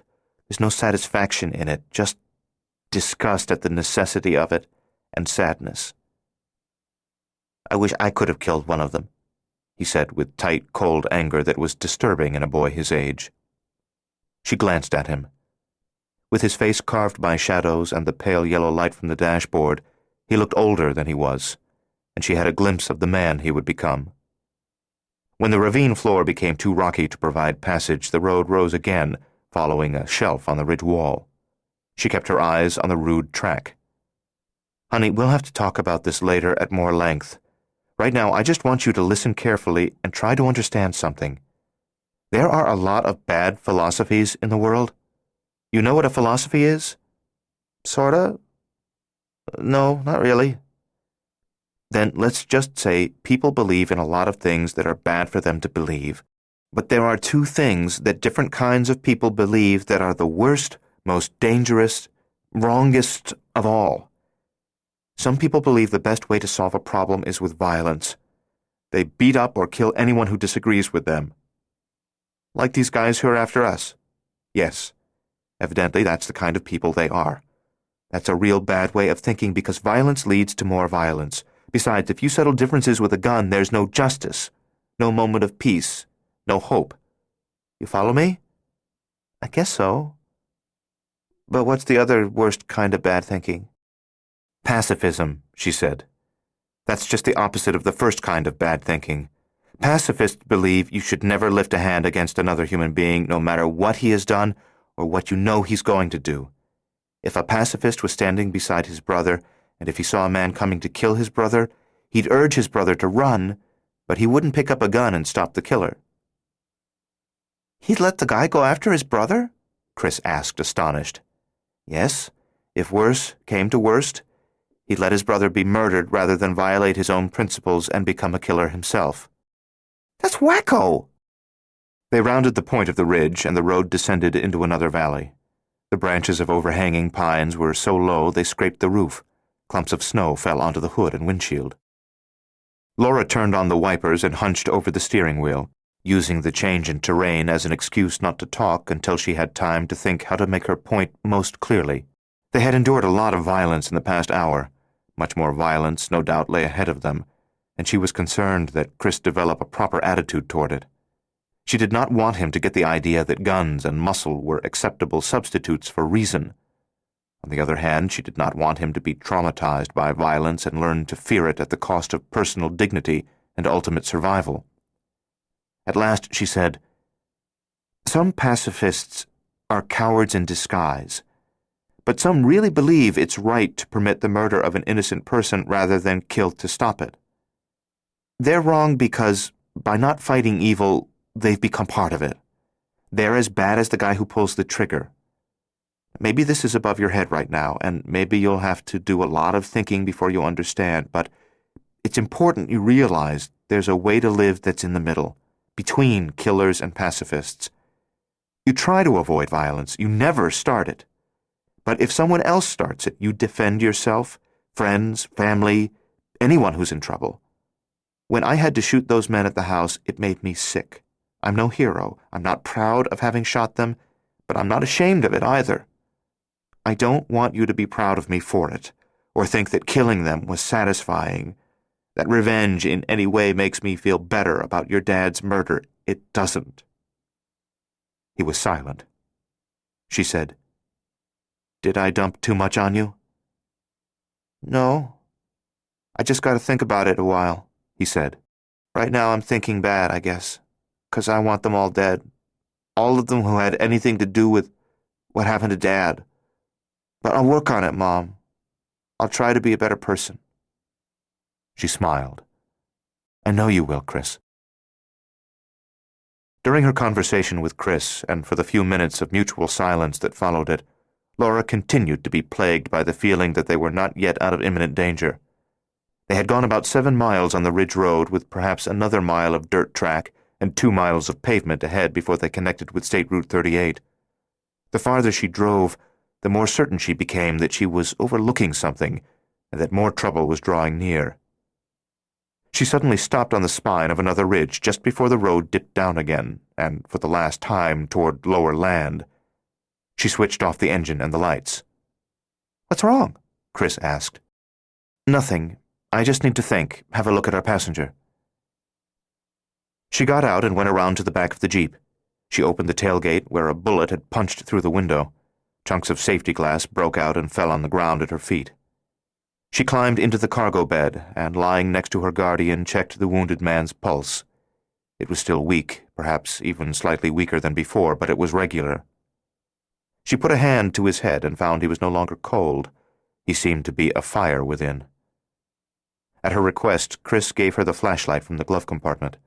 She pulled back the blankets to see if the man was bleeding worse than when they had loaded him into the Jeep.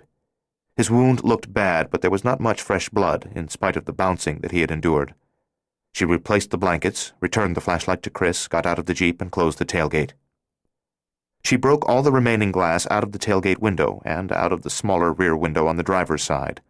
With the glass missing completely, the damage was less conspicuous and less likely to draw the attention of a cop or anyone else. For a while, she stood in the cold air beside the wagon, staring out at the lightless wilderness, trying to force a connection between instinct and reason. Why was she so sure that she was heading for trouble and that the night's violence was not yet at an end? The clouds were shredding in a high-altitude wind that harried them eastward, a wind that had not yet reached the ground, where the air was almost peculiarly still. Moonlight found its way through those ragged holes and eerily illuminated the snow-cloaked landscape of rising and falling hills, evergreens leached of their color by the night, and clustered rock formations. Laura looked south, where in a few miles the ridge road led to State Route 38, and everything in that direction seemed serene. She looked east, west, then back to the north, from which they had come, and on all sides the San Bernardino Mountains were without a sign of human habitation, without a single light, and seemed to exist in primeval purity and peace. She asked herself the same questions and gave the same answers that had been part of an interior dialogue for the past year. Where did the men with the belts come from? Another planet? Another galaxy? No, they were as human as she was. So maybe they came from Russia. Maybe the belts acted like matter transmitters, devices akin to the teleportation chamber in that old movie, The Fly. That might explain her guardian's accent, if he'd teleported from Russia. But it didn't explain why he had not aged in a quarter of a century. Besides, she did not seriously believe that the Soviet Union or anyone else had been perfecting matter transmitters since she was 8 years old, which left time travel. She had been considering that possibility for some months, though she'd not even felt confident enough about her analysis to mention it to Thelma. But if her guardian had been entering her life at crucial points by time travel, he could have made all of his journeys in the space of a single month or week in his own era, while many years had passed for her, so he would have appeared not to have aged. Until she could question him and learn the truth, the time travel theory was the only one on which she could operate. Her guardian had traveled to her from some future world, and evidently it was an unpleasant future, because when speaking of the belt, had said, "You don't want to go where it'll take you." And there had been a bleak, haunted look in his eyes. She had no idea why a time traveler would come back from the future to protect her, of all people, from armed junkies and runaway pickup trucks, and she had no time to ponder the possibilities. The night was quiet, dark, and cold. They were heading straight into trouble. She knew it, but she didn't know what it was or where it would come from. When she got back into the Jeep, Chris said, "What's wrong now?" "You're crazy about Star Trek, Star Wars, batteries not included, all that stuff, so maybe what I've got here is the kind of background expert I seek out when I'm writing a novel. You're my resident expert in the weird." The engine was switched off, and the interior of the Jeep was brightened only by the cloud-cloaked moonlight. But she was able to see Chris's face reasonably well because during the few minutes she had been outside, her eyes had adapted to the night. He blinked at her and looked puzzled. "What are you talking about?" "Chris, like I said earlier, I'm going to tell you all about the man lying back there, about the other strange appearances he's made in my life, but we don't have time for that now, so don't snow me under with lots of questions, okay? But just suppose my guardian, that's how I think of him because he's protected me from terrible things when he could. Suppose he was a time traveler from the future. Suppose he doesn't come in a big clumsy time machine. Suppose the whole machine is in a belt that he wears around his waist, under his clothes, and he just materializes out of thin air when he arrives here from the future. Are you with me so far?" Chris was staring wide-eyed. "Is that what he is?" "He might be, yes." The boy freed himself from his safety harness, scrambled onto his knees on the seat, and looked back at the man lying in the compartment behind them. "Holy shit!" "Given the unusual circumstances," she said, "I'll overlook the foul language." He glanced at her sheepishly. "Sorry, but a time traveler?" If she had been angry with him, the anger would not have held. for she now saw in him a sudden rush of that boyish excitement and a capacity for wonder that he had not exhibited in a year, not even at Christmas when he had enjoyed himself immensely with Jason Gaines. The prospect of an encounter with a time traveler instantly filled him with a sense of adventure and joy. That was the splendid thing about life. Though it was cruel, it was also mysterious, filled with wonder and surprise. Sometimes the surprises were so amazing that they qualified as miraculous, and by witnessing those miracles, a despondent person could discover a reason to live. A cynic could obtain unexpected relief from ennui, and a profoundly wounded boy could find the will to heal himself and medicine for melancholy. She said, "Okay, suppose that when he wants to leave our time and return to his own, he presses a button on the special belt he wears." Can I see the belt? Later. Remember, you promised not to ask a lot of questions just now. Okay. He looked again at the Guardian, then turned and sat down, focusing his attention on his mother. When he presses the button, what happens? He just vanishes. Wow! And when he arrives from the future, does he just appear out of thin air?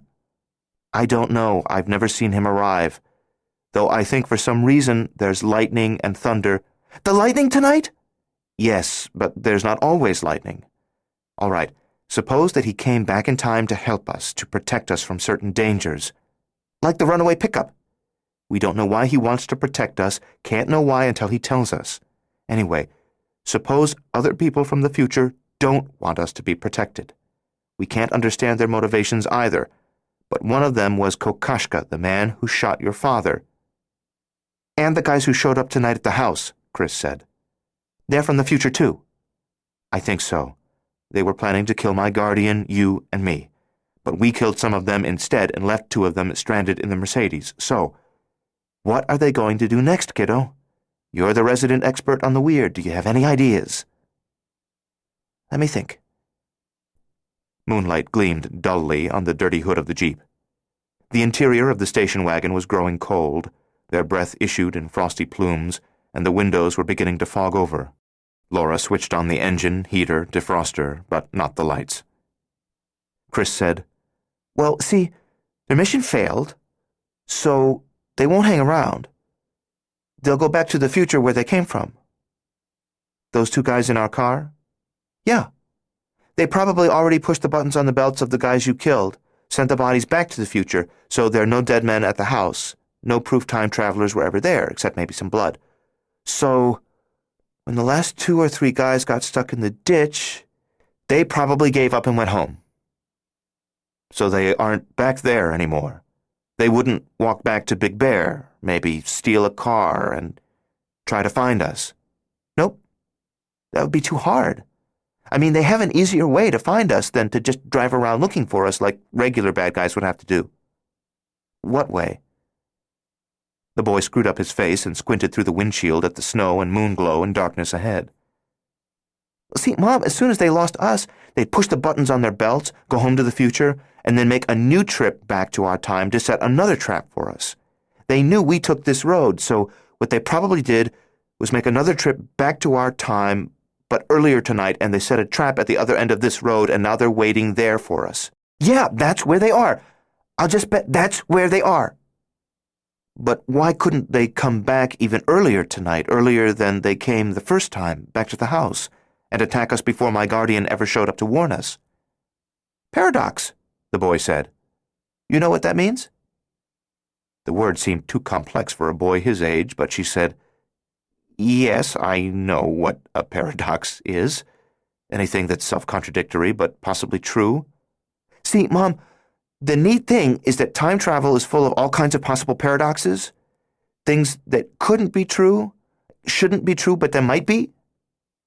Now he was talking in that excited voice with which he describes scenes in his favorite fantastic films and comic books, but with more intensity than she had ever heard before, probably because this was not a story, but reality even more amazing than fiction.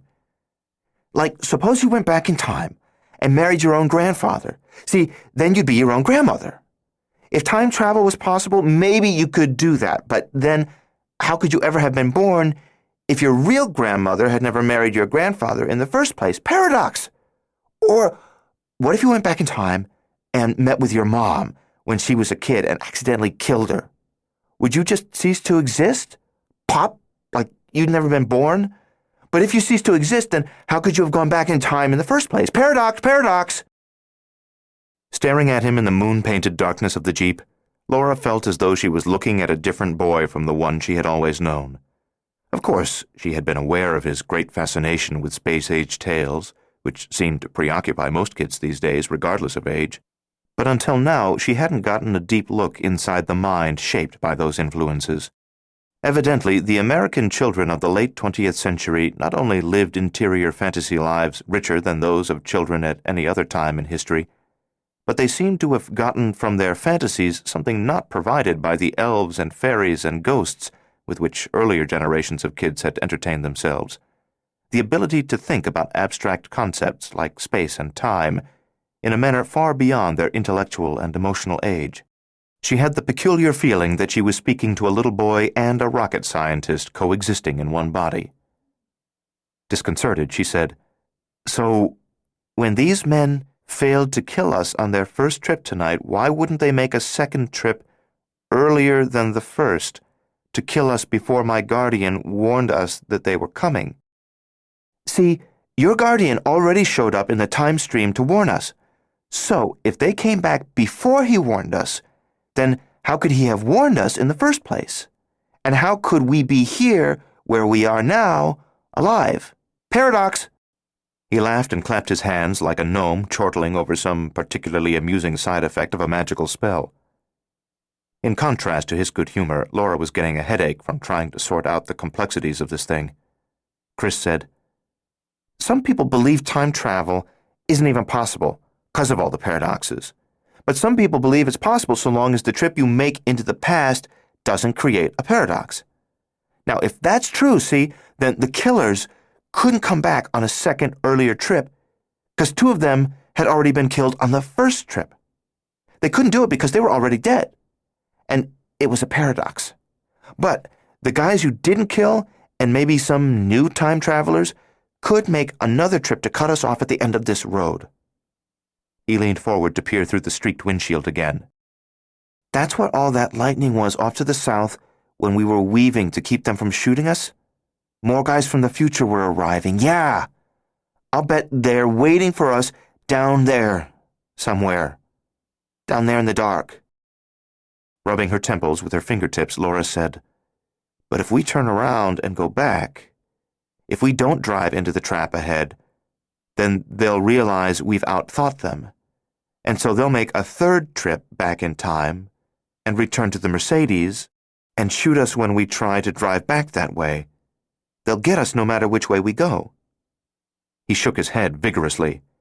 "No, because by the time they realize we're onto them, maybe half an hour from now, we'll already have turned around and driven back past the Mercedes." The boy was bouncing up and down in his seat with excitement now. "So, if they try to make a third trip in time to go back to the beginning of this road and trap us there, they can't do it, because we'll already have driven back that way and out. We'll already be safe. Paradox! See, they gotta play by the rules, Mom.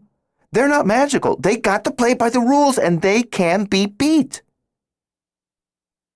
In 33 years, she had never had a headache that had gone from a mild throb to a pounding skull-splitter as quickly as this one. The more she tried to puzzle out the difficulties of avoiding a pack of time-traveling hitmen, the deeper-rooted the pain became. Finally, she said, "I give up. I guess I should have been watching Star Trek and reading Robert Heinlein all these years instead of being a serious adult, because I'm just not able to cope with this. So I'll tell you what. I'm going to rely on you to outsmart them.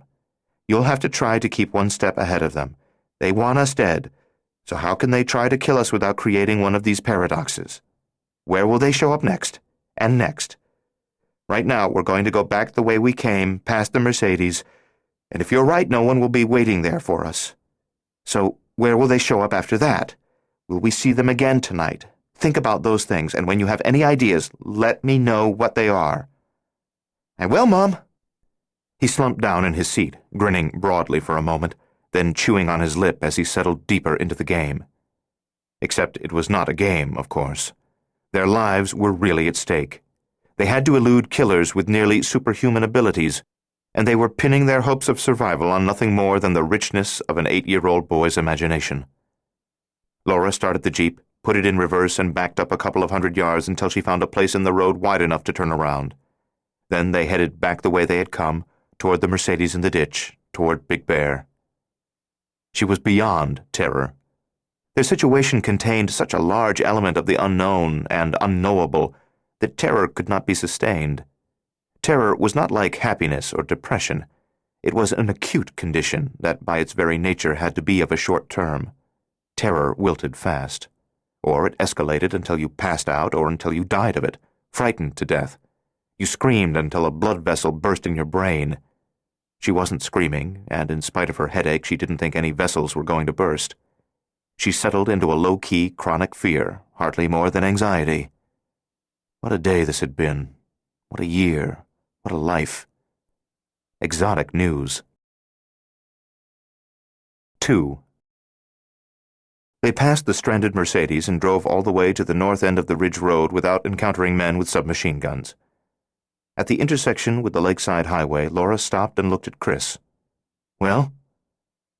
"As long as we're driving around," he said, "and as long as we go to a place where we've never been and don't usually go, we're pretty safe. They can't find us if they don't have any idea where we might be, just like your regular type scumbags." Scumbags, she thought. What is this, H.G. Wells meets Hill Street Blues? He said, "See, now that we've given them the slip, these guys are going to go back to the future and look over the records they've got about you, Mom, your history, and they're going to see where you show up next, like when you want to go live in the house again. Or if you hid out for a year and wrote another book and then went on tour for it, they'd show up at a store where you're signing books because, see, there'd be a record of that in the future. They'd know you could be found in that store at a certain time on a certain day." She frowned. "You mean the only way to avoid them for the rest of my life is to change my name, go on the run forever, and leave no trace of myself on any public records? Just vanish from recorded history from here on out?" "Yeah, I think maybe that's what you'll have to do," he said excitedly. He was smart enough to have figured out how to defeat a pack of time-traveling hitmen, but not adult enough to perceive how hard it would be for them to forsake everything they owned and start with only the cash in their pockets. In a way, he was like an idiot savant, tremendously insightful and gifted in one narrow area, but naive and severely limited in all other ways. In matters of time-travel theory, he was 1,000 years old, but otherwise he was going on 9. She said, "I can never write another book because I'd have to have contact with editors, agents, even if by phone. So there'd be phone records that could be traced. And I can't collect royalties because no matter how many blinds I use, no matter how many different bank accounts I shift the money through, sooner or later I have to collect the funds personally, which would leave a public record. So then they'd have that record in the future, and they'd travel back to the bank to wipe me out when I showed up. How am I supposed to get my hands on the money we already have? How can I cash a check anywhere without leaving a record that they would have in the future?" She blinked at him. "Good God, Chris, we're in a box." Now it was the boy's turn to be baffled. He looked at her with little understanding of where money came from, how it was put aside for future use, or how difficult it was to obtain. "Well, for a couple of days we can just drive around, sleep in motels." "We can only sleep in motels if I pay cash. A credit card record might be all they need to find us. Then they'd come back in time to the night I used the credit card, and they'd kill us at the motel." "Yeah, so we use cash. Hey, we can eat at McDonald's all the time. That doesn't take much money, and it's good." They drove down from the mountains, out of the snow, into San Bernardino, a city of about 300,000, without encountering assassins. She needed to get their guardian to a doctor, not only because she owed him a debt of life, but also because without him she might never learn the truth of what was happening, and might never find a way out of the box they were in. She could not take him to a hospital because hospitals kept records, which might give her enemies from the future a way of finding her. She would have to obtain medical care secretly, from someone who would not have to be told her name or anything about the patient. Shortly before midnight, she stopped at a telephone booth near a Shell service station. The phone was at the corner of the property, away from the station itself, which was ideal because she could not risk an attendant noticing the Jeep's broken windows or the unconscious man. In spite of the hour-long nap the boy had gotten earlier, and in spite of the excitement, Chris had dozed off. In the compartment behind the front seat, their guardian was sleeping too, but his sleep was neither restful nor natural. He was not mumbling much anymore, but for minutes at a stretch he drew breath with a dismaying wheeze and rattle. She left the Jeep in park, the engine running, and went into the telephone booth to look through the directory. She tore out the Yellow Pages listings for physicians. After obtaining a street map of San Bernardino from the attendant in the service station, she began searching for a doctor who did not operate out of a clinic or medical office building, but from an office attached to his home, which was how most doctors in small towns and cities had worked in years gone by, though these days few continued to keep home and office together. She was acutely aware that the longer she took to find help, the smaller the chance that their guardian would survive. At 1:15, in a quiet residential neighborhood of older homes, she pulled in front of a 2-story white Victorian house built in another era, in a lost California, before everything had been constructed of stucco.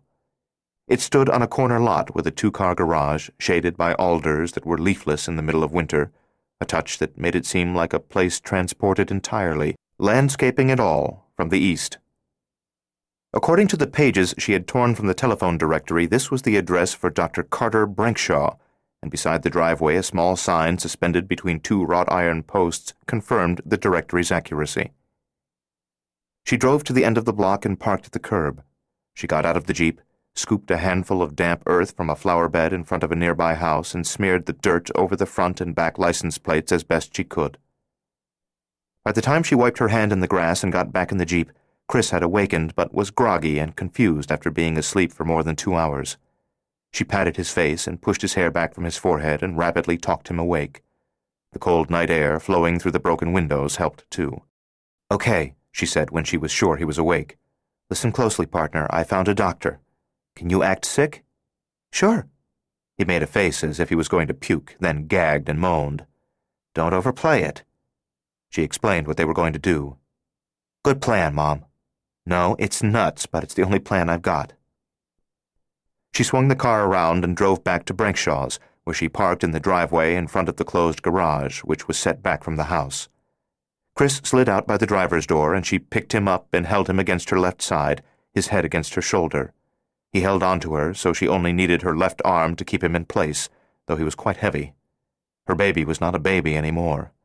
In her free hand, she gripped the revolver. As she carried Chris along the walk past the stark alders, with no light except a purplish glow from one of the widely spaced mercury vapor street lamps out at the curb, she hoped no one was at a window in any of the nearby houses. On the other hand, it probably wasn't unusual for someone to visit a doctor's house in the middle of the night needing treatment. She went up the front steps, across the porch, and rang the bell 3 times, quick, as a frantic mother might do. She waited only a few seconds before ringing it 3 more times.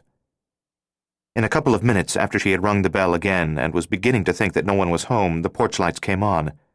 She saw a man studying her through the 3-pane, fan-shaped window in the top third of the door. "Please," she said urgently, holding the revolver at her side where it could not be seen. "My boy, poison! He swallowed poison!" The man opened the door inward, and there was an outward opening glass storm door as well, so Laura stepped out of its way. He was about 65, white-haired, with a face that was Irish except for a strong Roman nose and dark brown eyes. He was dressed in a brown robe, white pajamas, and slippers. Peering at her over the rims of tortoise-shell glasses, he said, What's wrong?" "I live 2 blocks down. You're so close, and my boy, poison." At the height of her hysteria, she let go of Chris, and he got out of her way as she shoved the muzzle of the .38 against the man's belly. "I'll blow your guts out if you call for help." She had no intention of shooting him, but she apparently sounded convincing, for he nodded and said nothing. "Are you Dr. Brankshaw?" He nodded again, and she said, "Who else is in the house, Doctor?" "No one. I'm alone here." "Your wife?" "I'm a widower.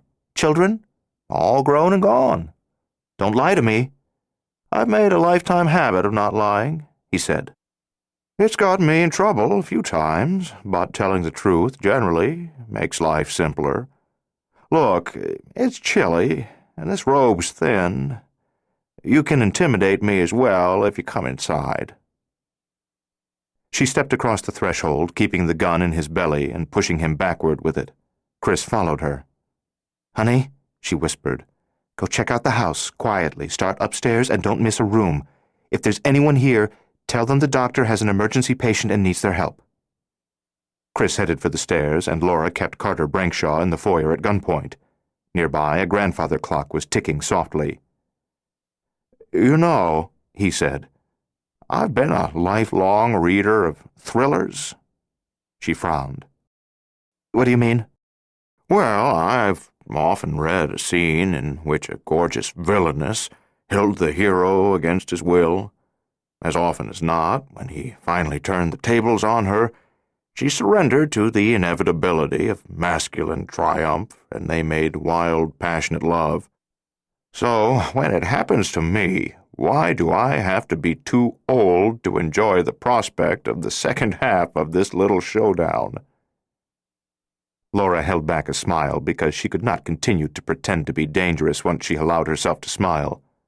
"Shut up." "Surely you can do better than that." "Just shut up, all right? Shut up." He did not go pale or begin to tremble. He smiled. Chris returned from upstairs. "Nobody, Mom." Brankshaw said, "I wonder how many dangerous thugs have pint-sized accomplices who call them Mom." "Don't misjudge me, Doctor. I'm desperate."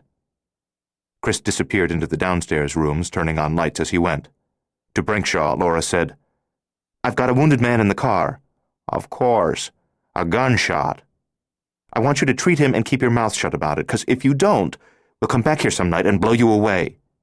"This," he said almost merrily, "is perfectly delicious." As Chris returned, he switched off the lights he had switched on moments ago. "Nobody, Mom." "You have a stretcher?" Laura asked the physician. Brankshaw stared at her. "You really do have a wounded man?" "What the hell else would I be doing here?" "How peculiar. Well, all right. How badly is he bleeding?" "A lot earlier, not so much now, but he's unconscious." "If he's not bleeding badly now, we can roll him in. I've got a collapsible wheelchair in my office. Can I get an overcoat?" he said, pointing to the foyer closet. "Or do tough malls like you get a thrill out of making old men shiver in their PJs?" "Get your coat, Doctor, but damn it, don't underestimate me." "Yeah," Chris said. "She shot 2 guys already tonight." He imitated the sound of an Uzi.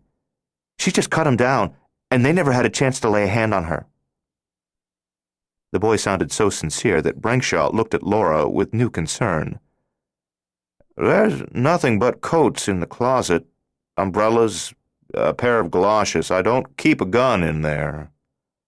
"Just be careful, Doctor. No fast moves." "No fast moves. Yes, I knew you'd say that." Though he still seemed to find the situation to some degree amusing, he was not quite as light-hearted about it as he had been. When he had pulled on his overcoat, they went with him through a door to the left of the foyer. Without snapping on a light, relying on the glow from the foyer and his familiarity with the place, Dr. Brankshaw led them through a patient's waiting room that contained straight-backed chairs and a couple of end tables. Another door led into his office, a desk, 3 chairs, medical books, where he did turn on a light, and a door from the office led farther back in the house to his examination room. Laura had expected to see an examination table and equipment that had been in use and well-maintained for 30-odd years, a homely den of medicine straight out of a Norman Rockwell painting, but everything looked new. There was even an EKG machine, and at the far end of the room was a door with a sign that warned, "X-ray, keep closed in use." "You have X-ray equipment here?" she asked. "Sure. It's not as expensive as it once was. Every clinic has X-ray equipment these days."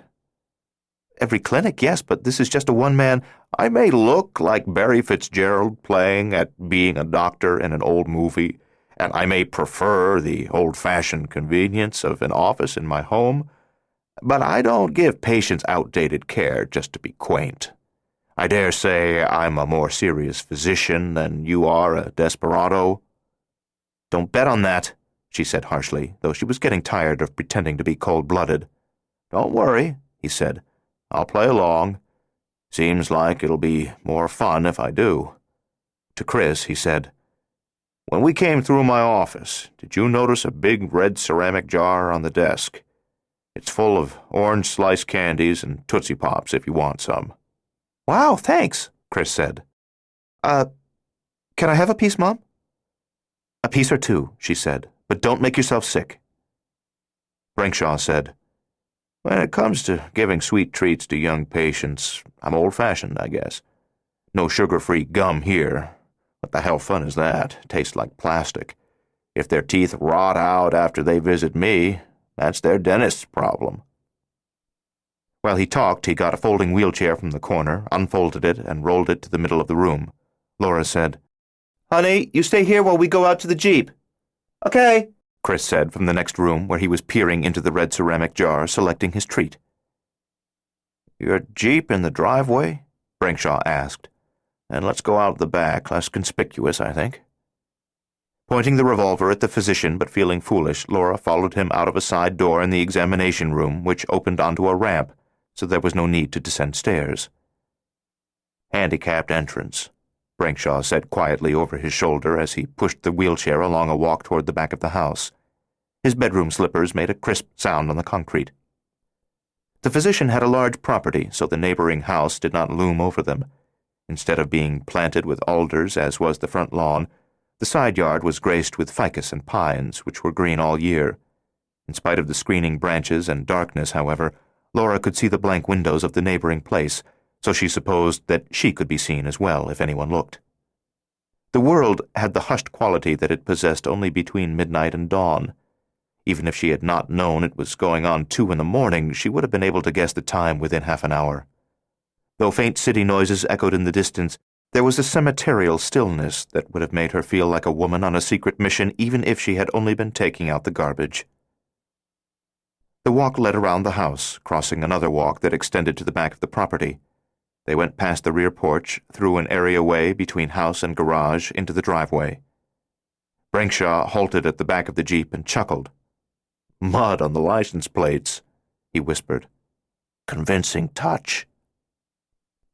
After she put the tailgate down, he got into the back of the Jeep to have a look at the wounded man. She looked out toward the street. All was silent, still. But if a San Bernardino police cruiser happened to drive by now on a routine patrol, the officer would surely stop to see what was up at kindly old Doc Brenkshaw's place. Brenkshaw was already crawling out of the Jeep. "By God, you do have a wounded man in there." Why the hell do you keep being surprised? Would I pull this kind of stunt for laughs? "Let's get him inside, quickly," Brenkshaw said. He could not handle her guardian by himself. In order to help him, Laura had to stick the .38 in the waistband of her jeans. Brenkshaw made no attempt to run or to knock her down and get the weapon away from her. Instead, as soon as he had the wounded man in the wheelchair, he rolled him out of the drive, through the areaway, and around the house to the handicapped entrance at the far side. She grabbed one of the Uzis from the front seat and followed Brenkshaw. She didn't think she'd have any use for the automatic carbine, but she felt better with it in her hands. 15 minutes later, Brenkshaw turned from the developed X-rays that hung on a lightboard in a corner of his examination room. "The bullet didn't fragment. Made a clean exit. Didn't nick any bones, so we don't have chips to worry about." "Terrific," Chris said from a corner chair, happily sucking on a Tootsie Pop. In spite of the warm air in the house, Chris was still wearing his jacket, as was Laura, because she wanted them to be ready to get out on short notice. Is he in a coma or what? Laura asked the doctor. "Yes, he's comatose. Not from any fever associated with a bad infection of the wound. Too early for that. And now that he's gotten treatment, there probably won't be an infection. It's traumatic coma from being shot, the loss of blood, the shock and all. He shouldn't have been moved, you know." "I had no choice. Will he come out of it?" "Probably. In this case, a coma is the body's way of shutting down to conserve energy, facilitate healing. He's not lost as much blood as it appears. He's got a good pulse, so this probably won't last long. When you see his shirt and lab coat soaked like that, you think he's bled quarts, but he hasn't. Not that it was a spoonful, either. He's had a bad time of it. But no major blood vessels were torn, or he'd be in worse shape. Still, he should be in a hospital. We've already been through that, Laura said impatiently.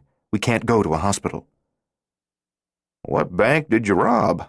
The physician asked teasingly, but with noticeably less twinkle in his eyes than there had been when he had made his other little jokes.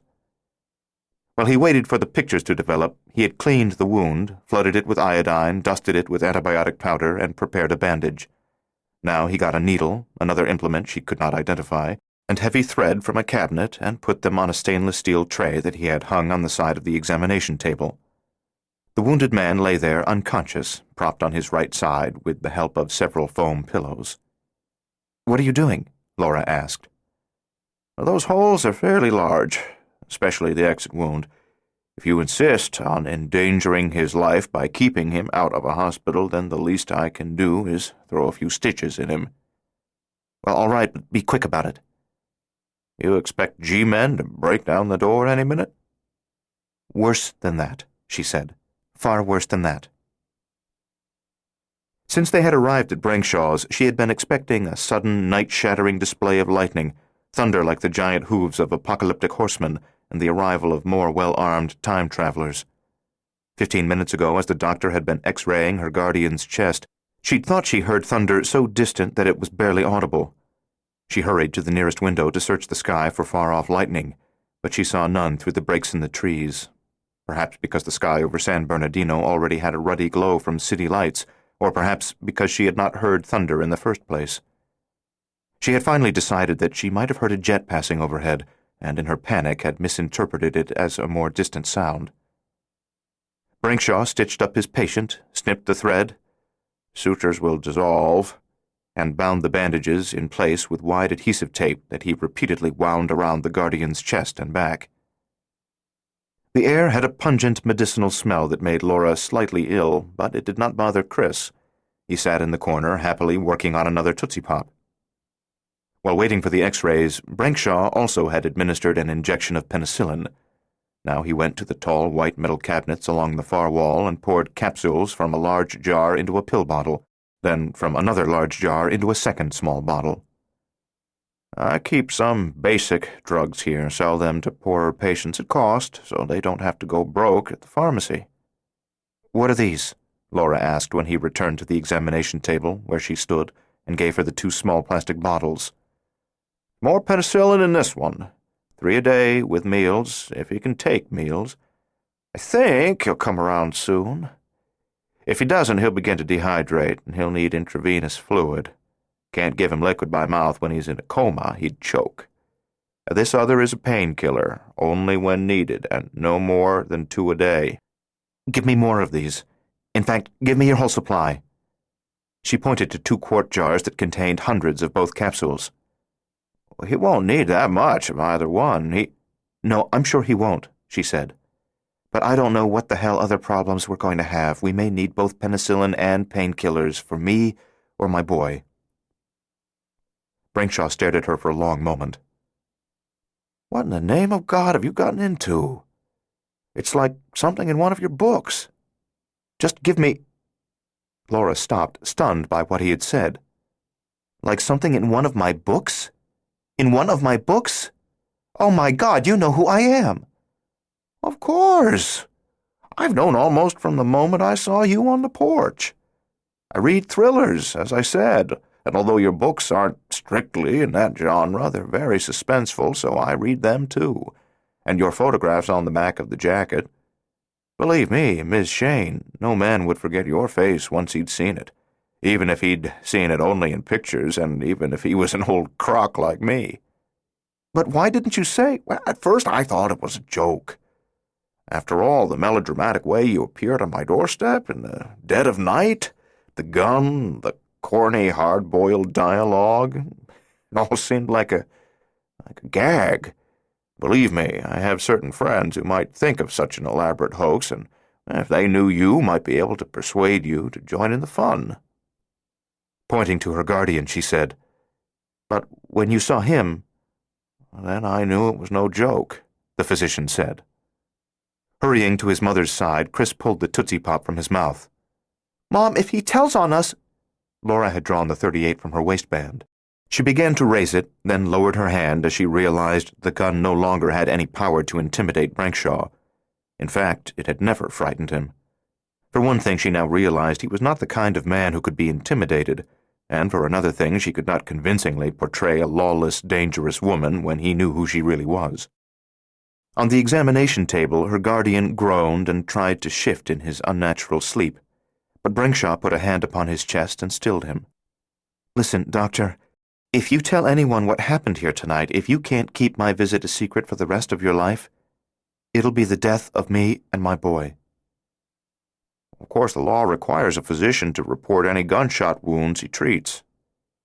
"But this is a special case," Laura said urgently. "I'm not on the run from the law, Doctor." Well, who are you running from? "In a sense, from the same men who killed my husband, Chris's father." He looked surprised and pained. Your husband was killed? "You must have read about it in the papers," she said bitterly. "It made a sensational story there for a while, the kind of thing the press loves." "I'm afraid I don't read newspapers or watch television news," Brankshaw said. "It's all fires, accidents, and crazed terrorists. They don't report real news, just blood and tragedy and politics. I'm sorry about your husband. And if these people who killed him, whoever they are, want to kill you now, you should go straight to the police." Laura liked this man and thought they shared more views and sympathies than not. He seemed reasonable, kind. Yet she had little hope of persuading Brankshaw to keep his mouth shut. "The police can't protect me, Doctor. No one can protect me except me, and maybe that man whose wounds you just sewed up. These people who are after us, they're relentless, implacable, and they're beyond the law." He shook his head. "No one is beyond the law." "They are, Doctor. It'd take me an hour to explain to you why they are, and then you probably wouldn't believe me. But I beg of you, unless you want our deaths on your conscience, keep your mouth shut about our being here, not just for a few days, but forever." "Well—" Studying him, she knew it was no use. She remembered what he had told her in the foyer earlier, when she had warned him not to lie about the presence of other people in the house.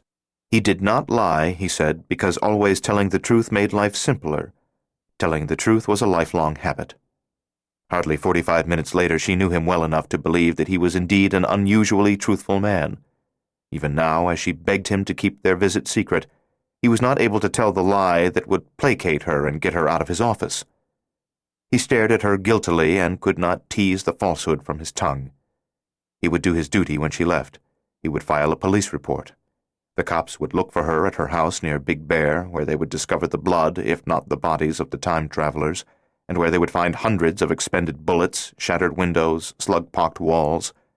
By tomorrow or the next day, the story would be splashed across the newspapers.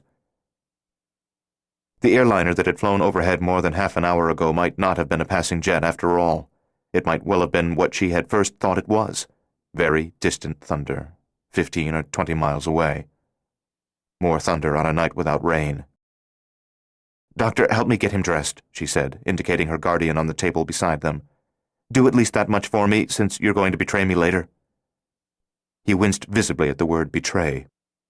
Earlier, she'd sent Chris upstairs to get one each of Bringshaw's shirts, sweaters, jackets, slacks, a pair of his socks, and shoes. The physician was not as muscular and trim as her guardian, but they were approximately the same size. At the moment, the wounded man was wearing only his blood-stained pants, but Laura knew there would not be time to put all the clothes on him. "Just help me get him into the jacket, Doctor. I'll take the rest and dress him later. The jacket will be enough to protect him from the cold." Reluctantly lifting the unconscious man into a sitting position on the examination table, the doctor said, "He shouldn't be moved." Ignoring Brankshaw, struggling to pull the wounded man's right arm through the sleeve of the warmly lined corduroy jacket, Laura said, "Chris, go to the waiting room at the front of the house. It's dark in there. Don't turn on the lights. Go to the windows and give the street a good looking over. And for God's sake, don't let yourself be seen." "You think they're here?" the boy asked fearfully. "If not now, they will be soon," she said, working her guardian's left arm through the other jacket sleeve. "What are you talking about?" Brankshaw asked as Chris dashed into the adjoining office and on into the dark waiting room. Laura didn't answer. "Come on, let's get him in the wheelchair." Together they lifted the wounded man off the examination table into the chair and buckled a restraining strap around his waist. As Laura was gathering up the other clothes and the 2 quart-sized jars of drugs, making a bundle, padding the clothes around the jars and tying it all together in the shirt, Chris raced back from the waiting room. Mom, they're pulling up outside. It must be them, 2 cars full of men across the street. 6 or 8 of them anyway. What are we going to do? Damn, she said. We can't get to the Jeep now, and we can't go out the side door because they might see us from the front. Brankshaw headed toward his office. I'll call the police. No! She put the bundle of clothes and drugs on the wheelchair between her guardian's legs, put her purse there too, and snatched up the Uzi and .38 Chief's Special. There's no time, damn you. They'll be in here in a couple of minutes, and they'll kill us. You've got to help me get the wheelchair out the back, down the rear porch steps.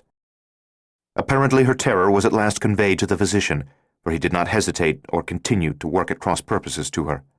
He grabbed the chair and wheeled it swiftly through a door that connected the examination room to the downstairs hall.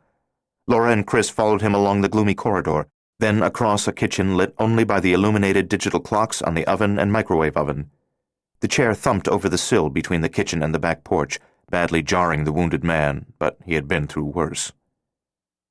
Slinging the Uzi over her shoulder and jamming the revolver into her waistband, Laura hurried around Brankshaw to the bottom of the porch steps. She took hold of the wheelchair from the front, helping him trundle it to the concrete walk below. She glanced at the areaway between the house and garage, half expecting to see an armed man coming through there already, and she whispered to Brankshaw, "You'll have to go with us. They'll kill you if you stay here. I'm sure they will." Again he offered no argument, but followed Chris, as the boy led the way down the walk that struck across the rear lawn to the gate in the redwood fence at the back of the long property. Having unslung the Uzi from her shoulder, Laura came last, ready to turn and open fire if she heard a noise from the house behind them. As Chris reached the gate, it opened in front of him, and a man dressed in black stepped through from the alley, darker than the night around them except for his moon-pale face and white hands, every bit as surprised by them as they were by him. He'd come along the street beside the house and into the alley to cover the place from the back. In his left hand, gleaming darkly, was a submachine gun, not at the ready, but he started to bring it up.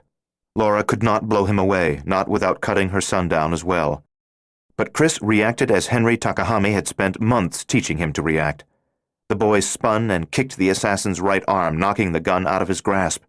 It hit the lawn with a thump and soft clatter, then kicked again at his adversary's crotch, and with a grunt of pain the man in black fell backward against the gatepost. By then Laura had stepped around the wheelchair and interposed herself between Chris and the killer. She reversed the Uzi, raised it overhead, and brought the stock of it down on the assassin's skull, struck him again with all her might, and he dropped to the lawn, away from the walk, without having had a chance to cry out. Events were moving fast now, too fast. They were on a downhill ride, and already Chris was going through the gate, so Laura followed, and they surprised a second man in black, eyes like holes in his white face, a vampiric figure, but this one was beyond the reach of a karate kick, so she had to open fire before he could use his own weapon. She shot over Chris's head, a tightly placed burst that pounded into the assassin's chest, throat, and neck, virtually decapitating him as it catapulted him backward onto the alley pavement. Brankshaw had come through the gate behind them, pushing the wheelchair into the alley, and Laura felt bad about having gotten him into this, but there was no going back now. The back street was narrow, flanked by the fenced yards of houses on both sides, with a few garages and clusters of garbage cans behind each property, poorly revealed by the lamps on the intersecting streets at each end of the block, with no lights of its own. To Brankshaw, Laura said, "Wheel him across the alley and down a couple of doors. Find a gate that's open and get him into somebody else's yard out of sight. Chris, you go with them." "What about you?" "I'll follow you in a second." "Mom!" "Go, Chris," she said, for the physician had already rolled the wheelchair 50 feet, angling across the alleyway. As the boy reluctantly followed the doctor, Laura returned to the open redwood gate at the rear of Brankshaw's property. She was just in time to see 2 dark figures scuttle out of the areaway between the house and garage, 30 yards from her, barely visible, noticeable only because they were moving. They ran crouched, one of them heading toward the porch and the other toward the lawn because they didn't yet know exactly where the trouble was, where the gunfire had come from. She stepped through the gate onto the walk and opened up on them before they saw her, spraying the back of the house with bullets. Though she was not on top of her targets, she was in range. 90 feet was not far, and they dove for cover. She could not tell if she hit them, and she didn't continue to fire because even with a magazine of 400 rounds expended in short bursts, the Uzi could empty quickly, and now it was the only automatic weapon she still possessed. She backed out of the gate and ran after Brenkshaw and Chris. They were just going through a wrought iron gate at the back of a property on the other side of the alley, 2 doors down. When she got there and stepped into the yard, she found that old Eugenias were planted along the iron fence to the left and right of the gate. They had grown into a dense hedge, so no one would spot her easily from the alley unless they were directly in front of the gate itself. The physician had pushed the wheelchair all the way to the back of the house. It was Tudor, not Victorian like Brenkshaw's, but also built at least 40 or 50 years ago. The doctor was starting around the side of the place into the driveway, heading toward the next major street. Lights winked on in houses all over the neighborhood. She was sure that faces were pressed to windows, including those where lights had not appeared, but she didn't think anyone would see much. She caught up with Brenkshaw and Chris at the front of the house and halted them in shadows near some overgrown shrubbery. "Doctor, I'd like you to wait here with your patient," she whispered. He was shaking, and she hoped to God that he didn't have a heart attack, but he was still game. "I'll be here." She took Chris out to the next street, where at least a score of cars were parked at the near and far curbs along that block. In the rain of bluish light from the street lamps, the boy looked bad, but not as awful as she had feared, not as frightened as the physician. He was growing accustomed to terror. She said, "Okay, let's start trying car doors. You take this side, I'll take the far side. If the door is open, check the ignition, under the driver's seat, and behind the sun visor for keys. Gotcha." Having once done research for a book in which a character had been a car thief, she had learned, among other things, that on average 1 out of 17 drivers left his keys in his car overnight. She hoped the figure might be even more in their favor in a place like San Bernardino. After all, in New York and Chicago and L.A. and other big cities, nobody but masochists left their keys in their cars. So for the average to work out to 1 in 17, there had to be more trusting people among other Americans. She attempted to keep an eye on Chris as she tried the doors of the cars along the far side of the street, but she soon lost track of him. Out of the first 8 vehicles, 4 were unlocked, but no keys were in any of them. In the distance rose the wail of sirens. That would probably drive off the men in black.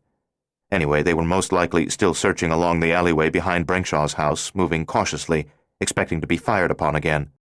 Laura moved boldly, with no caution whatsoever, not concerned about being seen by residents in the flanking houses.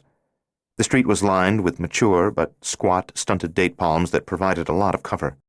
Anyway, if anyone had been aroused at this dead hour of the night, they were probably at second-floor windows, not trying to look down at their own street through the palms, but over toward the next street, toward Brenkshaw's place, where all the shooting had been. The 9th vehicle was an Oldsmobile Cutlass, and there were keys under the seat. Just as she started the engine and pulled her door shut, Chris opened the door on the passenger side and showed her a set of keys that he had found. "Brand new Toyota," he said. "This'll do," she said. The sirens were closer. Chris pitched the Toyota's keys away, hopped into the car, and rode with her to the driveway of the house on the other side of the street, farther up toward the corner where the doctor was waiting in the shadows along the driveway of a house in which no lights had yet come on. Maybe they were in luck. Maybe no one was home at that place. They lifted her guardian out of the wheelchair and laid him on the rear seat of the Cutlass. The sirens were very close now, and in fact a police cruiser shot past at the far end of that block, on the side street, red beacons flashing, heading toward Brenkshaw's block. "You'll be okay, Doctor?" she asked, turning to him as she closed the back door of the Cutlass. He had dropped into the wheelchair. "No apoplexy, if that's what you're afraid of. What the hell is going on with you, girl?" "No time, Doc. I have to split." "Listen," he said. "Maybe I won't tell them anything." "Yes, you will," she said. "You may think you won't, but you'll tell them everything. If you weren't going to tell them, then there wouldn't have been a police report or a newspaper story, and without that record in the future, those gunmen couldn't have found me." "What are you gibbering about?" She leaned down and kissed his cheek. "No time to explain, Doc. Thanks for your help, and sorry, but I'd better take that wheelchair, too." He folded it and put it in the trunk for her. The night was full of sirens now. She got behind the wheel, slammed her door. "Buckle up, Chris." "Buckled," he said. She turned left at the end of the driveway and drove to the far corner of the block, away from Brenkshaw's end of the neighborhood, to the intersecting street on which a cruiser had flashed by only a moment ago. She figured that if police were converging in answer to reports of automatic weapons fire, they would be coming from different areas of the city, from different patrols, so maybe no other car would approach by that same route. The avenue was nearly deserted, and the only other vehicles she saw were not fitted with rooftop emergency beacons. She turned right, heading steadily farther away from the Brankshaw place, across San Bernardino, wondering where she would find sanctuary. 3. Laura reached Riverside at 3:15 in the morning, stole a Buick from a quiet residential street, shifted her guardian to it with the wheelchair, and abandoned the Cutlass. Chris slept through the entire operation and had to be carried from one car to the other. Half an hour later, in another neighborhood, exhausted and in need of sleep, she used a screwdriver from a tool pouch in the Buick's trunk to steal a set of license plates from a Nissan. She put the Nissan's plates on the Buick and put the Buick's plates in the trunk, because they would eventually turn up on a police hot sheet. A couple of days might pass before the Nissan's owner noticed his plates were missing, and even when he reported them stolen, the police would not treat that news with the same attention they gave to stolen cars. Plates were usually taken by kids playing a stupid prank or vandals, and their recovery was not a high priority for overworked police laboring under heavy caseloads of major crimes. That was one more useful fact she had learned while researching the book in which a car thief had played a secondary role. She also paused long enough to dress her guardian in wool socks, shoes, and a pullover sweater to keep him from catching a chill. At one point he opened his eyes, blinked at her, and said her name, and she thought he was coming around, but then he slipped away again, muttering in a language that she could not identify because she could not hear any of the words clearly. She drove from Riverside to Yorba Linda in Orange County, where she parked in a corner of a Ralph's supermarket lot behind a Goodwill collection station at 4:50 in the morning. She killed the engine and lights, unbuckled her safety harness. Chris was still buckled up, leaning against the door, sound asleep. Lying on the back seat, her guardian was still unconscious, though his breathing was not quite as wheezy as it had been before they had visited Carter Brankshaw. Laura did not think she would be able to doze off. She hoped just to collect her wits and rest her eyes, but in a minute or two she was asleep. After killing at least 3 men, after being shot at repeatedly, after stealing 2 cars, after surviving a chase that had harried her through 3 counties, she might have expected to dream of death, of blasted bodies and blood, with the cold chatter of automatic weapons fire as background music to the nightmare.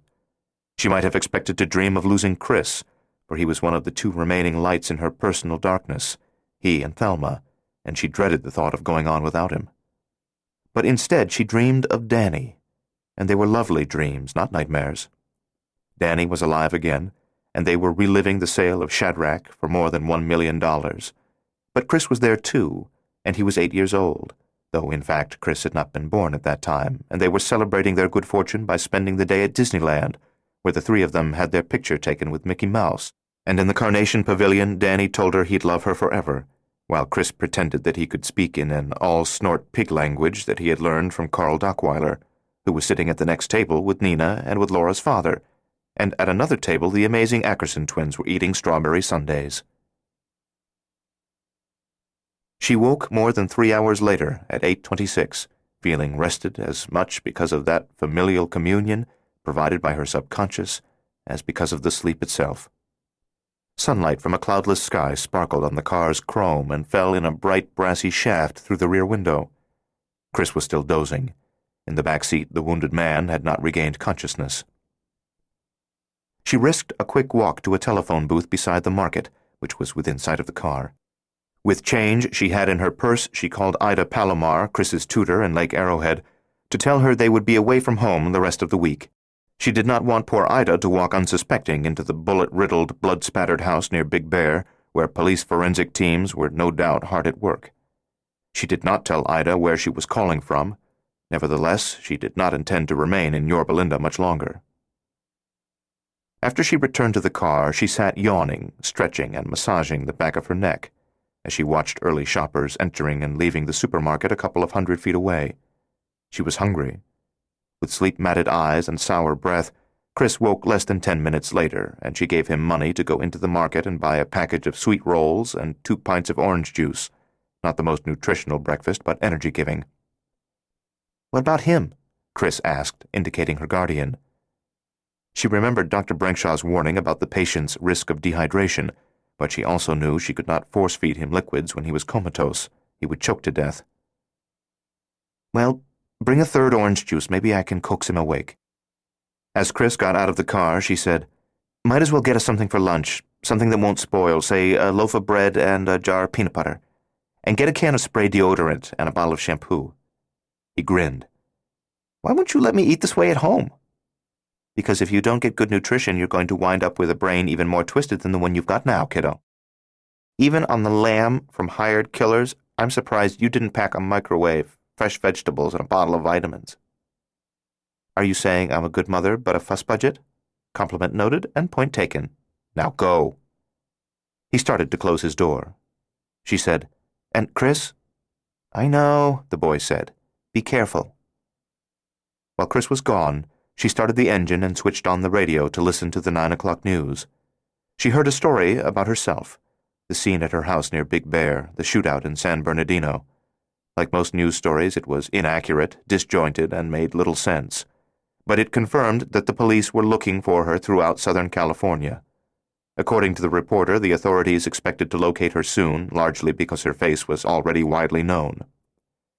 She had been shocked last night when Carter Brinkshaw recognized her as Laura Shane, famous writer. She did not think of herself as a celebrity. She was only a storyteller, a weaver of tales, who worked with a loom of language, making a special fabric from words. She had done only one book tour for an early novel, had loathed that dreary trek, and had not repeated the experience. She was not a regular guest on television talk shows. She had never endorsed a product in a TV commercial, had never gone public in support of a politician, and had in general attempted to avoid being part of the media circus. She observed the tradition of having a dust jacket photograph on her books because it seemed harmless, and by the age of 33 she could admit without severe embarrassment that she was an unusually striking woman. But she never imagined, as the police put it, that her face was widely known.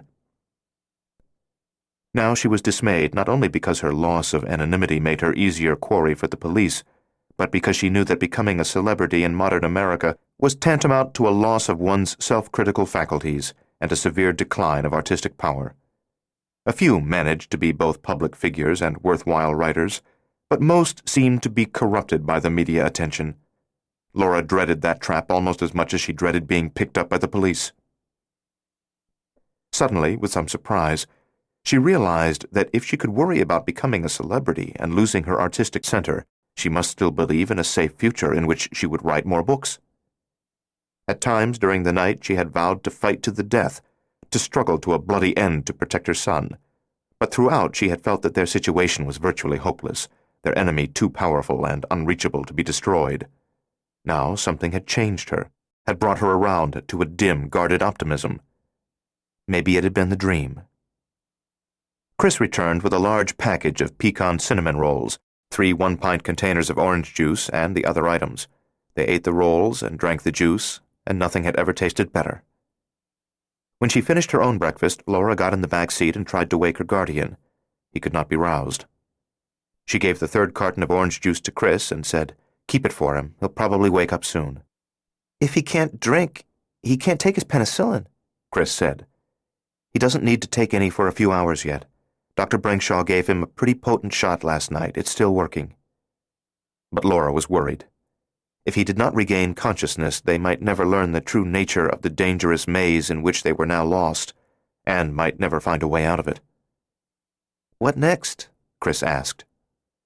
"We'll find a service station, use the restrooms, then stop at a gun shop and buy ammunition for the Uzi and the revolver. After that, we start looking for a motel, just the right kind of motel, a place where we can hide out." When they settled in somewhere, they would be at least 50 miles from Dr. Brinkshaw's place, where their enemies had last found them. But did distance matter to men who measured their journeys strictly in days and years rather than miles?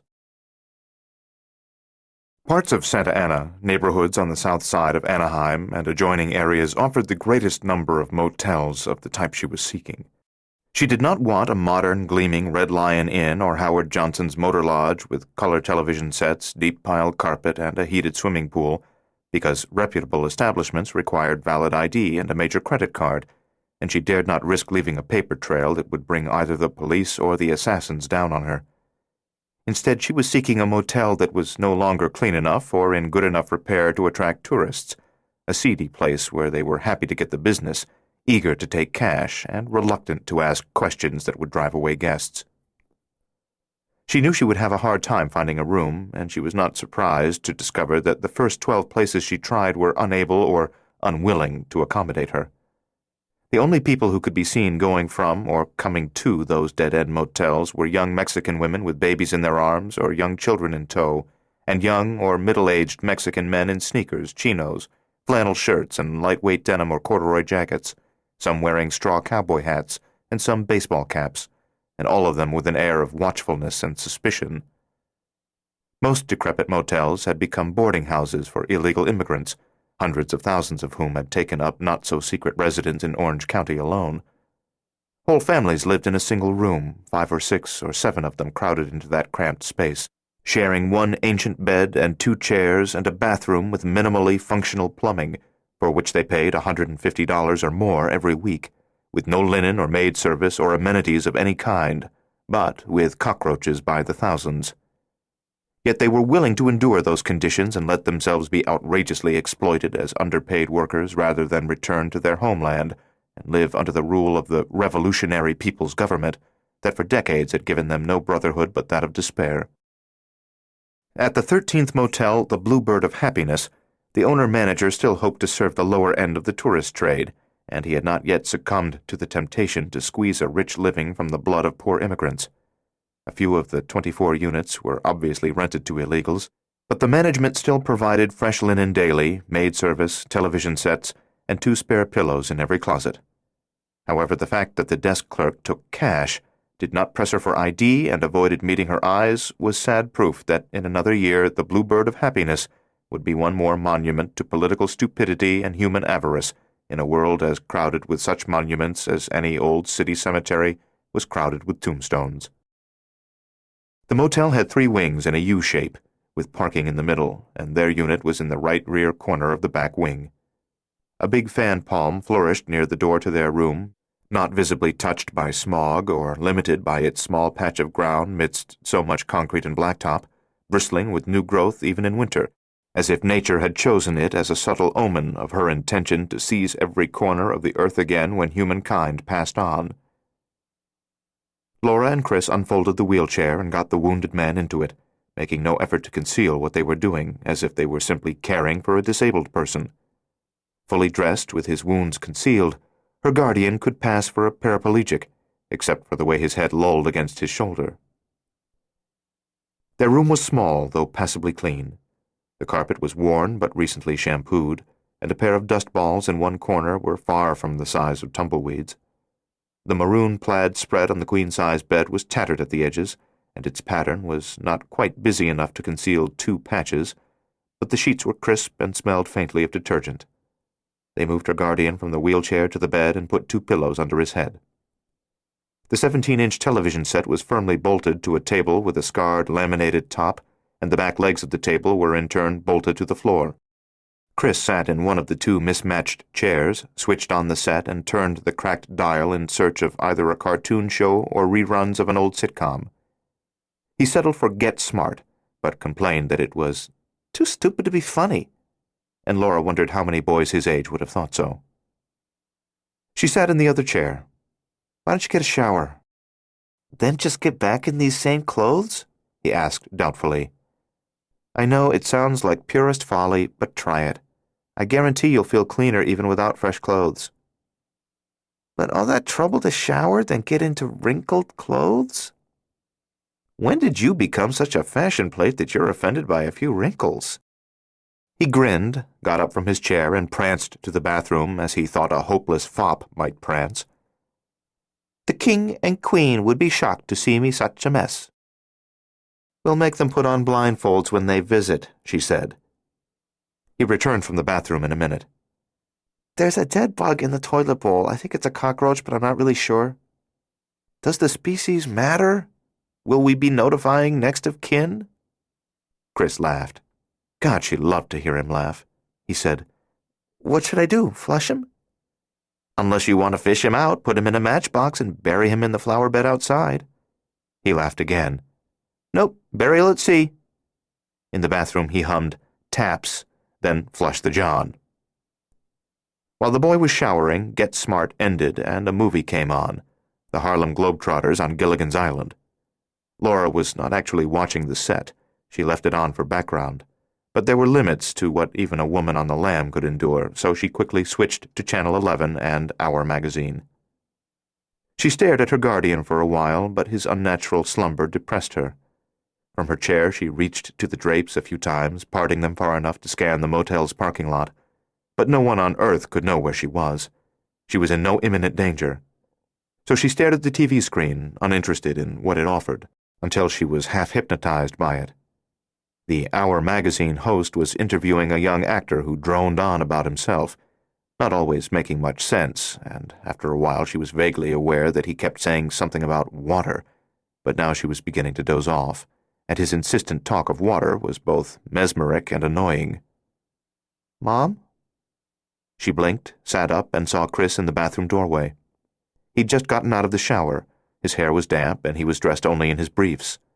The sight of his thin, boyish body, all ribs and elbows and knees, pulled at her heart, for he looked so innocent and vulnerable. He was so small and fragile that she wondered how she could ever protect him, and renewed fear rose in her. "Mom, he's talking," Chris said, pointing to the man on the bed. "Didn't you hear him? He's talking." "Water," her guardian said thickly. "Water." She went quickly to the bed and bent over him. He was no longer comatose. He was trying to sit up, but he had no strength. His blue eyes were open, and although they were bloodshot, they focused on her, alert and observant. "Thirsty," he said. She said, "Chris?" He was already there with a glass of water from the bathroom. She sat on the bed beside her guardian, lifted his head, took the water from Chris, and helped the wounded man drink. She allowed him only small sips. She didn't want him to choke. His lips were fever-chapped, and his tongue was coated with a white film, as if he had eaten ashes. He drank more than a third of a glass of water, then indicated that he'd had enough. After she lowered his head to the pillow, she put a hand to his forehead. Not so hot as he was. He rolled his head from side to side, trying to look at the room. In spite of the water, his voice was dry, burnt out. "Where are we?" "Safe," she said. "Nowhere is safe." "We may have figured out more of this crazy situation than you realize," she told him. "Yeah," Chris said, sitting on the bed beside his mother. "We know you're a time traveler." The man looked at the boy, managed a weak smile, winced in pain. "I've got drugs," Laura said. "A painkiller." "No," he said. "Not now. Later, maybe. More water." Laura lifted him once more, and this time he drank most of what remained in the glass. She remembered the penicillin and put a capsule between his teeth. He washed it down with the last 2 swallows. "When do you come from?" Chris asked, intensely interested, oblivious of the droplets of bathwater that tracked out of his damp hair and down his face. "When?" "Honey," Laura said, "he's very weak, and I don't think we should bother him with too many questions just yet." "He can tell us that much anyway, Mom." To the wounded man, Chris said, "When do you come from?" He stared at Chris, then at Laura, and the haunted look was in his eyes again. "When do you come from, huh? The year 2100? 3000? In his paper-dry voice, her guardian said, 1944. The little bit of activity had clearly tired him already, for his eyelids looked heavy and his voice was fainter than it had been, so Laura was certain that he had lapsed into delirium again. "When?" Chris repeated, baffled by the answer he had been given. 1944. "That's impossible," Chris said. "Berlin," her guardian said. "He's delirious," Laura told Chris. His voice was slurred now as weariness dragged him down, but what he said was unmistakable. "Berlin." "Berlin?" Chris said. "You mean Berlin, Germany?" Sleep claimed the wounded man. not the unnatural sleep of a coma, but restful sleep that was immediately marked by soft snoring. Though in the moment before he slipped away, he said, "Nazi Germany." 4.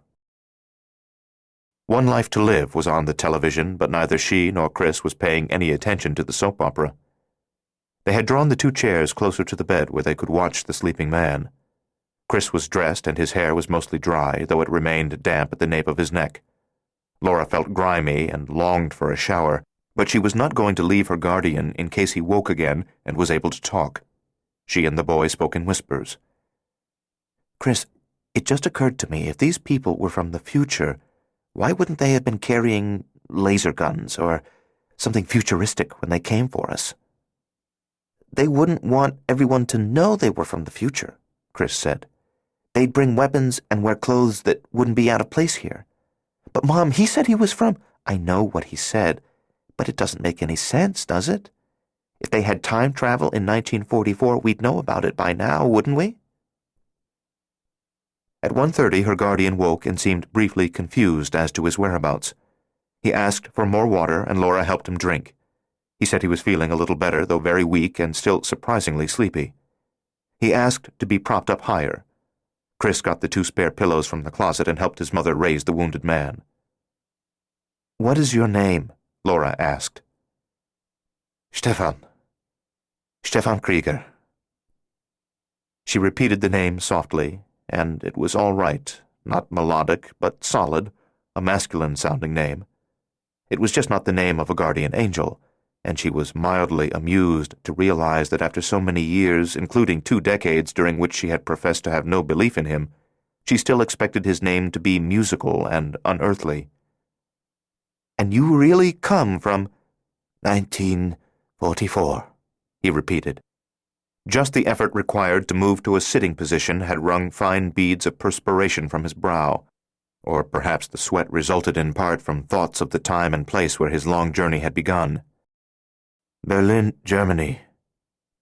There was a brilliant Polish scientist, Vladimir Penlowski, considered a madman by some, very likely mad, in fact, very mad, I think, but also a genius. He was in Warsaw working on certain theories about the nature of time for more than 25 years, before Germany and Russia collaborated to invade Poland in 1939. Penlowski, according to Stefan Krieger, was a Nazi sympathizer and welcomed Hitler's forces. Perhaps he knew that from Hitler he would receive the kind of financial backing for his researches that he could not get from sources more rational. Under the personal patronage of Hitler himself, Penlowski and his closest assistant, Vladislav Yanuskaya, went to Berlin to establish an institute for temporal research, which was so secret that it was given no name. It was simply called the Institute. There, in association with German scientists no less committed and no less far-sighted than he, financed by a seemingly inexhaustible river of funds from the Third Reich, Penlowski had found a way to pierce the artery of time and move at will through that bloodstream of days and months and years. Blitzstrasse, Stefan said. Blitz. That part of it means lightning, Chris said. Like Blitzkrieg? Lightning War in all those old movies? Lightning Road, in this case, Stefan said. The road through time, the road to the future. It literally could have been called Zukunftsstrasse, or Future Road, Stefan explained, for Vladimir Penlowski had been unable to discover a way to send men backward in time from the gate he had invented. They could travel only forward, into their future, and return automatically to their own era. There seems to be some cosmic mechanism that prohibits time travelers from meddling with their own pasts in order to change their present-day circumstances. You see, if they could travel back in time to their own past, there would develop certain paradoxes, Chris said excitedly. Stefan looked surprised to hear the boy speak that word. Smiling, Laura said, "As I told you, we've had a rather long discussion about your possible origins, and time travel turned out to be the most logical. And in Chris here, you're looking at my resident expert on the weird." Paradox, Stefan agreed. It's the same word in English and German. If a time traveler could go back in time to his own past and affect some event in history, that change would have tremendous ramifications. It would alter the future from which he had come. Therefore, he wouldn't be able to return to the same world he'd left. Paradox, Chris said gleefully. Paradox, Stefan agreed. Apparently, nature abhors a paradox and generally will not permit a time traveler to create one. And thank God for that.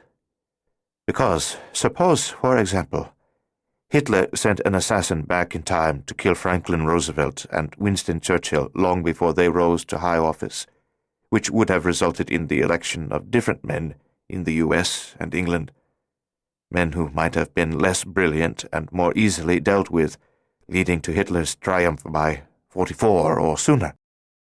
He was speaking now with a passion that his physical condition would not allow him to sustain, and Laura could see it taking a toll of him word by word. The perspiration had almost dried on his brow, but now, although he was not even gesturing, a new thin film of sweat silvered his pale forehead again. The circles of fatigue around his eyes appeared to grow darker, but she could not stop him and order him to rest because she wanted and needed to hear everything he had to say, and because he would not have allowed her to stop him.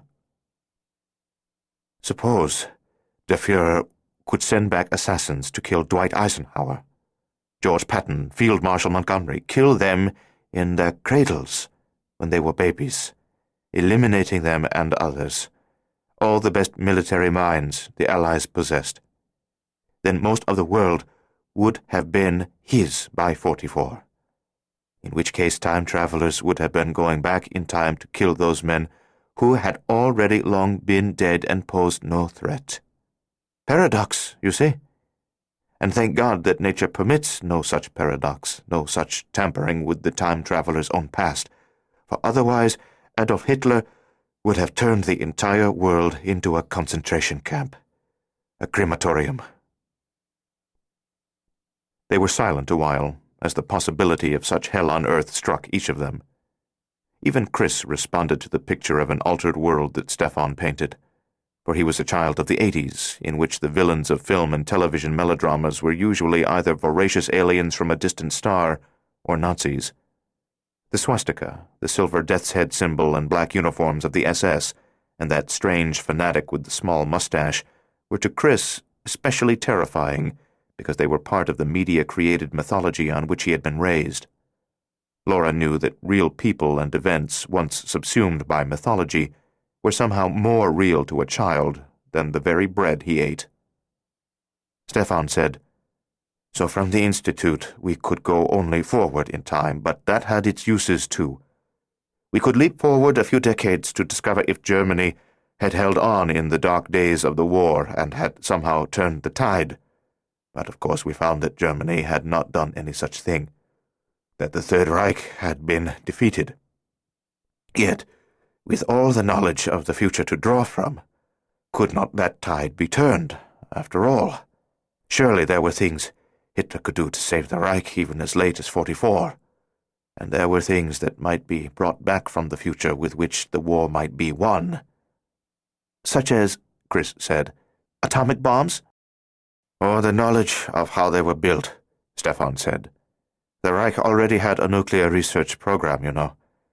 And if they'd had a breakthrough early enough, had split the atom—" "They'd have won the war," Chris said. Stefan asked for water and drank half a glass this time. He wanted to hold the glass in his good hand, but he was shaking too much. Water slopped on the bedclothes, and Laura had to help him.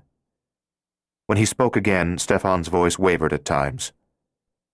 "Because the time traveler exists outside of time during his journey, he is not only able to move in time, but geographically as well.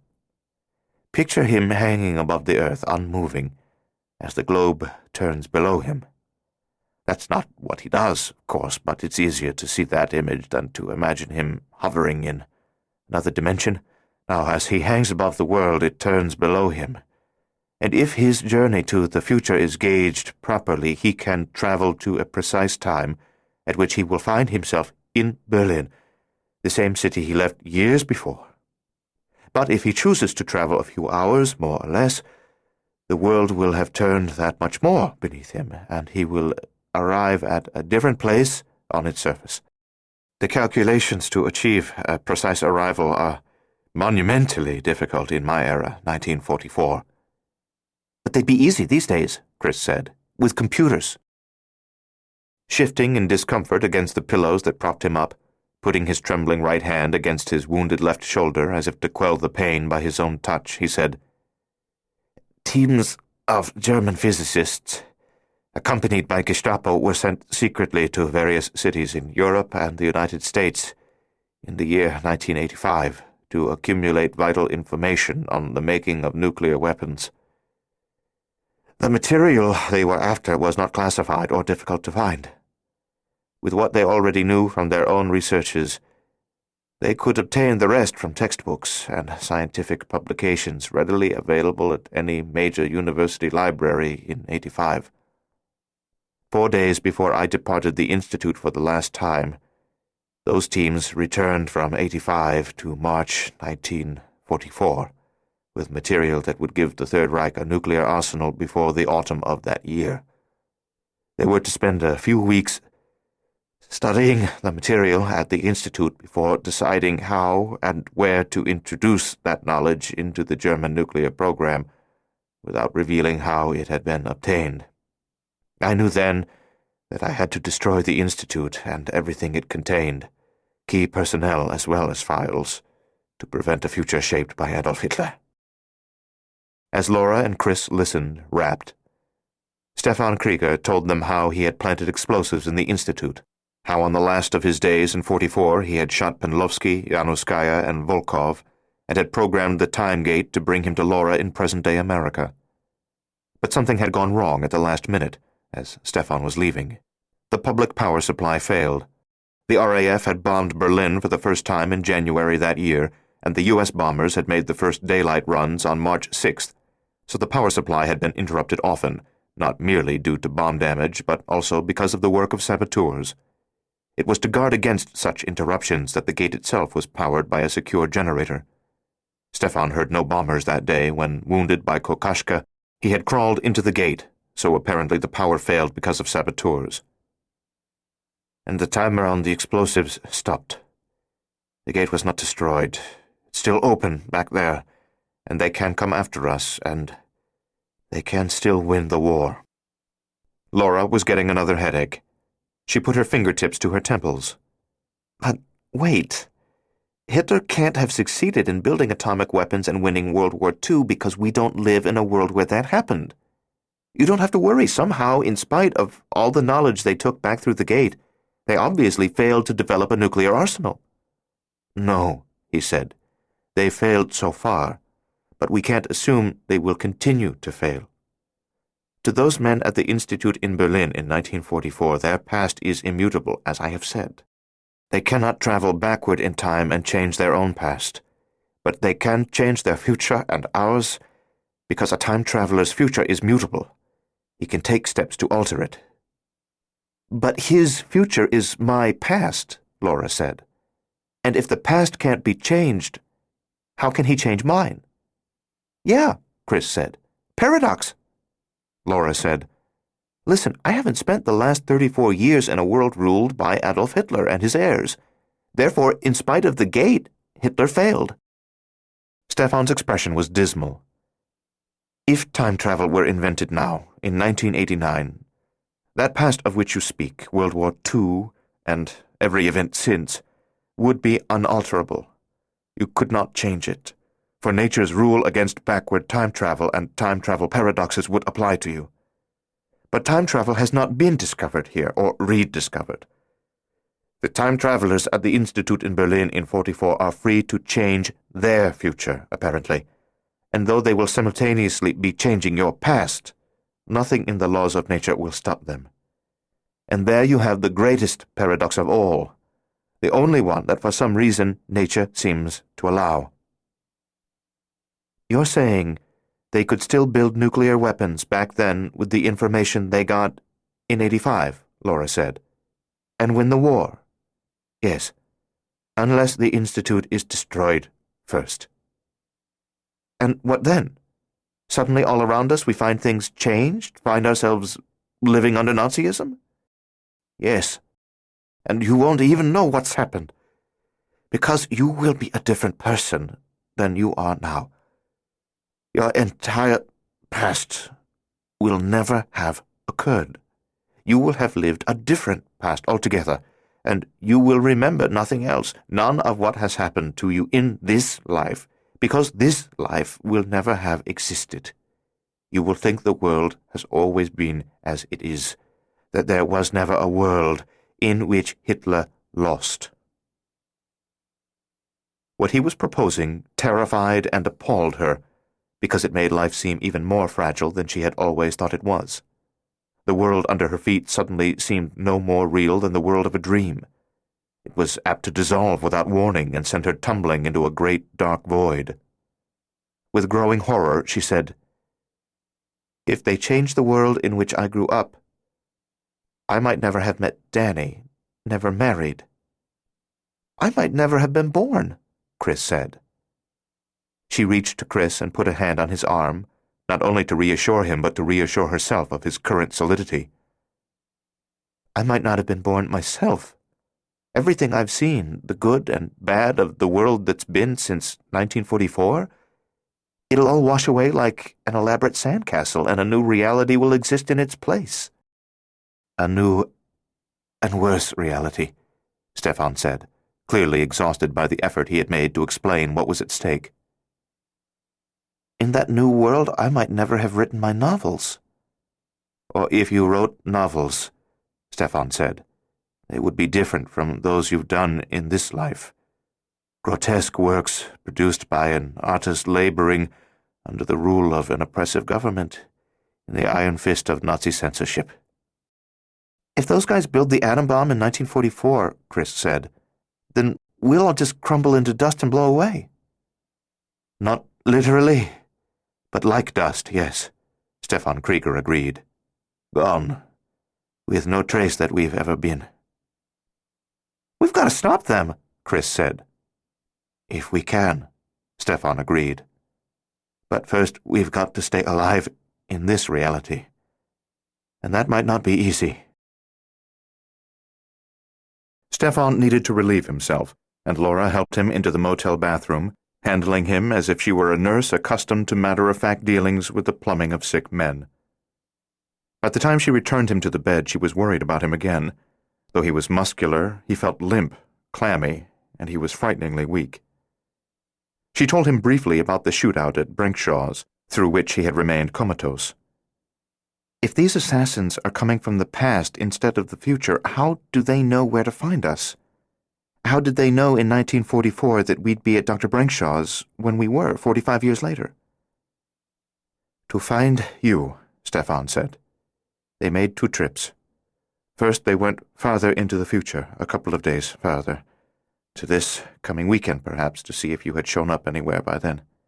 If you hadn't, and apparently you had not, then they started checking the public record. Back issues of newspapers, for one thing. They looked for the stories about the shooting at your house last night, and in those stories they read that you'd taken a wounded man to Brinkshaw's place in San Bernardino. So they simply returned to 44 and made a second trip, this time to Dr. Brinkshaw's in the early hours of this morning, January 11th. "They can hopscotch around us," Chris told Laura. "They can pop ahead in time and see where we show up. Then they pick and choose the easiest place along the time stream to ambush us. It's sort of like if we were cowboys and the Indians were all psychic." "Who was Kokashka?" Chris wanted to know. "Who was the man who killed my dad?" "Head of Institute Security," Stefan said. "He claimed to be a distant relation of Oskar Kokashka, the noted Austrian expressionist painter, but I doubt if it was true, because in our Kokashka there was no hint of an artist's sensitivity. Standartenführer, which means colonel. Heinrich Kokashka was an efficient killer for the Gestapo." "Gestapo?" Chris said, awestruck. "Secret police?" "State police," Stefan said. "Widely known to exist but allowed to operate in secrecy. When he showed up on that mountain road in 1988, I was as surprised as you. There had been no lightning. He must have arrived far away from us, 15 or 20 miles in some other valley of the San Bernardinos, and the lightning had been beyond our notice. The lightning associated with time travel was in fact a very localized phenomenon, Stefan explained. After Kokoschka showed up there on my trail, I thought I would return to the Institute and find all of my colleagues outraged at my treason.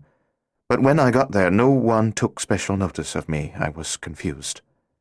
Then, after I killed Penlovsky and the others, when I was in the main lab preparing for my final jaunt into the future, Heinrich Kokoschka burst in and shot me. He wasn't dead. Not dead on that highway in 1988. Then I realized that Kokoschka had obviously only just learned of my treason when he'd found the men I'd shot.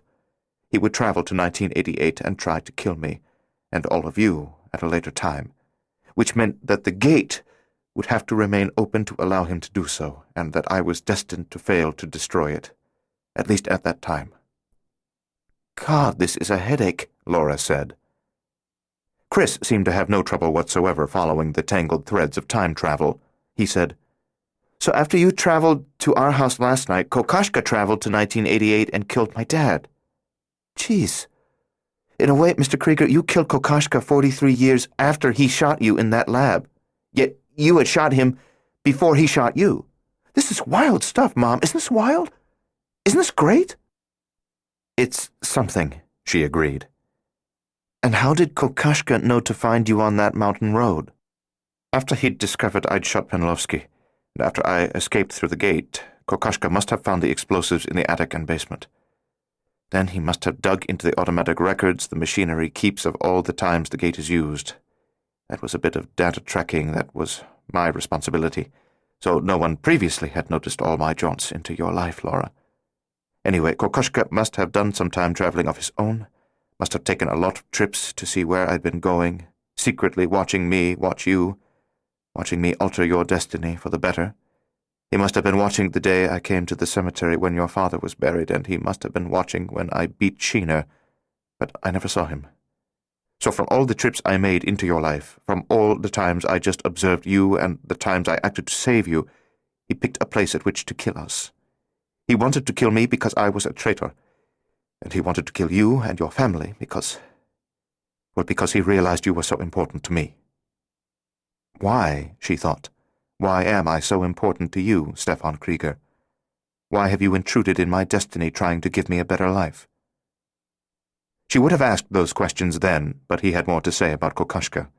His strength seemed to be fading fast, and he was having some difficulty holding on to the thread of his reasoning. She did not want to interrupt and confuse him. He said, "From the clocks and graphs on the gate's programming board, Kokoschka could have discovered my final destination at last night your house. But, you see, I actually had intended to return to the night that Danny died, as I promised you I would, and instead I returned 1 year later only because I made some mistake when entering my calculations in the machine. After I left through the gate, wounded, Heinrich Kokoschka would have found those calculations. He would have realized my mistake and would have known where to find me not only last night, but on the night that Danny died.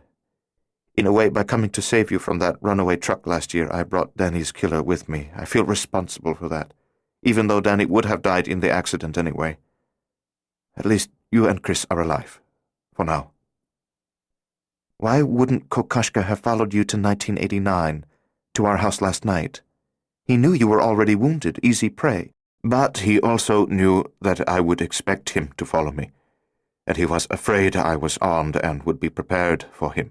So he went to 1988, where I was not expecting him, where he had the advantage of surprise. Also, Kokoschka probably figured if he followed me to 1988 and killed me there, I would not therefore have ever returned to the Institute from that mountain highway, and would not have had a chance to kill Penlovsky. He no doubt thought he could pull a trick with time and undo those murders, thereby saving the head of the project. But of course he could not do so, because then he would be altering his own past, an impossibility. Penlovsky and the others were already dead by then and would stay dead. If Kokoschka had better understood the laws of time travel, He would have known that I would kill him in 1988 when he followed me there, because by the time he made that jaunt to avenge Penlovsky, I had already returned to the Institute from that night, safe. Chris said, "Are you all right, Mom?" "Do they make Excedrin in 1 pound tablets?" she asked. "I know it's a lot to absorb," Stefan said. "But that's who Heinrich Kokoschka is, or who he was. He removed the explosives I'd planted. Because of him, and that inconvenient power failure that stopped the timer on the detonator, the Institute still stands. The gate is still open, and Gestapo agents are trying to track us here in our own time and kill us." "Why?" Laura asked. "For revenge?" Chris said. "They're crossing 45 years of time to kill us just for revenge," Laura said. "Surely there's more than that." "There is," Stefan said. "They want to kill us because they believe we are the only people in existence who can find a way to close the gate before they win the war and alter their future. And in that assumption, they're correct." "How?" she asked, astounded. "How can we destroy the Institute 45 years ago?" "I'm not sure yet," he said, "but I'll think about it." She began to ask more questions, but Stefan shook his head. He pleaded exhaustion and soon drifted off to sleep again. Chris made a late lunch of peanut butter sandwiches with the fixings he had bought at the supermarket. Laura had no appetite. She could see that Stefan was going to sleep for a few hours, so she showered. She felt better afterward, even in wrinkled clothes. Throughout the afternoon, the television fare was relentlessly idiotic. Soap operas, game shows, more soap operas, reruns of Fantasy Island, The Bold and the Beautiful, and Phil Donahue dashing back and forth through the studio audience, exhorting them to raise their consciousness about, and find compassion for, the singular plight of transvestite dentists. She replenished the Uzi's magazine with the ammunition she had bought at a gun shop that morning. Outside, as the day waned, clots of dark clouds formed and grew until no blue sky could be seen. The fan palm beside the stolen Buick seemed to pull its fronds closer together in expectation of a storm. She sat in one of the chairs, propped her feet up on the edge of the bed, closed her eyes, and dozed for a while. She woke from a bad dream in which she had discovered she was made of sand and was swiftly dissolving in a rainstorm. Chris was sleeping in the other chair, and Stefan was still snoring softly on the bed. Rain was falling, drumming hollowly on the motel roof, pattering in the puddles on the parking lot outside, a sound like bubbling hot grease, though the day was cool. It was a typical Southern California storm, tropically heavy and steady, but lacking thunder and lightning. Occasionally such pyrotechnics accompanied rain in this part of the world, but less often than elsewhere. Now Laura had special reason to be thankful for that climatological fact, because if there had been thunder and lightning, she would not have known whether it was natural or signaled the arrival of Gestapo agents from another era. Chris woke at 5:15, and Stefan Krieger came around 5 minutes later. Both said they were hungry, and in addition to his appetite, Stefan showed other signs of recovery. His eyes had been bloodshot and watery, now they were clear. He was able to raise himself up in bed with his good arm. His left hand, which had been numb and virtually useless, was full of feeling now, and he was able to flex it, wriggle his fingers, and make a weak fist. Instead of dinner, she wanted answers to her questions, but she'd led a life that had taught her patience, among other things. When they had checked into the motel shortly after 11 that morning, Laura had noticed a Chinese restaurant across the street. Now, though reluctant to leave Stefan and Chris, she went out into the rain to get some takeout food. She carried the .38 under her jacket and left the Uzi on the bed with Stefan. Though the carbine was too big and powerful for Chris to handle, Stefan might be able to brace himself against the headboard and trigger a burst even with just his right hand, though the shock of recoil would shatter through his wound. When she returned, dripping rain, they put the waxed cardboard containers of food on the bed, except for the 2 orders of egg flour soup, which were for Stefan, and which she put on the nightstand near him. Upon walking into the aromatic restaurant, she had found her own appetite, and naturally she had ordered far too much food: lemon chicken, beef with orange flavor, brown pepper shrimp, mugu gai pan, mushu pork, and 2 containers of rice. As she and Chris sampled all of the dishes with plastic forks and washed the food down with Cokes that she had gotten from the motel's soda machine, Stefan drank his soup. He had thought he could not hold down more solid food, but with the soup disposed of, he cautiously began to try the mugu gai pan and the lemon chicken. At Laura's request, he told them about himself while they ate. He had been born in 1909 in the German town of Gittelde in the Harz Mountains, which made him 35 years old. Well, Chris said, on the other hand, if you count the 45 years you skipped when you traveled in time from 44 to 89, you're actually 80 years old. He laughed, pleased with himself. Boy, you sure look good for an 80-year-old geezer. After moving the family to Munich following the First World War, Stefan's father, Franz Krieger, had been an early supporter of Hitler in 1919, a member of the German Workers' Party from the very week that Hitler began his political career in that organization.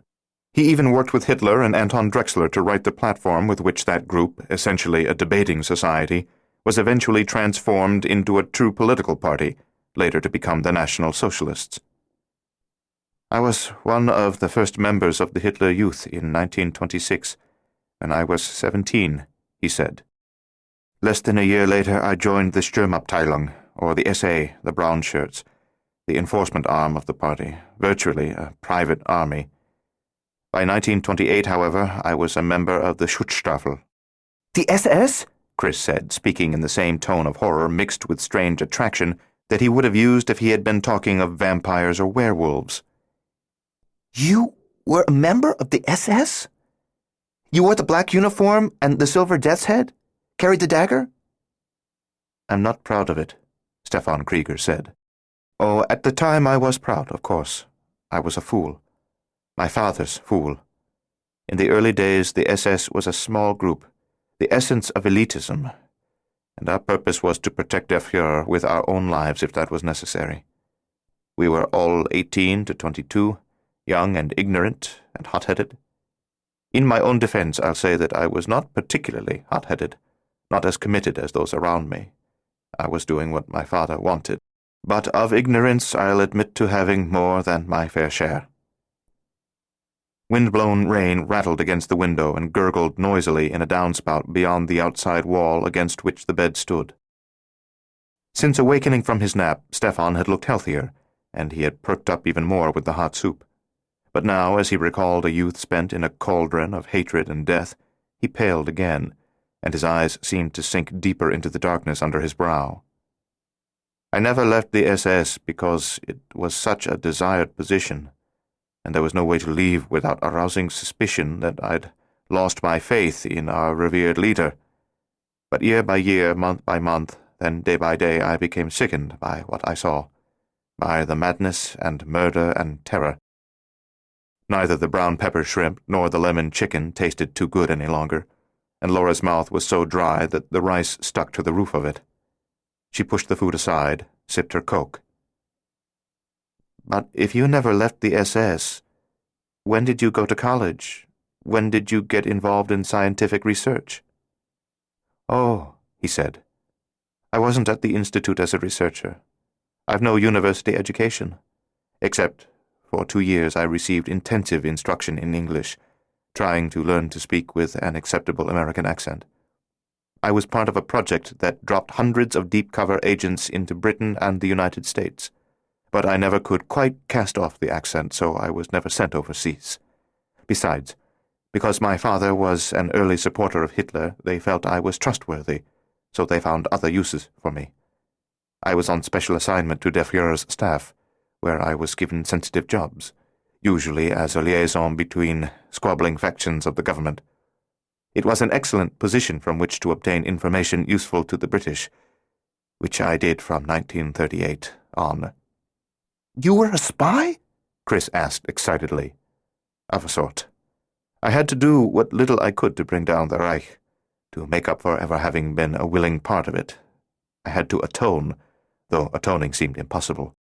And then, in the autumn of 1943, when Penlovsky began to have some success with his time gate, sending animals off to God knew where and bringing them back, I was assigned to the Institute as an observer, as der Führer's personal representative, also as a guinea pig, as the first human to be sent forward in time. You see, when they were ready to send a man into the future, they did not want to risk Penlovsky or Januskaya or Helmut Volkov or Mitte or Schenk or one of the other scientists whose loss would damage the project. No one knew if a man would come back as reliably as the animals did, or if he would come back sane and whole. Chris nodded solemnly. It's possible time travel might have been painful, or mentally unbalancing or something, yeah. Who could know? Who could know indeed, Laura thought. Stefan said, They also wanted whomever they sent to be reliable and capable of keeping his mission a secret. I was the ideal choice. An SS officer, a spy, and the first chrononaut, Chris said. Wow, what a fascinating life. May God give you a life far less eventful, Stefan Krieger said. Then he looked at Laura more directly than previously. His eyes were a beautiful, pure blue, yet they revealed a tortured soul. Laura, what do you think of your guardian now? Not an angel, but an aide to Hitler, an SS thug. No thug, she said. Your father, your time, and your society may have tried to make a thug of you. But there was an inner core they couldn't bend. Not a thug, Stefan Krieger. Never, not you. No angel, though, he said. Far from an angel, Laura. Upon my death, when the stains on my soul are read by he who sits in judgment, I'll be given my own small space in hell. The rain drumming on the roof seemed like time flowing away. Many millions of precious minutes, hours and days and years pouring through gutters and downspouts, draining away, wasted. After she had gathered up the unfinished food and thrown it in a dumpster behind the motel office, after she'd gotten 3 more Cokes from the machine, 1 for each of them, she at last asked her guardian the question she had wanted to ask him from the moment he had come out of his coma. Why? Why did you focus on me, on my life, and why did you want to help me along? To save my butt now and then? For God's sake, how does my fate tie up with Nazis, time travelers, the fate of the world? On his 3rd trip into the future, he explained, he had traveled to California in 1984. California because his previous 2 trips, 2 weeks in 1954, 2 weeks in 1964, had shown him that California was perhaps the coming cultural and current scientific center of the most advanced nation on Earth. 1984 because it was a neat 40 years from his own time. He was not the only man going through the gate by then.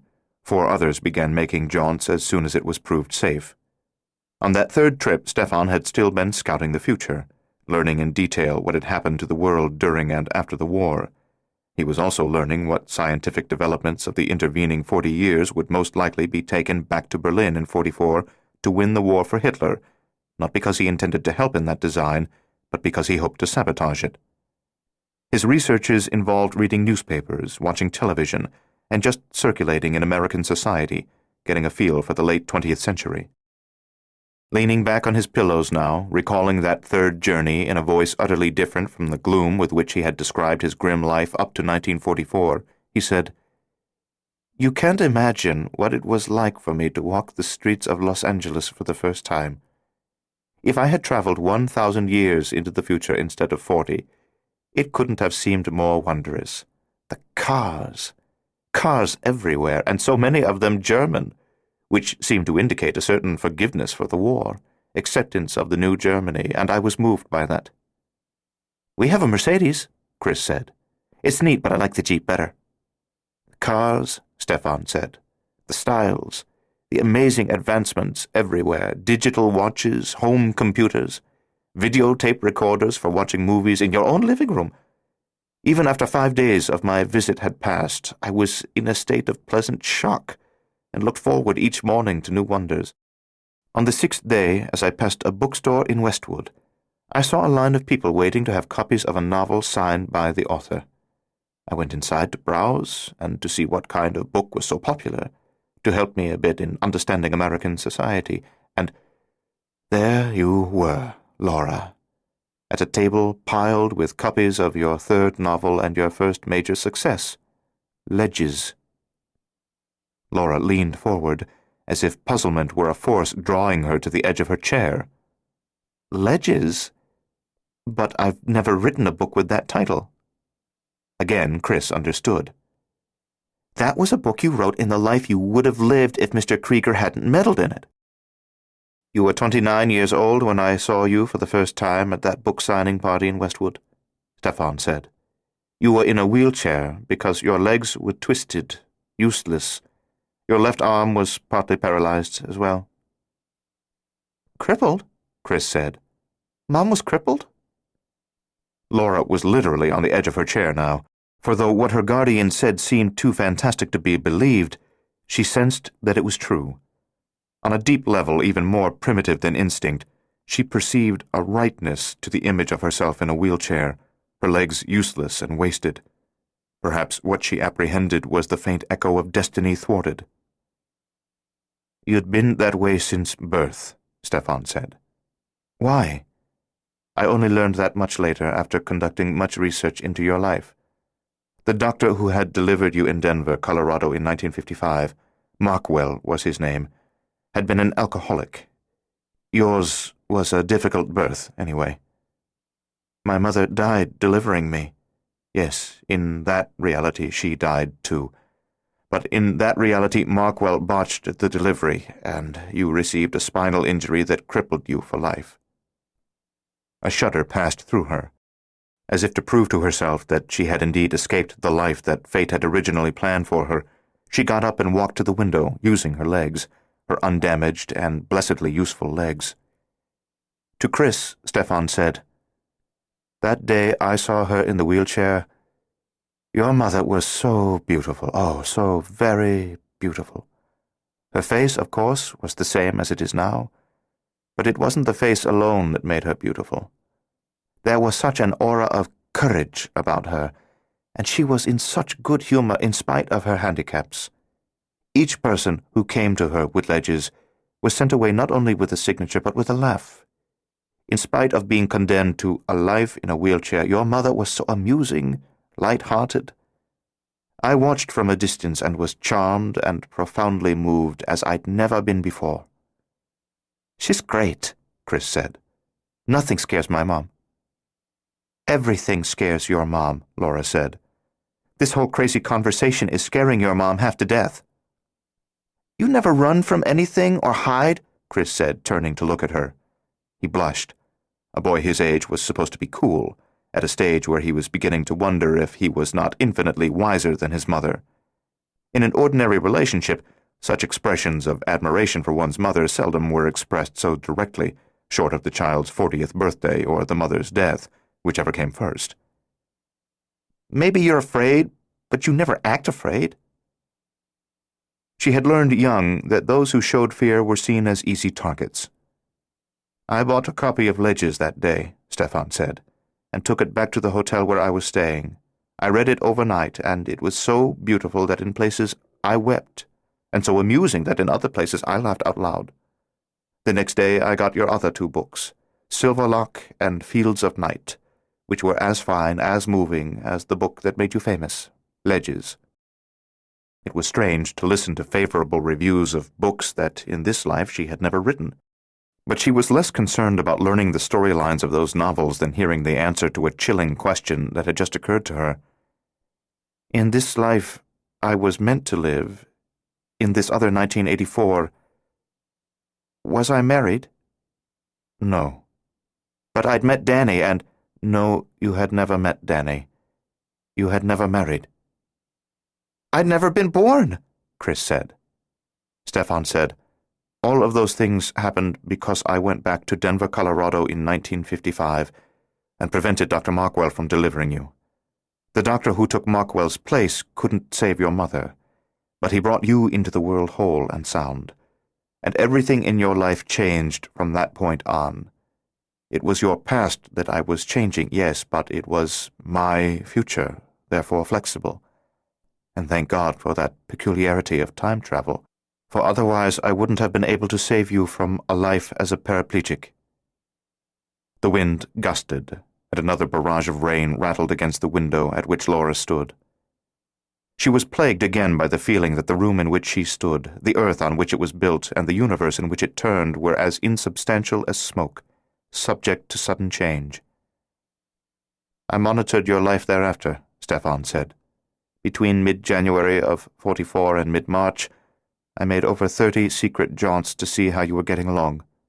On the fourth of those trips, when I went to 1964, I discovered you had been dead for 1 year, You and your father killed by that junkie who had held up the grocery store. So I journeyed to 1963 and killed him before he could kill you." Junkie? Chris said, baffled. I'll tell you about it later, honey. Stefan said, "And until that night that Kokashka showed up on that mountain road, I was pretty successful, I think, at making your life easier and better. Yet my interference did not deprive you of your art or result in books that were any less beautiful than the ones that you'd written in that other life. Different books, but not lesser ones. Books in the same voice, in fact, that you write in now." Feeling weak-kneed, Laura returned to her chair. "But why? Why did you go to such great lengths to improve my life?" Stefan Krieger looked at Chris, then at her, then closed his eyes when he finally spoke. "After seeing you in that wheelchair, signing copies of ledges, and after reading your books, I fell in love with you. Deeply in love with you." Chris squirmed in his chair, obviously embarrassed to hear such feelings expressed when the object of affection was his own mother. "Your mind was even more beautiful than your face," Stefan said softly. His eyes were still closed. "I fell in love with your great courage, perhaps because real courage was something I'd seen none of in my own world of strutting, uniformed fanatics. They committed atrocities in the name of the people and called that courage. They were willing to die for a twisted, totalitarian ideal, and they called that courage, when it was really stupidity and sanity. And I fell in love with your dignity, for I had none of my own, no self-respect like that I saw shining in you. I fell in love with your compassion, which was so rich a part of your books, for in my world I had seen little compassion. I fell in love, Laura, and realized that I could do for you what all men would do for those they loved if they had the power of gods. I did my best to spare you the worst that fate had planned for you." He opened his eyes at last. They were a beautiful blue and tortured. She was immeasurably grateful to him. She did not love him in return, for she hardly knew him, but in stating the depth of his love, a passion that had caused him to transform her destiny and that had driven him to sail across vast tides of time to be with her, he had to some degree restored the magical aura in which she had once viewed him. Again he seemed larger than life, a demigod if not a god, elevated from mere mortal status by the degree of his selfless commitment to her. That night Chris shared the creaky springed bed with Stefan Krieger. Laura tried to sleep in one chair with her feet propped on the other. Rain fell in ceaseless, lulling rhythms that soon put Chris to sleep. Laura could hear him snoring softly. After she sat for perhaps an hour in the darkness, she said quietly, "Are you asleep?" "No," Stefan said at once. "Danny," she said. "My Danny." "Yes?" "Why didn't you—" "Make a second trip to that night in 1988 and kill Kokashka before he could kill Danny?" "Yes. Why didn't you?" "Because, you see, Kokashka was from the world of 1944, so his killing of Danny and his own death were a part of my past which I could not undo. If I'd attempted to travel again to that night in 1988, to an earlier point in the evening to stop Kokashka before he killed Danny, I would have bounced immediately back through the gate, back to the Institute without going anywhere. Nature's law against paradox would have prevented me from going in the first place." Laura was silent. Stefan said, "Do you understand?" "Yes. Do you accept it?" "I'll never accept his death. But do you believe me?" "I think I do, yes." "Laura, I know how much you loved Danny Packard. If I could have saved him, even at the cost of my own life, I would have done so. I would not have hesitated." "I believe you," she said, "because without you, I'd never have had Danny at all." "The eel," she said. "Destiny struggles to reassert the pattern that was meant to be," Stefan said in the darkness. "When you were 8 years old, I shot that junkie, prevented him from raping and killing you, but inevitably fate brought you to another pedophile who had the potential to be a murderer, Willie Sheener, the eel. But fate also determined that you would be a writer and a successful one, that you would bring the same message to the world in your books regardless of what I did to change your life. That's a good pattern. There's something frightening yet reassuring in the way some power tries to re-establish destiny's broken designs, almost as if there's meaning in the universe, something that, in spite of its insistence on our suffering, we might even call God.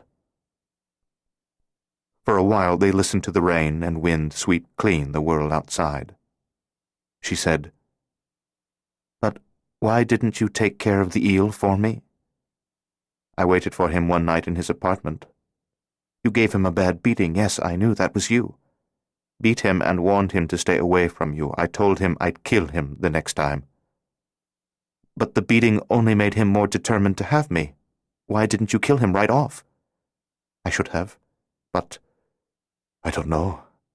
Perhaps I'd seen so much killing and participated in enough of it that I just hoped for once that killing wouldn't be necessary." She thought of his world of war, concentration camps, genocide, and she could understand why he might have hoped to avoid murder even though Sheener had hardly deserved to live. "But when Sheener came after me at the Dockweiler's house, why weren't you there to stop him?" "The next time I monitored your life was when you were 13, after you'd already killed Sheener yourself and survived. So I decided not to go back and deal with him for you." "I survived," she said, "but Nina Dockweiler didn't. Maybe if she hadn't come home and seen the blood, the body—" "Maybe," he said, "and maybe not. Destiny struggles to restore the ordained pattern as best it can. Maybe she'd have died anyway. Besides, I couldn't protect you from every trauma, Laura. I would have needed 10,000 trips through time to have done that, and perhaps that degree of tempering wouldn't have been good for you. Without any adversity in your life, perhaps you wouldn't have become the woman with whom I fell in love." Silence settled between them. She listened to the wind, the rain. She listened to her heartbeat. At last she said, "I don't love you. I understand. Seems like I should, a little. You don't even really know me yet. Maybe I can never love you. I know. In spite of all you've done for me, I know. But if we live through this, well, there's always time." "Yes," she said. "I suppose there's always time." Chapter 6. Night's Companion. 1. On Saturday, March 18, 1944, in the main ground-floor lab of the Institute, SS Obersturmführer Erich Kleitmann and his squad of 3 highly trained men were prepared to jump into the future and eliminate Krieger, the woman, and the boy. They were dressed to pass as young California executives in 1989, pinstripe suits by Yves Saint Laurent, white shirts, dark ties, black ballet loafers, black socks, and Ray-Ban sunglasses if the weather required them. They had been told that in the future this was called the power look, and though Kleitmann didn't know what that meant exactly, he liked the sound of it. Their clothes had been purchased in the future by Institute researchers on previous jaunts. Nothing about them, down to their underwear, was anachronistic. Each of the 4 was carrying a Mark Cross attaché case as well, a smart-looking model made of calfskin with gold-plated fixtures. The cases had also been brought back from the future, as had the modified Uzi carbine and spare magazines that were packed in each attaché. A team of Institute researchers had been on a mission to the U.S. in the year and month when John Hinckley had attempted to assassinate Ronald Reagan. While watching the film of the attack on television, they had been immensely impressed by the compact automatic weapons that the Secret Service agents had been carrying in attaché cases. The agents had been able to withdraw those submachine guns and bring them into firing position in but a second or 2. Now the Uzi was not only the automatic carbine of choice in many of the police agencies and armies of 1989, but was the preferred weapon of the time-traveling Schutzstaffel commandos. Kleitmann had practiced with the Uzi. He regarded the weapon with as much affection as he had ever lavished upon a human being. The only thing about it that bothered him was the fact that it was an Israeli-designed and manufactured gun, the product of a bunch of Jews. On the other hand, Within a few days, the new directors of the Institute were likely to approve the integration of the Uzi into the world of 1944, and German soldiers equipped with it would be better able to drive back the subhuman hordes who would depose Der Fuhrer. He looked at the clock on the Gates programming board and saw that 7 minutes had passed since the research team had left for California on February 15, 1989. They were there to search public records, mostly back issues of newspapers, to discover if Krieger, the woman, and the boy had been found by police and detained for questioning in the month following the shootouts at Big Bear and San Bernardino. Then they would return to 44 and tell Crichton the day, time, and place where Krieger and the woman could be found. Because every time traveler returned from a jaunt exactly 11 minutes after departing, regardless of how long he spent in the future, Crichton and his squad had only 4 more minutes to wait. 2. Thursday, January 12, 1989, was Laura's 34th birthday, and they spent it in the same room at the Bluebird of Happiness Motel. Stefan needed another day of rest to regain his strength and let the penicillin do its work. He also needed the time to think. He had to devise a plan for destroying the Institute, and that problem was sufficiently knotty to require hours of intense concentration. The rain had stopped, but the sky still looked bruised, swollen. The forecast was for another storm to follow the first by midnight. They watched the local 5 o'clock television news and saw a story about her and Chris and the wounded mystery man they had taken to Dr. Brinkshaw.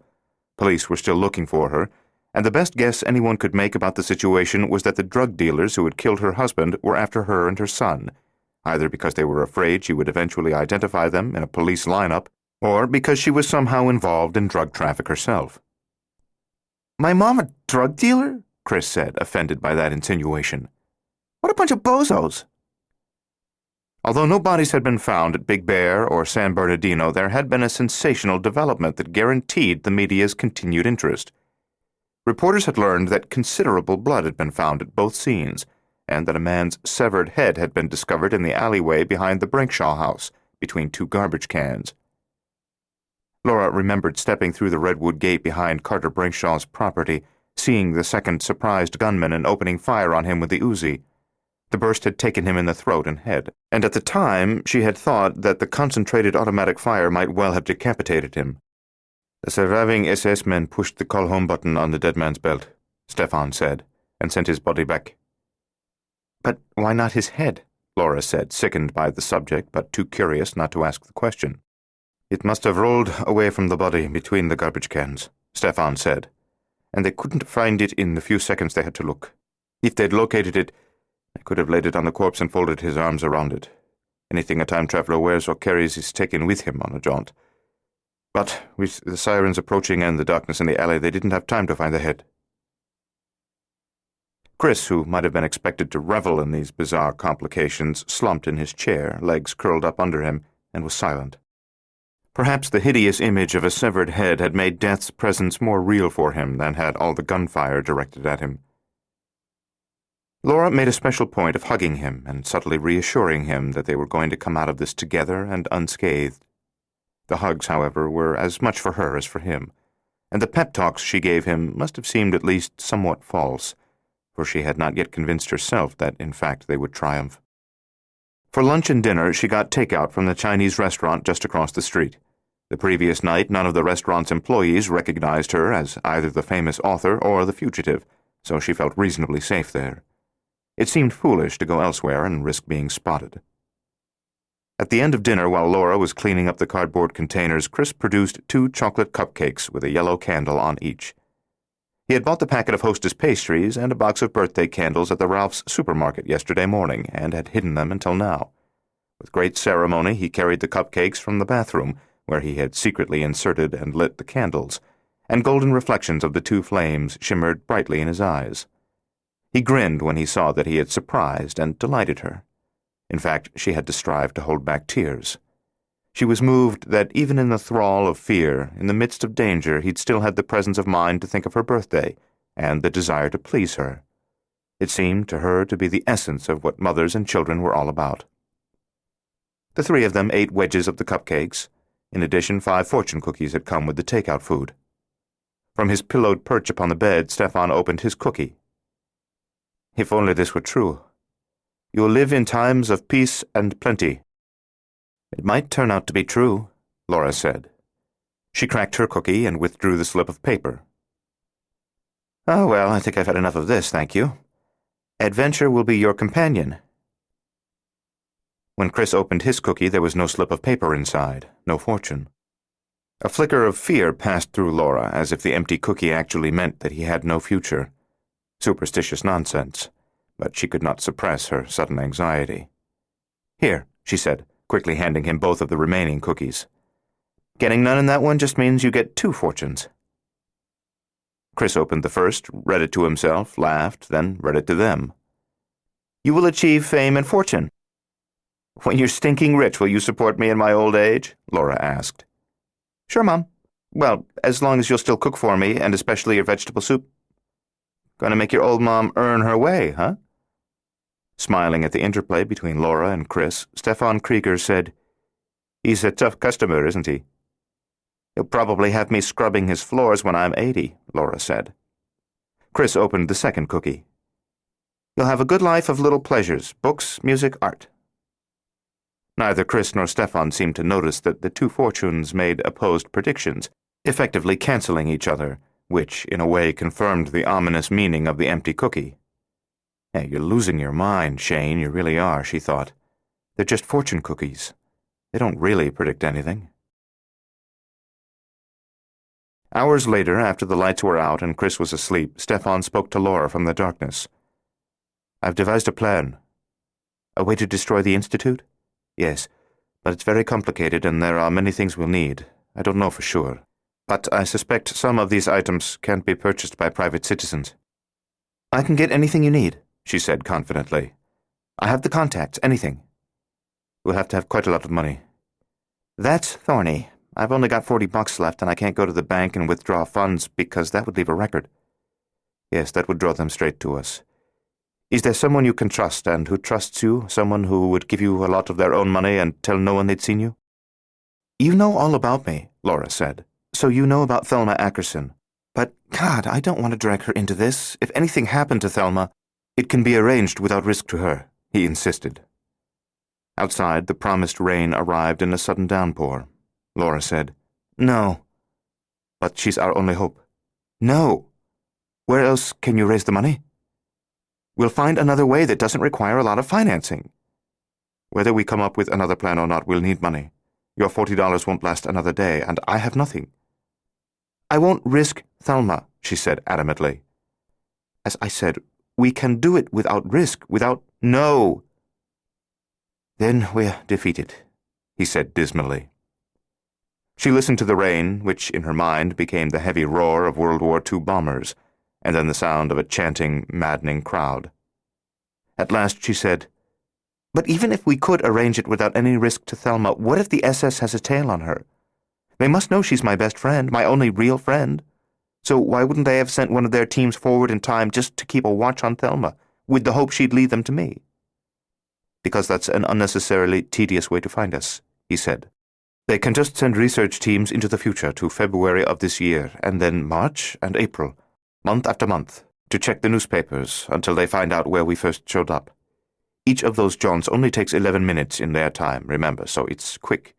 And that method is almost certain to work sooner or later because it's doubtful we could stay in hiding the rest of our lives. Well, he waited a long time. Then he said, You're like sisters, you two.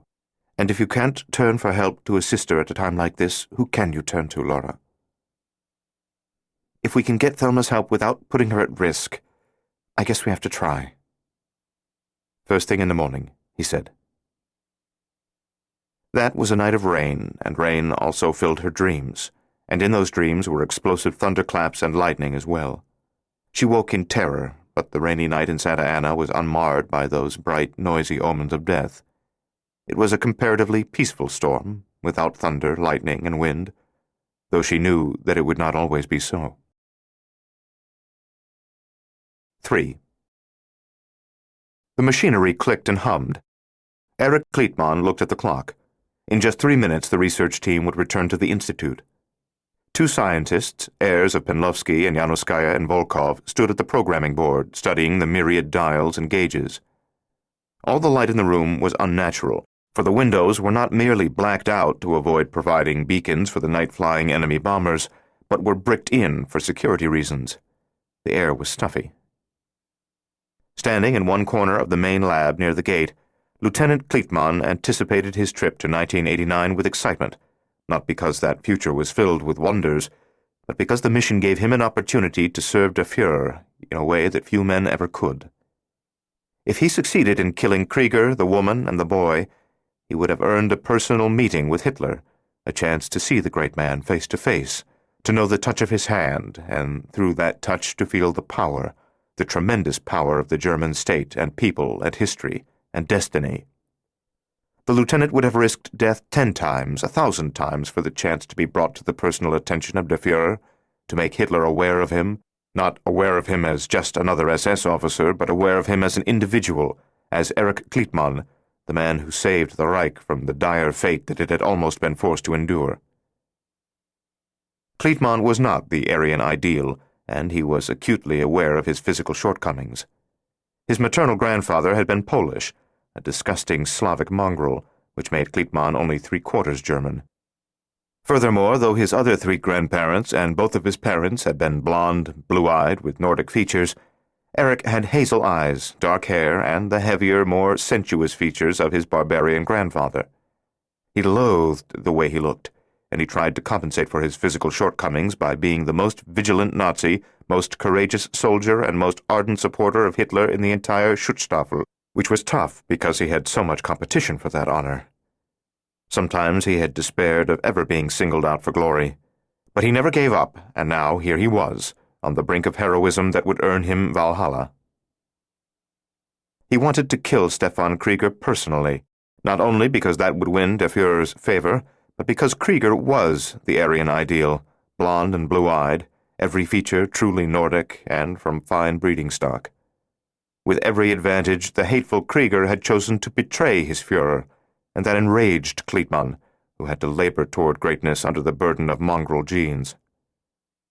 Now, with little more than 2 minutes left before the research team would return through the gate from 1989, Crichton looked at his 3 subordinates, all dressed as young executives of another age, and he felt both a fierce and a sentimental pride in them so strong it almost brought tears to his eyes.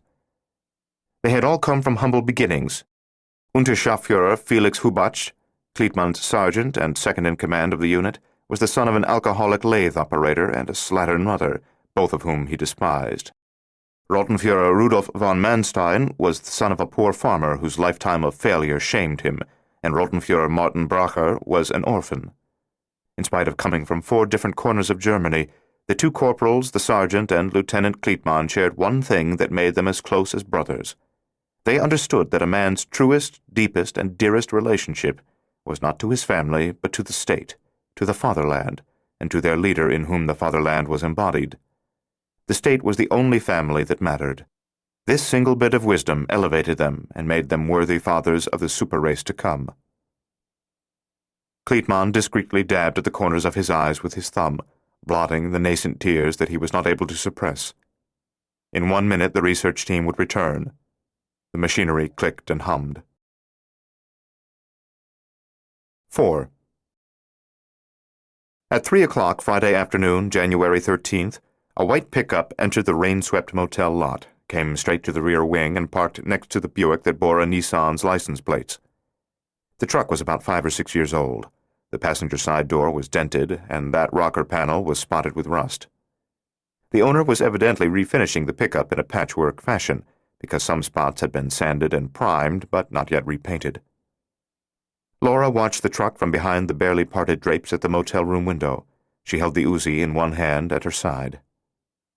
The truck's headlights blinked off and its windshield wipers stopped, and a moment later a woman with frizzy blonde hair got out and walked to the door of Laura's unit. She rapped 3 times. Chris was standing behind the door looking at his mother. Laura nodded. Chris opened the door and said, "Hi, Aunt Thelma. Geez, that's an ugly wig." Stepping inside, hugging Chris fiercely, Thelma said, "Well, thanks a lot. And what would you say if I told you that was a monumentally ugly nose you were born with? But you're stuck with it while I'm not stuck with the wig, huh? What would you say then?" Chris giggled. "Nothing. 'Cause I know I've got a cute nose. Cute nose. God, kid, you've got an actor's ego. She let go of him, glanced at Stefan Krieger, who was sitting in one of the chairs near the TV set, then turned to Laura.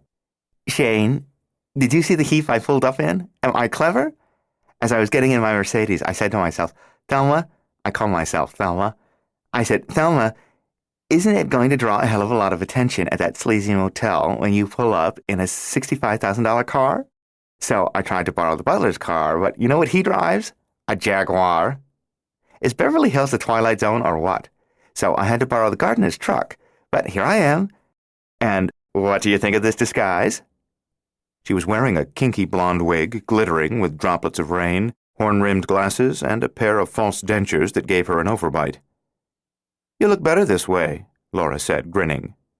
Thelma popped out the fake teeth. Listen, once I turned up a set of wheels that wouldn't draw attention, I realized that I'd draw some attention myself, being a major star and everything.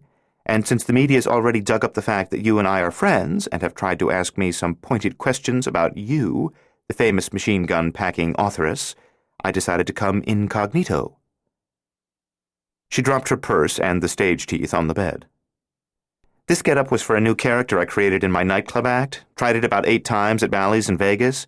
It was a primo flop, that character. The audience spat at me, Shane. They brought in the casino's security guard and tried to have me arrested.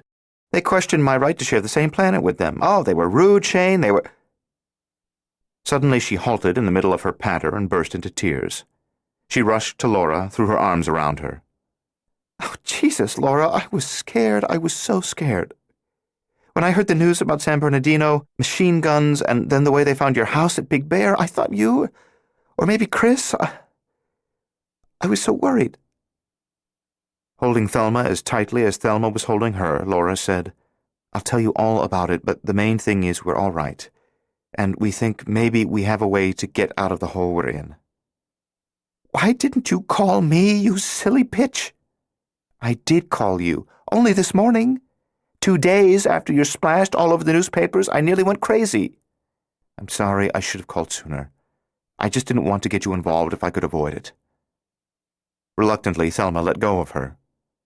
I'm inevitably, deeply, and hopelessly involved, you idiot, because you're involved. She pulled a Kleenex from a pocket of her suede jacket and blotted her eyes. You have another one of those? Laura asked. Thelma gave her a Kleenex, and they both blew their noses. We're on the lam, Aunt Thelma, Chris said. It's hard to stay in touch with people when you're on the lam. Taking a deep, shuddery breath, Thelma said, So, Shane, where are you keeping your collection of severed heads? In the bathroom? I heard you left one behind in San Bernardino. Sloppy.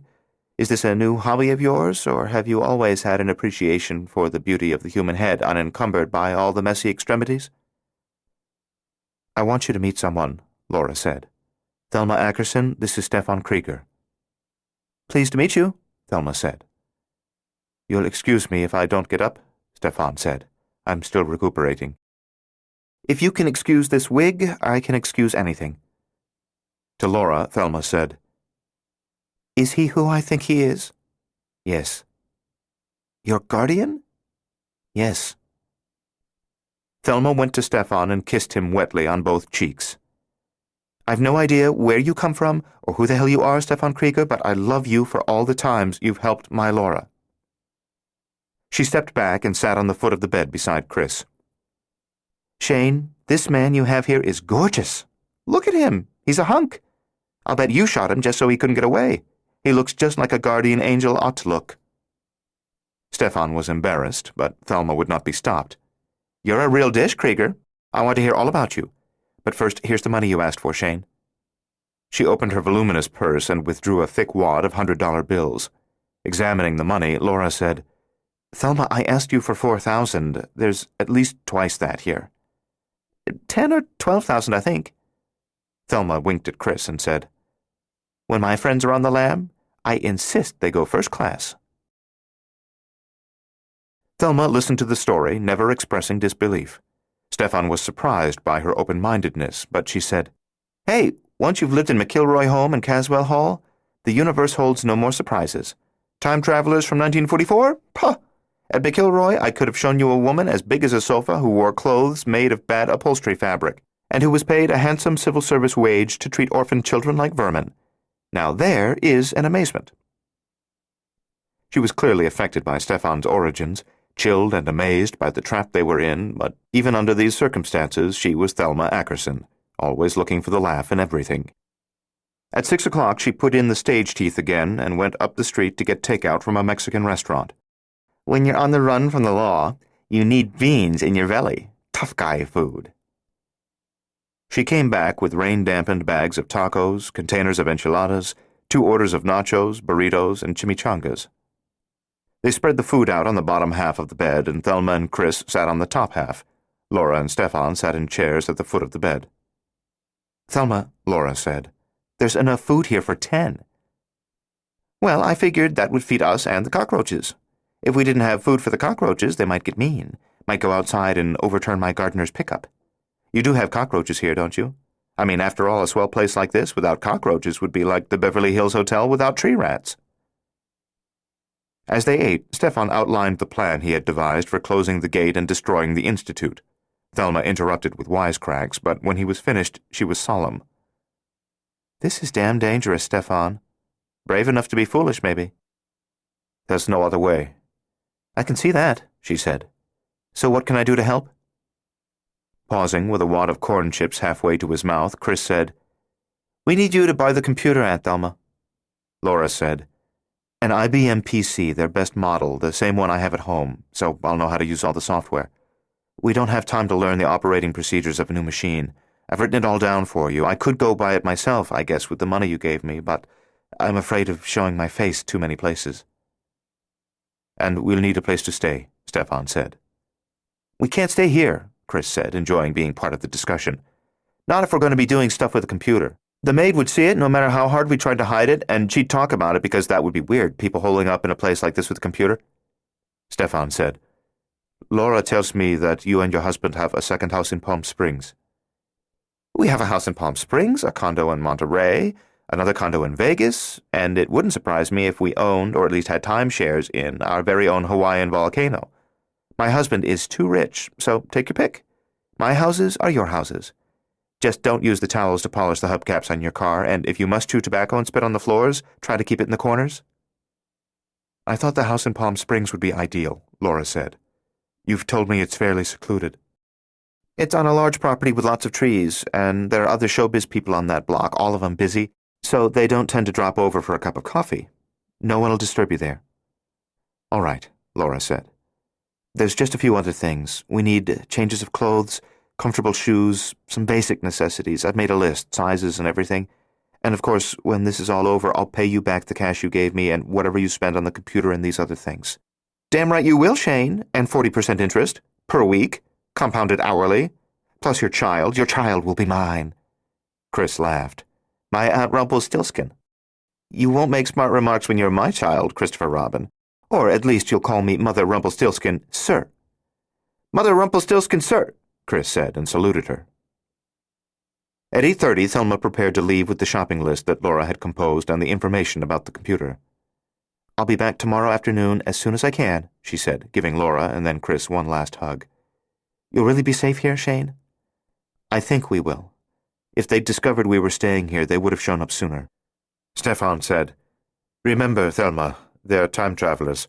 Once they discover where we've been hiding, they could just jaunt forward to the moment when we first arrived here. In fact, they could have been waiting for us when we pulled into the motel on Wednesday.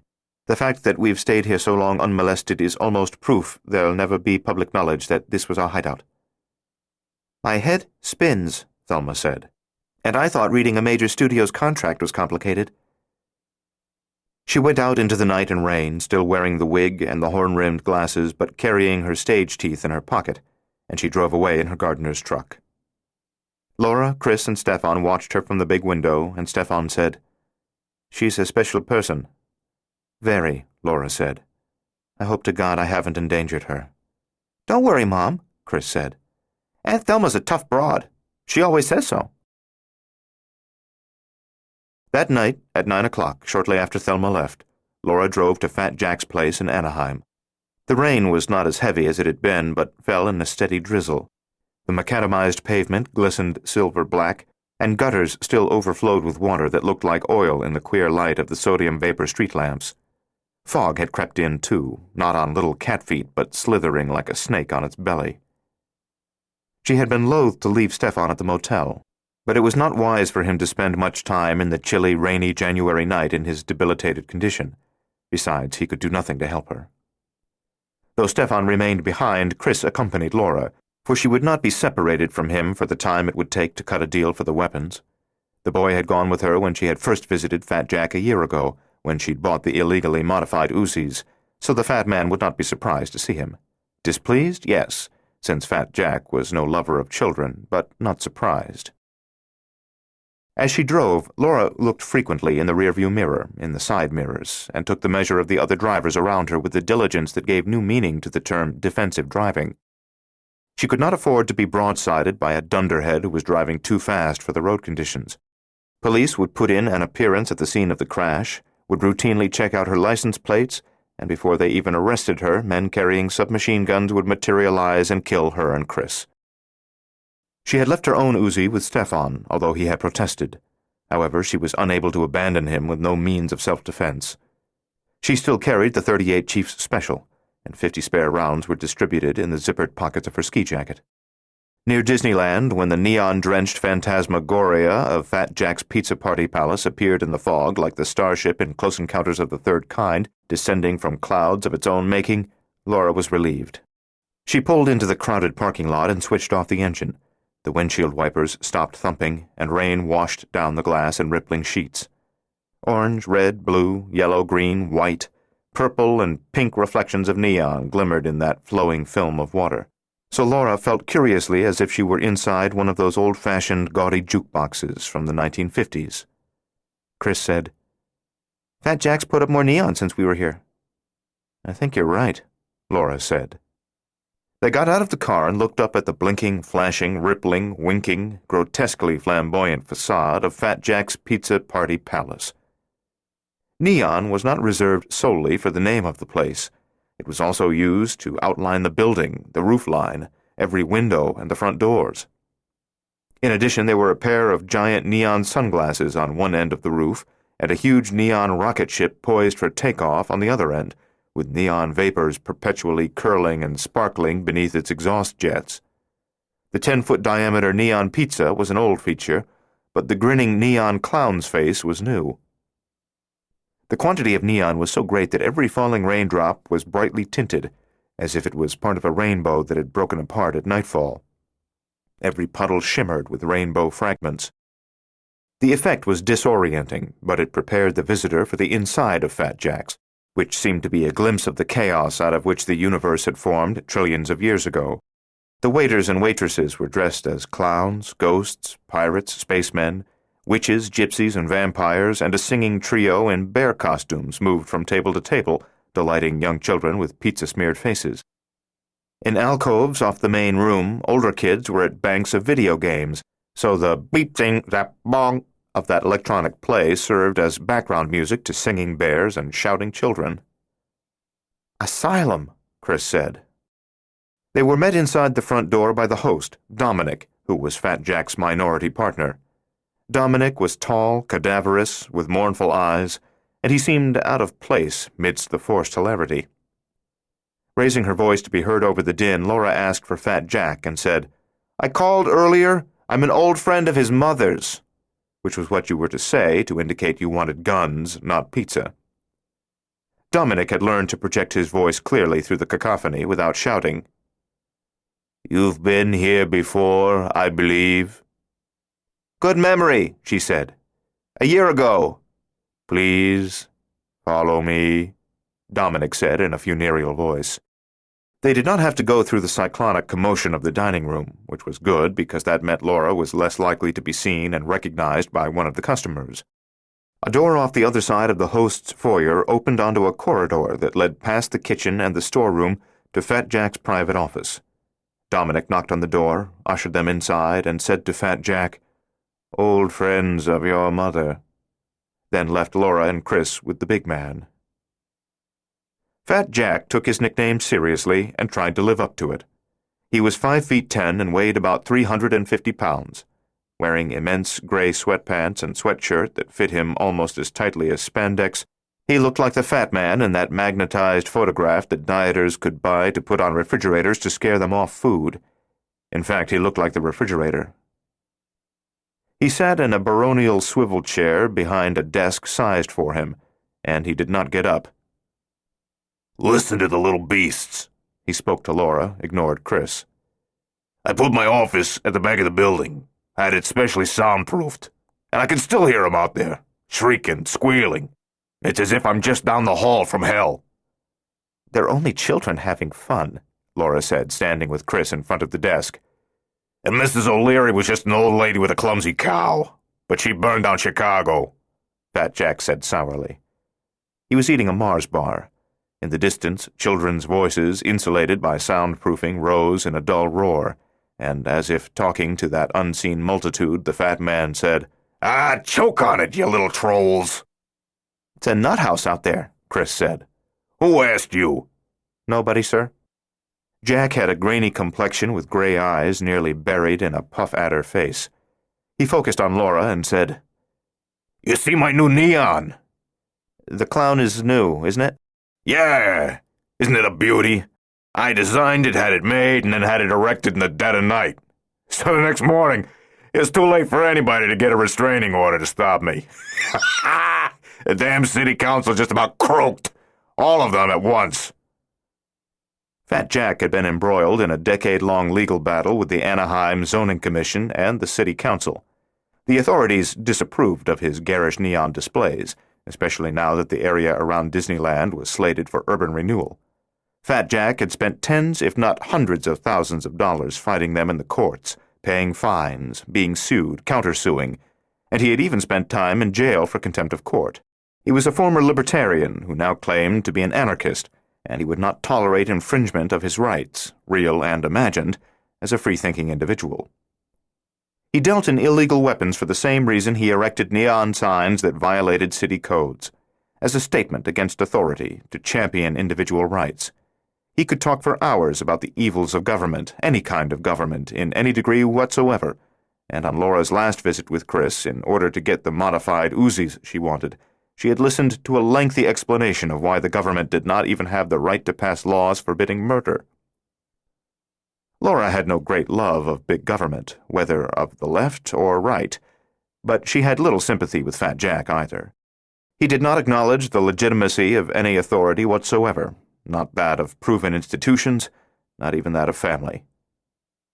Now, after she gave Fat Jack her new shopping list, after he quoted a price and counted her money, he led her and Chris through the hidden door in the back of his office closet, down a narrow stairwell — he seemed in danger of becoming wedged tight — to the basement where he kept his illegal stock. Though his restaurant was a madhouse, his arsenal was stored with fetishistic neatness. Cartons upon cartons of handguns and automatic weapons were stacked on metal shelves, arranged according to caliber and also according to price. He kept at least 1,000 guns in the basement of the Pizza Party Palace. He was able to provide her with 2 modified Uzis. "An immensely popular gun since the attempt to kill Reagan," he said, and another .38 Chiefs Special. Stefan had hoped to obtain a Colt Commander 9mm Parabellum with a 9-round magazine and the barrel machined for a silencer. "Don't have it," Fat Jack said. "But I can let you have a Colt Commander Mark IV in .38 Super, which has a 9-round magazine, and I got 2 of those machined for silencers. Got the silencers, too. Plenty of them." She already knew he wasn't able to provide her with ammunition, but as he finished his Mars bar, he explained anyway. "Don't stock ammunition or explosives. Look, I don't believe in authority, but I'm not totally irresponsible. I got a restaurant full of shrieking, snot-faced kids upstairs, and I can't risk blowing them to bits, even if that'd bring more peace to the world. Besides, I'd destroy all my pretty neon, too." "All right," Laura said, putting one arm around Chris to keep him at her side. "What about the gas on my list?" "You sure you don't mean tear gas?" "No, Vexon. That's the stuff I want." Stefan had given her the name of the gas. He said it was one of the chemical weapons that was on the list of items the Institute hoped to bring back to 1944 and introduce into the German military arsenal. Now, perhaps it could be used against the Nazis. We need something that will kill fast. Fat Jack leaned his backside against the metal work table in the middle of the room, where he had laid out the Uzis, revolvers, pistol, and silencers. The table creaked ominously. Well, what we're talking about here is Army ordnance. Tightly controlled stuff. You can't get it? Oh, sure, I can get you some Vexon, Fat Jack said. He moved away from the table, which creaked in relief as his weight was lifted from it, and went to a set of metal shelves where he withdrew a couple of Hershey bars from between boxes of guns, a secret stash. He did not offer one to Chris, but put the second bar in the side pocket of his sweatpants and began to eat the other. I don't have that sort of crap here, just as dangerous as explosives, but I can have it for you late tomorrow, if that's not inconvenient. That'll be fine. It'll cost you. I know. Fat Jack grinned. Bits of chocolate were stuck between his teeth. Don't get much call for this kind of thing. Not from someone like yourself, a small buyer. Tickles me to try to figure out what you'd be up to with it. Not that I expect you to tell me, but usually it's big buyers from South America, the Middle East, who want these neuroactive and respiractive gases. Iraq and Iran used plenty of the last few years. Neuroactive? Respiractive? What's the difference? Respiractive, they have to breathe it in.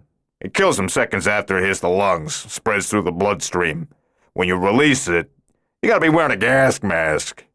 Your neuroactive, on the other hand, kills even quicker just on touching the skin, and with certain types of it, like Vexon, you won't need a gas mask or protective clothing because you can take a couple of pills before you use it. And they're like an advanced antidote. Yes, I was supposed to ask for the pills, too, Laura said. Vexon. Easiest to use gas on the market.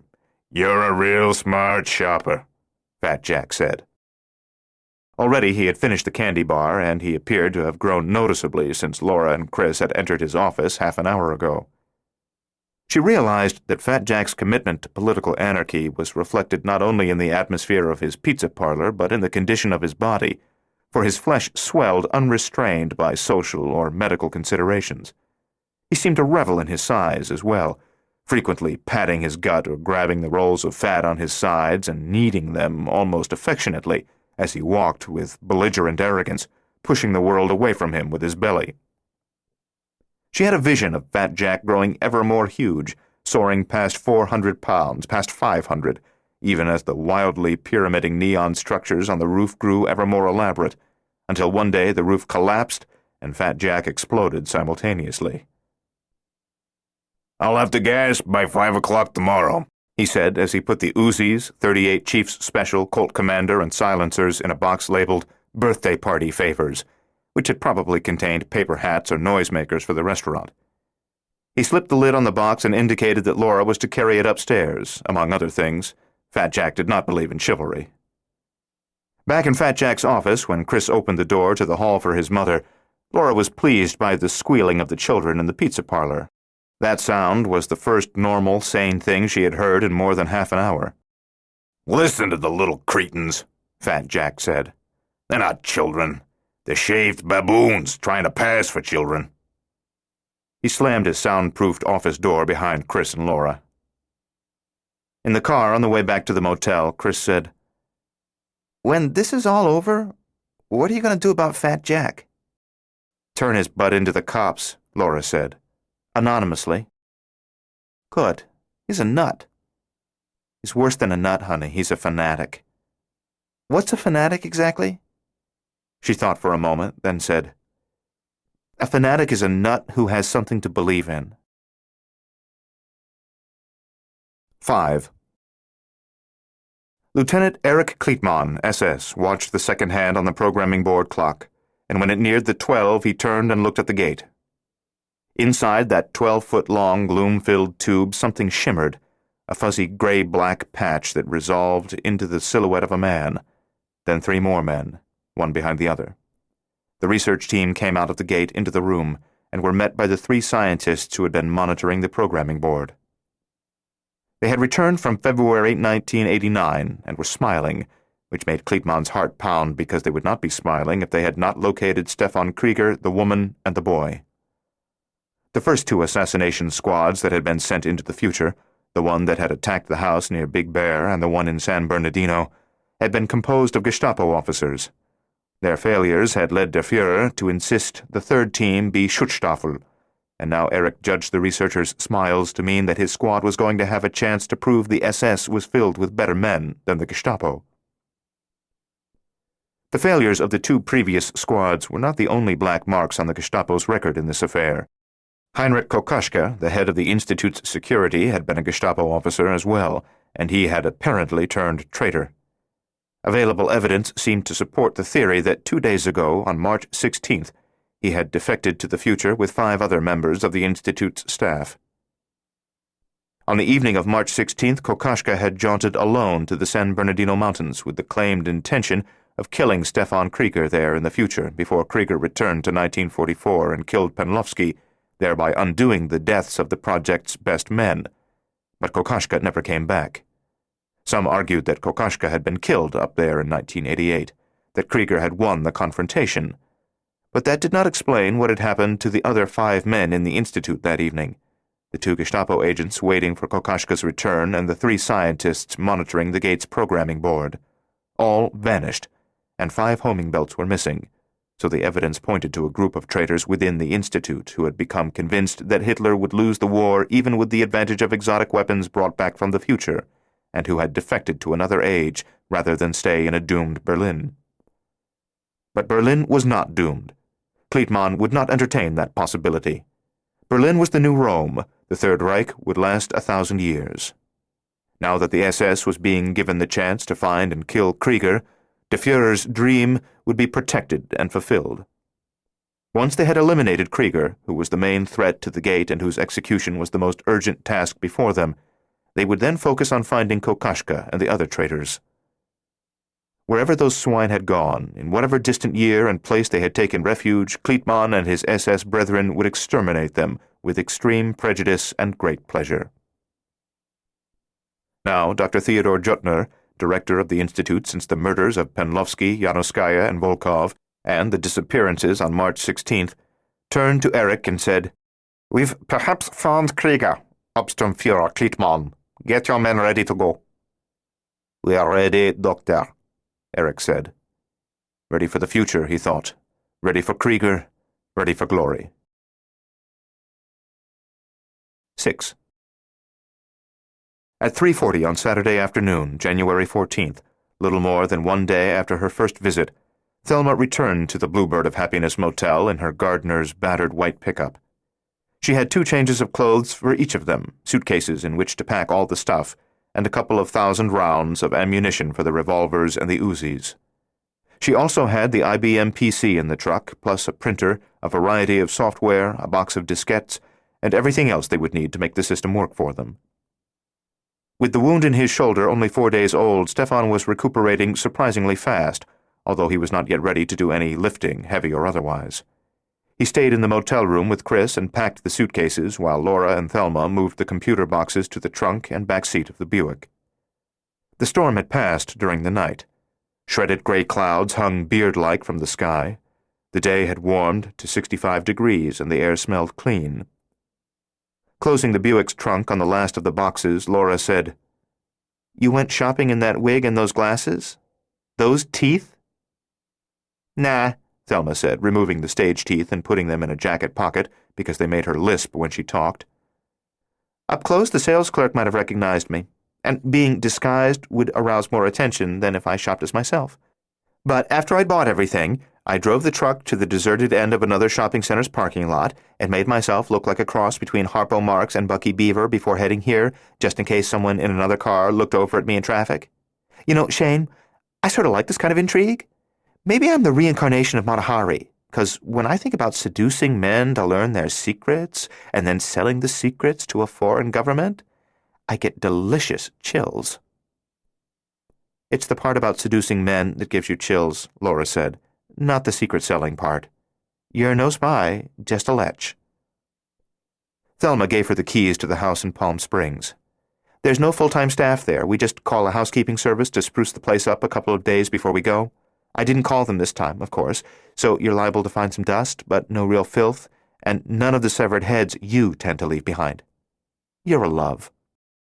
There's a gardener, not full-time like the one at our house in Beverly Hills. This guy just comes around once a week, Tuesday, to mow the lawn, trim the hedges, and trample some flowers so he can charge us to replace them. I'd advise staying away from windows and keeping a low profile on Tuesday until he comes and goes. We'll hide under the beds. You'll notice a lot of whips and chains under the bed, but don't get the idea Jason and I are kinky. The whips and chains belong to his mother. We keep them strictly for sentimental reasons. They brought the packed suitcases out of the motel room and put those in the back seat with the other packages that would not fit in the Buick's trunk. After a round of hugs, Thelma said, "Shane, I'm between nightclub appearances for the next 3 weeks, so if you need me for anything more, you can get hold of me at the house in Beverly Hills, night or day. I'll stay by the phone." Reluctantly, she left. Laura was relieved when the truck disappeared in traffic. Thelma was safe, out of it. She dropped the room keys at the motel office, then drove away in the Buick with Chris in the other front seat and Stefan in the back seat with the luggage. She regretted leaving the Bluebird of Happiness because they had been safe there for 4 days, and there was no guarantee they'd be safe anywhere else in the world. They stopped at a gun shop first. Because it was best to keep Laura out of sight as much as possible, Stefan went in to buy a box of ammunition for the pistol. They had not put that item on the shopping list they had given Thelma, for at that time they had not known whether they would get the 9mm Parabellum that Stefan wanted, and in fact they had gotten the .38 Colt Commander Mark IV instead. After the gun shop, they drove to Fat Jack's Pizza Party Palace to pick up 2 canisters of deadly nerve gas. Stefan and Chris waited in the car under neon signs that were already burning at twilight, though they would not be in their full glory until nightfall. The canisters were on Jack's desk. They were the size of small household fire extinguishers, with a stainless steel finish instead of fire red, with a skull and crossbones label that said Vexon/aerosol/warning, deadly nerve toxin/unauthorized possession is a felony under U.S. law, followed by a lot of fine print. With a finger as plump as an overstuffed sausage, Jack pointed to a $50-sized dial on the top of each cylinder. These here are timers, calibrated in minutes 1 to 60. If you set the timer and push the button in the center of it, you can release the gas remote, sort of like setting off a time bomb. But if you want to release it manually, then you hold the bottom of the canister in one hand, take this pistol grip handle in your other hand, and just squeeze this loop the way you would a trigger. This crap released under pressure will disperse through a 5,000-square-foot building in a minute and a half, faster if the heating or air conditioning is running. Exposed to light and air, it breaks down fast into non-toxic components, but it remains deadly for 40 to 60 minutes. Just 3 milligrams on the skin kills in 30 seconds. The antidote? Laura asked. Fat Jack smiled and tapped the sealed 4-inch square blue plastic bags that were fixed to the handles of the cylinders. 10 capsules in each bag. 2 will protect 1 person. Instructions are in the bag. But I was told you have to take the pills at least 1 hour before dispersing the gas. Then they'll protect you for 3 to 5 hours. He took her money and put the Vexon cylinders in a cardboard box labeled mozzarella cheese, keep refrigerated. As he put the lid on the box, he laughed and shook his head. "What's wrong?" Laura asked. It just tickles me," Fat Jack said. "A looker like you, clearly well-educated with a little boy. If someone like you is involved in shit like this, society must be really coming apart at the seams a lot faster than I ever hoped. Maybe I will live to see the day when the establishment falls, when anarchy rules, when the only laws are those that individuals make between themselves and seal with a handshake." As an afterthought, he lifted the lid on the box, plucked a few green slips of paper from a desk drawer, and dropped them on top of the cylinders of Vexon. "What are those?" Laura asked. You're a good customer," Fat Jack said. "So I'm throwing in a few coupons for free pizza." Thelma and Jason's house in Palm Springs was indeed secluded. It was a curious but attractive cross between Spanish and Southwest Adobe-style architecture on a 1-acre property surrounded by a 9-foot-tall peach-colored stucco wall that was interrupted only by the entrance and exit from the circular driveway. The grounds were heavily planted with olive trees, palms, and ficus, so neighbors were screened out on 3 sides, with only the front of the house revealed. Though they arrived at 8 o'clock that Saturday night, after driving into the desert from Fat Jack's place in Anaheim, the house and grounds were visible in detail because they were illuminated by cunningly designed, photocell-controlled landscape lighting that provided both security and aesthetic value. Palm and fern shadows made dramatic patterns on stucco walls. Thelma had given them the remote garage door opener, so they drove the Buick into the 3-car garage and entered the house through the connecting door to the laundry room, after deactivating the alarm system with the code Thelma had also given them. It was far smaller than the Gaines's mansion in Beverly Hills, but still sizable, with 10 rooms and 4 baths. The unique stamp of Steve Chase, the interior designer of choice in Palm Springs, was on every room. Dramatic spaces, dramatically lit. Simple colors, warm apricot, dusty salmon, accented with turquoise here and there. Suede walls, cedar ceilings, here copper tables with a rich patina, there granite tables contrasting interestingly with comfortably upholstered furniture in a variety of textured fabrics, elegant yet livable. In the kitchen, Laura found most of the pantry bare except for one shelf of canned goods. As they were all too tired to go grocery shopping, they made a dinner of what was at hand. Even if Laura had broken into the house without a key and had not known who owned the place, she would have realized it belonged to Thelma and Jason as soon as she looked in the pantry, for she could not imagine that any other pair of millionaires would still be so childlike at heart as to stock their larder with Chef Boyardee canned ravioli and spaghetti. Chris was delighted. For dessert, they finished off 2 boxes of chocolate-covered Klondike ice cream nuggets that they found in the otherwise empty freezer. Laura and Chris shared the king-size bed in the master bedroom, and Stefan bunked across the hall in a guest room. Though she had re-engaged the perimeter alarm system that monitored every door and window, though a loaded Uzi was on the floor beside her, though a loaded .38 was on the nightstand, and though no one in the world but Thelma could know where they were, Laura slept only fitfully. Each time she woke, she sat straight up in bed, listening for noises in the night, stealthy footsteps, whispering voices. Toward morning, when she could not get back to sleep, she stared at the shadowy ceiling for a long time, thinking about something that Stefan had said a couple of days ago when explaining some of the fine points of time travel and the changes that travelers could effect in their futures. Destiny struggles to reassert the pattern that was meant to be. When Stefan had saved her from the junkie in the grocery store in 1963, fate eventually had brought her to another pedophile, Willie Sheener, in 1967. She had been destined to be an orphan, so when she found a new home with the Dockweilers, fate had conspired to shock Nina Dockweiler with a fatal heart attack, sending Laura back to the orphanage again. Destiny struggles to reassert the pattern that was meant to be. What next? In the pattern that was meant to be, Chris had never been born. Therefore, would fate arrange his death soon, to bring events back as close as possible to those which had been ordained and with which Stefan Krieger had meddled? She had been destined to spend her life in a wheelchair before Stefan held Dr. Paul Markwell at gunpoint and prevented him from delivering her. So perhaps now fate would put her in the way of Gestapo gunfire that would sever her spine and render her paraplegic in accordance with the original plan. How long did the forces of destiny strive to reassert the pattern after a change had been made in it? Chris had been alive for more than 8 years. Was that long enough for destiny to decide that his existence was acceptable? She had lived 34 years out of a wheelchair. Was destiny still troubling itself with that unnatural squiggle in the ordained design? Destiny struggles to reassert the pattern that was meant to be. As dawn's light glowed softly at the edges of the drapes, Laura tossed and turned, growing angry but not sure at whom or what her anger could be directed.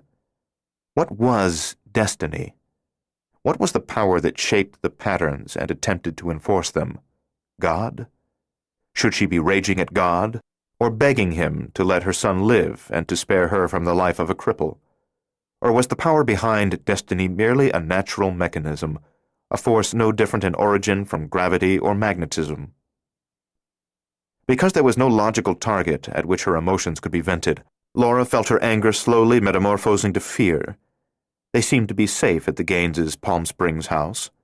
After passing one uneventful night in the place, they almost could be assured that their presence would never be public knowledge, for otherwise killers from the past no doubt already would have appeared. Yet Laura was afraid. Something bad was going to happen. Something very bad. Trouble was coming, but she did not know from what direction. Lightning. Soon. Too bad the old saw wasn't true. In fact, lightning did strike twice in the same place, 3 times, 100, and she was the reliable rod that drew it. 7. Dr. Juttner entered the last of the numbers in the programming board that controlled the gate.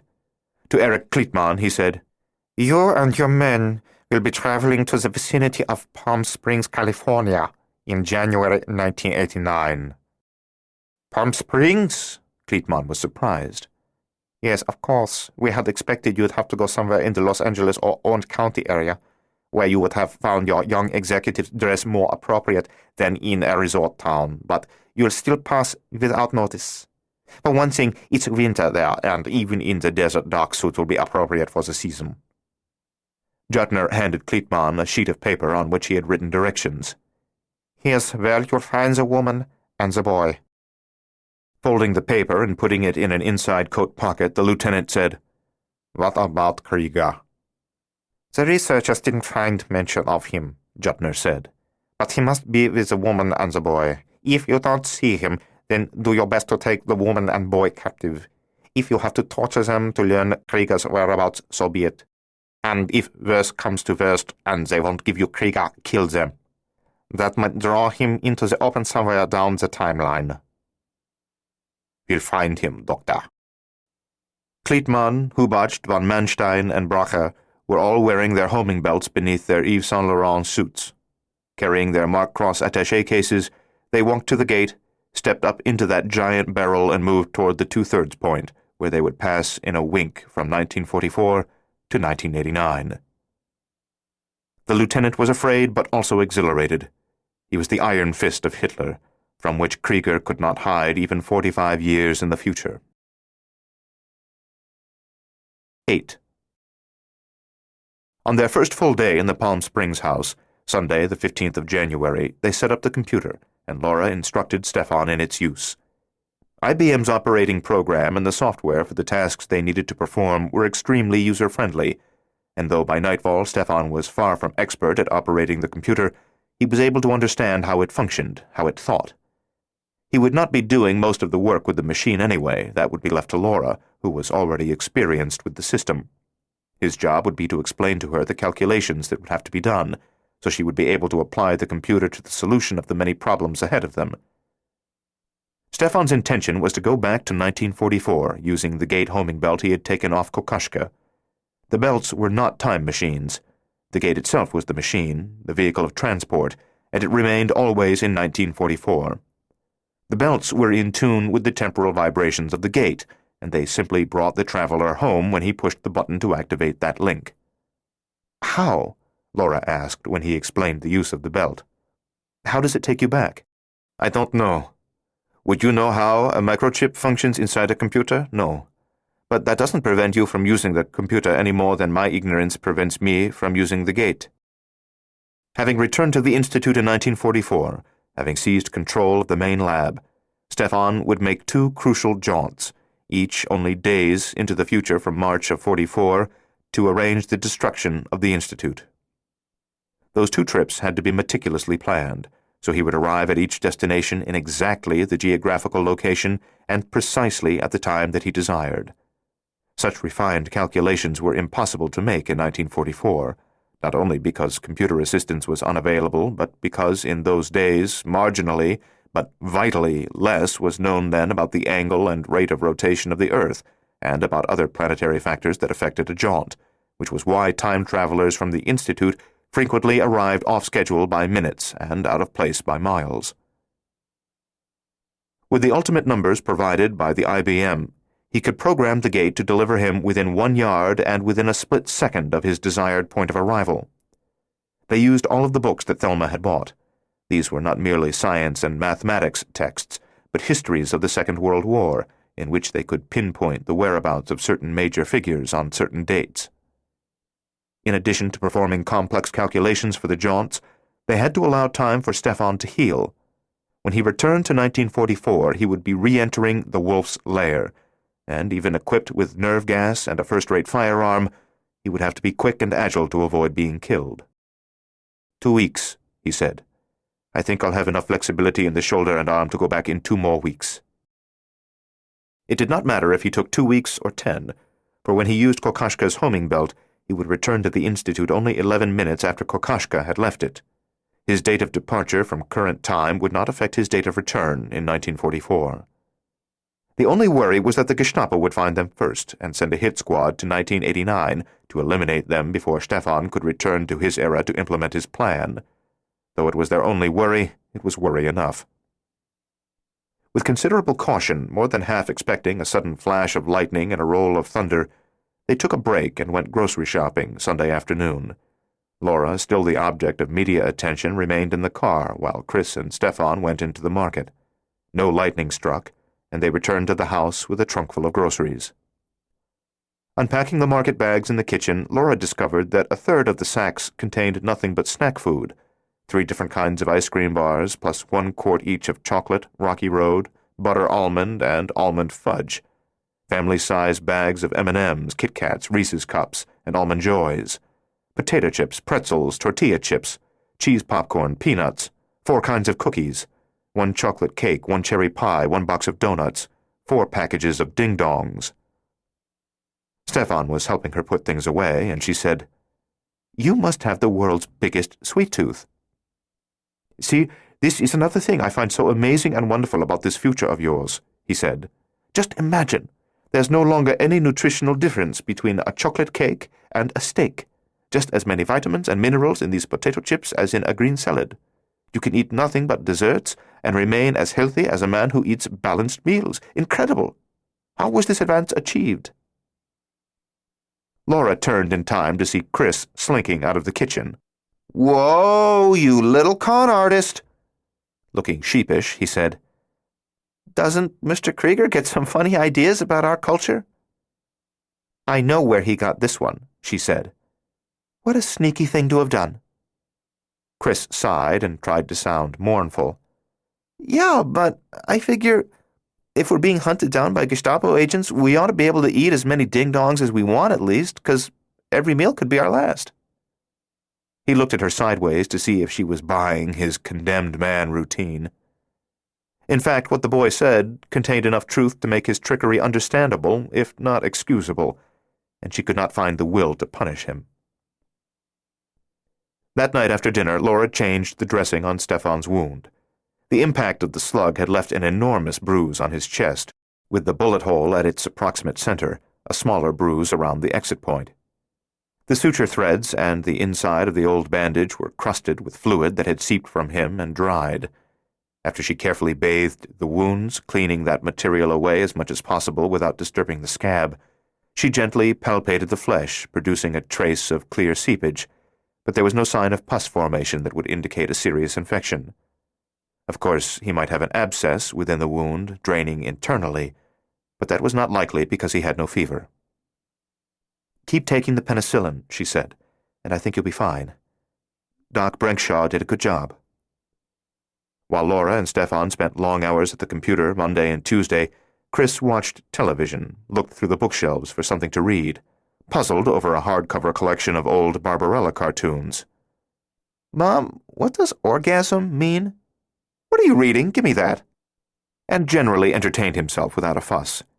He came to the den once in a while and stood for a minute or 2 at a time, watching them use the computer. After about a dozen visits, he said, "In Back to the Future, they had this time-traveling car, and they pushed a few buttons on the dashboard, and they were off. Pow! Like that. How come nothing in real life's ever as easy as it is in the movies?" On Tuesday, January 19th, they kept a low profile while the gardener mowed the lawn and trimmed some shrubbery. In 4 days, he was the only person they had seen. No door-to-door salesman had called, not even a Jehovah's Witness pushing Watchtower magazine. "We're safe here," Stefan said. "Obviously, our presence in the house never becomes public knowledge. If it did, the Gestapo would have visited us already." Nevertheless, Laura kept the perimeter alarm system switched on nearly 24 hours a day, and at night she dreamed of destiny reasserting itself, of Chris erased from existence, of waking up to find herself in a wheelchair. 9. They were supposed to arrive at 8 o'clock to give them plenty of time to reach the location at which the researchers had pinpointed the woman and the boy, if not Krieger. But when Lieutenant Kleitman blinked and found himself 45 years beyond his own era, he knew at once that they were a couple of hours late. The sun was too high above the horizon. The temperature was about 75, too warm for an early winter morning in the desert. Like a white crack in a blue-glazed bowl, lightning splintered down the sky. Other cracks opened, and sparks flashed above as if struck from the hooves of a bull loose in some celestial china shop. As the thunder faded, Kleitman turned to see if von Manstein, Hubach, and Bracher had made the journey safely. They were with him, all carrying attaché cases, with sunglasses stuck in the breast pockets of their expensive suits. The problem was that 30 feet beyond the sergeant and the two corporals, a pair of elderly white-haired women in pastel stretch pants and pastel blouses were standing at a white car near the rear door to a church, staring in astonishment at Kleitman and his squad. They were holding what appeared to be casseroles. Kleitman glanced around and saw that he and his men had arrived in the parking lot behind the church. There were 2 other cars in addition to the one that seemed to belong to the women, but there were no other onlookers. The lot was encircled by a wall, so the only way out was past the women and along the side of the church. Deciding that boldness was the best course, Kleitman walked straight toward the women, as if there was nothing whatsoever unusual about his having materialized out of thin air, and his men followed him. Mesmerized, the women watched them approach. "Good morning, ladies." Like Krieger, Kleitman had learned to speak English with an American accent in hopes of serving as a deep-cover agent, but he'd been unable to lose his accent entirely, no matter how hard he studied and practiced. Though his own watch was set to local time, he knew he could no longer trust it, so he said, "Could you please be so kind as to tell me what time it is?" They stared at him. "The time?" he repeated. The woman in yellow pastel twisted her wrist without letting go of the casserole, looked at her watch, and said, It's 10:40? They were 2 hours and 40 minutes late. They couldn't waste time searching for a car to hotwire, especially not when a perfectly good one was available, with keys, right in front of them. Kleitman was prepared to kill both women for the car. He could not leave their bodies in the parking lot. An alarm would go up when they were found, and shortly thereafter the police would be looking for their car, a nasty complication. He'd have to stuff the bodies in the trunk and take them with him. The woman in blue pastels said, "Why have you come to us? Are you angels?" Kleitman wondered if she was senile. Angels in pinstripe suits? Then he realized that they were in the vicinity of a church and had appeared miraculously, so it might be logical for a religious woman to assume they were angels regardless of their clothing. Maybe it would not be necessary to waste time killing them after all. He said, "Yes, ma'am, we are angels, and God needs your car." The woman in yellow said, "My Toyota here?" "Yes, ma'am." The driver's door was standing open, and Kleitman put his attaché on the front seat. "We are on an urgent mission for God. You saw us step through the pearly gate from heaven right before your eyes, and we must have transportation." Von Manstein and Bracher had gone around to the other side of the Toyota, opened those doors, and gotten inside. The woman in blue said, "Surely you've been chosen to give your car." "God will return it to you," Kleitman said, "when our work here is done." Remembering the gasoline shortages of his own war-torn era and not sure how plentiful fuel was in 1989, he added, "Of course, no matter how much gas is in the tank now, it'll be full when we return it and perpetually full thereafter. The loaves and fishes thing." "But there's potato salad in there for the church brunch," the woman in yellow said. Felix Hubach had already opened the rear door on the driver's side and had found the potato salad. Now he took it out of the car and put it on the macadam at the woman's feet. Kleitman got in, closed the door, heard Hubach slam the door behind him, found the keys in the ignition, started the car, and drove out of the church lot. When he looked in the rearview mirror just before turning into the street, the old women were still back there, holding their casseroles, staring after him. 10. Day by day they refined their calculations, and Stefan exercised his left arm and shoulder as much as he dared, trying to prevent it from growing stiff as it healed, hoping to maintain as much muscle tone as possible. On Saturday afternoon, January 21st, as their first week in Palm Springs drew to a close, they completed the calculations and arrived at the precise time and space coordinates that Stefan would require for the jaunts he would make once he returned to 1944. "Now I just need a bit more time to heal," he said, as he stood up from the computer and testingly moved his left arm in circles. She said, "It's been 11 days since you were shot. Do you still have pain?" "Some. A deeper, duller pain, and not all the time. But the strength isn't back. I think I'd better wait a few days yet. If it feels all right by next Wednesday, the 25th, I'll return to the Institute then. Sooner, if I improve faster, but certainly no later than next Wednesday."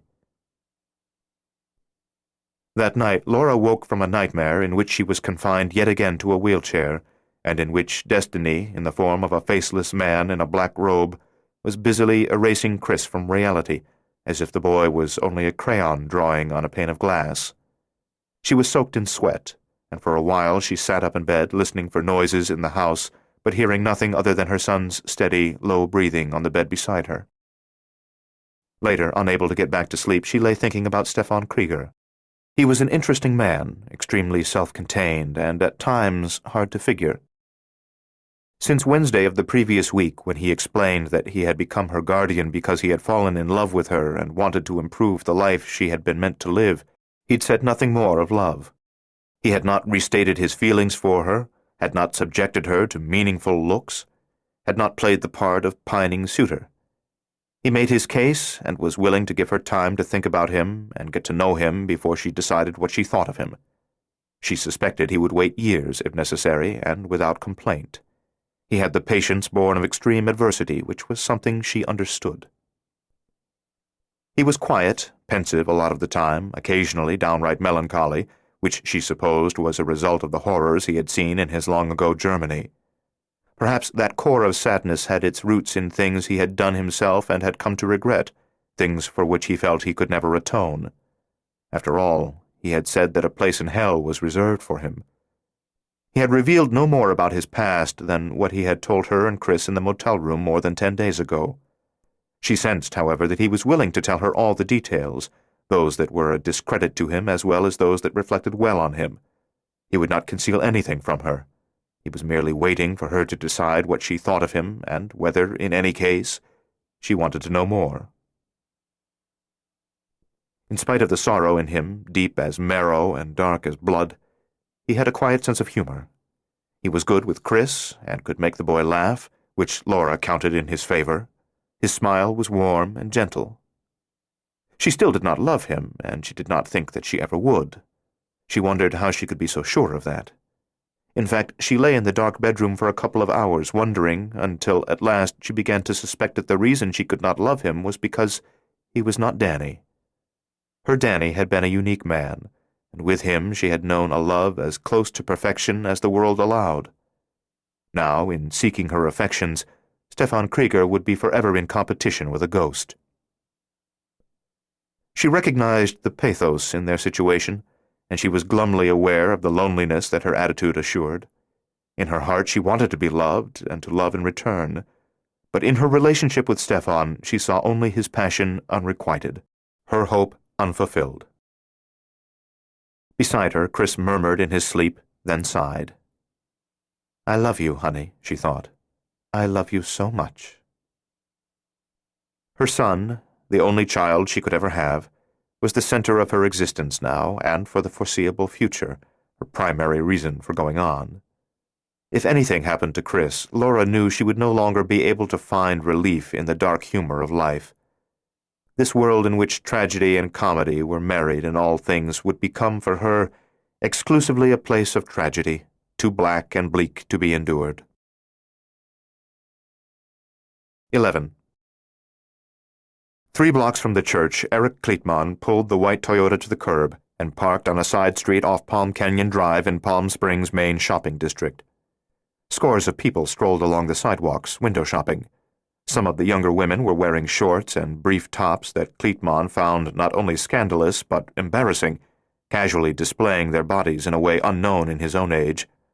Under the iron rule of Der Führer's National Socialist Workers' Party, such shameless behavior wouldn't be permitted. Hitler's triumph would result in a different world, where morality would be strictly enforced, where these bare-limbed, brazierless women would parade themselves only at the risk of imprisonment and re-education, where decadent creatures wouldn't be tolerated. As he watched their buttocks clench and flex beneath their tight shorts, as he watched unrestrained breasts swaying under the thin fabric of T-shirts, what most disturbed Crichton was that he desperately wanted to lay with every one of these women, even if they were representatives of the deviant strains of humanity that Hitler would abolish. Beside Crichton, Corporal Rudy von Manstein had unfolded the map of Palm Springs provided by the team of researchers that had located the woman and the boy. He said, "Where do we make the hit?" From an inside pocket of his suit jacket, Crichton withdrew the folded paper that Dr. Juttner had given him in the lab. He opened it and read aloud. On State Route 111, approximately 6 miles north of the Palm Springs city limits, the woman will be arrested by an officer of the California Highway Patrol at 11:20 Wednesday morning, January 25th. She will be driving a black Buick sedan. The boy will be with her and will be taken into protective custody. Apparently Krieger is there, but we're not sure. Apparently he escapes from the police officer, but we don't know how. Von Manstein had already traced a route on the map that would take them out of Palm Springs and on to Highway 111. "We've got 31 minutes, Crichton said, glancing at the dashboard clock. "We'll make it easily," von Manstein said. 15 minutes at the most. "If we get there early," Crichton said, "we can kill Krieger before he slips away from the highway patrol officer. In any event, we have to get there before the woman and boy are taken into custody, because it'll be far more difficult to get at them once they're in jail." He turned around to look at Bracher and Hubach in the back seat. "Understood." They both nodded, but then Sergeant Hubach patted the breast pocket of his suit and said, "Sir, what about these sunglasses?" "What about them?" Crichton asked impatiently. "Should we put them on now? Will that help us blend in with the local citizenry? I've been studying the people on the street, and though a lot of them are wearing dark glasses, many of them aren't." Crichton looked at the pedestrians, trying not to be distracted by scantily clad women, and he saw that Hubach was correct. More to the point, he realized that not even one of the men in sight was dressed in the power look preferred by young executives. Maybe all young executives were in their offices at this hour. Whatever the reason for the lack of dark suits and black bally loafers, Crichton felt conspicuous even though he and his men were in a car. Because many pedestrians were wearing sunglasses, he decided that wearing his own would give him one thing in common with some of the locals. When the lieutenant put on his Ray-Bans, so did von Manstein, Bracher, and Hubach. "All right, let's go," Crichton said. But before he could pop the emergency brake and put the car in gear, someone knocked on the driver's window beside him. It was a Palm Springs police officer. 12. Laura sensed that, one way or the other, their ordeal was soon coming to an end. They would succeed in destroying the Institute or die trying, and she had almost reached the point at which an end to fear was desirable regardless of how it was achieved. Wednesday morning, January 25th, Stefan still suffered deep muscle soreness in his shoulder, but no sharp pain.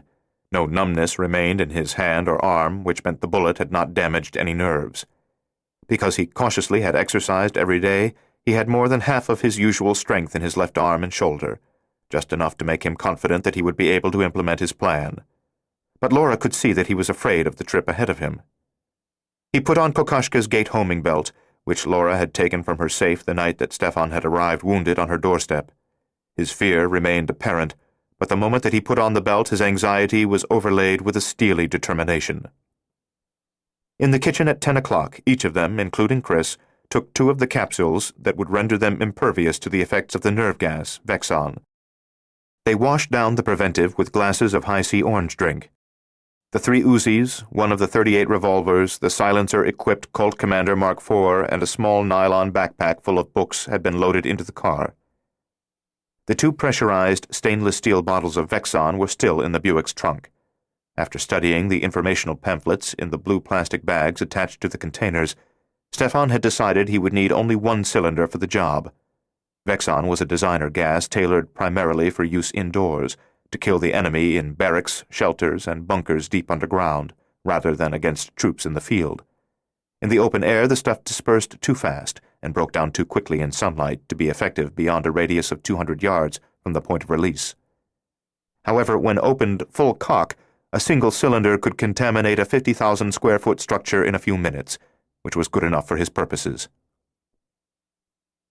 At 10:35, they got in the car and left the Gaineses' house, heading for the desert off Route 111, north of Palm Springs.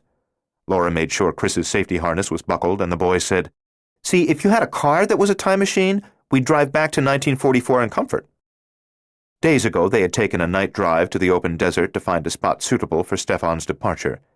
They needed to know the exact geographical location in advance in order to do the calculations that would make it possible for him to return conveniently to them after his work in 1944 was done. Stefan intended to open the valve on the Vexon cylinder before he pushed the button on the gate homing belt, so the nerve gas would be dispersing even as he returned through the gate to the Institute, killing everyone who was in the lab at the 1944 end of the Lightning Road. Therefore, he would be releasing a quantity of the toxin at his point of departure, too, and it seemed prudent to do so only in an isolated place.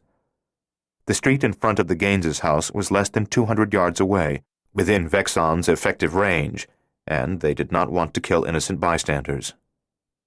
Besides, though the gas was supposed to remain poisonous only for 40 to 60 minutes, Laura was concerned that the deactivated residue, although not lethal, might have unknown long-range toxic effects. She did not intend to leave any such substance in Thelma and Jason's house.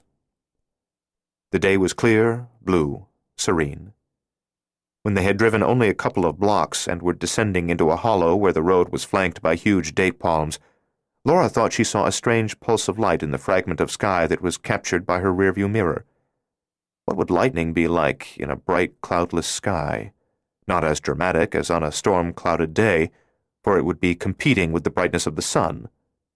What it might look like, in fact, was the very thing she thought she had seen, a strange, brief pulse of brightness. Though she braked, the Buick was into the bottom of the hollow, and she could no longer see the sky in the rearview mirror, just the hill behind them. She thought she heard a rumble, too, like distant thunder, but she could not be sure because of the roar of the car's air conditioner. She pulled quickly to the side of the road, fumbling with the ventilation controls. "What's wrong?" Chris asked as she put the car in park, threw open her door, and got out. Stefan opened the rear door and got out, too. "Laura?"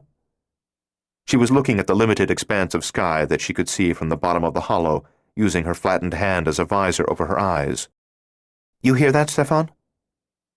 In the warm desert-dry day, a faraway rumble slowly died. He said, "Could be jet noise." "No. The last time I thought it might be a jet, it was them." The sky pulsed again one last time. She did not actually see the lightning itself, not the jagged bolt scored on the heavens, but just the reflection of it in the upper atmosphere, a faint wave of light flushing across the blue vault above. "They're here," she said. "Yes," he agreed. "Somewhere on our way out to Route 111, someone's going to stop us. Maybe a traffic cop, or maybe we'll be in an accident, so there'll be a public record, and then they'll show up. Stefan, we've got to turn around, go back to the house." "It's no use," he said. Chris had gotten out of the other side of the car. "He's right, Mom. It doesn't matter what we do. Those time travelers came here because they've already peeked into the future and know where they're going to find us, maybe half an hour from now, maybe 10 minutes from now. It doesn't matter if we go back to the house or go on ahead. They've already seen us someplace. Maybe even back at the house. See, no matter how much we change our plans, we'll cross their path." Destiny. "Shit," she said, and kicked the side of the car, which didn't do any good, didn't even make her feel better. "I hate this. How can you hope to win against goddamn time travelers? It's like playing blackjack when the dealer is God." No more lightning flared. She said, "Come to think of it, all of life is a blackjack game with God as the dealer, isn't it? So this is no worse. Get in the car, Chris. Let's get on with it." As she drove through the western neighborhoods of the resort city, Laura's nerves were as taut as garroting wire. She was alert for trouble on all sides, though she knew it would come when and where she least expected it. Without incident, they connected with the northern end of Palm Canyon Drive, then State Route 111.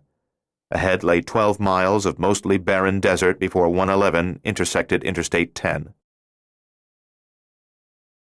13. Hoping to avoid catastrophe, Lieutenant Kleitman lowered the driver's window and smiled up at the Palm Springs policeman who had rapped on the glass to get his attention and who was now bending down, squinting in at him. "What is it, officer?" "Didn't you see the red curb when you parked here?" "Red curb?" Kleitman said, smiling, wondering what the hell the cop was talking about. "Now, sir," the officer said in a curiously playful tone, "are you telling me you didn't see the red curb?" "Yes, sir. Of course I saw it." "I didn't think you'd fib," the cop said, as if he knew Kleitman and trusted his reputation for honesty, which baffled the lieutenant. "So if you saw the red curb, sir, why'd you park here?" "Oh, I see," Kleitman said. "Parking is restricted to curbs that aren't red. Yes, of course." The patrolman blinked at the lieutenant. He shifted his attention to von Manstein in the passenger seat, then to Bracher and Hubacht in the rear, smiled and nodded at them. Kleitman did not have to look at his men to know they were on edge. The air in the car was heavy with tension. When he shifted his gaze to Kleitman, the police officer smiled tentatively and said, "Am I right? You fellas are 4 preachers." "Preachers?" Kleitman said, disconcerted by the question. "I've got a bit of a deductive mind," the cop said, his tentative smile still holding. "I'm no Sherlock Holmes, but the bumper stickers on your car say I love Jesus and Christ has risen, and there's a Baptist convention in town, and you're all dressed in dark suits." That was why he had thought he could trust Kleitman not to fib. He believed they were Baptist ministers. "That's right," Kleitman said at once. "We're with the Baptist convention, officer. Sorry about the illegal parking. We don't have red curbs where I come from. Now, if—" "Where do you hail from?" the cop asked, not with suspicion, but in an attempt to be friendly. Kleitman knew a lot about the United States, but not enough to carry on a conversation of this sort when he did not control its direction to any degree whatsoever. He believed that Baptists were from the southern part of the country. He wasn't sure if there were any of them in the north or west or east, so he tried to think of a southern state. He said, "I'm from Georgia," before he realized how unlikely that claim seemed when spoken in his German accent. The smile on the cop's face faltered. Looking past Kleitman to von Manstein, he said, "And where are you from, sir?" Following his lieutenant's lead, but speaking with an even stronger accent, von Manstein said, "Georgia." From the back seat, before they could be asked, Hubacht and Bracher said, "Georgia. We're from Georgia," as if that word was magic and would cast a spell over the patrolman. The cop's smile had vanished altogether. He frowned at Erich Kleitman and said, "Sir, would you mind stepping out of the car for a moment?" "Certainly, officer," Kleitman said as he opened his door, noticing how the cop backed up a couple of steps and rested his right hand on the butt of his holstered revolver. "But we're late for a prayer meeting."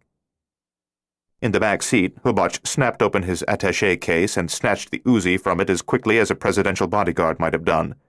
He did not roll down the window, but put the muzzle against the glass and opened fire on the cop, giving him no time to draw his revolver. The car window blew out as bullets pounded through it.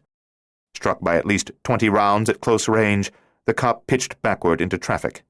Brakes squealed as a car made a hard stop to avoid the body, and across the street display windows shattered as bullets hit a men's clothing shop. With the cool detachment and quick thinking that made Kleitman proud to be in the Schutzstaffel, Martin Bracher got out of the Toyota on his side and loosed a wide arc of fire from the Uzi to add to the chaos and give them a better chance of escaping. Windows imploded in the exclusive shops, not only on the side street at the end of which they were parked, but all the way across the intersection on the east flank of Palm Canyon Drive as well. People screamed, dropped to the pavement, scuttled for the cover of doorways. Kleitman saw passing cars hit by bullets out on Palm Canyon, and maybe a few drivers were hit, or maybe they only panicked, but the vehicles swung wildly from lane to lane. A tan Mercedes sideswiped a delivery truck, and a sleek red sports car jumped the curb, crossed the sidewalk, grazed the bole of a palm tree, and plowed into the front of a gift shop. Kleitman got behind the wheel again and released the emergency brake. He heard Bracher and Hubach leap into the car, so he threw the white Toyota in gear and shot forward onto Palm Canyon, hanging a hard left, heading north. He discovered at once that he was on a one-way street going in the wrong direction. Cursing, he dodged oncoming cars. The Toyota rocked wildly on bad springs, and the glove compartment popped open, emptying its contents in von Manstein's lap. Kleitman turned right at the next intersection. A block later, he ran a red light, narrowly avoiding pedestrians in the crosswalk, and turned left onto another avenue that allowed northbound traffic. We only have 21 minutes, von Manstein said, pointing at the dashboard clock. Tell me where to go, Kleitman said. I'm lost.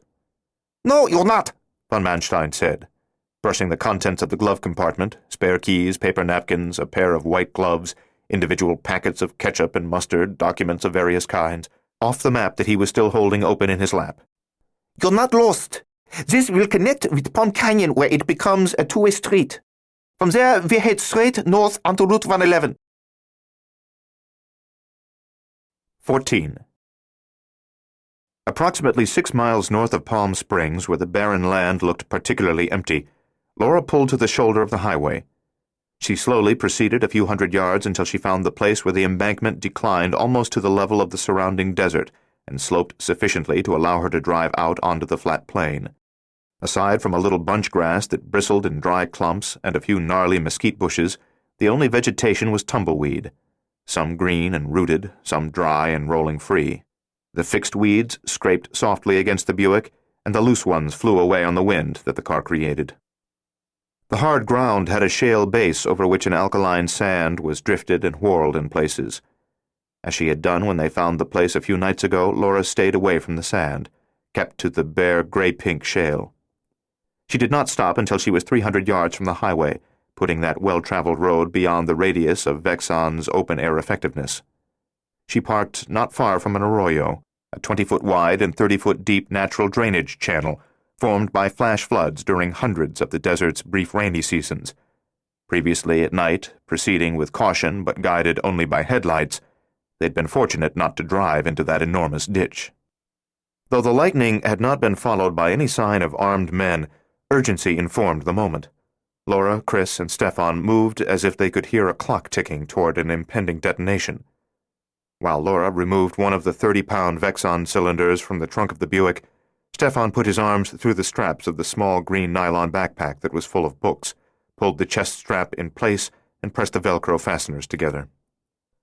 Chris carried one of the Uzis 20 feet from the car to the center of a circle of utterly barren shale where not even a tuft of bunch grass grew, which looked like a good staging area for Stefan's debarkation from 1989. Laura joined the boy there, and Stefan followed, holding the silencer-fitted Colt Commander in his right hand. North of Palm Springs on State Route 111, Kleitman was pushing the Toyota as hard as it would go, which was not hard enough. The car had 40,000 miles on the odometer, and no doubt the old woman who owned it never drove faster than 50, so it wasn't responding well to the demands Kleitman made on it. When he tried to go faster than 60, the Toyota began to shimmy and sputter, forcing him to ease up. Nevertheless, just 2 miles north of the Palm Springs city limits, they fell in behind a California Highway Patrol cruiser, and Kleitman knew they must have caught up with the officer who was going to encounter and arrest Laura Shane and her son. The cop was doing just under 55 in a 55-mile-per-hour zone. "Kill him," Kleitman said over his shoulder to Corporal Martin Bracher, who was in the right rear seat. Kleitman glanced in the rearview mirror, saw no traffic behind. There was oncoming traffic, but it was in the southbound lanes. He swung into the northbound passing lane and began to move around the patrol car at 60. In the back, Bracher rolled down his window.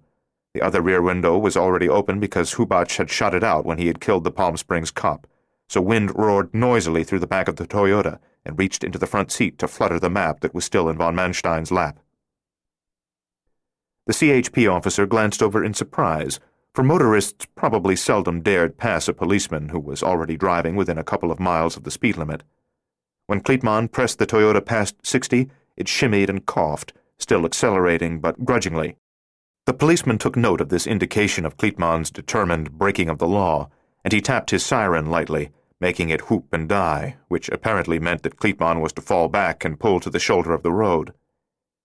Instead, the lieutenant nursed the protesting Toyota up to 64 miles an hour, where it seemed in danger of shaking itself apart, and that was just fast enough to pull slightly ahead of the startled CHP officer, bringing Brocker's rear window in line with the patrol car's front window. The corporal opened fire with his Uzi. The police cruiser's windows imploded, and the officer was dead in an instant. He had to be dead, for he had not seen the attack coming and surely had taken several rounds in the head and upper body. The patrol car swung toward the Toyota and brushed it before Kleitman could get out of the way, then veered toward the shoulder of the road. Kleitman braked, falling back from the out-of-control cruiser. The 4-lane highway was elevated about 10 feet above the desert floor, and the patrol car shot past the unguarded brink of the shoulder.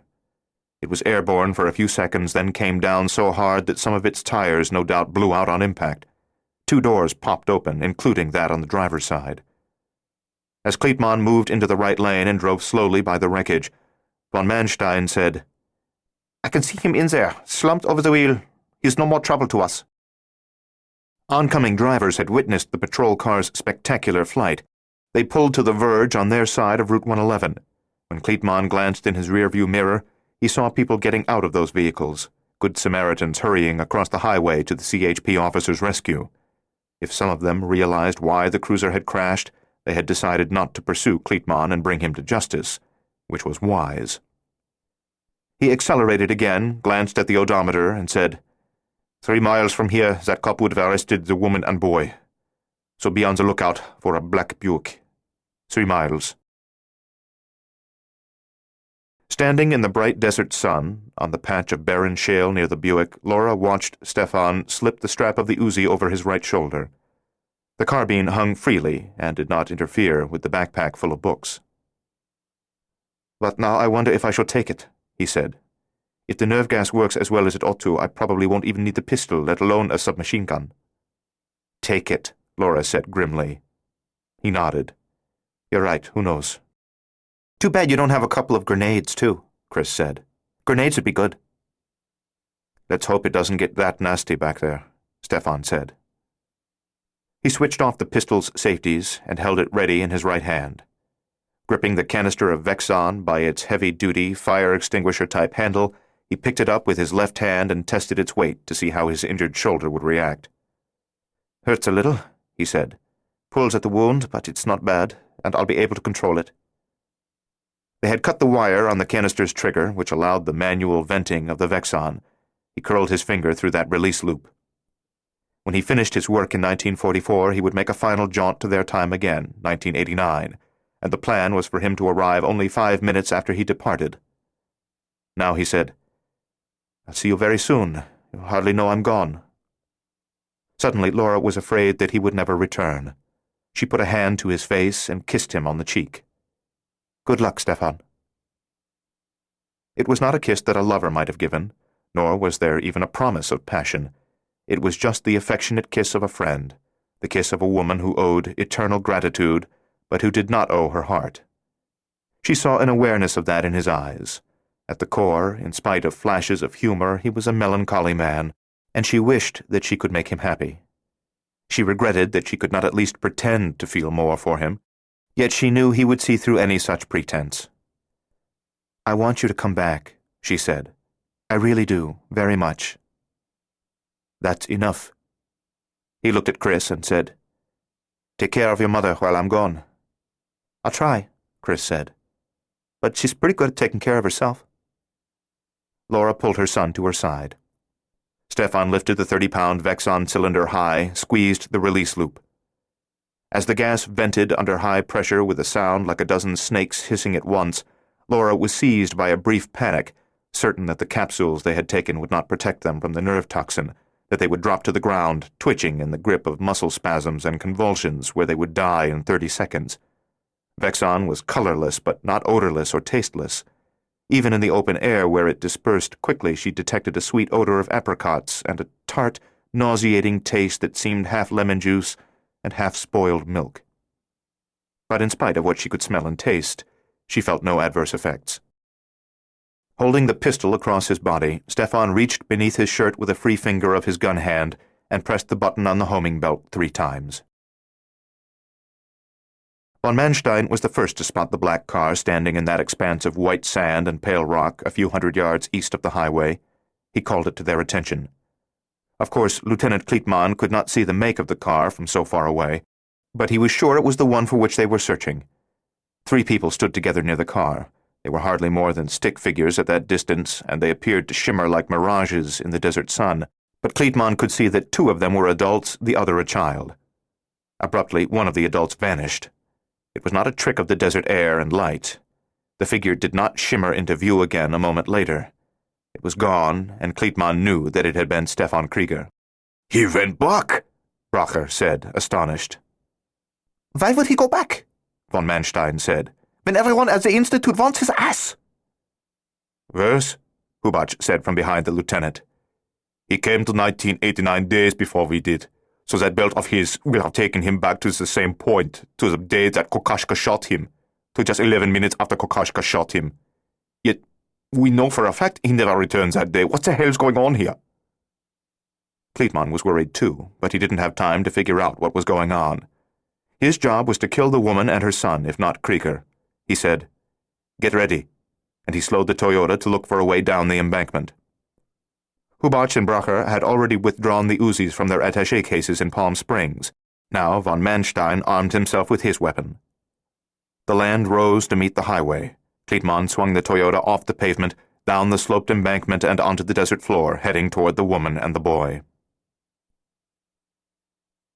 When Stefan activated the homing belt, the air became heavy, and Laura felt a great invisible weight pressing on her.